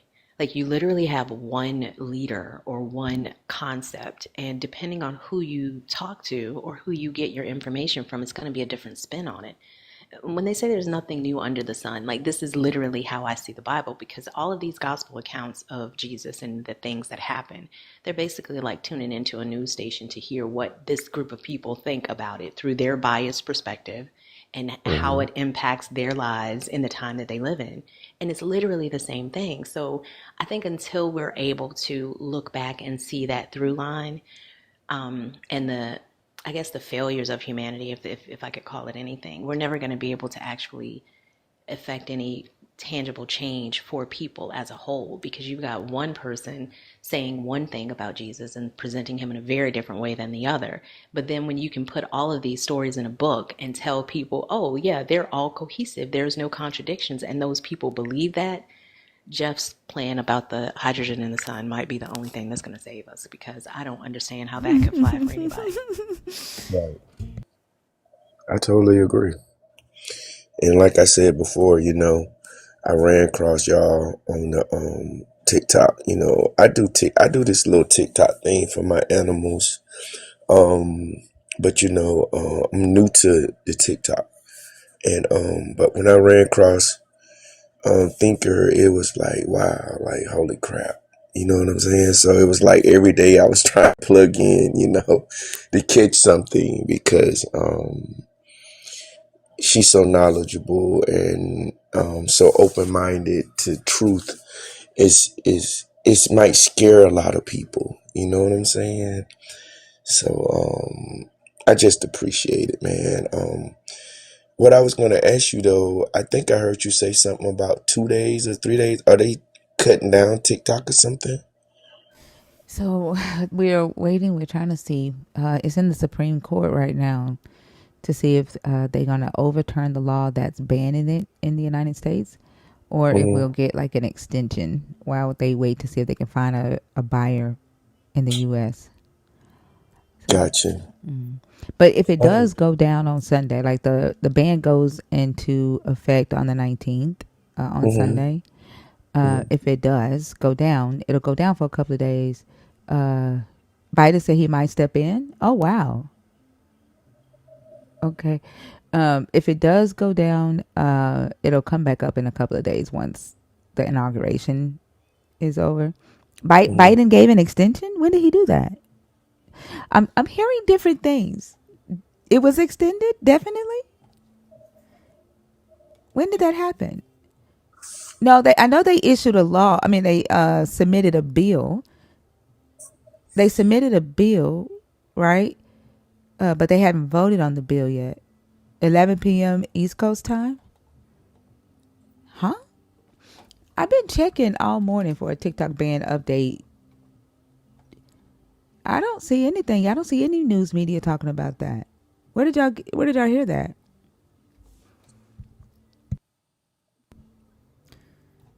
Where did y'all hear that? No media is talking about it.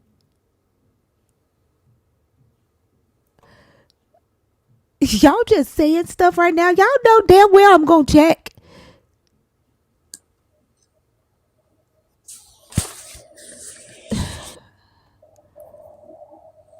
Uh I don't see anything.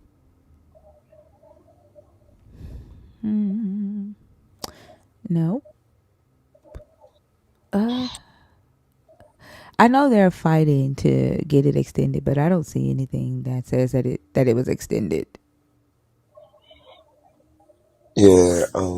But I sure would like to keep up with y'all. You know what I'm saying? If y'all move to another genre or anything, I would like to still like, hear your conversations and stuff like that because um the community I'm gonna say that we're in is very small, so Yeah. it's just So refreshing. so we do have a Discord where there's about somewhere about 500 or 800 of us on Discord. I can't remember. Um, and so we have a Discord, uh, and then uh, my YouTube is Art Thinker. So if it does go down, we'll be having the lives on YouTube, and then Mhm. also Red Note, which is a app in China that has the same features as TikTok. So I've been kind of getting the feel of it, and so we'll be over there. So you said YouTube up under what? Arch Thinker, ARCH Thinker. ARCH Thinker. Okay. So I might be able to put my hands on you that way if it happens, but I'm not sure. I hope it don't, but hey. I hope it don't either. Um, Lala, I didn't get a message from you, Lala. Oh, there you go. Hold on. Biden looks for ways to keep TikTok available in the U.S. Let's see. Oh, Lala, I trust what you say. They were saying Biden had already done it. I think the only announcement Biden made was the ceasefire. I don't think Yeah, no, he said I anything else. yeah, no, I knew what you said, Lala. It was other people saying that he had already extended it. That I was saying I don't see any proof of that. Um, this says President Joe Biden's administration is considering ways to keep TikTok available in the United States. If a ban that is scheduled to go into effect on Sunday proceeds, if the administration Yeah. moves forward with any such plan, it would mean the popular. I hate the way they just keep repeating the same shit. Like I got so upset. Like there was a article that went up that said live TikTok ban updates, and all they were doing is like saying the same shit they've been saying for the last 2 weeks. Like, oh, he says we are not considering deferring enforcement. The official says statutorily we don't believe we have the authority to do that.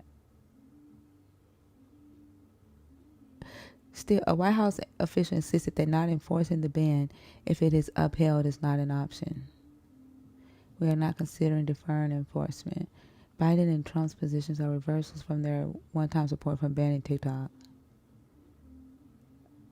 The Trump considering this option is the law in question required Biden's. Like, I think it's crazy that Biden signed it into law and now he's like, oh, I'm going to try to do something to stop it. I'm hopefully President Biden will listen to the millions of voices who don't want the lights to go out. Like, they should have done this in the first place. Was he in favor of the bill? Yeah, and then he was Uh, when he went before the Supreme Court, his team was like, we support banning it. Like, the um, administration said they supported banning it, and now they're I like, oh, we're bet you going to try to Kamala is stop it. probably the one. Yeah, probably That's Kamala getting is him to probably. change Mm-hmm. his mind. Yeah. Yeah. Yep. I think it's crazy, but we'll see what happens. Yeah. But yeah, so like I said, we'll be on Discord and YouTube. Super is it Super Friend? Super Fan? Super Friend. Super Friend? Yeah. But thank you so much for coming up. It was good talking with you. I can't. I don't know. Some kind of way I got clicked off. I think. You said you got clicked off? Oh no! You can hear me talking now, right? Yeah. Mm-hmm. Okay, I'm sorry. All right, Uh, but yeah. what were you saying now? I was saying thank you so much for coming up. It was great talking with you and good Yes, ma'am. meeting you. And I hope that we can stay connected. Like I said, we have a Discord and then also YouTube. And then we're just going to keep building the community. Yes, I'm definitely gonna stay plugged in, and like I said from the beginning, I appreciate you, and I appreciate your friends. I don't know all of y'all, names, but I appreciate y'all, man. You know, y'all powerful women, so keep doing your thing. Man. Thank Thanks so you. much. Have a good day. All right, all right. Y'all, I want to show y'all something that I just noticed when we were going over the. Okay, so y'all remember the other day when I brought up the fact that Paul says that Jesus appeared before the 12 in First Corinthians, Yep. Mm-hmm. and it was like Judas would have been dead. Like, who was the 12, right? Okay, so knowing that Paul's letters were in rotation before the four gospels, so Paul would have said the 12 before the story of Judas and Jesus would have even been created, right? Had to be. Yeah.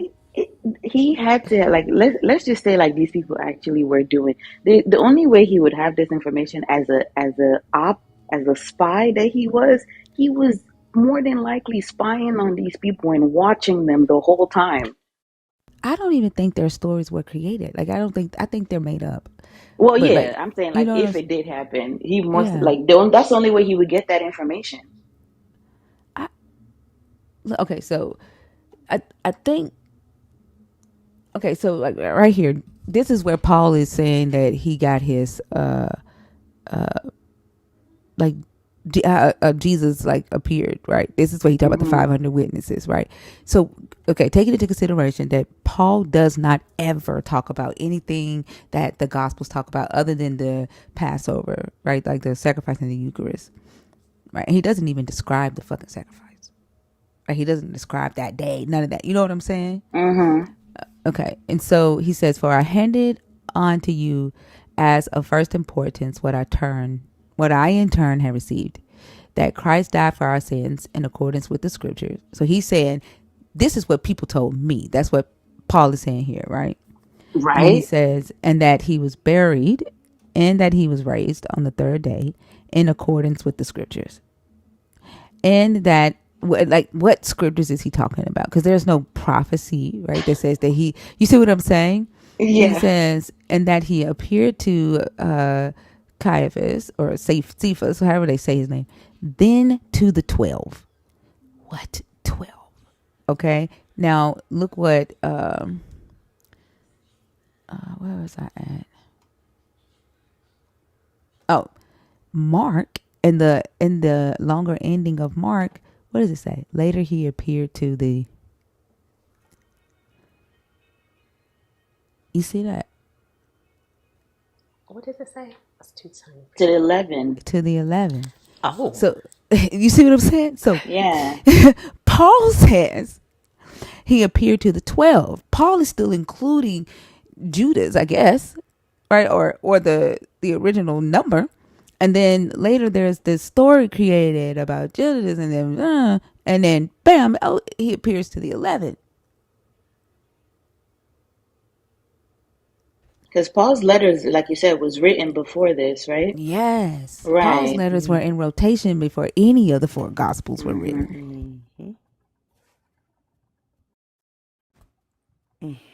I wonder if there's already an existing apologetic about that, though. Let me see. Ooh.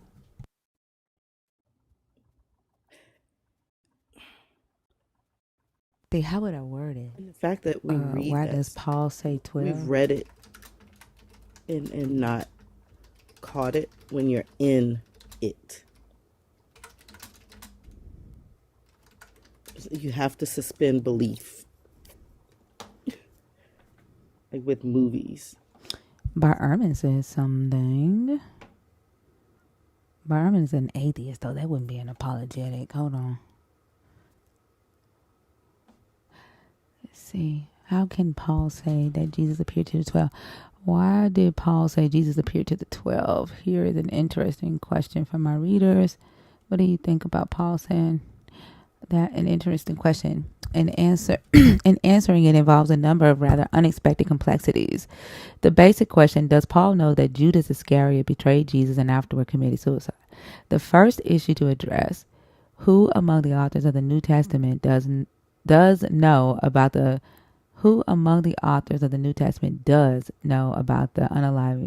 self-extermination of Judas? Here's an interesting point. It is not multiple authors. There is, in fact, only one. The author of Matthew 25 and 5. Judas's death is not mentioned in Mark, Luke, or John.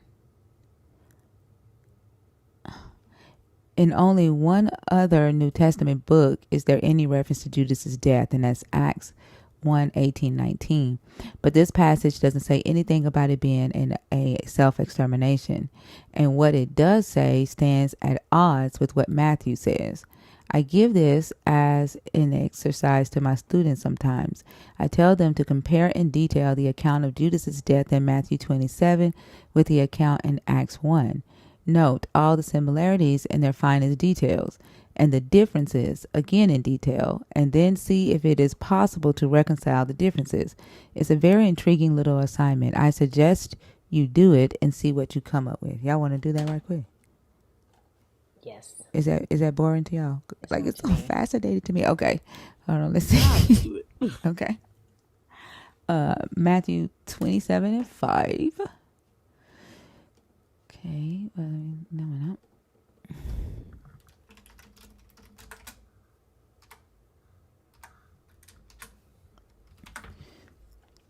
Okay. And he cast down the pieces of silver in the temple and departed and went and hanged himself. And then the other one he said was Acts 1:18-19.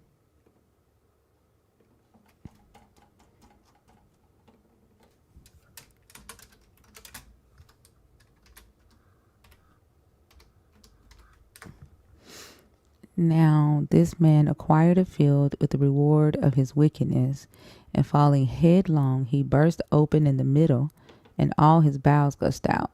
This became known to all the residents of Jerusalem, so that the field was called in their language. Let me see. What is he? Maybe we need to go back a little further and see. 15. In those days, Peter stood up. Brothers and sisters. Judas became those who were ready for he was numbered among the. Nope, it's 18 through 19. Okay. All right, let's see. All right. One thing that I noticed is these parentheses, and I know I had studied the parentheses before, which it said that what's written in parentheses is usually a narrator note, like a narrator thought.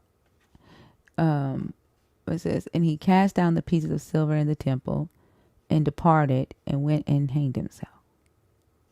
And then now this man acquired a field with the reward of his wickedness. And falling headlong, he burst open in the middle.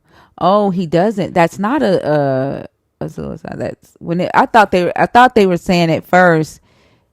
When I first read this, I thought they were saying like he did still commit suicide, but he fell. The way he fell, his guts fell out. But this is saying that he tripped or something. Yeah, It, I didn't see where he caused the fall. It just says that, and the yeah. reward of his wickedness and falling headlong. He burst open in the middle and all. This became known to all the residents of Jerusalem, so that the field was called in their language Hakodama, that is field of blood. So this is like the God is like punishing him. Like he got punished here. I guess the falling headlong and him bursting his guts out, that's God enacting judgment. That's confusing though, because for it is written in the book of Psalms, let his house become desolate and let there be no one to live in it. And yeah, I'm not following this one at all. And the different, and he cast down the pieces. Here Here he seems repentful. He cast down the pieces of silver in the temple and departed, and then he went and took his own life. Like he's remorseful, right? It's like he regrets what he did. But here he goes and he buys a field, right? He got his plans. He went and bought a field because now he finna be rich. He finna like probably start a business in agriculture. But he falls and he dies.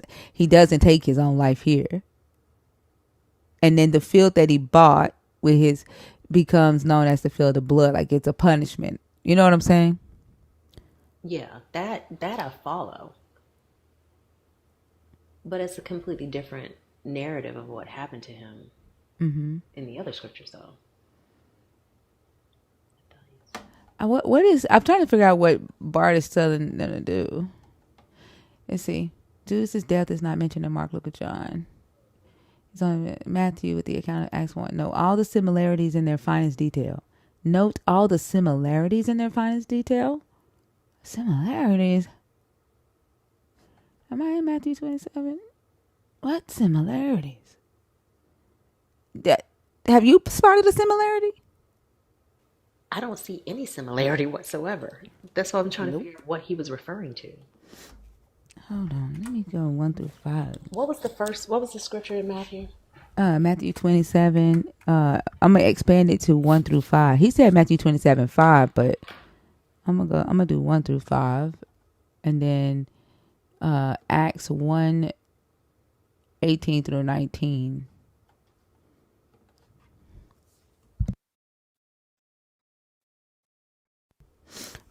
TikTok Chris said his name is in both.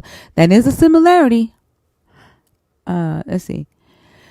When the morning was come, all the chief priests and the elders of the people took counsel against Jesus to put him to death. And when they had bound him, they led him away and delivered him to Pontius Pilate the governor. Then Judas, which had betrayed him, when he saw that he was condemned, repented himself and brought again the 30 pieces of silver to the chief priests and elders, saying, I have sinned and that I have betrayed the innocent blood. And they said, what is that to us? See thou to that. And he cast down the pieces of silver in the temple and departed and went and hanged himself. I still don't see. We're going to do 3 through 5, but I still don't see any similarities from the other one. I'm wondering if they're talking about the field, because in 7 it says, after conferring together, they used them to buy the potter's field as a place to bury foreigners. For this reason, the field has been called the field of blood to this day. You talking about 7 and 27? Yeah, 27:7, yeah, Matthew. I mean, Okay. that's the only similarity I see because everything else is different. Maybe he is talking about verse 7. Let's see. Now this man required a field. And the chief priest took the silver pieces and said, it is not lawful for to put them into the treasury, because it is the price of blood. And they took counsel and bought with them the potter's field to bury strangers in. That is the field of blood. And maybe. Let me see. And these were the two they said was similar? Yeah. He says Acts 1, 18 through 19.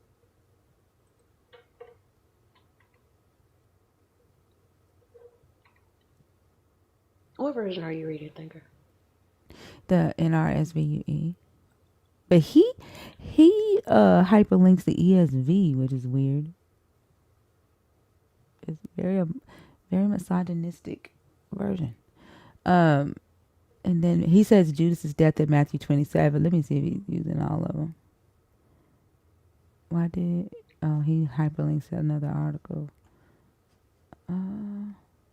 He just says Matthew 27, so maybe he is talking about all the way down. Up here he says 27 and 5, but he could be talking. Yeah, 27:5 talks about him throwing down the silver, leaving, and hanging himself.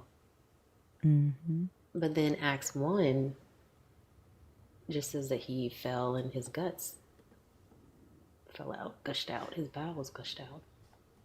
Maybe he meant note all the differences and not similarities. Who wrote this? Bart Ehrman. I don't know. Like that. Maybe a sarcastic similarity, because I don't see. He said no. Being Judas and he died. I don't even see. He says, note all the similarities in their finest details and the differences, again, in detail, and then see if it is possible to reconcile the differences. I don't see how they can be reconciled. Okay, so the similarities of field, uh, uh, the chief priest, maybe? No. Now this man acquired a field with the reward of his wickedness, and falling headlong, he burst open in the middle. And he cast down the pieces of silver in the temple, and departed, and went and hanged himself. The chief priest took the silver pieces. What? No, that I don't think you get. Because in Acts, he bought the field, right? Right.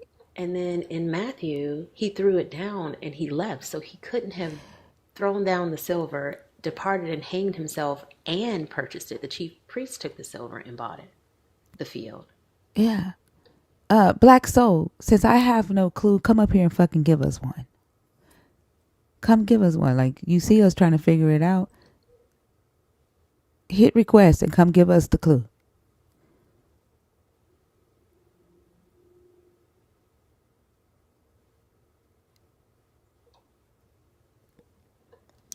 Are you there? Are you going to hit request and come give the clue? Oh, you're not participating in this energy, but your ass is sitting in my fucking chat? She been here for a while too. Sorry, I'm back. I was getting my little chipmunk ready for school. Did we find out the No, contradiction? she's mad because she's most likely realizing that there's no way to fucking reconcile it. So now it's like, you don't know what you're talking about. I wish I never would have seen this. I wish I wouldn't have never been nosy today. Fuck you, thinker. Yeah, she been in the comments for a bit. So like, what do you mean until I was respectful until y'all weren't? Who talked to you? Who said anything to you? Are you okay? She was saying that there was mass deception going on, and because people questioned her on that, she's now feeling that she's the victim. Mass deception when we got your fucking Bible pulled up. I Like mean, it. what is the mass deception, thinker? Exactly. Like, we can't fucking help that these are two different damn stories that we can't reconcile. Like, I can't help that Paul said your Jesus showed up to the 12 and one of them was supposed to have been dead. Wes said that I swear the 11 rolled up on Judas and couldn't keep their story straight. Exactly. Love that. Like, don't be getting mad at us, shit. Then y'all want, this is the shit that we be talking about. Y'all want us to fucking act like we don't see this shit. And y'all just want us to be like, oh, I still believe. No, I'm not asking no questions. That don't say 12, they say 11.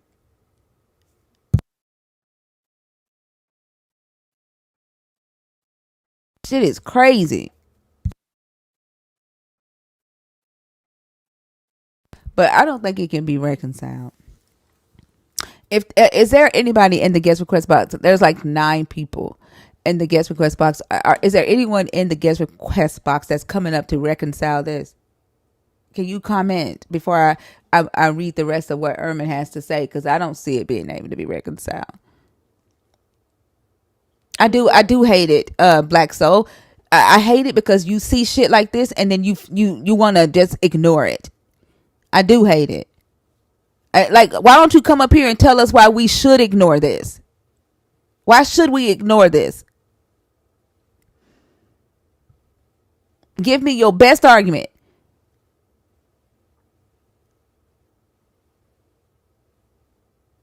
Because you in here running your mouth. Give your best argument for why we should ignore this shit.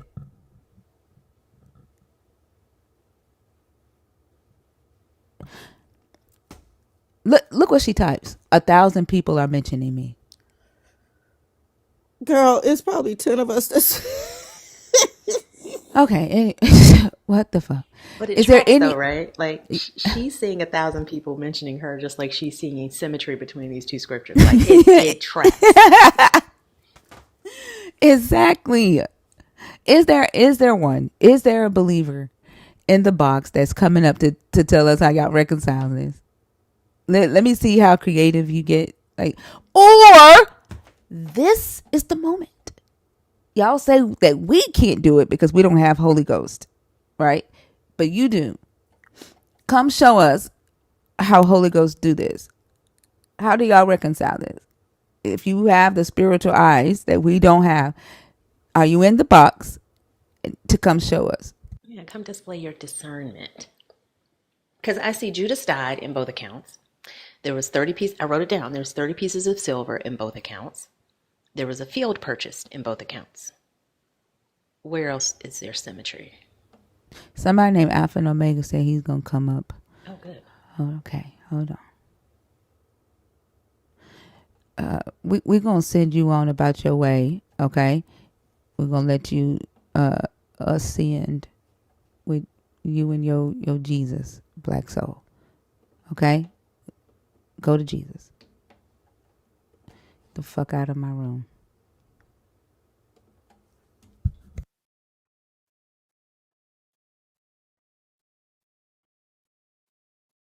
Where is Alpha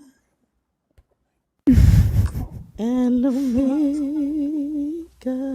Okay, there it Say, is. girl. Hi, can you hear me? Yes. Good, Hi. How are you? good day where you are. I don't know where you are. What? Good day. So that you put up is a new edition, right? Yeah, but I don't think it really matters if it's a It new edition. does. Like It we can go does. to the we can go to the King James now. Now, okay. So another thing that I'm going to do, because I need to understand what you guys see differently from the King James, No right? problem. To the NRSVUE. So I'm gonna go ahead and pull up another Bible Gateway, and I'll have them both up, because I need to understand why y'all like. Girl, somebody tried to make me do the KJV yesterday. I said absolutely not. I refuse. You want to read it in KJV on your own? Do that because That I'm was not about to funny. tie my tongue for you. No, sir. Nope. That But was funny as heck. remember also, remember also that it's the original translation from It's the not. original No, text. it's not. The No, can original I? translation is the Wycliffe Bible. It's not the original. That's not true. So the Right? KJV. It's Can I not the explain original. something But respectfully? hold on. Now keep in mind, okay, that I'm the one that's responsible for the information that goes out through this live. So if you say something that is not correct, right, it's up to me to make sure that the correct information is stated. The King James Bible is not the original translation. That's not true. That, but you never let me finish, so I never finished You my did, my but you started sentence. out incorrectly that it is the original I translation. That wasn't my sentence. That's exactly what you said. I never finished my sentence. Go ahead. What are you getting ready to say? So the King James Version is the original translation from the Hebrew text. No, it is not. That was my sentence. But that's not correct because from the Hebrew text, right, was the Septuagint and it was the Masoretic text. It was not the King James Bible. That's not So true. the trans- so And then like you had other translations that was before the King James. That's I not also true. have older books than the King James that leads back to the King James. But the Like King the James, like it the doesn't matter. It doesn't matter. Listen, what I want to do, right? Okay, I have the King James up, okay, and then I have the NRSVU up. I need to so know. Oh, hold on. We're gonna read both, and I need to know what you feel is missing from one to the next. no Okay. problem. All right. This is the King James. Now this man purchased a field with the reward of iniquity, and falling headlong, he burst asunder in the midst, and all his bowels gushed out. And it was known unto all the dwellers at Jerusalem, insomuch as that field is called in their proper tongue, whatever that is to say, the field of blood. Oh, Biffany, are you trying to come on stage? Hold on, sis. Can you comment? Are you in the box on purpose, little sis? Yeah, my sister ain't never hopped in the box. Are you in the box on purpose? Please say yes.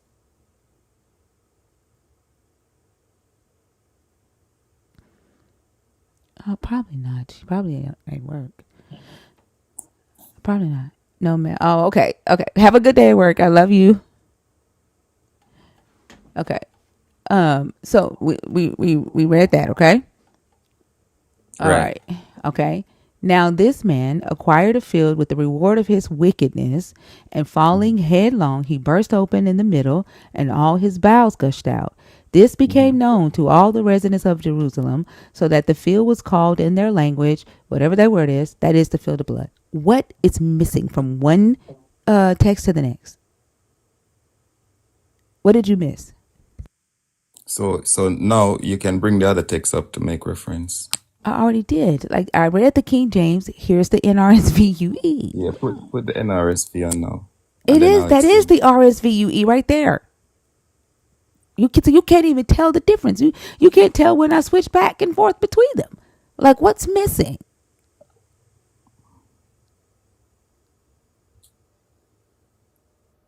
I find that like um the new translation, if nothing is missing, why would they need to reconstruct it? Because like who the hell says asunder? Who speaks in thouists and theists and shoutses? Like Asunder goes back to it's the, translated into language, into modern language that you use today so that you can better understand it. Like you don't speak like this anymore. I You do don't speak you like this. no it's you say you so you if you don't say asunder and missed while and in so much while we are on this live, like I swear I'm gonna drop you. Like I better hear asunder, thous, I shouts do while speak. the whole time that we on this live. Cause you if you're and then you remember Jesus is watching you because you just said that you talk like that. Who is Jesus? Whoever whatever God you serve, whoever Alpha and Omega is. Remember, you just told me that you still talk like that, right? So there got to be a thou shouts and this and they say so much during this whole conversation, okay? I feel like you're speaking down to me rather than speaking You to are me. the one who said you still speak like that. How am I speaking down to you? I said we don't speak like that today. You say I still do speak like that. So I'm taking you at your word. So during this conversation, there needs to be some insomuches. Are we discussing the scriptures or I'm personal? discussing what you said. You see that we're in so much right there, right? That needs to be able to come out of your mouth in a perfect sentence while we're in this conversation. Since you say you do still speak like that, like you are the one who asked me what's the purpose of them retranslating the NRSVUE, and I said it's in the language the linguists that we use today, right? So that it makes it easy, right, for us to understand, right? And I said no one speaks like this anymore, and you said I do still speak like that. So if you make the claim that the reason why you need the King James Version is because you still speak in Middle English, then I need to hear that during this conversation. That's all I'm saying. Does that make sense? You say you want to dictate the way I speak because No. I want to dictate the way you speak when you are the one who told me you speak like this.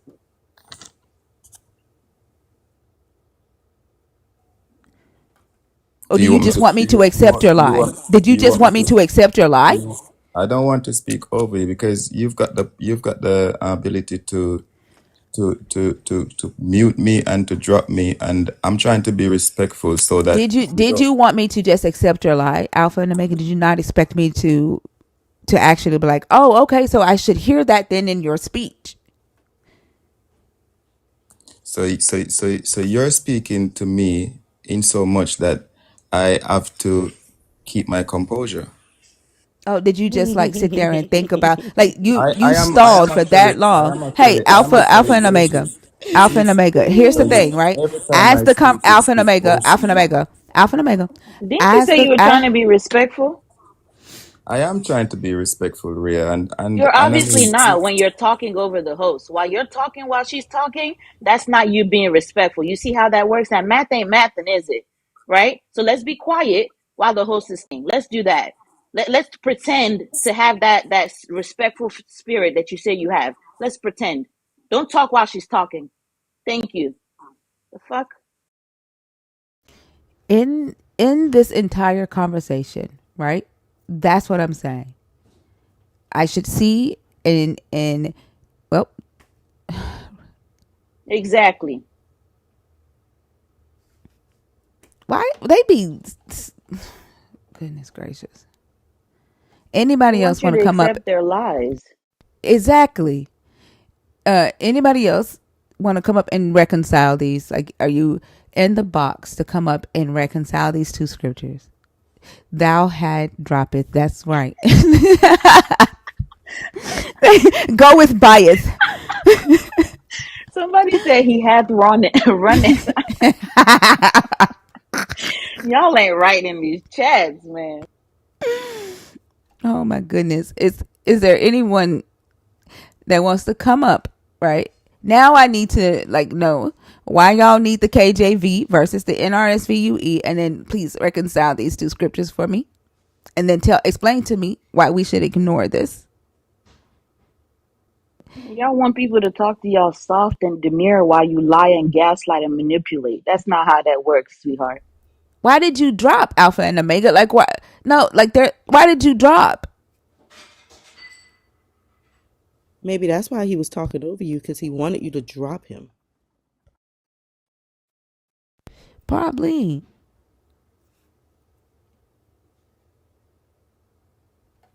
Is it if you're in the guest box?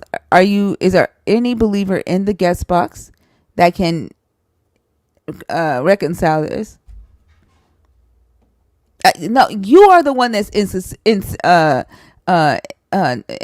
what? Insincere, yeah. It doesn't even He's sound insincere as right. fuck. He's dumb. Insincere. And what's insincere about asking you to It back don't up? even fucking sound right. Why does it sound right in my mind right now? No, is it because how Insincere? did he spell it? How did he spell? Did he Wait, did spell he it spell right? it wrong? Let me see. I didn't even see the comment. Where does it go? It just looked Oh, wrong. insincere. Yeah, he spelled it right. It Sincere. just looks To be wrong. sincere Oh, and it then look yeah, insincere. it looks so wrong. Yeah. The But IN is but fucking shit up. but you are the one who got up here and said you speak like this, and you did not expect me to call you on that.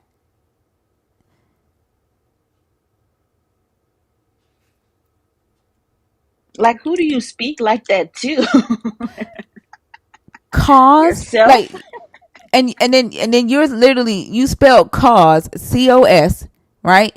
Cause of your own knowledge, but you trying to tell me that you speak in Middle English? Yes. And just believe that. You're dishonest. And then you tried to like you knew that you were saying that the King James was the original translation, and then you tried to hurry up and add an extra ending onto it. Like you're dishonest. And you don't expect people to call you out on the shit that you try to feed them. And that's the problem with indoctrination. That's what y'all expect. Y'all expect people to just accept what you say and not fact check you. You confirm who you are. You didn't even say What? one sent. You couldn't even say one sentence in the speaking style that you say you emulate every day. Who do you even talk to like that? Who are you having a conversation with in that kind of English? Who is speaking back to you? I'm gonna assume it's you in the mirror, but you know. I don't know if he think it's a good thing when he says I read from your panel. I didn't even say anything. Man, what? Who was? He's not okay. He's not okay. I'm not bringing you back up because you did run and you were being dishonest. Where is, let's see.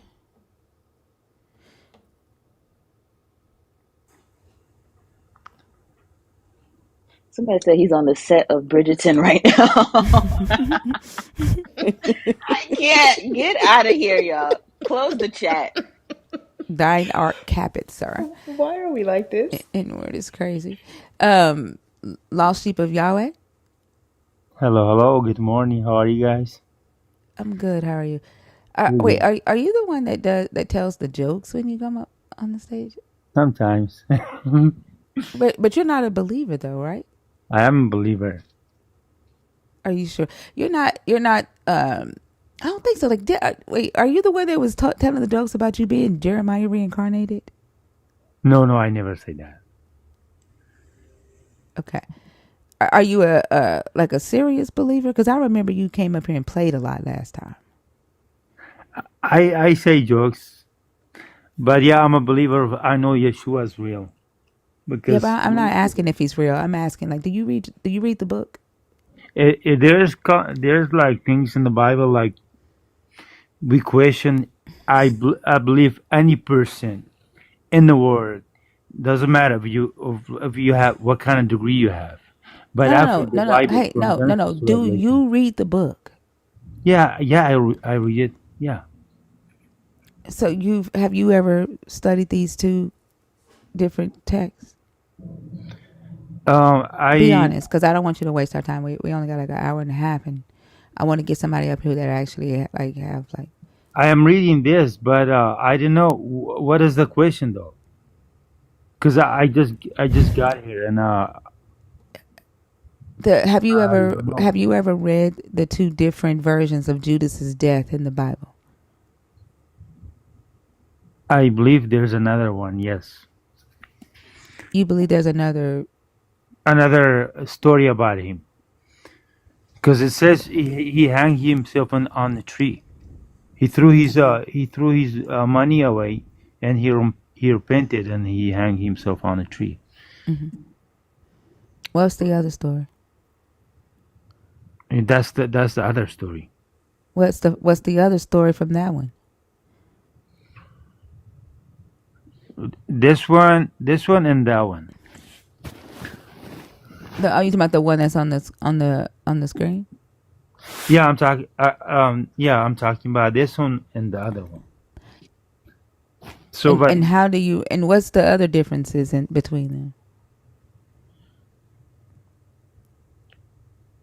it doesn't say in here like um what happened after he what he did what he did. You know.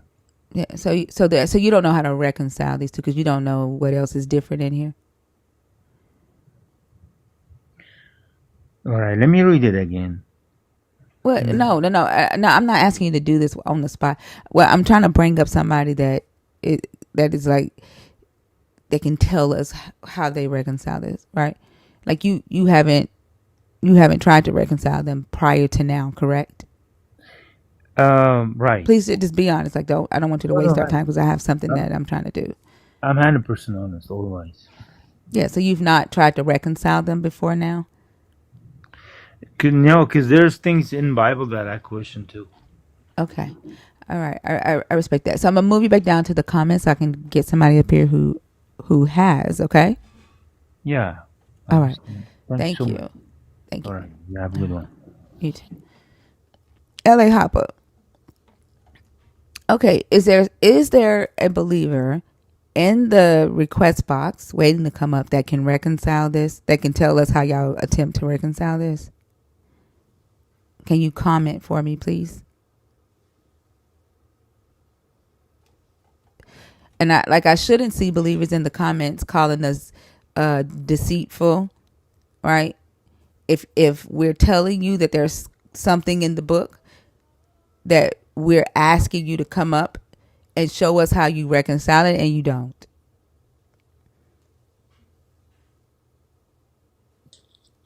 And Alpha and Omega, stop using caps.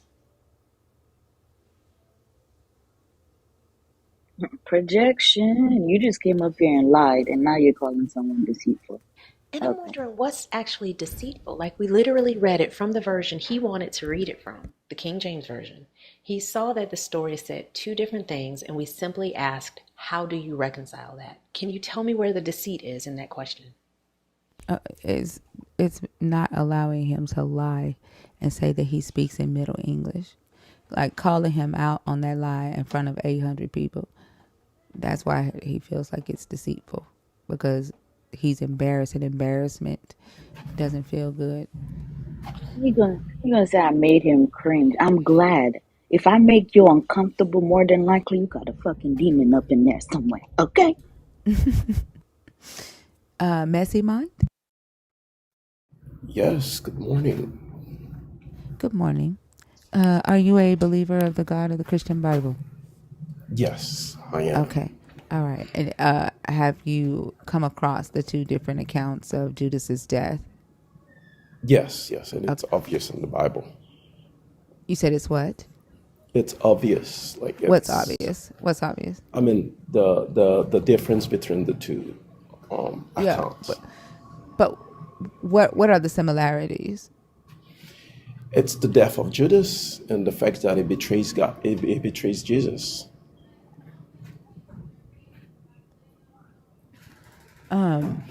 So And where does it mention him betraying Jesus here? Like, it's just implied here, right? Like, we know it's just, it says, now this man acquired a field with the reward of wickedness, and falling headlong he burst open in the middle, and all his bowels gushed out. This became known to all the residents of Jerusalem. Like, I'm looking for textual similarities. Does that make sense?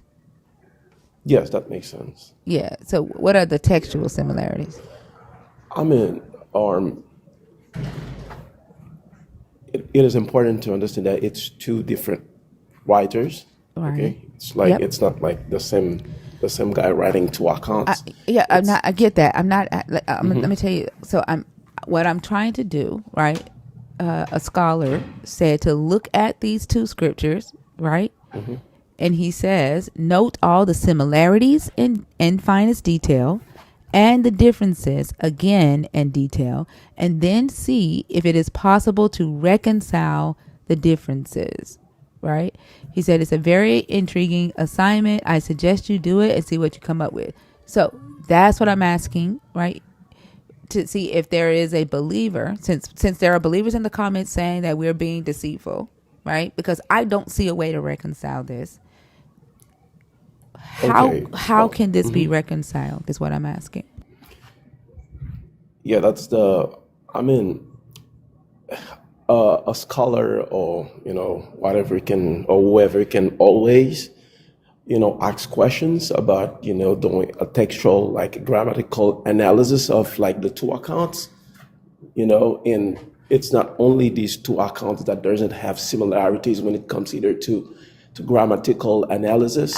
I get So that, but we're talking about these two accounts. How do you reconcile these two? Like, just focus on. Do you know? Do you have a? Do you like? If you don't know, there's somebody else in the comments saying, "Let me up. I can do it." Like, I don't need you to explain to me what textual criticism is, right? What textual analysis is. I get that. What I'm asking for is how you, as a believer, have reconciled these two conflicting accounts, or yes, and is that it was not my possible? Okay, what was the reconciliation? yeah that was my first response. I started by saying this is two accounts written Heard by that. two Let's just move authors, forward. Move forward. I'm aware of the difference between the way that they report it or they word it. So I'm aware of that. Okay, but the way that I reconcile it, it's first they both talk about a man named Judas that is dead because like of his betrayal. So he hanged himself.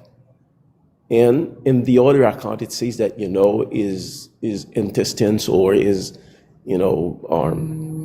body just fell, and he fell. So it's like all his parts just was on the ground.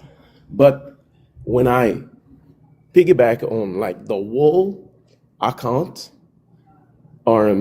like the other gospels, they state clearly that he was the one that betrayed Jesus. In the both accounts says that he is dead, and so it's not like one says that he's alive and the other one is saying something completely different from like the fact But that they this are, man.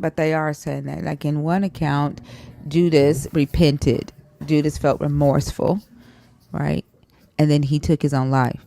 In another account, Judas was not remorseful. He did not repent. He went and celebrated by buying a field, right? And then he tripped and fell over and he was killed, like he died. And then the elders bought the field and used it to bury foreigners in, right? Okay. Okay, Okay. so so that they're not saying the same thing, Yes. right? Yeah. This Okay, is like obvious that they're not saying the same thing. But the idea of the men being remorseful or killing himself is apparent in the accounts, it's and the not fact apparent in that it's Just not one. apparent in both. It's only apparent in no one.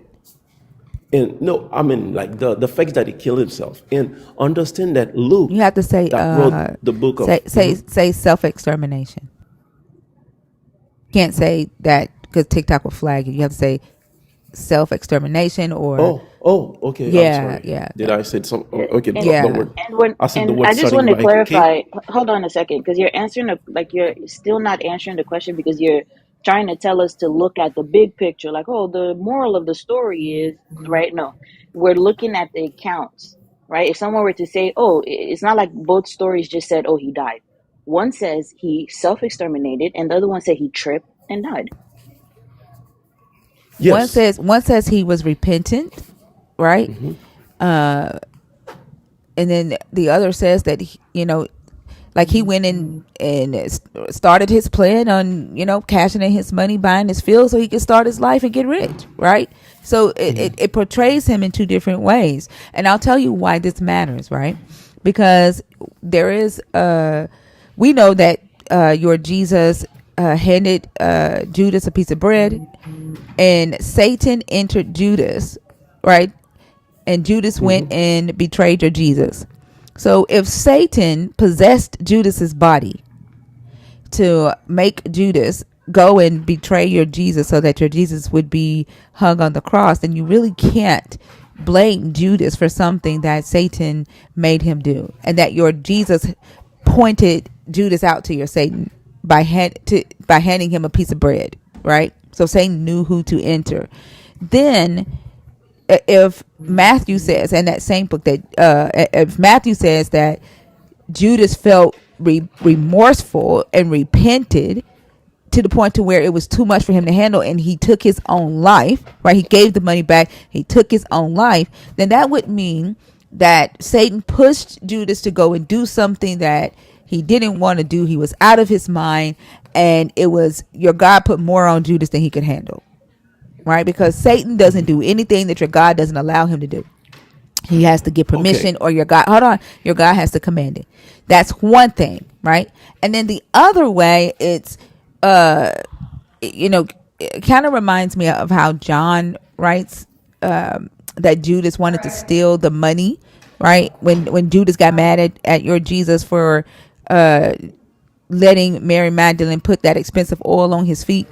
And Judas was like, man, that's some expensive oil. We can like chop that on the block for like $300, and we can go and feed, poor people.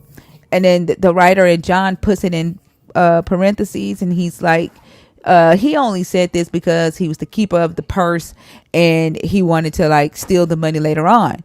Now that part, right, is in parentheses, right? That's one thing that I noticed. And when I was studying, like, why is this part in parentheses? What I learned is that the parentheses is a narrator's note. So that I mean the scribal note. So that's the scribe saying, "Oh, the only reason why Judas said, Jesus, why are you letting her put that oil on your feet? We could go and sell it and get money to feed the poor." The scribe is like, oh, he only said this because he was the keeper of the purse and he used to steal money out the purse. That's in parentheses, right? And so I also noticed that this is in parentheses, and it paints Judas in a very negative light, right? Where this one paints Judas as a victim, this one paints Judas as the culprit and like selfish, and you know what I'm saying?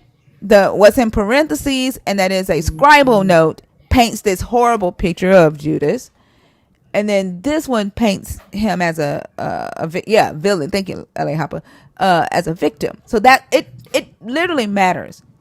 And so, what I'm asking is, how do y'all reconcile the two? Yes. Okay. So there's one thing that is very important to understand. It's like Matthew was a disciple of Christ, so he reported something that he experienced directly. And Luke was like an historian gathering informations from reliable sources, and to his best Why are we ability, talking about Luke right now? because he's the author of the book of Acts. Yeah, but what does that have to do with Judas? Like Yes, I'm that has to asking, do like, because he had to gather informations concerning what happened, and you can see that he says that the word was being passing around that this is what happened to Judas. Okay, but my focus, like I understand your focus, but when me as a Christian, when I'm like looking at those two passages, I am paying attention to see if this Judas died, or if one saying that no, he didn't die, no, he was not the one that betrayed the Lord, and things like that. So the fact that I am more focused on like seeing that okay, something so the happened to answer him is that because you don't reconcile it. You ignore it. no, That I so don't. what I asked for is someone who can reconcile it. And what I hear you saying is you just focus on the fact that Judas died in both Yes, stories and that Judas was a yes, betrayer in both stories. that's So you correct. don't, Yes, right. So you yes. do not reconcile it. You came up here to tell us that you don't reconcile it. Although I asked for someone who can reconcile it. That's what you came up here to tell us? I mean, I mean, you can see it this way. It's not a problem for you to see Well, that. that's what The you fact said. that Like, well, you the typed in the fa- comments and said, "Let me try it," right? But you no, came up here and said, "Nope, I don't yeah, reconcile because it." I reconciled it in the content, like in on the meaning of both passages, not trying to understand like like the That's way not that this one put the that's not story. reconciliation though. That's just overlooking the Yeah. details. That's literally not what reconciliation means. Like if someone were to ask you, what is the cause of death on Judas's death certificate as a Christian, what would you say? What was the cause of Can you what turn was your the phone? cause? What was the cause of death noted on the death certificate for Judas? What would you say? I mean, I would just say that this is what Luke reported, and this is what Matthew reported. But the reality is, that one person can't die two ways, right? Like oh my goodness, can you turn your You can phone turn it down. down? No, it's like somebody just keep calling me, but yeah, that's fine. Yeah. So I mean, Put it on vibrate or something. Like if you're not gonna answer it, Oh, put it okay, on okay, vibrate. good, good. because you're killing my eardrums. Yeah, like that. One person can't die two different ways. And if ultimately what you're saying is details don't matter, that it doesn't have to make sense, it doesn't need to be reconciled. The point is that he just died. I think to Thinker's point, you're not coming up here to address the question that she was asking. Yeah, so okay. Also, you were ignoring the fact that think about the fact that like we are people who already don't believe, and we already see your God as this evil, unempathetic God, right? To humans. And so if this was his plan from the beginning, was for Jesus to die for the sins of the world, and that he chose Judas, right, to be this betrayer, that means he created Judas, put Judas in his mother's womb, let him grow up, his mother, love him, and then he was chosen by Jesus so that Satan, right, who is your God's friend, right, enters Judas's body, makes Judas do something that he had no intention of ever doing, right? And then once it's all said and done, Satan leaves Judas's body. Judas realizes what he's done, and then he goes and throws the money back into the treasury. He repents. He says, I've sinned. I've betrayed innocent blood. This is too much for me to handle. And then he takes his own life. And your God knew that from the beginning, that he created Judas, a mortal, right, to go through such tragedy. And then for him to be known throughout all time as this evil betrayer, when that was your God's plan from the beginning. So one story portrays Judas as being remorseful and repentful to the point to Yeah. where he can't handle it, and the other story says, oh, he didn't care. He was getting ready to go and live his life and buy a field and get rich until he fell over, until God enacted judgment, and he fell over and he died. So that they paint two very different pictures. One vilifies him, and one victimizes him. And so, like, as a I mean, like a lot of non-believer people already, think that if hold on, as a non-believer already, or somebody who doesn't necessarily like the ethical framework of your God, if you're telling me, right, to just pay attention to the fact that Judas died in both, and to the fact that he's named as a betrayer in both, like, it does not solve it. I still see the fact that Judas was a victim, because in the rest of the story, your Jesus pointed him out to Satan. Satan entered his body. Okay, so now I can address or try to address the saddened part, like or the destination, like destiny of Judas, as if he was cursed, or destined to just do what he did. So I don't know if you want me to address that, because I can sense What would that help with this in what you're reconciling the saying. two? Would that help reconciling the two accounts? No, no, no. I Or said are you trying to justify what your God did? okay. First, God didn't do anything. No, no, no. Okay, when it Are comes you more to focused on justifying your God than reconciling these two accounts? justifying God. Are you more focused on justify, because I said I don't like your God anyway, and I think he's unethical. Are you more focused on defending that than reconciling these two accounts? Okay, I don't know. Maybe I don't really Okay, that's understand the not what word I'm interested in. reconcile. I'm not interested in that. What I'm interested in is how believers reconcile these two accounts. And what I hear you Yeah, say is that you ignore it. So that, like, I need to move on to another believer that yeah. Okay, reconciles it. that's fine. That's fine. Thank Okay. you. All Thank right. you. All right. Is there a believer in the comments that reconciles these two accounts?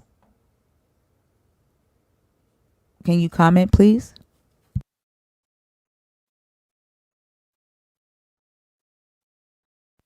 Judas was just being fiscally responsible. I don't understand why he got such a bad rap.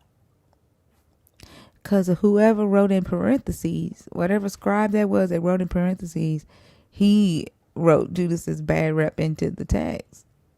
That's so messed up. That man said we could have used that money that she putting on your feet to feed people. And they're like, yep, he's evil. Right? Hello? Yeah, they're like, he didn't really mean that. What? He's actually a bad person. Don't look at him as a good person. But then Jesus fed the hungry. Yeah. Hello. Hi, how are you? Yeah, I'm fine. So Okay. can I try? Yes, go ahead. So I think Luke was a physician, wasn't he? He What? was a physician and a historian. Like, what is that? Yeah. Yeah, what So does that have to I do with think, anything?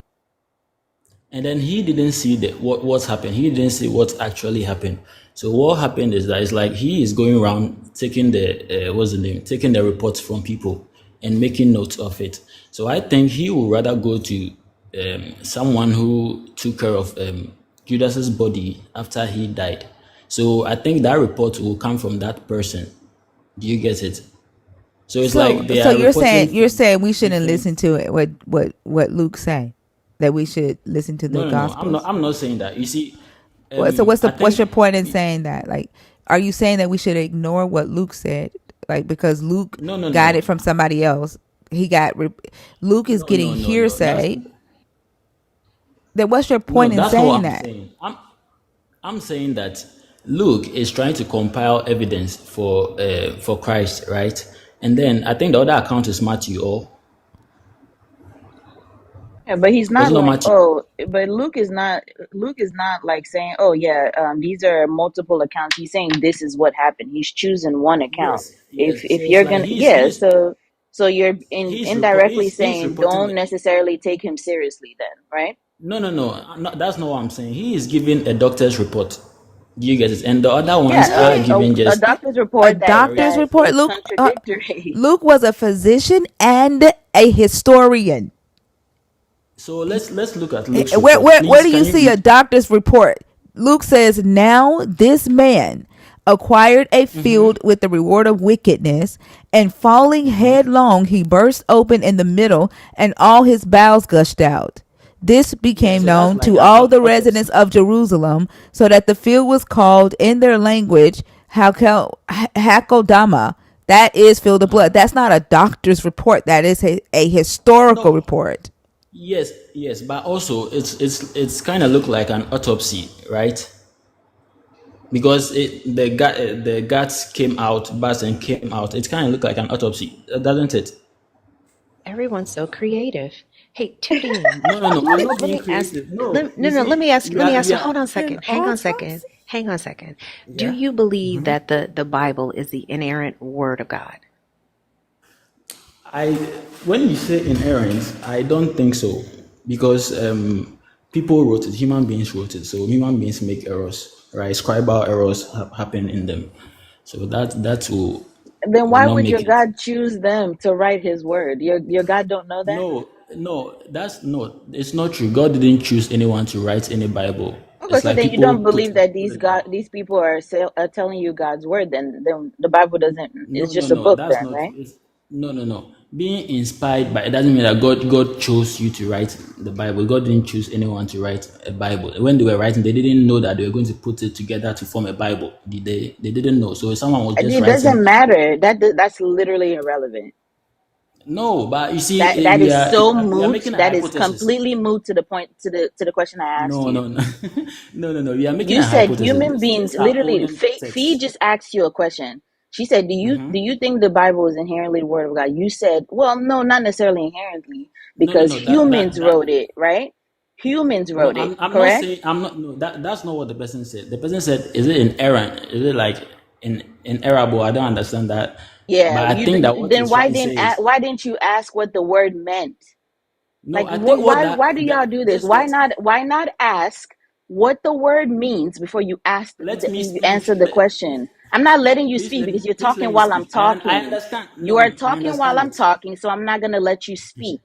Why not ask what the word meant before you started to answer the question? Now you're answering the question that no one asked you.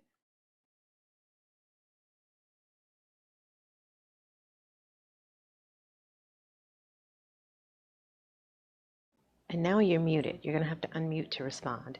My question was about, and I think he did answer it, Ria, because he said that he doesn't believe. Well, I thought he knew what inerrant Exactly. meant, but maybe I'm wrong. Like, do you believe that there are no errors in the Bible? Is what I mean by inerrant. No, no, no, no, no. There are errors in them. Okay. Human errors. So if you know that, why even go through the process of trying to reconcile a report that says that one man died in two different ways? And you come up with one of the reports is an autopsy. If it is an autopsy, shouldn't it correlate what the other record said? Because one person can't die in two different ways. No, you see, the report you read was from one account, and the other one was from Matthew's account, right? So both are given in what they had, right? And I'm saying that Luke is a physician. He wasn't there. He is investigating these things. Okay, so as for him, he can take whatever the autopsy says, Do you guys? And he is also So you're a trying to say that historian. Luke did an autopsy? Is that what you're trying to say? No, no, no, no, That's no, no. Like when I think he was buried, wasn't he? Judas was buried. So I think the people who did it, he will go to them and ask for the report, right? That's not an autopsy. And do That's you not an realize autopsy. how Don't much they you're perform autopsy? do you You realize don't. how On much dead you're people? adding? Do you realize I'm how not. much you're adding to this narrative in order to make them corollary? Sorry, Like y'all. they just No, literally don't I'm match. not adding. I'm not adding. You see, this is something that has been answered over and over again. You get Is it? the I'm not autopsy adding to it. listed in the Bible? Did they No. say Luke performed an Oh God. autopsy, or that Luke read an autopsy and put it in the book? Is that what the Bible said? That's not what the Bible says. Of course, the Bible won't say Okay, so that. you're adding to it. You are I'm adding not your adding own to it. inferences. We are thinking because yeah, you are also No, you're inferring from. making shit No, you're up. making We're not. stuff up. So, What? No, Jinx, you owe me a I'm not soda. making. No, no, no. I'm not making things up. Please, let's be. I'm not making things up. it's I'm the fact just that we thinking both from. told you at the same time that you are making things up. My It's But soda, insane. Angelina. it doesn't matter. That's not what matters. I think these are ancient stories that we are trying to like understand it in this modern day. So I think those two accounts they are reconcilable. Just that someone is giving it from a doctor's perspective and then a historian perspective, and the other one too is giving it from I don't know his personal knowing of Judas. You get it? Okay, so Literally explain. walking around asking people what happened is not a doctor's perspective. That It is also No, what? no. They Listen, also didn't do Explain the autopsy repentance. reports back then. Oh, that's what I was you just are about to not. say, You are thinker. not get what? They didn't do So autopsy reports back then. no, but the guy fell from the tree and then his okay. guts. Explain the part about him being repentant in one and non-repentant in the other. Explain those two Those things, discrepancies. I don't think those things happened at the same time. They happened concurrently, Who right? bought the field then? Did Judas buy the field or Thank did you. the chief priest buy it? No, I think that he threw the money and then they used the money to go and buy the field. That's what the account says, right? No, it says Judas bought the field. Right there. It's right there on the screen. This man acquired a field with the reward Okay, of his wickedness. And then wickedness. then the believers come in here like red from Friday is both ours. Like it's not. Like I only want. one person was able to purchase the field. Like both of them did not. I get it. I want to say something, but I think you people, you guys will say that I'm reading into it. I'm adding to it. So this is what I want to say. Okay, we are thinking about the situation. So I say this is what I will say. Okay, he gave the money out, but the leaders took the money and bought a field and then like placed it in his name. You get it? Place it in his name so that he will be buried in it, so that the narrative will go around as he bought it. Because that was what they were doing. They did things and then they blame people So for it. Those leaders. you just make up stuff to reconcile I it. don't make up stuff. Yeah. No. That's See, what you're we are doing. thinking about the Yeah. thing. You're No, you literally see, this is saying what we do. that they bought the field and put it in his name. Yes. So that Because and then lied and said he bought the field. yes, because there was this time when Jesus Christ resurrected, the Like Roman what? So soldiers went. what would be the point in doing and saying that the leaders bought the field? Like if they were just gonna lie, right? They were just gonna Yes. buy the field and put it in his Because they name, didn't want and like because they what would didn't be the want point in even mentioning that the leaders bought the field in yes, Matthew, because they wouldn't. right? That's okay. I think that that's what Matthew knew. Matthew knew that the leaders bought it because he in his account it was not in his account that Judas gave the money away back to them. It was in his account, so they used the money to buy the field. Okay, and then they do that a lot because they want to incriminate the Christians. They want to incriminate the people. Okay, they want to make them look bad in the eyes of Oh, the they people. were trying to make Judas look bad for betraying Jesus. The leaders were. Yes, to look to So look bad. Judas didn't betray Jesus. The Judas No, didn't betray Judas. Jesus. Oh, please. No. I'm asking. Like you said, they wanted to make Judas look bad. So did he not betray No, Jesus? to clear them. Yes, to clear themselves from it, so that it wouldn't be that they paid Judas to do that. Do you It get? They doesn't. paid It Judas doesn't. to do Where that. does it clear them? Where does it clear them? Like it literally No, no. says that they I'm gave him the saying that. money. Where does it clear them? Yes, yes. I'm saying that they are doing that to clear their I name. They said, don't want people to where know that does it? What clears them? If they're doing it to clear them, what clears them? to purchase it and then say that it is But does it clear them Judas. that they paid him to betray him? Does it clear them for that? But that's what they think will No, happen. listen, That's what listen, they listen, thought. listen to me. Does it clear them from the fact that they paid him to betray Jesus in the first place? Not that we know of. Okay, so no, that doesn't make sense. How doesn't it make sense? Like the thing that they did, the bad thing that they did, right, is that they paid Judas in the first place to betray him. Like Yeah. going and buying the field and putting the field in Judas' name doesn't clear them. It does not clear them of the fact that they paid Judas to betray him in the first place. No, at least it wouldn't make it look like they caused Judas to do that. It where does it not make it look like they caused him to do it? Because let me just give an example. There was this time when Jesus rose from the dead. It was like the Roman soldiers went back to tell the chief priest that they couldn't find the dead body, and that the stone has been rolled. And then it's like the people, those same people, they bribed them that they shouldn't tell anybody this. So that's something that has been happening. You get it? So that I'm people. sorry, Fee. Can you do me? Can you help me and please explain to him that what he is saying doesn't make any sense? I have been trying. I don't know that I don't know that I would be able to help, but I think Thinker is asking you, how does their actions clear them of what you're saying it clears them of? What? How to tell me how that transactionally computes? No, like if not for the account of Matthew, we wouldn't know that, would we? We You wouldn't don't know know it. that. You don't know it now. You just made it up, right? Like you're the only one knowing that because you inserted it into the scripture. It doesn't say that. No, no, that this is not the first time I'm hearing this. So I'm just trying to parrot it to you. And Like this where is are not you the first getting time. it from? A lot of people. This is not the What first time people? someone has What brought these things people? up. So you're just repeating what people said. You have no basis for Yeah. what you're just telling. You're just repeating No, and shit. it makes sense. It's It it does makes not sense make to me. sense That's because why. those people made it up and now you're repeating it.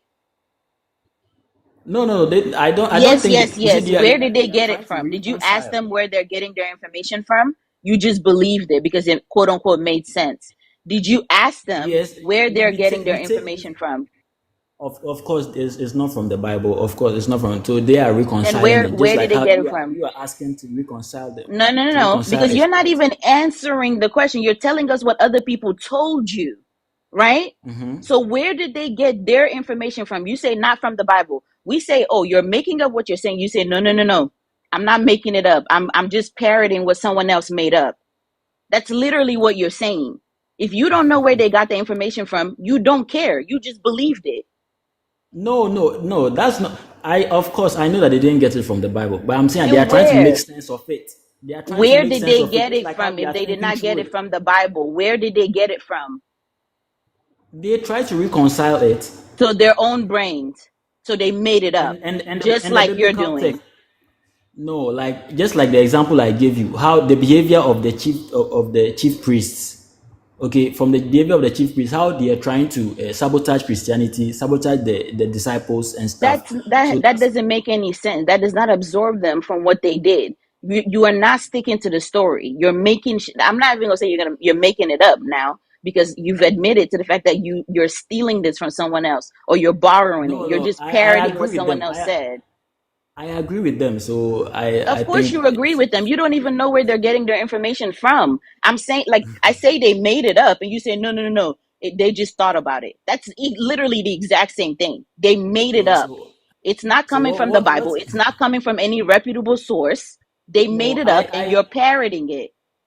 I told you that Luke was a physician, didn't I? And I also That told you is that not he an is giving the. autopsy.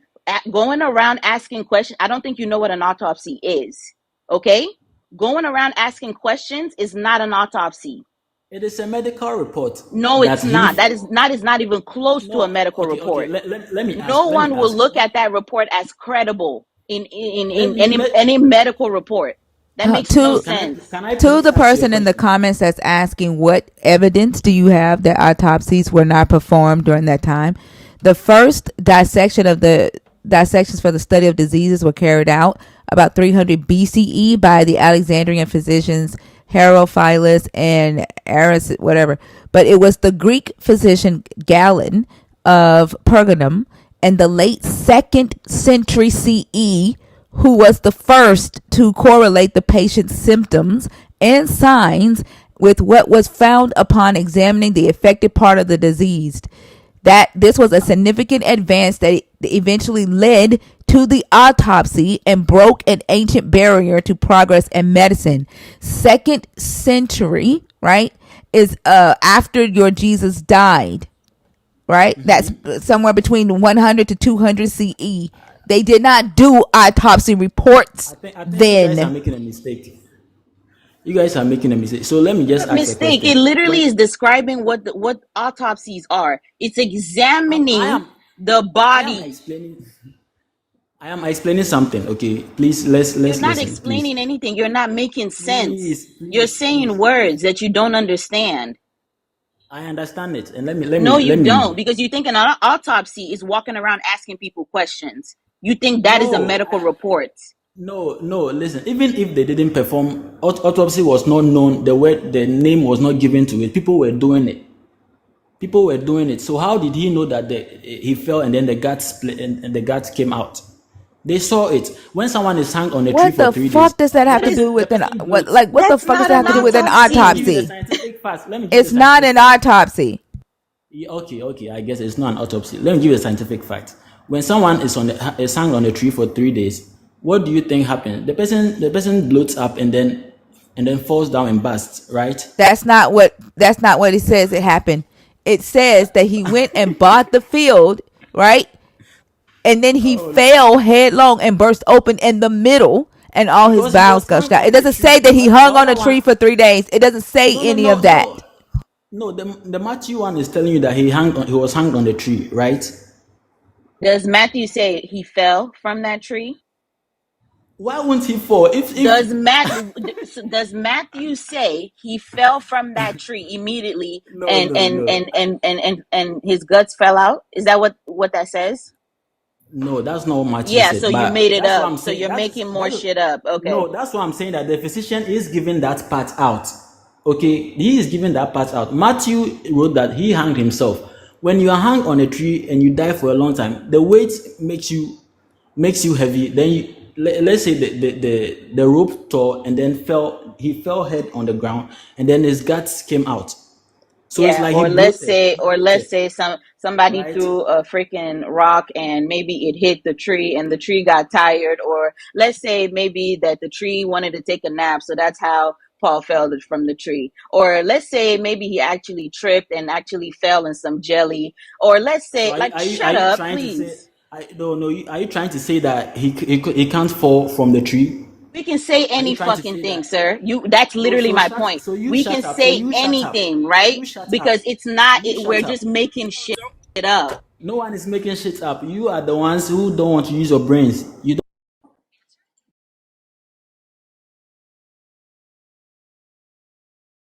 Let's say unicorns exist. Let's say flying monkeys are coming from, like, shut up, please.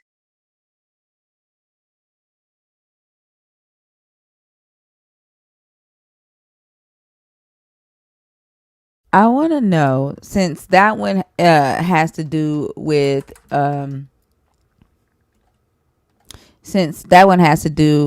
Luke being a physician, right? I want to know what's the differences between what Paul says about his conversion to Christianity and Luke's different accounts. Okay. Galatians 1:15 through 20. Right. This is what Paul says about his conversion.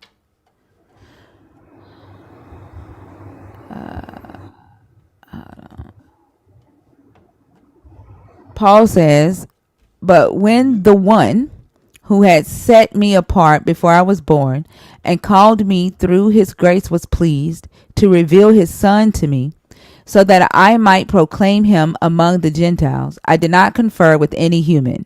Keep in mind, Paul says, we're going to write this down. Paul says he didn't talk to any human when this happened. Okay? All right? He says, nor did I go to Jerusalem. Paul says, I didn't go to Jerusalem either. Okay? Okay.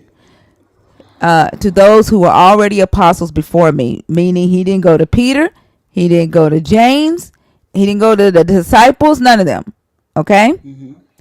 But I went away at once and to Arabia. He says he went to Arabia. And then he says, and after it, I returned to Damascus. Okay? Then he says, then after he was in Damascus for 3 years.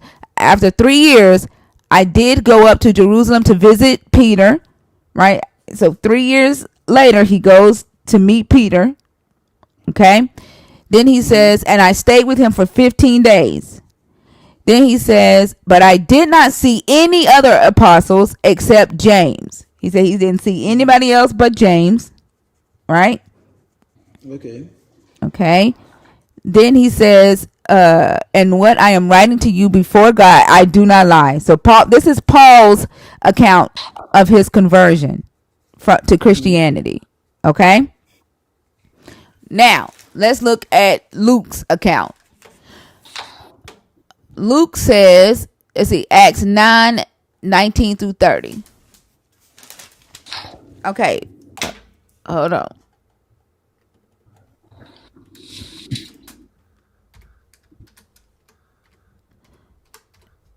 And then did anybody write down what right?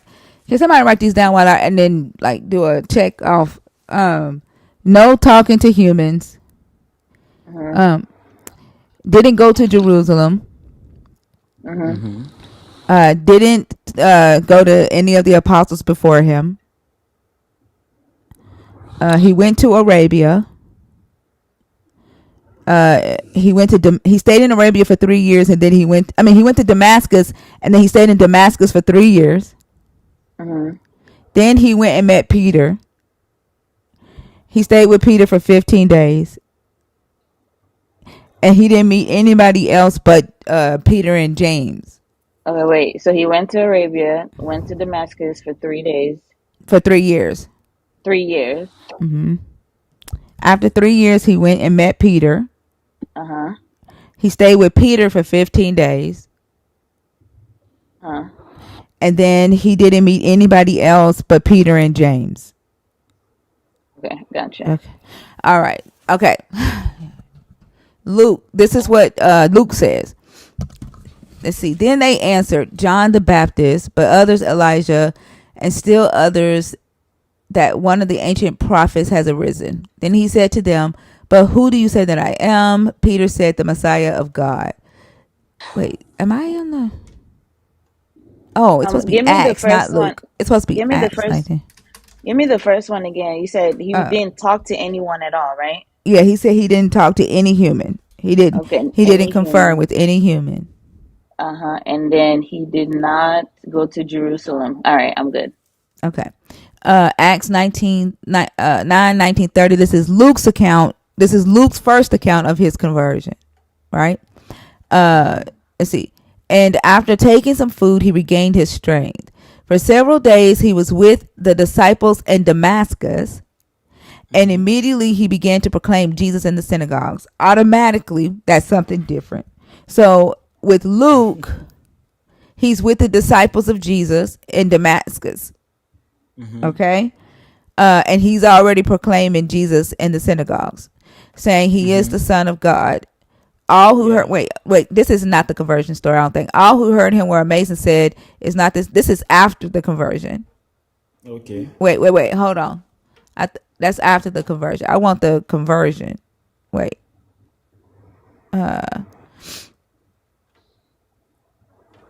When is that?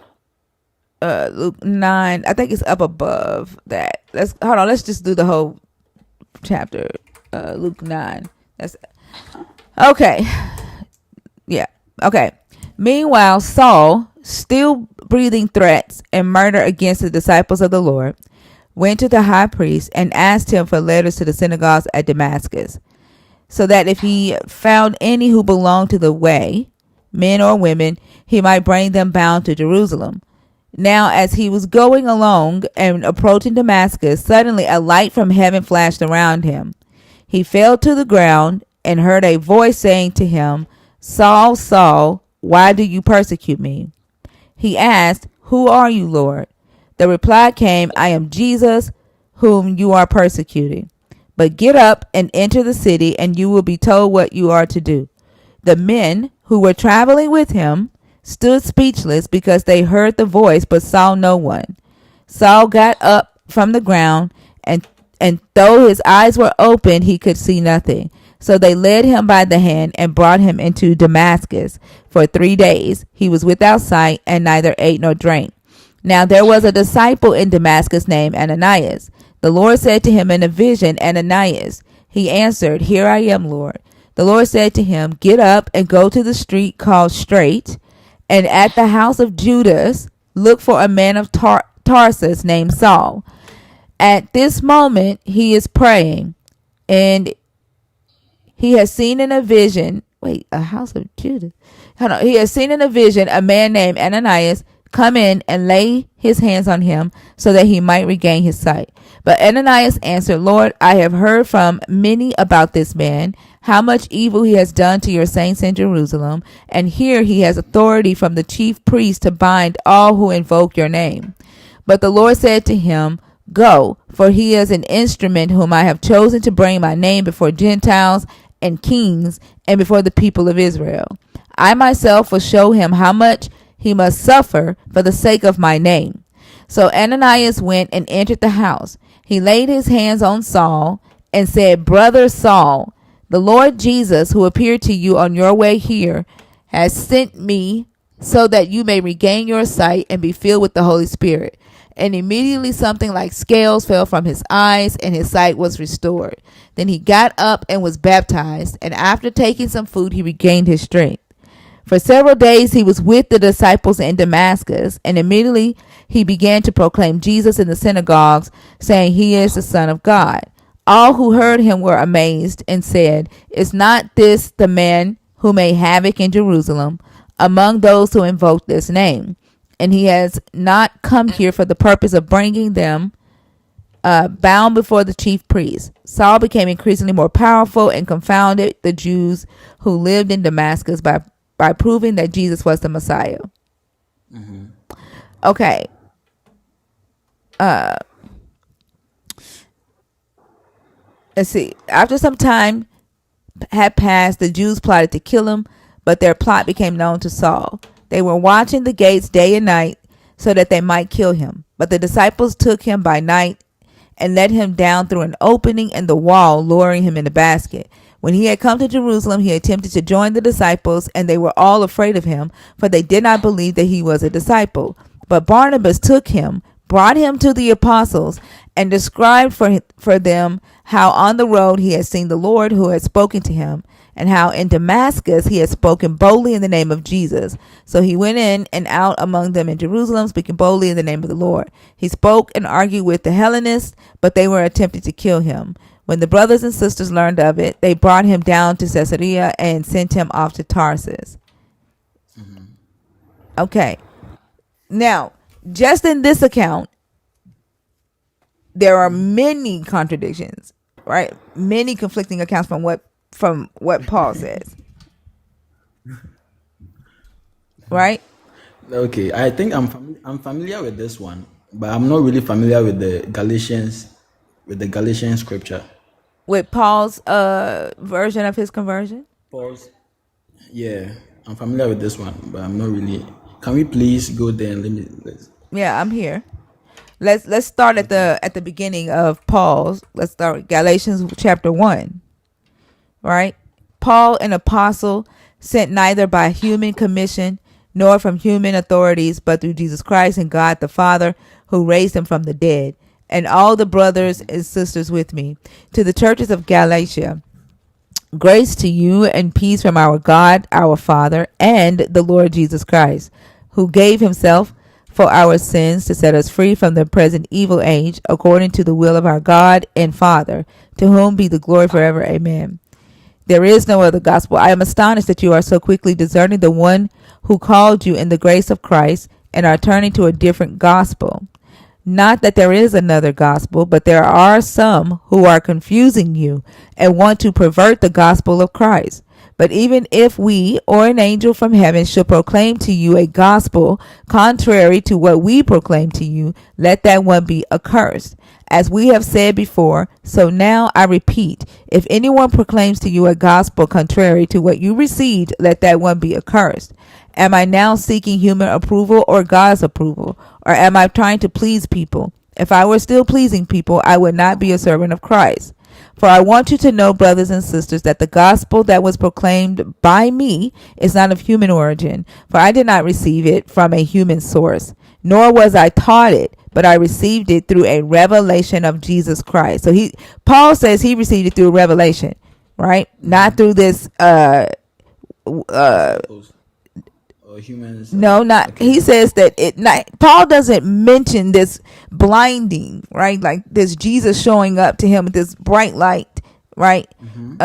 He was taught the gospel by Christ. That's what he's trying to say. He's saying that he came to him through revelation, right? Yeah. He said, you have heard no doubt of my earlier life in Judaism. I was violently persecuting the church of God and was trying to destroy it. I advanced in Judaism beyond many among my people of the same age, for I was far more zealous for the traditions of my ancestors. But when the one who had set me apart before I was born and called me through his grace was pleased to reveal his son to me, so that I might proclaim him among the Gentiles, I did not confer with any human. In Acts, Luke says that he was with other humans. He was with the disciples already, right? Yes. And there were people with him, right? That it says they saw it, right? They see the bit. There were people with him. Let's see. There were men traveling with him. It says the men who were traveling with him stood speechless because they heard the voice, but they didn't see anybody, right? Yeah. But Paul says he didn't talk to nobody. He didn't consult with any human. And then he says, nor did I go up to Jerusalem to those who were already apostles before me, but I went away once into Arabia. Luke doesn't mention Arabia. Luke says he went to Damascus. Like they led him by the hand and led him straight to Damascus. Paul says he went to Arabia and then he went to Damascus. Okay. Then he says he was in Damascus for 3 years before he even went to the disciples. So you are saying there is a contradiction. What I'm saying is what I am seeing in this Paul's account is that he is giving the account based on what he learned about the gospel, and he's saying that no one taught him the gospel. The disciples didn't teach him the gospel. You do realize that this is about Paul's conversion. Paul is saying this is how I was converted. Luke is saying it was this miraculous supernatural blinding. Yes. But can't you see that Paul's own is short and Luke's own is lengthy? So Luke is giving the whole thing. Paul is just giving a summary. That's what I think. Okay, that's what I think. Paul is giving a summary. Because and what he and he's no because he's teaching what how is it that you don't recognize that Paul says that he didn't talk to no human, right? Paul says he went to Arabia. Paul says he was in Damascus for 3 years before he even went to Peter and James. Right? Paul says he didn't go to Jerusalem. Luke says he did. Luke says that like he immediately that he was with the disciples. Luke says that he immediately went into Damascus and started preaching. Luke says that he immediately went to Peter and James. Like it's not just a larger summary. It's a completely different summary. No, this is what I'm seeing. Okay, Paul in Galatians, what Paul is concentrating on is his gospel not coming from the apostles before him. That's why he made that comment that he Why? didn't go Why to the are you're apostles focusing before on the him. wrong thing? Like I don't care where Paul is saying he's getting his gospels from. Because that's The that's the timeline, focus. the That's the focus. timeline is different. There are very specific things, right? Oh, come on. For all you know, they are not giving Like that the you same want to account ignore of that. the You want timeline. to ignore the timeline. Like No, I'm not. Paul says I'm that not he went ignoring. to Arabia. He was in Damascus for 3 years. He didn't talk to Peter and James. Like, but Luke Yes. says something different. He What don't didn't you talk to get them about about that? what? Wait. He didn't talk to them about what? He didn't talk about the gospel, right? So they didn't teach him the gospel. It's the gospel that he is concentrating on. Okay, well, that's why when you read the Galatians chapter 1, it will give you like it will give you an idea of what the book is about. Fee, You get am it's I about the like gospel. sometimes I think that I speak a different language and I need theology to like No. You are translate for trying to me. say I don't know. Ria, Simone, can one of y'all like translate? Because I think I'm telling him what to focus on, but he's hearing something else. I don't know. no, I'm not hearing something else. You are saying that Paul gave a different account of his conversion, and then Luke also gave a different account of his conversion. And I'm saying that for all you know, they are not saying this, they are not giving it us in the same time. They are different mouths. So I think it will be different. You get it, but it will be the same, it will be like almost similar. So then You get why what I'm does saying? Luke contradict his own self? Why does Luke It's contradict not his own self in contradicting. Acts 23? In It's not contradicting. Acts 22, Luke contradicts his own self, right? For real? Yep, he does. For real? Let's go. Yep, let's go to Acts 22. Like they're different accounts, like it's different people, right? So Luke, while I was on my way and approaching Damascus about noon, Yeah. a great light from heaven suddenly shone about me. I fell to the ground and heard a voice saying to me, Saul, Saul, why are you persecuting me? I answered, Who are you, Lord? Then he said to me, I am Jesus of Nazareth, whom you are Yeah. persecuting. Now those who were with me saw the light, but did not hear the voice of the one who was speaking to me. So now, remember the first time Luke said they didn't see the light, but they heard the voice. Now he's Yes. saying they saw the light, but they didn't hear the voice. I asked, What am I to do, Lord? The Lord said to me, Get up and go to Damascus. There you will be told everything that has been assigned to you to do. Since I could not see because of the brightness of that light, those who were with me took my hand and led me to Damascus. Now, here they saw the light. They saw the same light Paul saw. Paul went blind by seeing the light, but these people didn't. Even though they saw the same light, they still had their eyesight and could lead Paul to Damascus. A certain Ananias, who was a devout man, according to the law, and well spoken of by all the Jews living there, came to me, and standing beside me, he said, Brother Saul, regain your sight. And that very hour I regained my sight and saw him. Then he said, The God of our ancestors has chosen you to know his will, to see the righteous one, and to hear his own voice. For you will be his witness to all the world of what you have seen and heard. And now, why do you delay? Get up, be baptized, and have your sins washed away, calling on his name. After I had returned to Jerusalem, and while I was praying in the temple, I fell into a trance and saw Jesus, saying to me, Hurry and get out of Jerusalem quickly, because they will not accept your testimony about me. And I said, Lord, they themselves know that in every synagogue I imprisoned and beat those who believed in you. And while the blood of your witness Stephen was shed, I myself was standing by, approving and keeping the coast of those who killed him. Then he said to me, Go, for I will send you far away to the Gentiles. Okay? Now remember, in his account, he didn't go to Jerusalem. Yeah. Okay? So like Went to Arabia. Luke is contradicting himself here. Luke is contradicting Paul both here, right? I And don't then think I don't Paul think gives so. his account in Galatians, and Galatians is older than Luke's account. Okay, I don't think it's a contradiction. Honestly, I think it's like they are giving it from a different perspective. So Luke I is don't think both for of these someone are reading a Luke's longer perspectives. You understand that, right? Luke is the both of writer those. of both Acts 22 and Acts 9. Yes, I know that. What how is it a different perspective if I Luke is I the writer I of both? So what is the difference between the Act 9 and then the other one, the other act? I literally said the differences while I was reading. Okay. Thank you. Thank you very much for the life. I think I will have to go. I don't know a situation where someone will give a more detailed account of my life than I would. This, like, I'm actually glad he did that like that, because this is exactly the bullshit that they expect people to just accept and not question. You know what I'm saying?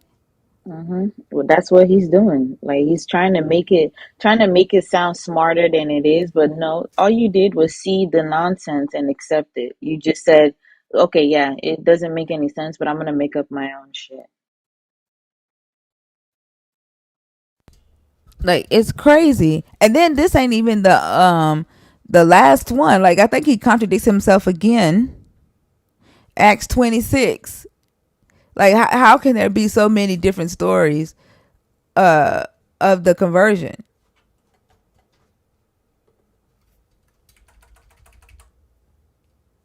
And then the reason why I brought this up is because he was saying that Luke's account of Judas is because Luke was a physician. Talking about some autopsy. What? Please.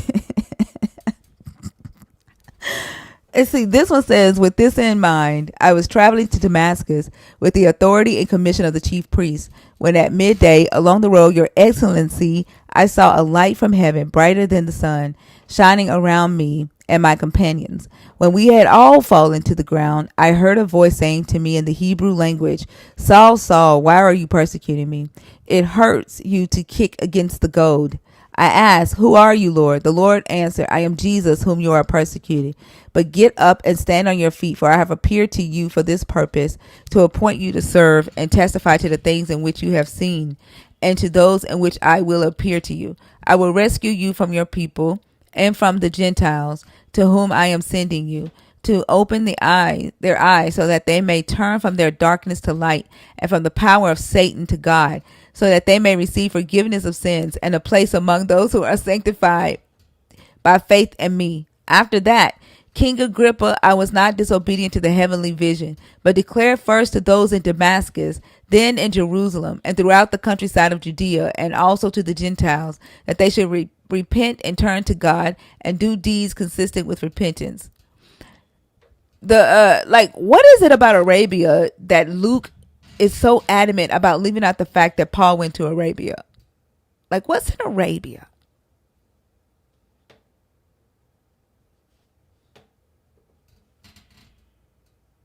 Where Aladdin and the genie comes from. Oh, girl, I knew he was about to say something.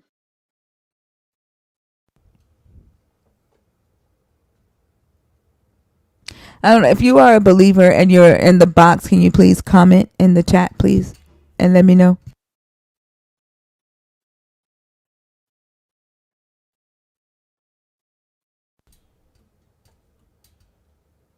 What does Paul say he went to Arabia to do? Did he just say he passed through Arabia to Damascus?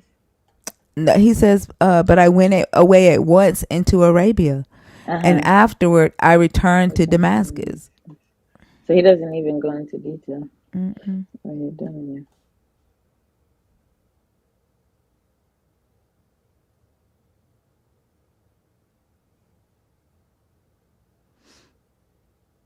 See, Wiz, nobody's going to bring you back up and have you try to explain this to us when you couldn't even figure out subordinate and female. Like, we're not about to do that. And then you left because you were told that you were being disrespectful. You chose to leave, right? Then be respectful. So nobody's about to bring you back up.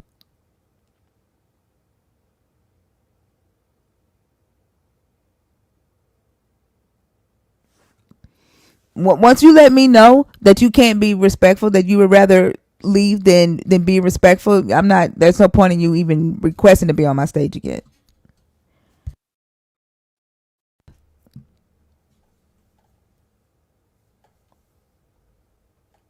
If you are a believer and you're in the guest request box, can you please comment?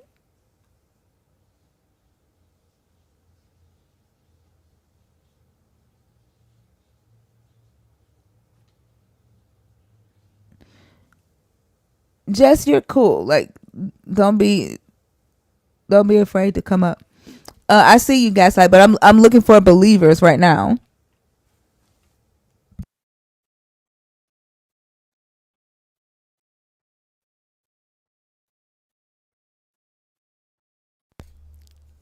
You refuse to argue. Like, literally, if you have an answer, right, then there won't be any argument. Like, but don't get upset at us, or accuse us when literally your text is conflicting. Like, I don't know what you mean. I refuse to argue. Like, do you want us to just accept what you say? Like, are you calling disagreement? Like, are you calling questioning what you give us arguing?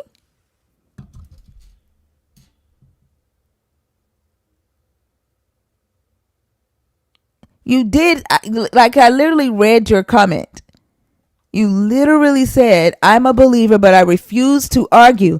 Believe it or don't. No hair off my mustache at all. You literally did say that. Why are you lying and saying you didn't say it? No hair up your mustache because you don't have a mustache. Nice try.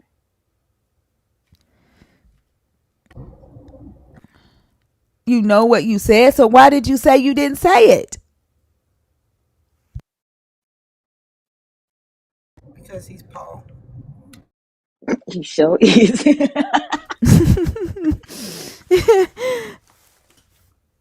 To be fair, it's not even Paul's fault. This is Luke's fault right here. Luke is the one who gave 3 different accounts of what Paul said. This is where I think, like, remember when I said I think Paul was a Roman op? I think whoever was like the writer of Acts and Luke was associated with whoever were writers of the pastoral letters, because they all have that same feel to me. And I think the writer of Luke was trying to like mystify the whole conversion of Paul and make Paul look like he's almost another Christ, like he was chosen. You know what I'm saying? For the Gentiles, he's like the Christ of the Gentiles. Like, you have to suffer in my name. I'll show you all the things that you have to suffer in my name. Like, it's mythology. That's what Yeah, it sounds like. yeah. Trying to get that connection as close as possible. Like, he's divine. So the fact that Paul falls on his head and experiences him later, like it works. It makes sense. Sure. Yep, that's why he needed to go blind. Like Paul, when he wrote about his conversion, Uh-huh. he didn't say all of that mystical stuff. And I saw the great Right. light and I went blind. Like, but they had to have something like that, right? For his authority, I think. Like, he's almost like, this is why the Christians are Paulines, because of his conversion. Like, he is like a Christ to them. He's a Moses to them, I think. That's what it seemed like. But I don't know. I didn't see any Christians comment. Did you? Did y'all see any Christians comment other Uh-uh. than C Wiz? No, no.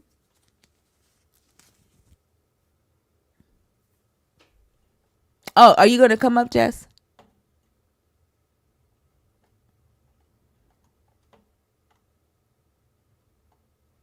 I don't see you in the box.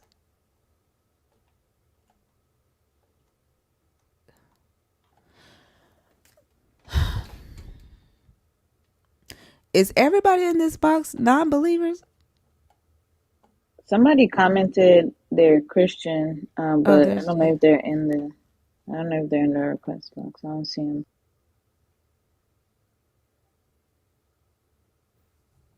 Hey, Jess. Hey, Lou, how are you guys this morning? I'm good. How are you? I'm doing pretty good. So as I'm sitting here, I'm gonna just be honest, I'm a little nervous Oh, it's because okay. because I've been through here since like eight something, and I've been listening and trying to follow because I came in when it was kind of heated a little bit about Judas first, and now we're at Paul. So I'm not sure which part we should start at and go from there. But Let's start at first. Did you know about these different accounts prior to this? Um, not the one about Judas. I've read like four different versions of it, like KJV, NIV, ESV, and some other one that was made in 2016 and 2024, like the translations versions. And they all have similar accounts of about Judas passing and how that happened. And then I think when 2DM was talking about how, the tree incident and how the boughs, like the middle of him fell, and I had to like research that really quick. And it just seems like where he was going to kind of, well, not kind of, it made sense because the definition of headlong is just the definition of going fast, right? Like you're moving really, really fast. So the way that Judas was committing that action, um, he went so fast that it either the branch broke or he stayed there for a couple of days, and within a couple of hours, a body is decomposing at that time within like 24 hours. So when he was up on a tree and he fell down, that is how like his midriff was open and his body fluids What was what out. was going fast? Are you saying he was swinging from the tree? Yeah, because so from the height of the tree and from the ground, so he was doing the tree thing, and as he was falling from the thing, he stayed on the tree. But as a day went by, because in Hebrew they didn't bury the deceased until a day later. So as the body is decomposing, the mid part of his body decomposed and the branch broke, and then that is when all of his body fluids are out on the ground. Wait, do you think decomposing can happen in 24 hours? It does actually. Rigor mortis I've can set in 24 hours, not Not decomposing. decomposing.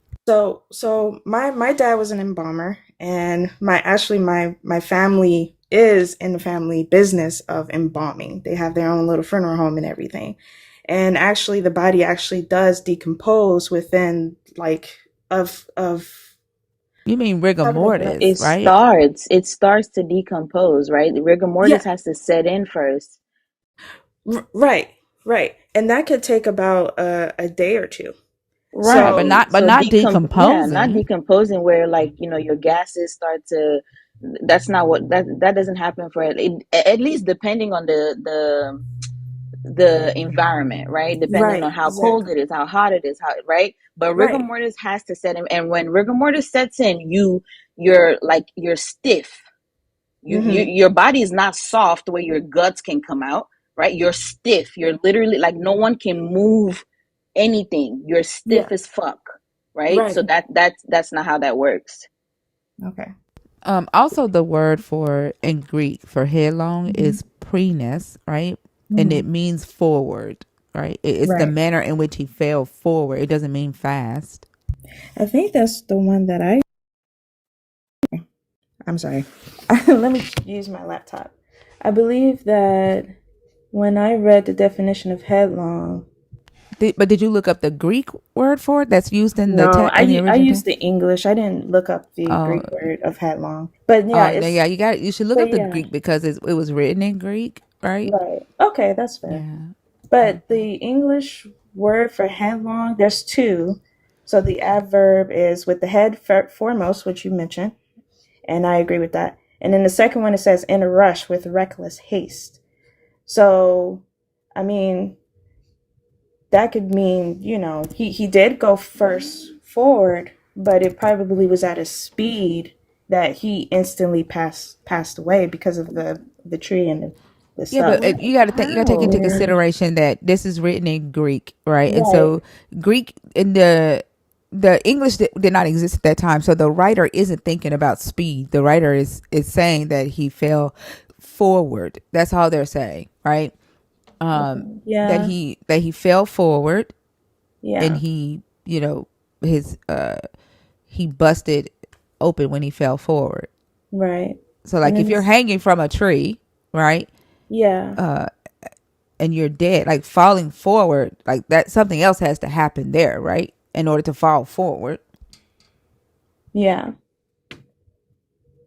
Hmm. Yeah, especially like if you're falling from a tree. I don't know how your head will hit the ground first. But Right. Because when I read it, I was like thinking, well, was he upside down if that's the case? Because if he was like falling from the tree head first, that would mean he was hanging from his legs. But then that doesn't make any sense either. So I was like, well, does it mean that the only the only common sense thing of thinking is that he did hang, well, he was from the tree, with and around his neck, and the speed of just, climbing on a tree and then just falling, his weight and everything, it instantly caused him to pass away. but you know And how then fast as you got to the be going for that? Like yeah, you got to be on like flash level fast right.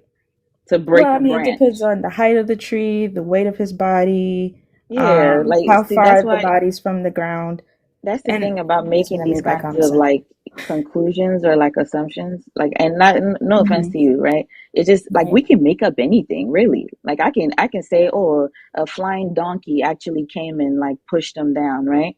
Like I can literally make up anything, but we're also ignoring the fact that it says he tripped, right? He tripped. To trip, right? Hmm. You're not falling from a tree and tripping. That doesn't make any sense, right? Right. Like, but so that's how I just the part where we like need to make up, like, oh, well, maybe like it won't make sense if we don't have anything to correlate that to, right? Right. Because we can make up anything. Yeah. Yeah. I can agree to that. But that's what I was thinking while we was just talking about that. Um, but that's what I've gotten so far with the headlong part and Judas passing. I kind of just feel as though that he was there for a day because Hebrews didn't really bury um the passing of people until a day later.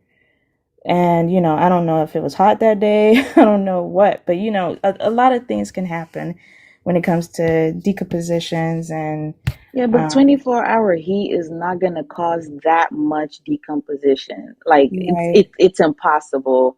Like it has to be like literal direct like heat. This would have to be like Yeah. intentional heat to cause that in 24 hours. Just like having a body outside for 24 hours is not going to cause that much Right. deterioration where your skin is now soft enough where your Hmm. guts are like no, that's Well, impossible. I can say personally, I have been through an experience where a body did decompose and it was at a normal temperature because, In 24 hours, yeah, yeah. Mama So that's why I'm Jessica. like thinking that that's Okay. yeah, like I like if that's why it's really important to have the body once the you know death is there in the body and the blood is not flowing anymore. It decomposition happens. The stages of it. How about that? The stages of it happens within like 2 hours, and then you have to put it like in ice or not ice, but in the freezer for the body, for it to slow down the decomposition. But if a body is just sitting in the heat for a very long time, it A can very it, long it time, but can it has to be at least way more than 24 hours to reach that point where the mhm. body, like the gases are like, so trapped. Do you know why a body would get like so decomposed that your guts will even be able to come out? Like, Yeah. do you know how badly decomposed your body has to get Yeah. before that, like, actually, you know how, like, are you adding up the time it would take, whether temperature or not? Like, in two So hours yeah. decomposition starts right when the body is like, everything shuts off, right? Fine, you can say Right. that, but the amount of decomposition it takes for Oh your yeah. body to be so, like, soft enough for your guts to be, quote unquote, falling out, Mm-hmm. that is not 24 hours. Oh yeah, I There's know no that. way that you're gonna do that. That is not Right. 24 hours. Yeah, I know that.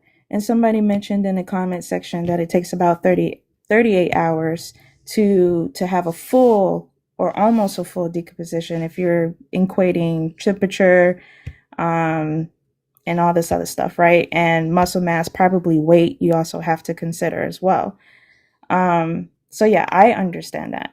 I'm just saying that if we're gonna say, like, if we're gonna reconcile what happened to Judas and how does that actually happen, in my logical mind, that is the only logical explanation of how that could have happened. I'm not saying it's true, but if you're asking me, like, what do you think about that scripture and how that passing, that's the only logical reasoning that I could think of that But would it's make not sense. logical, though. It's not logical. Yeah. If you're literally acknowledging that Mm-hmm. that makes no sense, it does not correlate, then that's not logical at all. Mm-hmm. Right. Mm-hmm.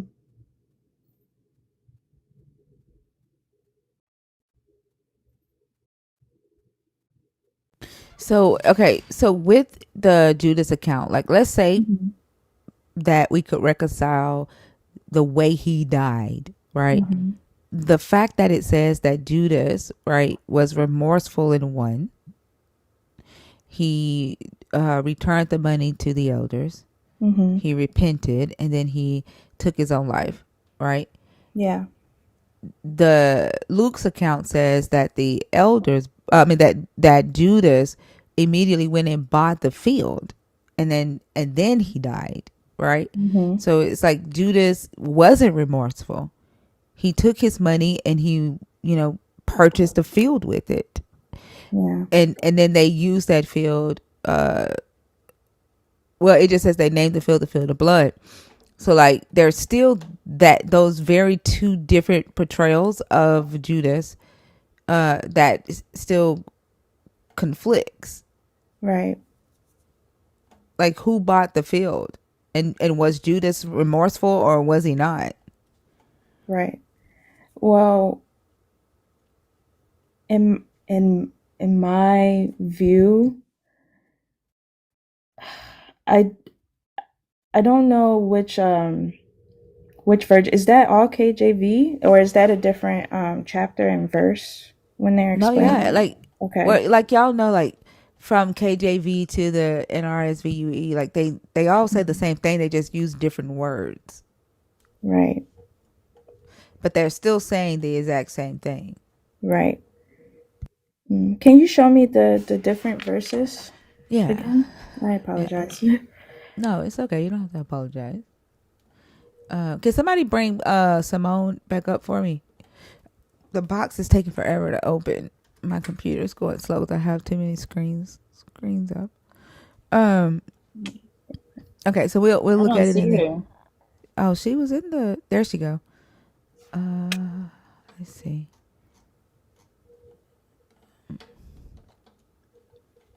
All right. So what was it? X118, I think. Okay. Okay. This is Acts 1. Let's see. And then Matthew. Okay. And then it says, then Judas, which had betrayed him, when he saw that he was condemned, repented himself and brought again the 30 pieces of silver to the chief priests and elders, saying, I have sinned, and that I have betrayed the innocent blood. And they said, what is that to us? See thou to that. And he cast down the pieces of silver in the temple and departed and went and hanged himself. And the chief priests took the silver pieces and said, "It is not lawful for to put them into the treasury, because it is the price of blood." And they took counsel and bought with them the potter's field to bury strangers in. So as you can see that the King James says the exact same thing that the Right. NRSVUE says.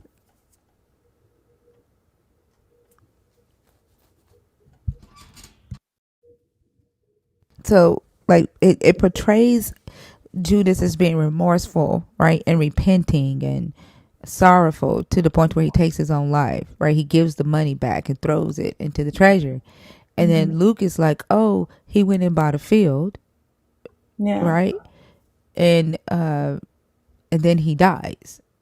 Right. And one could say that, okay, he hung himself and then he fell forward, like bam, you can reconcile that. But who bought the field? And was he remorseful, or did he not care, and did he go and try to start his life and become rich? Right. Well, when I read that scripture, I believe that he was remorseful, or at least guilty or regretful for accepting the price and telling them where Jesus was. So he was trying to, like, what are we trying to do here? Reconcile, and basically say, like, I don't want this anymore. So I can't really say who's right, or to reconcile those two different scriptures, because if Luke is saying that Judas brought the land, I guess that goes into what 2DM was trying to say as well, that maybe because the people who got the 30 silvers, they went back and used Judas' name to buy the land. So at the end of the day, the land was still bought, but Judas actively didn't buy it. But based on what you're showing me, it shows that Judas probably did go and buy the land. So there's a lot of, like you said, contradictory. So that's something that I don't know too much about. But But I think it also, like, if yeah, if y'all are gonna say that right. the elders bought the land and put it in Judas's name, that would Mhm. mean that there's dishonesty in the text, that there are lies Right. in the text, Right. and that y'all don't question. And it sounds like y'all are saying, oh, here's a lie that justifies this inconsistency, and now Mhm. it's rectified and all is holy. That's what I hear y'all say when y'all do that. Well, I'm gonna just say personally, I don't do that. Like, if I question the Bible all the time, and that is what, side note, that's what gets me not into church a lot of times, because I used to question a lot of the times. I was the one where the pastor would preach or something like that, and I'm the one raising my hand, and I was not afraid of doing it, and I would ask them the question right then in front of the congregation. So I got in trouble a lot for that. But so that's why I'm up here now questioning that, because, or of what Luke wrote and what everybody else wrote, it just seems as though there's a lot of differences and perceptions of what actually happened. So as myself, how would I take that information and basically digest that as facts or logical or making sense to everything? Do you believe that the Bible is inspired by God, or God breathed? Yes. And so that you mean you believe that God, Hmm. right, was talking to the people who wrote it, telling them what to write. Yes. So Either then that why or, would why would God give inspiration. conflicting accounts, like the one that we just went over with Luke and the conversion of Paul? Like, Mhm. if your God chose Paul, right, and he wanted everybody to know that Paul had the authority to convert the Gentiles, right? Why would he give conflicting accounts about what he did there? Well, I can look at it two ways. Either God is saying one thing and other people, how they digest that information, they take it something else and then they write it. But isn't so like if that is the Yeah. case, that's a good point right there, okay? If Yeah. that is the case, right? If your God is saying something and the human cannot translate that correctly and they write down what they feel the God is saying, but they don't know for a fact, or they're not sure if they got it correct, then how do you know? Right? Then why would you not question? Like, if there's room for error, like if there's Mm-hmm. a chance for error in translating what a God says to you, Mm-hmm. then that means that you should question anything that a person says, a God says, including in this book. Yeah. And I agree with that. And I feel as though that it's okay to question, my opinion, God. Um, Not in a way, just to ask for understanding and to make sure that what you are reading is, spiritually factual, I guess, if that makes any sense. But how If do it you doesn't, it's then okay. determine what is spiritually factual? Because it sounds like when Right. y'all do question and you do come up with you do see these contradicting accounts or conflicting accounts, instead Mm-hmm. of saying, like instead of just like addressing them and saying, oh, that's a contradiction, Mm-hmm. or I'm not sure that I can believe that this account actually took place. Y'all create apologetics for it, and Right. you try to make it make sense where it just doesn't make sense. Like there are blatant contradictions here, like Mm-hmm. let me see, to the point. Let me see, because I know that I said I was gonna redo this because the way I have it is very hard to Mm-hmm. understand. Oh. So Mm-hmm. so Paul says, did I do Paul's here? Yeah. Uh, hold It's- on. There are like really blatant contradictions. Mm-hmm. So like Paul says that he went to Arabia.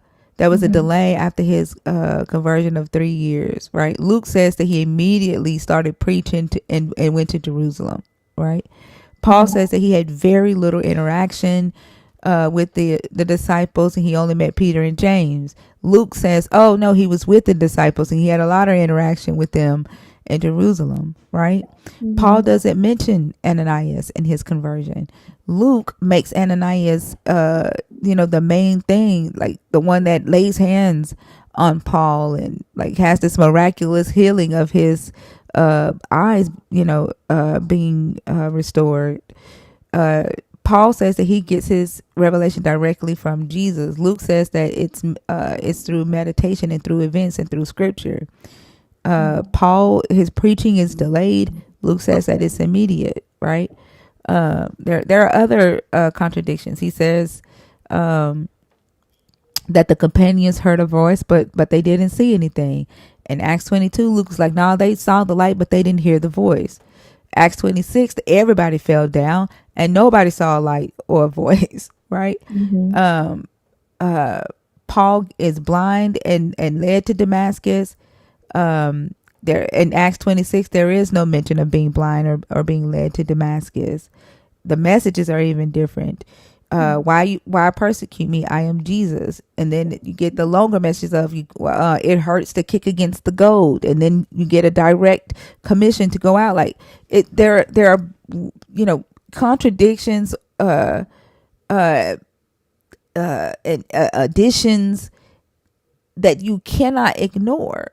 And Right. so instead of it seems like instead of y'all saying nope, that's a blatant contradiction, I don't know that it actually happened that way. I don't know if Luke is just like embellishing, or Luke is most likely embellishing. Y'all try to apologize for it. Or justify it. Yeah. Yeah. And so how are you saying that you like you check to make sure that you get spiritual accuracy? Right.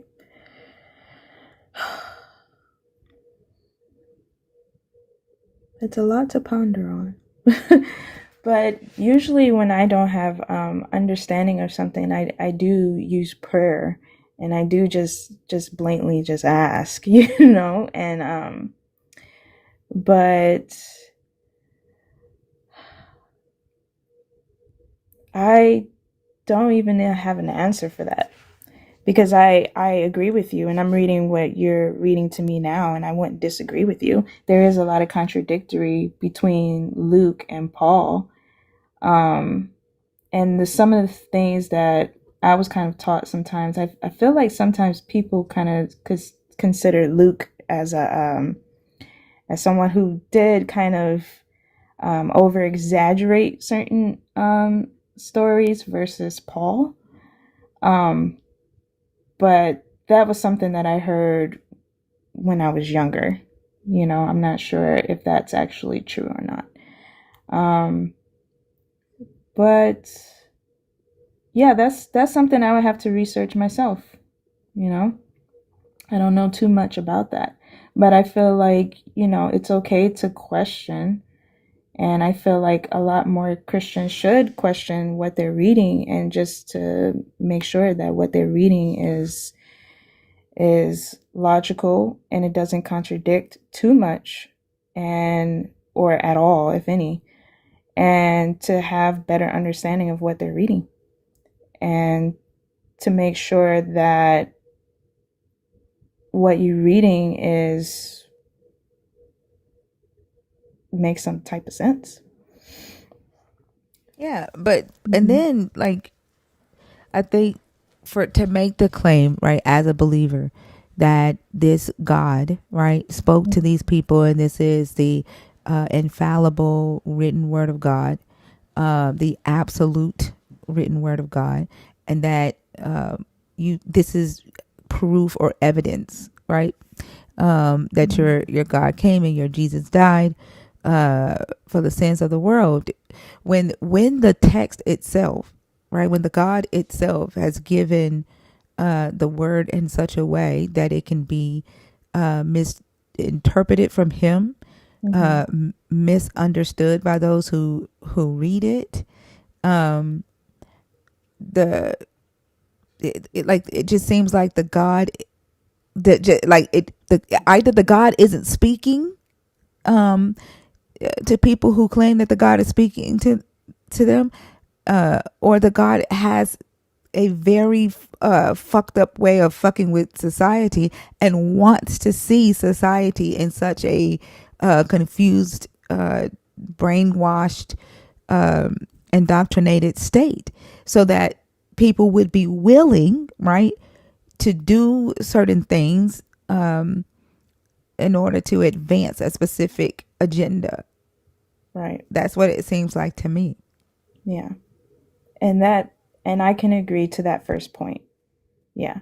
I feel as though that there might be where God is telling them, the one truth, the one word, but they're interpreting it, or they're skewing it to benefit them. And it's been happening ever since KJV was written. So How do you're you verify asking, that, though? How do you verify that? yeah, see, you can't, right? Because these the people who wrote these books are either gone, or they're interpreting a older version of where these people are gone. So it's like you. That's why I just, like, me personally, I sometimes don't like reading new versions of the Bible, because the more that you're trying to translate it, the more skewed the information gets. And it just becomes harder and harder. And the information that is being put into a book or a Bible, it just gets confused within the translation, and then you actually lose information rather than gaining. So that's why I try to stick as close to the translations. And everybody kind of assume that KJV is the most closest to it. So it's just a lot.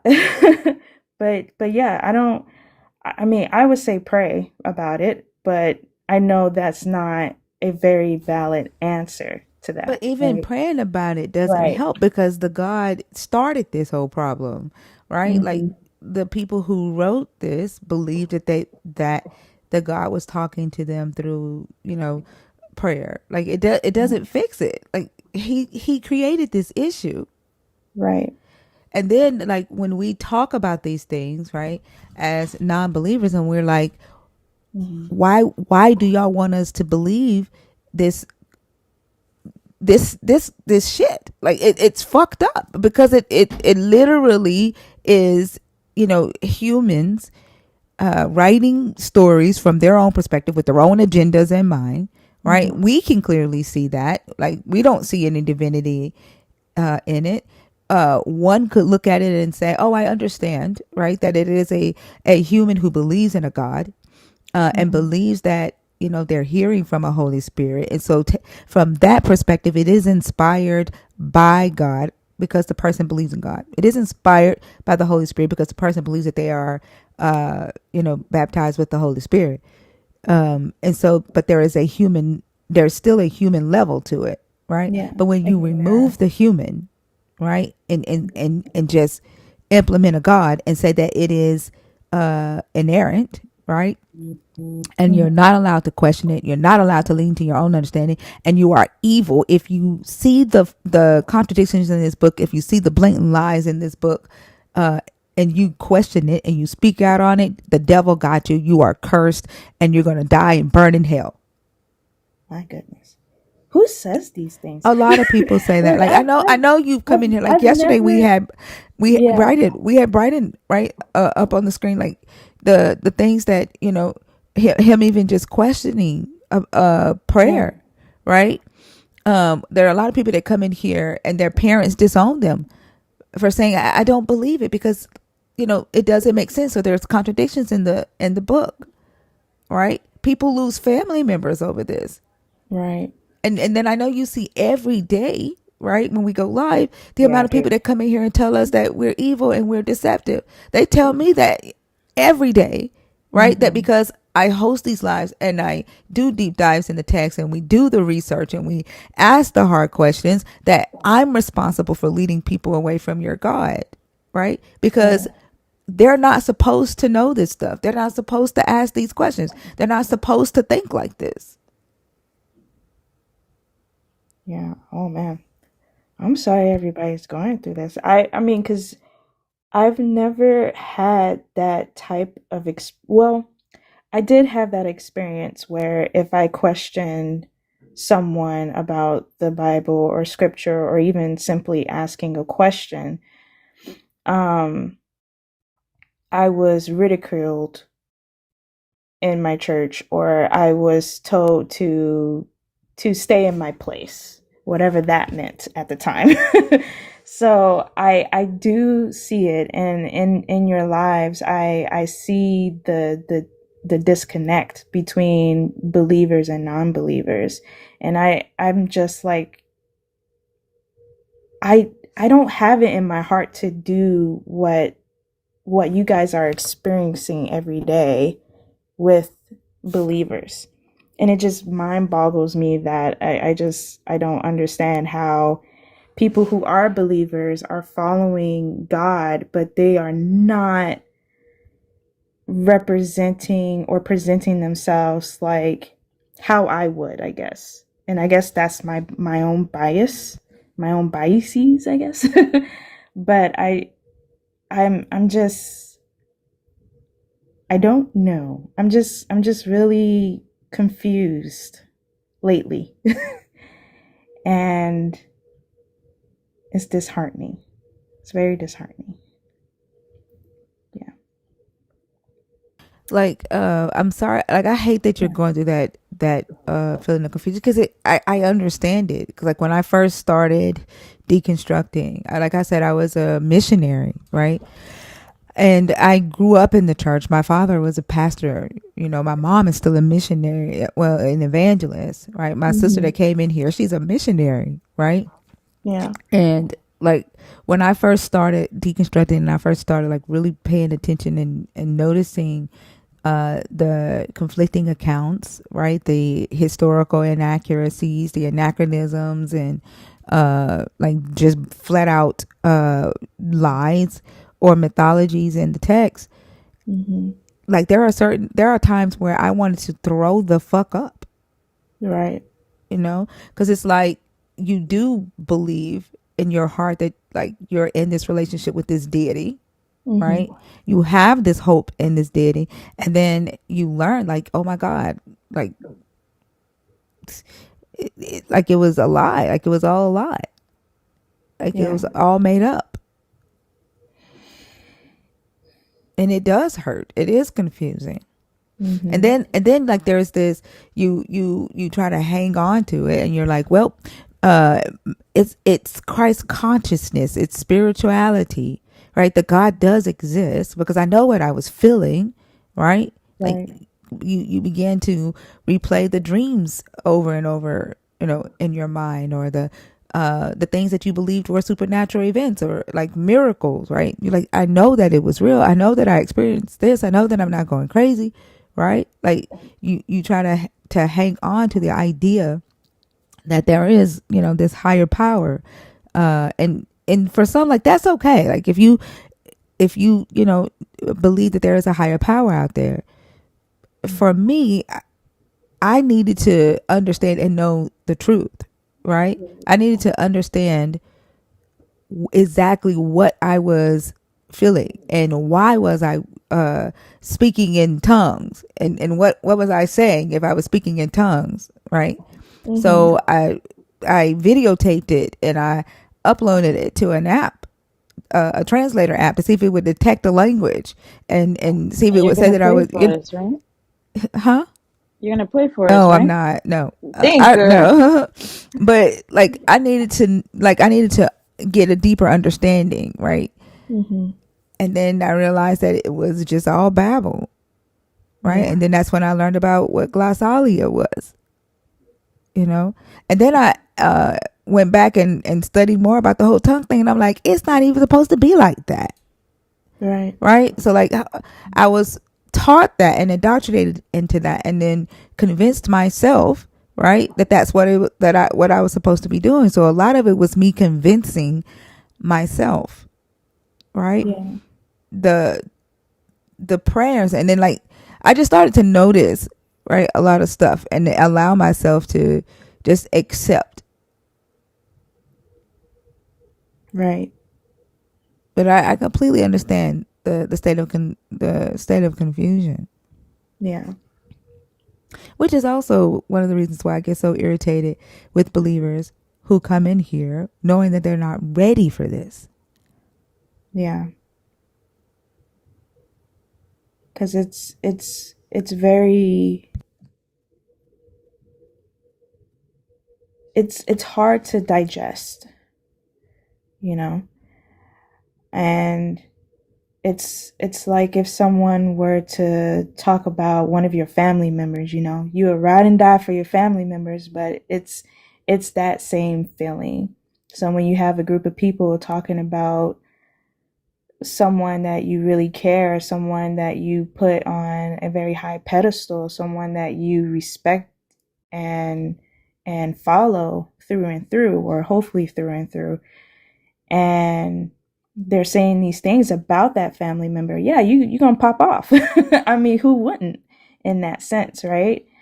But I see that you're just challenging people to think and to use logic, to use common sense, and I'm okay with that as someone who does believe, who is a believer of God, but also have that mindset of, me personally, a psychologist, so I'm even myself is a contradictory, in some people's minds. How can you believe in science but also believe in God? How can you believe in human behavior and how the human brain works but you still believe in God? So it's like it's a lot. It's But a I lot. think the thing is, like, just because somebody believes in science doesn't mean they couldn't believe, right, in Right. a creator. It's Right. just like, for me, if a creator did exist, that then science just explains the way that the creator decided to do it. But Right. because a this book says the creator made man from dust, right, and Mhm. spoke the trees, like, it the believer's mind cannot accept the evidence of science that science provides, and allow their thinking to shift. This Mhm. is why I say that deconstructing doesn't necessarily mean no God. Like, if a person wants to believe that, the universe, right, because of how the universe works.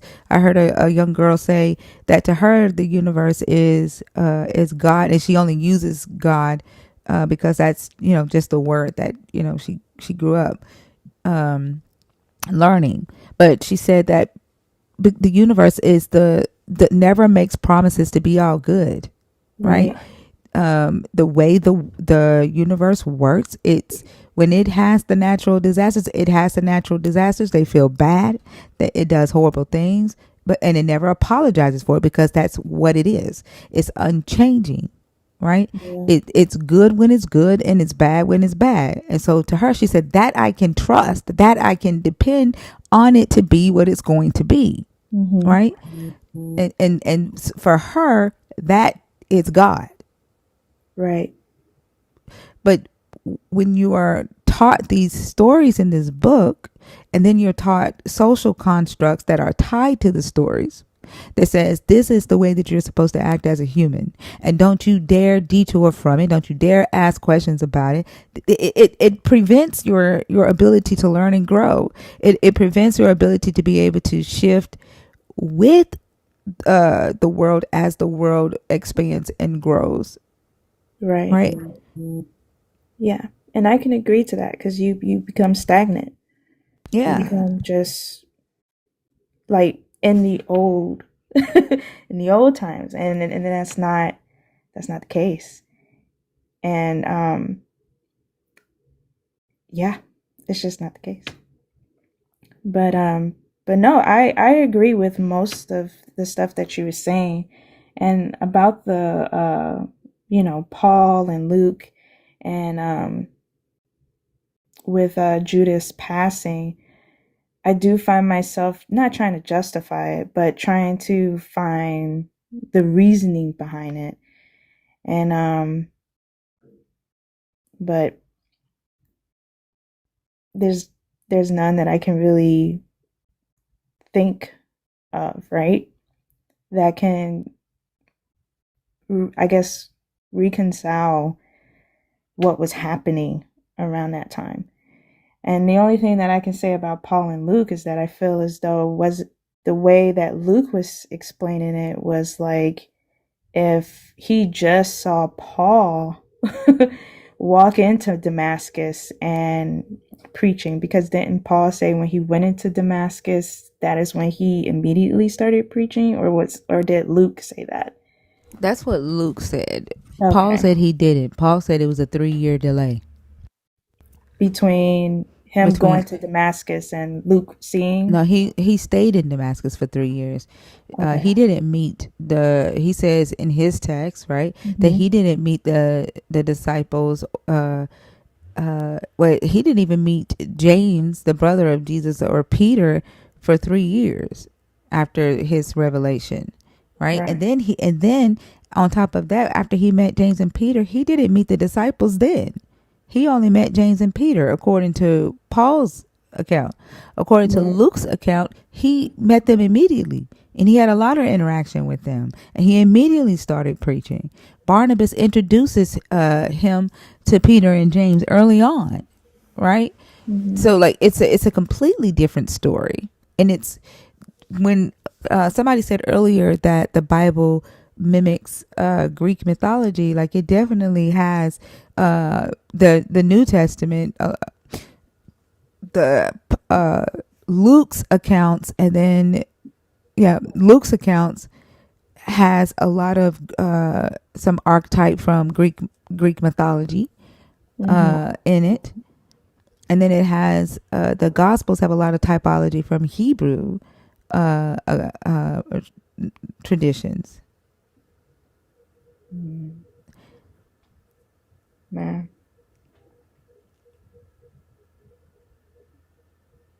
Like it's very mystical. You know what I'm saying? Like the Yeah.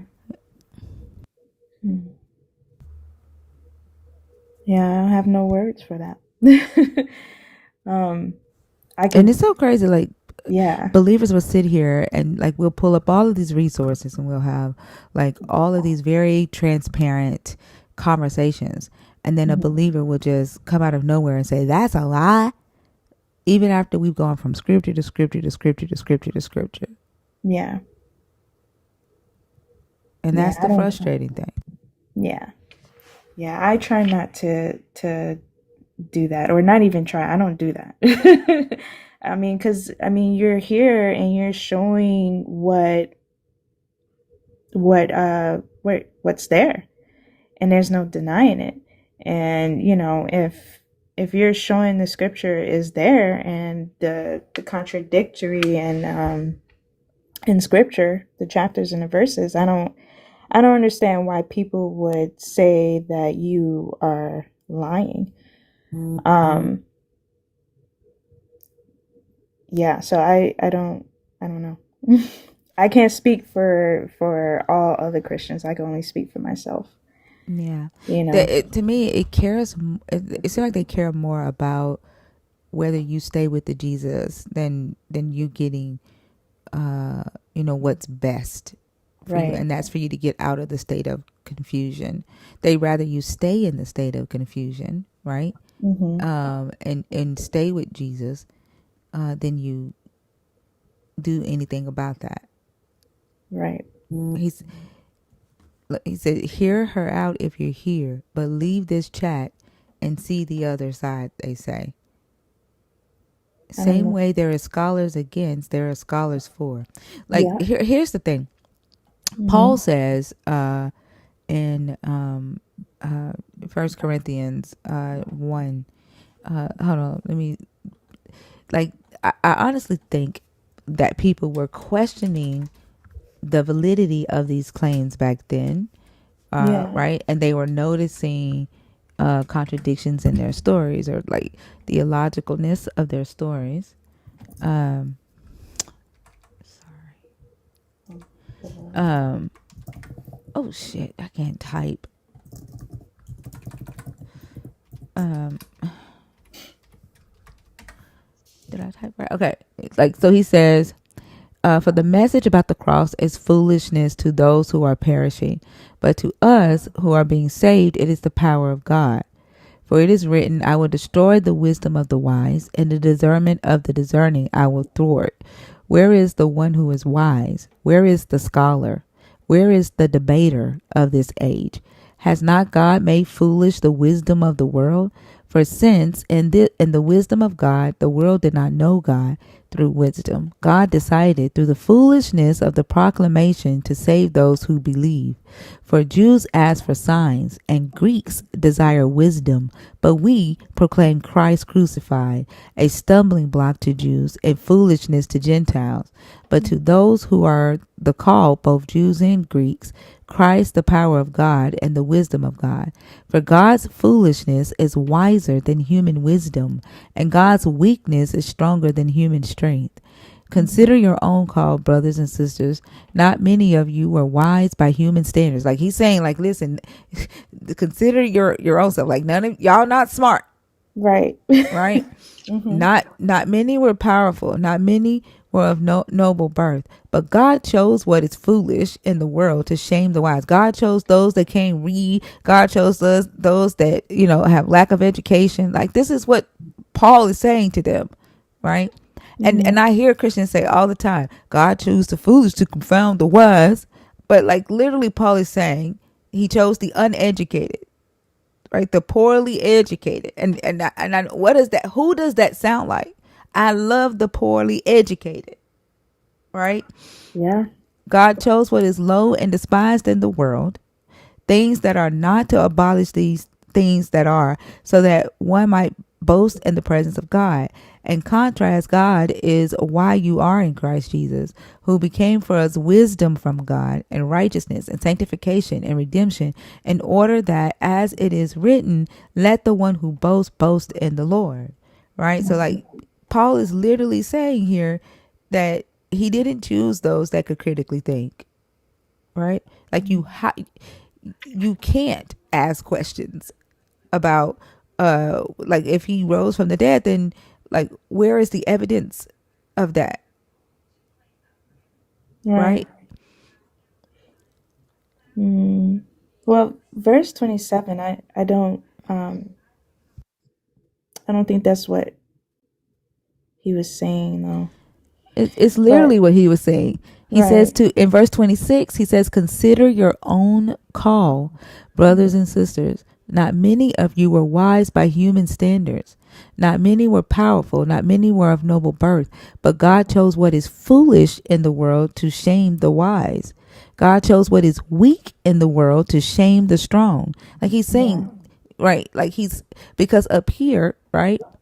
um he basically is saying that the Gentiles and like the scholars are calling the cross foolishness, right? Right. Like they're saying that it's foolish because they think and they ask questions, right? That like they're critically thinking it through. And then he says the Jews ask for evidence, right? And the Greeks desire wisdom. Wisdom. But but y'all, right? He says, but you all, brothers and sisters, like not y'all not wise by human standards. You don't have the Right. intellect. You don't have the critical thinking. That's literally what he's saying to them right there. Right. Man. And you're not wealthy. Not many. You're not powerful, right? You don't have status, right? You're not you know a businessman or an emperor, or and then he says you're not, and not many were of noble birth. Like you were born poor, right? But I think it was referring to saying that that's why you are chosen, because you aren't those things. Not saying that that's the right thing to say, but No, I do but say that. saying that it seems like the Greeks and the Jewish people will only choose people that were educated, that were smart, that were wise, and always questioning things.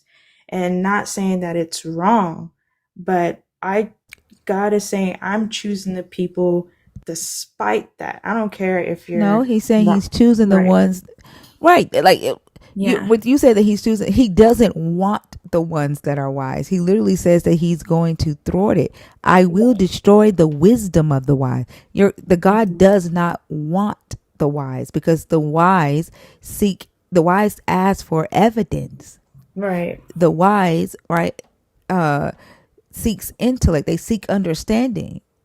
And he's like, I don't want that. I'm going to destroy your evidence. I'm going to destroy your Your understanding. discernments. Yeah. Yeah. So he doesn't want that. And that's why he said, I choose the foolish, right, to confound the wise. I choose those that are foolish, right, to confuse those that are wise. Like, let's see,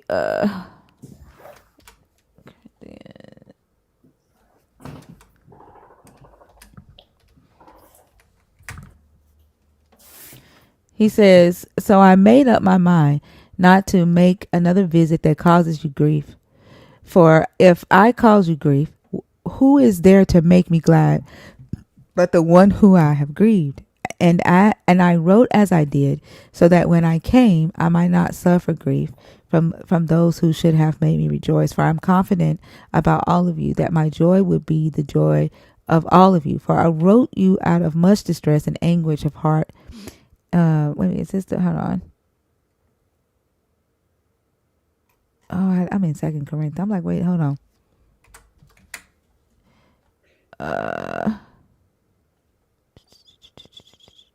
Is this the yeah?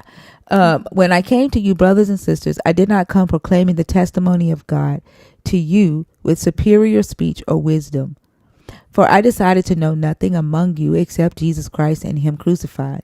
And I came to you in weakness and in fear and in much trembling. My speech and my proclamation were made not with persuasive words of wisdom, but with a demonstration of the Spirit and of power, so that your faith might rest not on human wisdom, but on the power of God. So he's like, I didn't come to you with intellect, right? So that you don't, your faith doesn't rest on intellect, right? This is why you get people like that Jasmine lady. I think that's her name. I always forget her name every fucking time. It starts with J. Jakey Perry, Jakey Hill Perry, Jackie Hill Perry. Jackie Hill Perry, Mhm. and she says, "Who told you you can think without the Holy Spirit? Wow. You can't think without the Holy Spirit." This is where that comes from. Wow. Yeah, but I don't, with that scripture, I don't even interpret that. It's based, Paul is just saying that, I'm not really good with words. And, I was, meaning like I was weak, meaning like I didn't know too much about Christianity and everything like that. But I'm here, and I'm here to spread the gospel. That's all I read from that. He says, "I decided to know nothing Yeah. among you except Jesus Christ Just, and him crucified." He yeah. said, "I decided to know nothing but Jesus Right. Christ crucified." Right. Mm-hmm. And then he said he did that. Right. He said, "My speech and my proclamation were made not with persuasive words of wisdom." Mm-hmm. Right. But with a demonstration of the Spirit and of power. And he said, "I did that way so that your faith may not rest on human wisdom, but on the power of God." That right there is where Jackie Hill Perry is getting, "Who told you that you can think without the Holy Spirit?" Right there. So that your faith may not rest on human wisdom, but on the power of God. Yeah, no, I don't see that as what she was saying. No.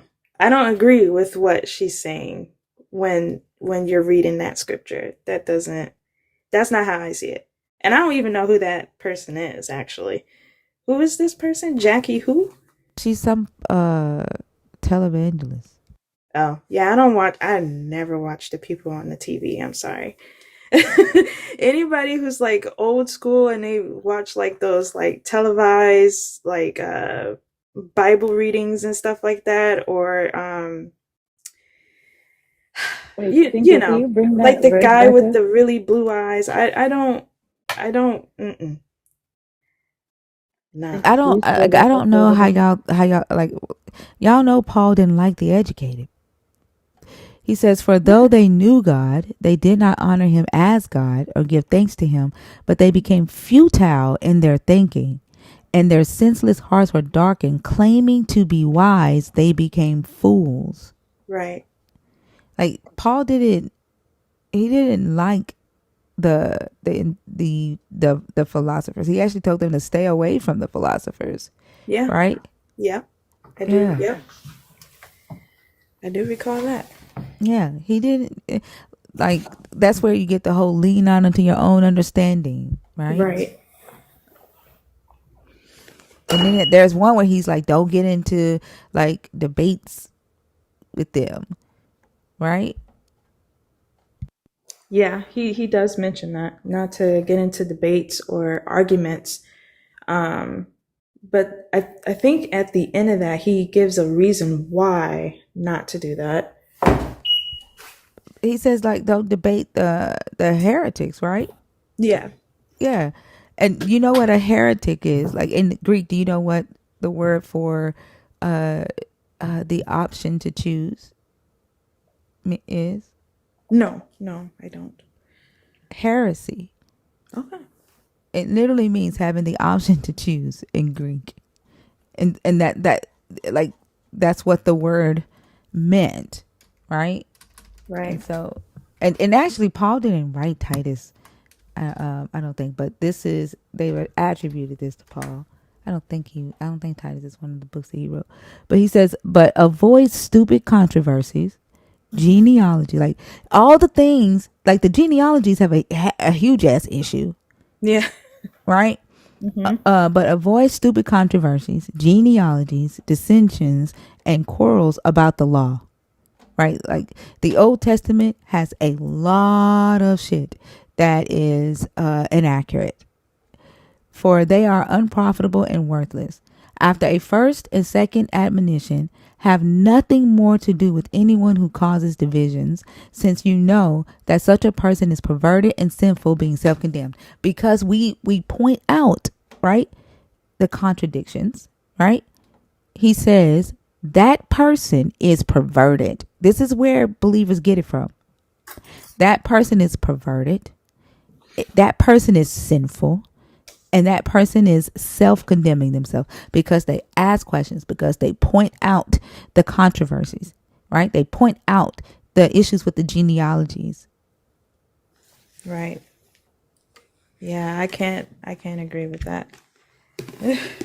Like for me and how I think, I feel like it's okay not to question God, but to question or to get like a better understanding of what's being told. I feel like that's okay to do.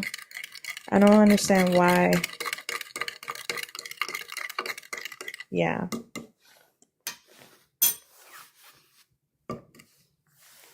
Are you saying, Justine, you mean why not? Why not what? Whoever teaches otherwise and does not agree with the sound words of our Lord Jesus Christ and the teaching that is in accordance with godliness is conceited. Do you see why we get the treated the way we get treated by believers? Like literally Timothy is saying that we're conceited if we don't agree, right? Right. Understanding nothing, and has a morbid craving for controversy and for disputes about words. They're literally telling you to just ignore, right? Like ignore the issues, right? Yeah. In the text. Like it's not that big a deal. Like when the guy got up here and was like, "Oh, I just ignore it." And I'm like, "Well, both of them say Judas died. Both of them say Judas betrayed. So I'm just going to ignore the fact that they're conflicting accounts. I'm not going to attempt, right, to understand or reconcile it. From these come envy, dissension, slander, base suspicions, and wrangling among those who are depraved in mind and bereft of the truth, imagining that godliness is a means of gain." Yeah. And then I'll go out, like I'm not adding anything. I haven't added anything to the text. Right. What am I adding to the text? Nothing. It's there. Yeah, no, it's there. Oh, can you hear me? Yeah. Okay. It's just like I feel like they built it in, right? Like they knew that these were, men who believed that they were, talking to a God, or knew that they weren't, and they knew that others would believe it. And they knew that they were put, manipulating and brainwashing people, and they put it in there like people are going to come to you and they're going to try to tell you that this doesn't make sense. They're going to, point out these things. Those people are evil. Stay away from those people. That's why you get people coming here and say the Bible talks about you. The Bible talks about people like you. There's a great falling away. Like they don't listen to us because it's already written in. They knew it. Yeah.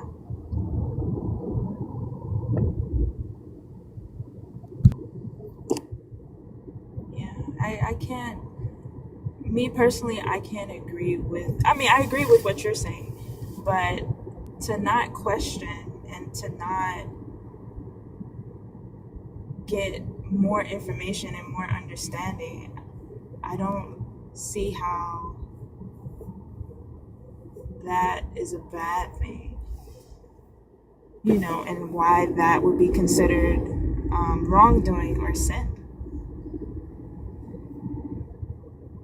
But someone in the comments said that I need to read that scripture and, have a better context of what Paul is saying. Is that Paul that was saying that too? Well, they're all attributed to Paul. And what better context?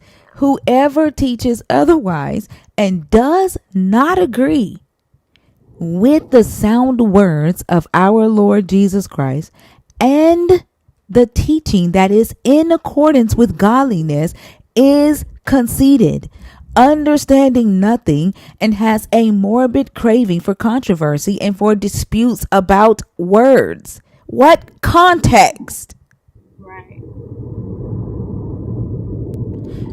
Do I need to go to Romans? Like he talks about this twice in Romans. I mean, if you want to. But I'm gonna put myself on mute. I'm walking to forget. So just give me a minute. But yeah, you can read out loud Romans. I want to know what it is. Final instructions. I urge you, brothers and sisters, to keep an eye on those who create dissensions and hindrances and opposition to the teaching that you have learned. Avoid them. For such people do not serve our Lord Christ, but their own appetites, and by smooth talk and flattery they deceive the hearts of the simple-minded. And like they're the ones calling their own followers simple-minded. They're saying like if you want to talk about context, understand the context of this right there, because they're calling y'all simple-minded.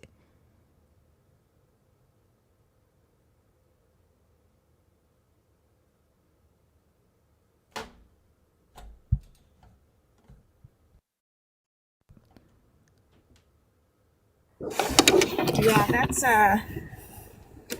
yeah.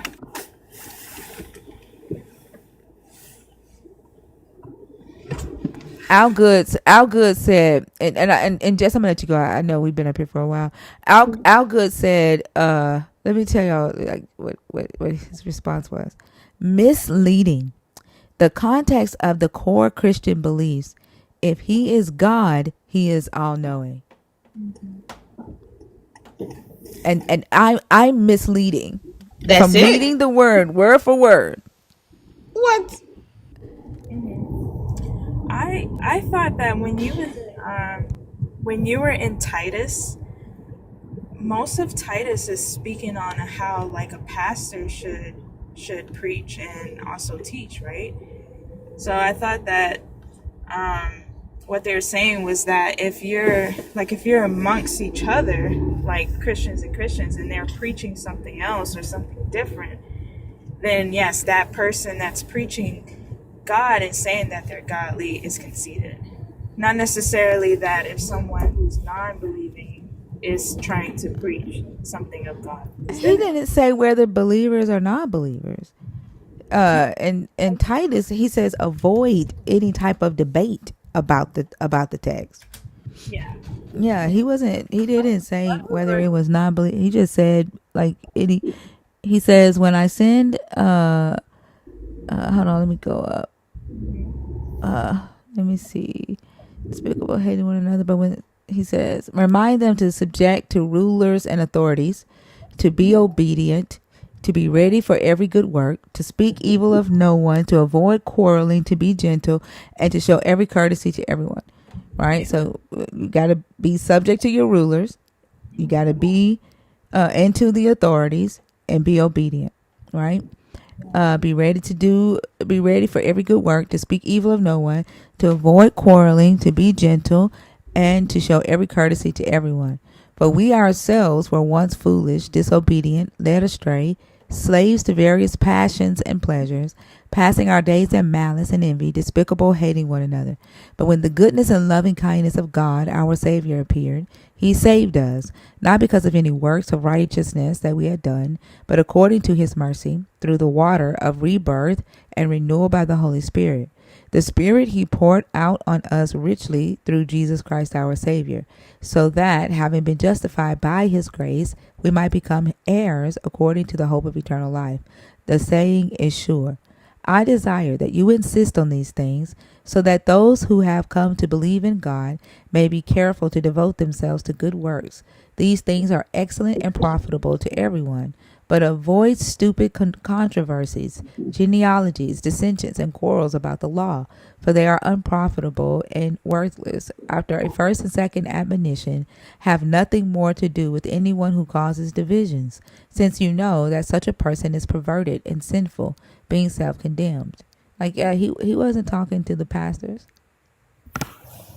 Right. He was talking to us, really. Yeah.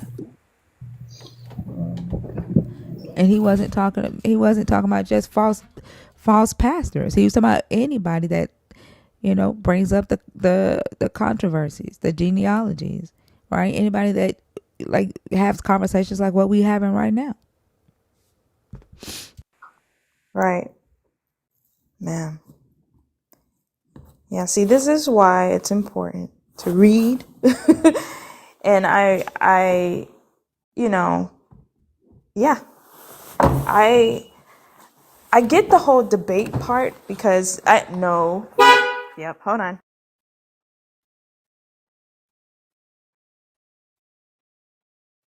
Sorry, my boy. um, I forgot what I was gonna say. The horn honking. But I would have to go because I have my son honked the horn. But yeah, I have to go now. All right. Well, thank you, for the conversation as well, and for being respectful. Like I said, you're always welcome on the stage. I appreciate you, and I hope you have a good day. All right, you guys too. I hope you guys have a great day, and yeah, I'll be in the comments though. Okay. All right. Bye.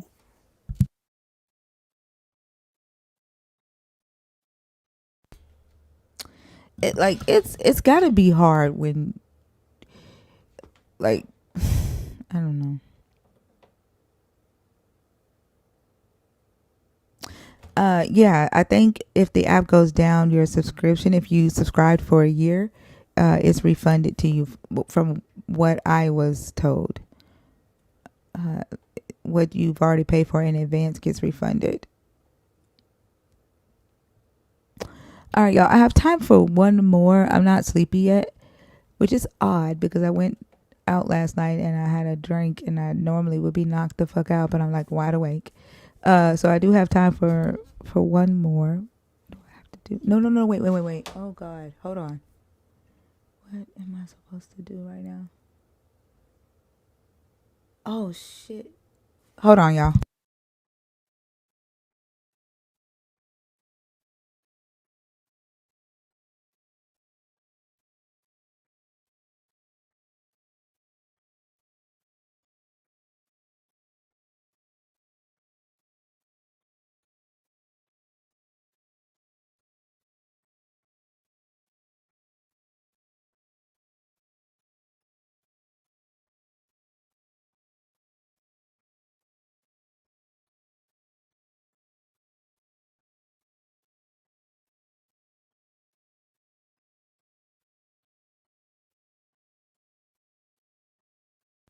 Okay.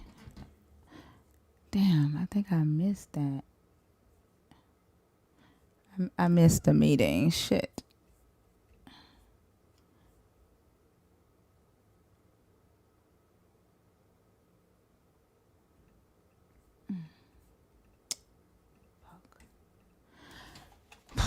Okay. Um.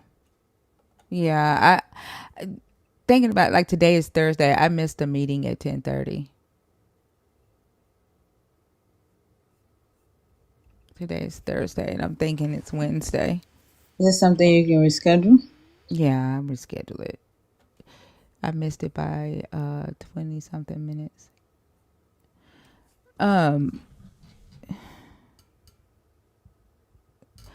What do I mean by the God of the Bible? Is that hard?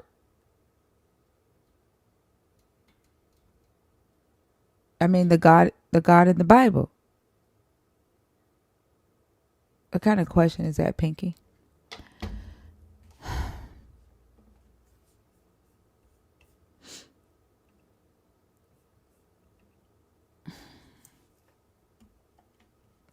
Nah, that's my fault. And I actually checked the I don't know how the fuck I forgot. In my head, it's Wednesday. Yeah. I have time to do one more. Can you comment if you are in the guest request box on purpose, please?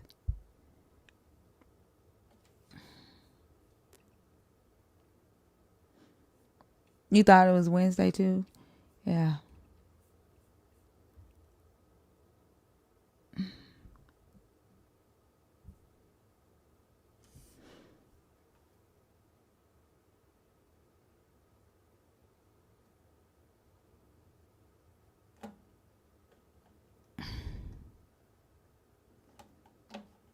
Okay, but make sure that if you're coming up that you are a believer.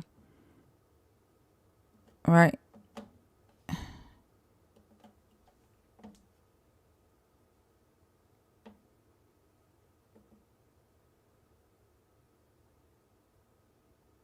Neurogum? What's that? What will that do?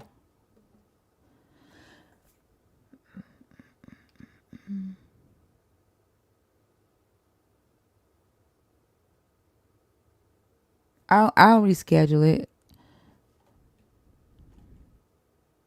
Nope, it's not Wednesday. It's Thursday. Yep, it's Thursday. Are there no believers? If there's no believers in the box waiting to come up, then I'll bring up a nerd.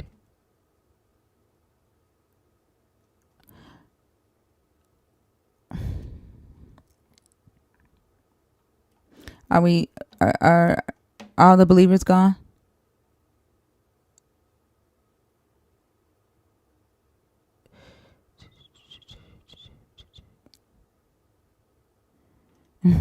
Right, you just spent 2 hours on the stage. All right, let me bring up Miss Charlene. Where did she go?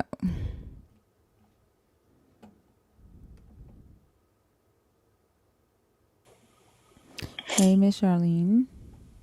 Good morning, sweet peas. How's everybody doing? Doing good. How are you doing?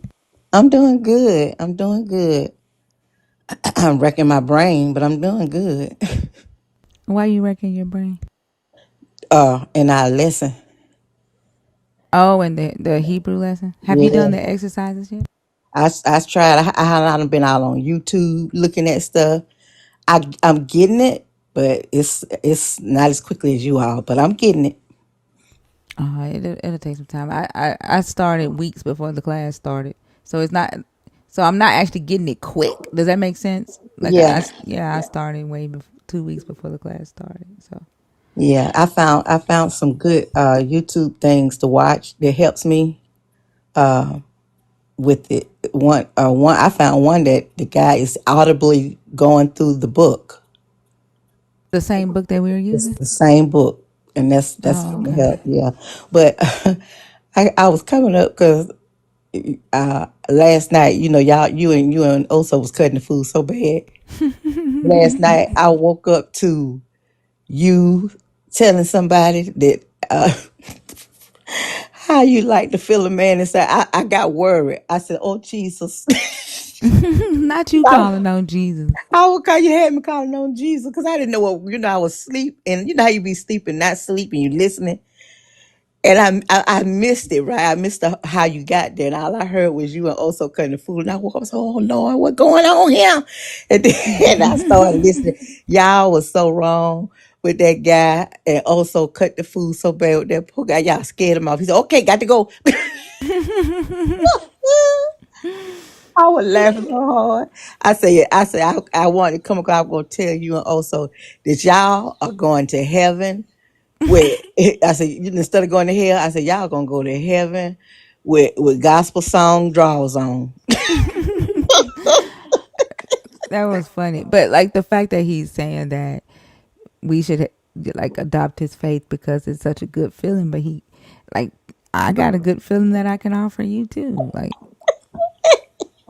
I know I was. Once I started listening, I understood what was going on. I said, and also kept talking about what you doing Sunday. What you do? I said, y'all going to heaven with gospel song draws on. Yeah, keep on, keep on messing with folk. I laughed so hard. It tickled me. That tickled me. I was in here hollering, laughing at y'all. But I don't think he really understood. I think he really thought y'all was getting sexual. I don't think he understood the connection you was trying to make with the feeling. I don't think he got there. I think once you started talking, his mind clicked off and he didn't understand what you was saying. yeah, it was tripping me out. He sounded like a broken record for a second. He couldn't get a word out. Uh-uh. He was shocked. You scared that poor man. He said, okay, I got to go. I got to okay. He got the hell on. I was y'all had me laughing. Woke me up, laugh. First, I was confused, but once I figured it out, I was in here rolling. I said, yeah, they wrong for that. They wrong for that. But I enjoyed it. I did. So that's what I was just wanted to tell you. I said, I got to tell them. So, people I always say, y'all gonna go to hell with gasoline draws on. Well, we don't believe in hell. So our hell would be y'all going to heaven with gospel song draws on. That would be hell. I might clip it and play it, but I don't know. It was really graphic. I will say that. Like it was. We It went straight. was. We went straight rated R. And that's why I was like, oh God, that girl gonna get banned. She talking about the pole and then also kept going on and on. I said, Lord have mercy, what they doing?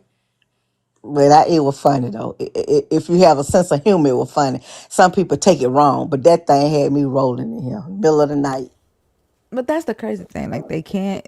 Like if you gonna come to me and tell me that I have to adopt your faith because it's a good feeling, right? And that's all you have to offer to me, and I offer you back a feeling, and I tell you, hey, I know about this feeling Mm-hmm. that you haven't experienced yet that I think you should try, right? They can't see that as like if you don't see it as disrespect as I told you I don't want what you have, and you Mm-hmm. keep trying to push it on me, then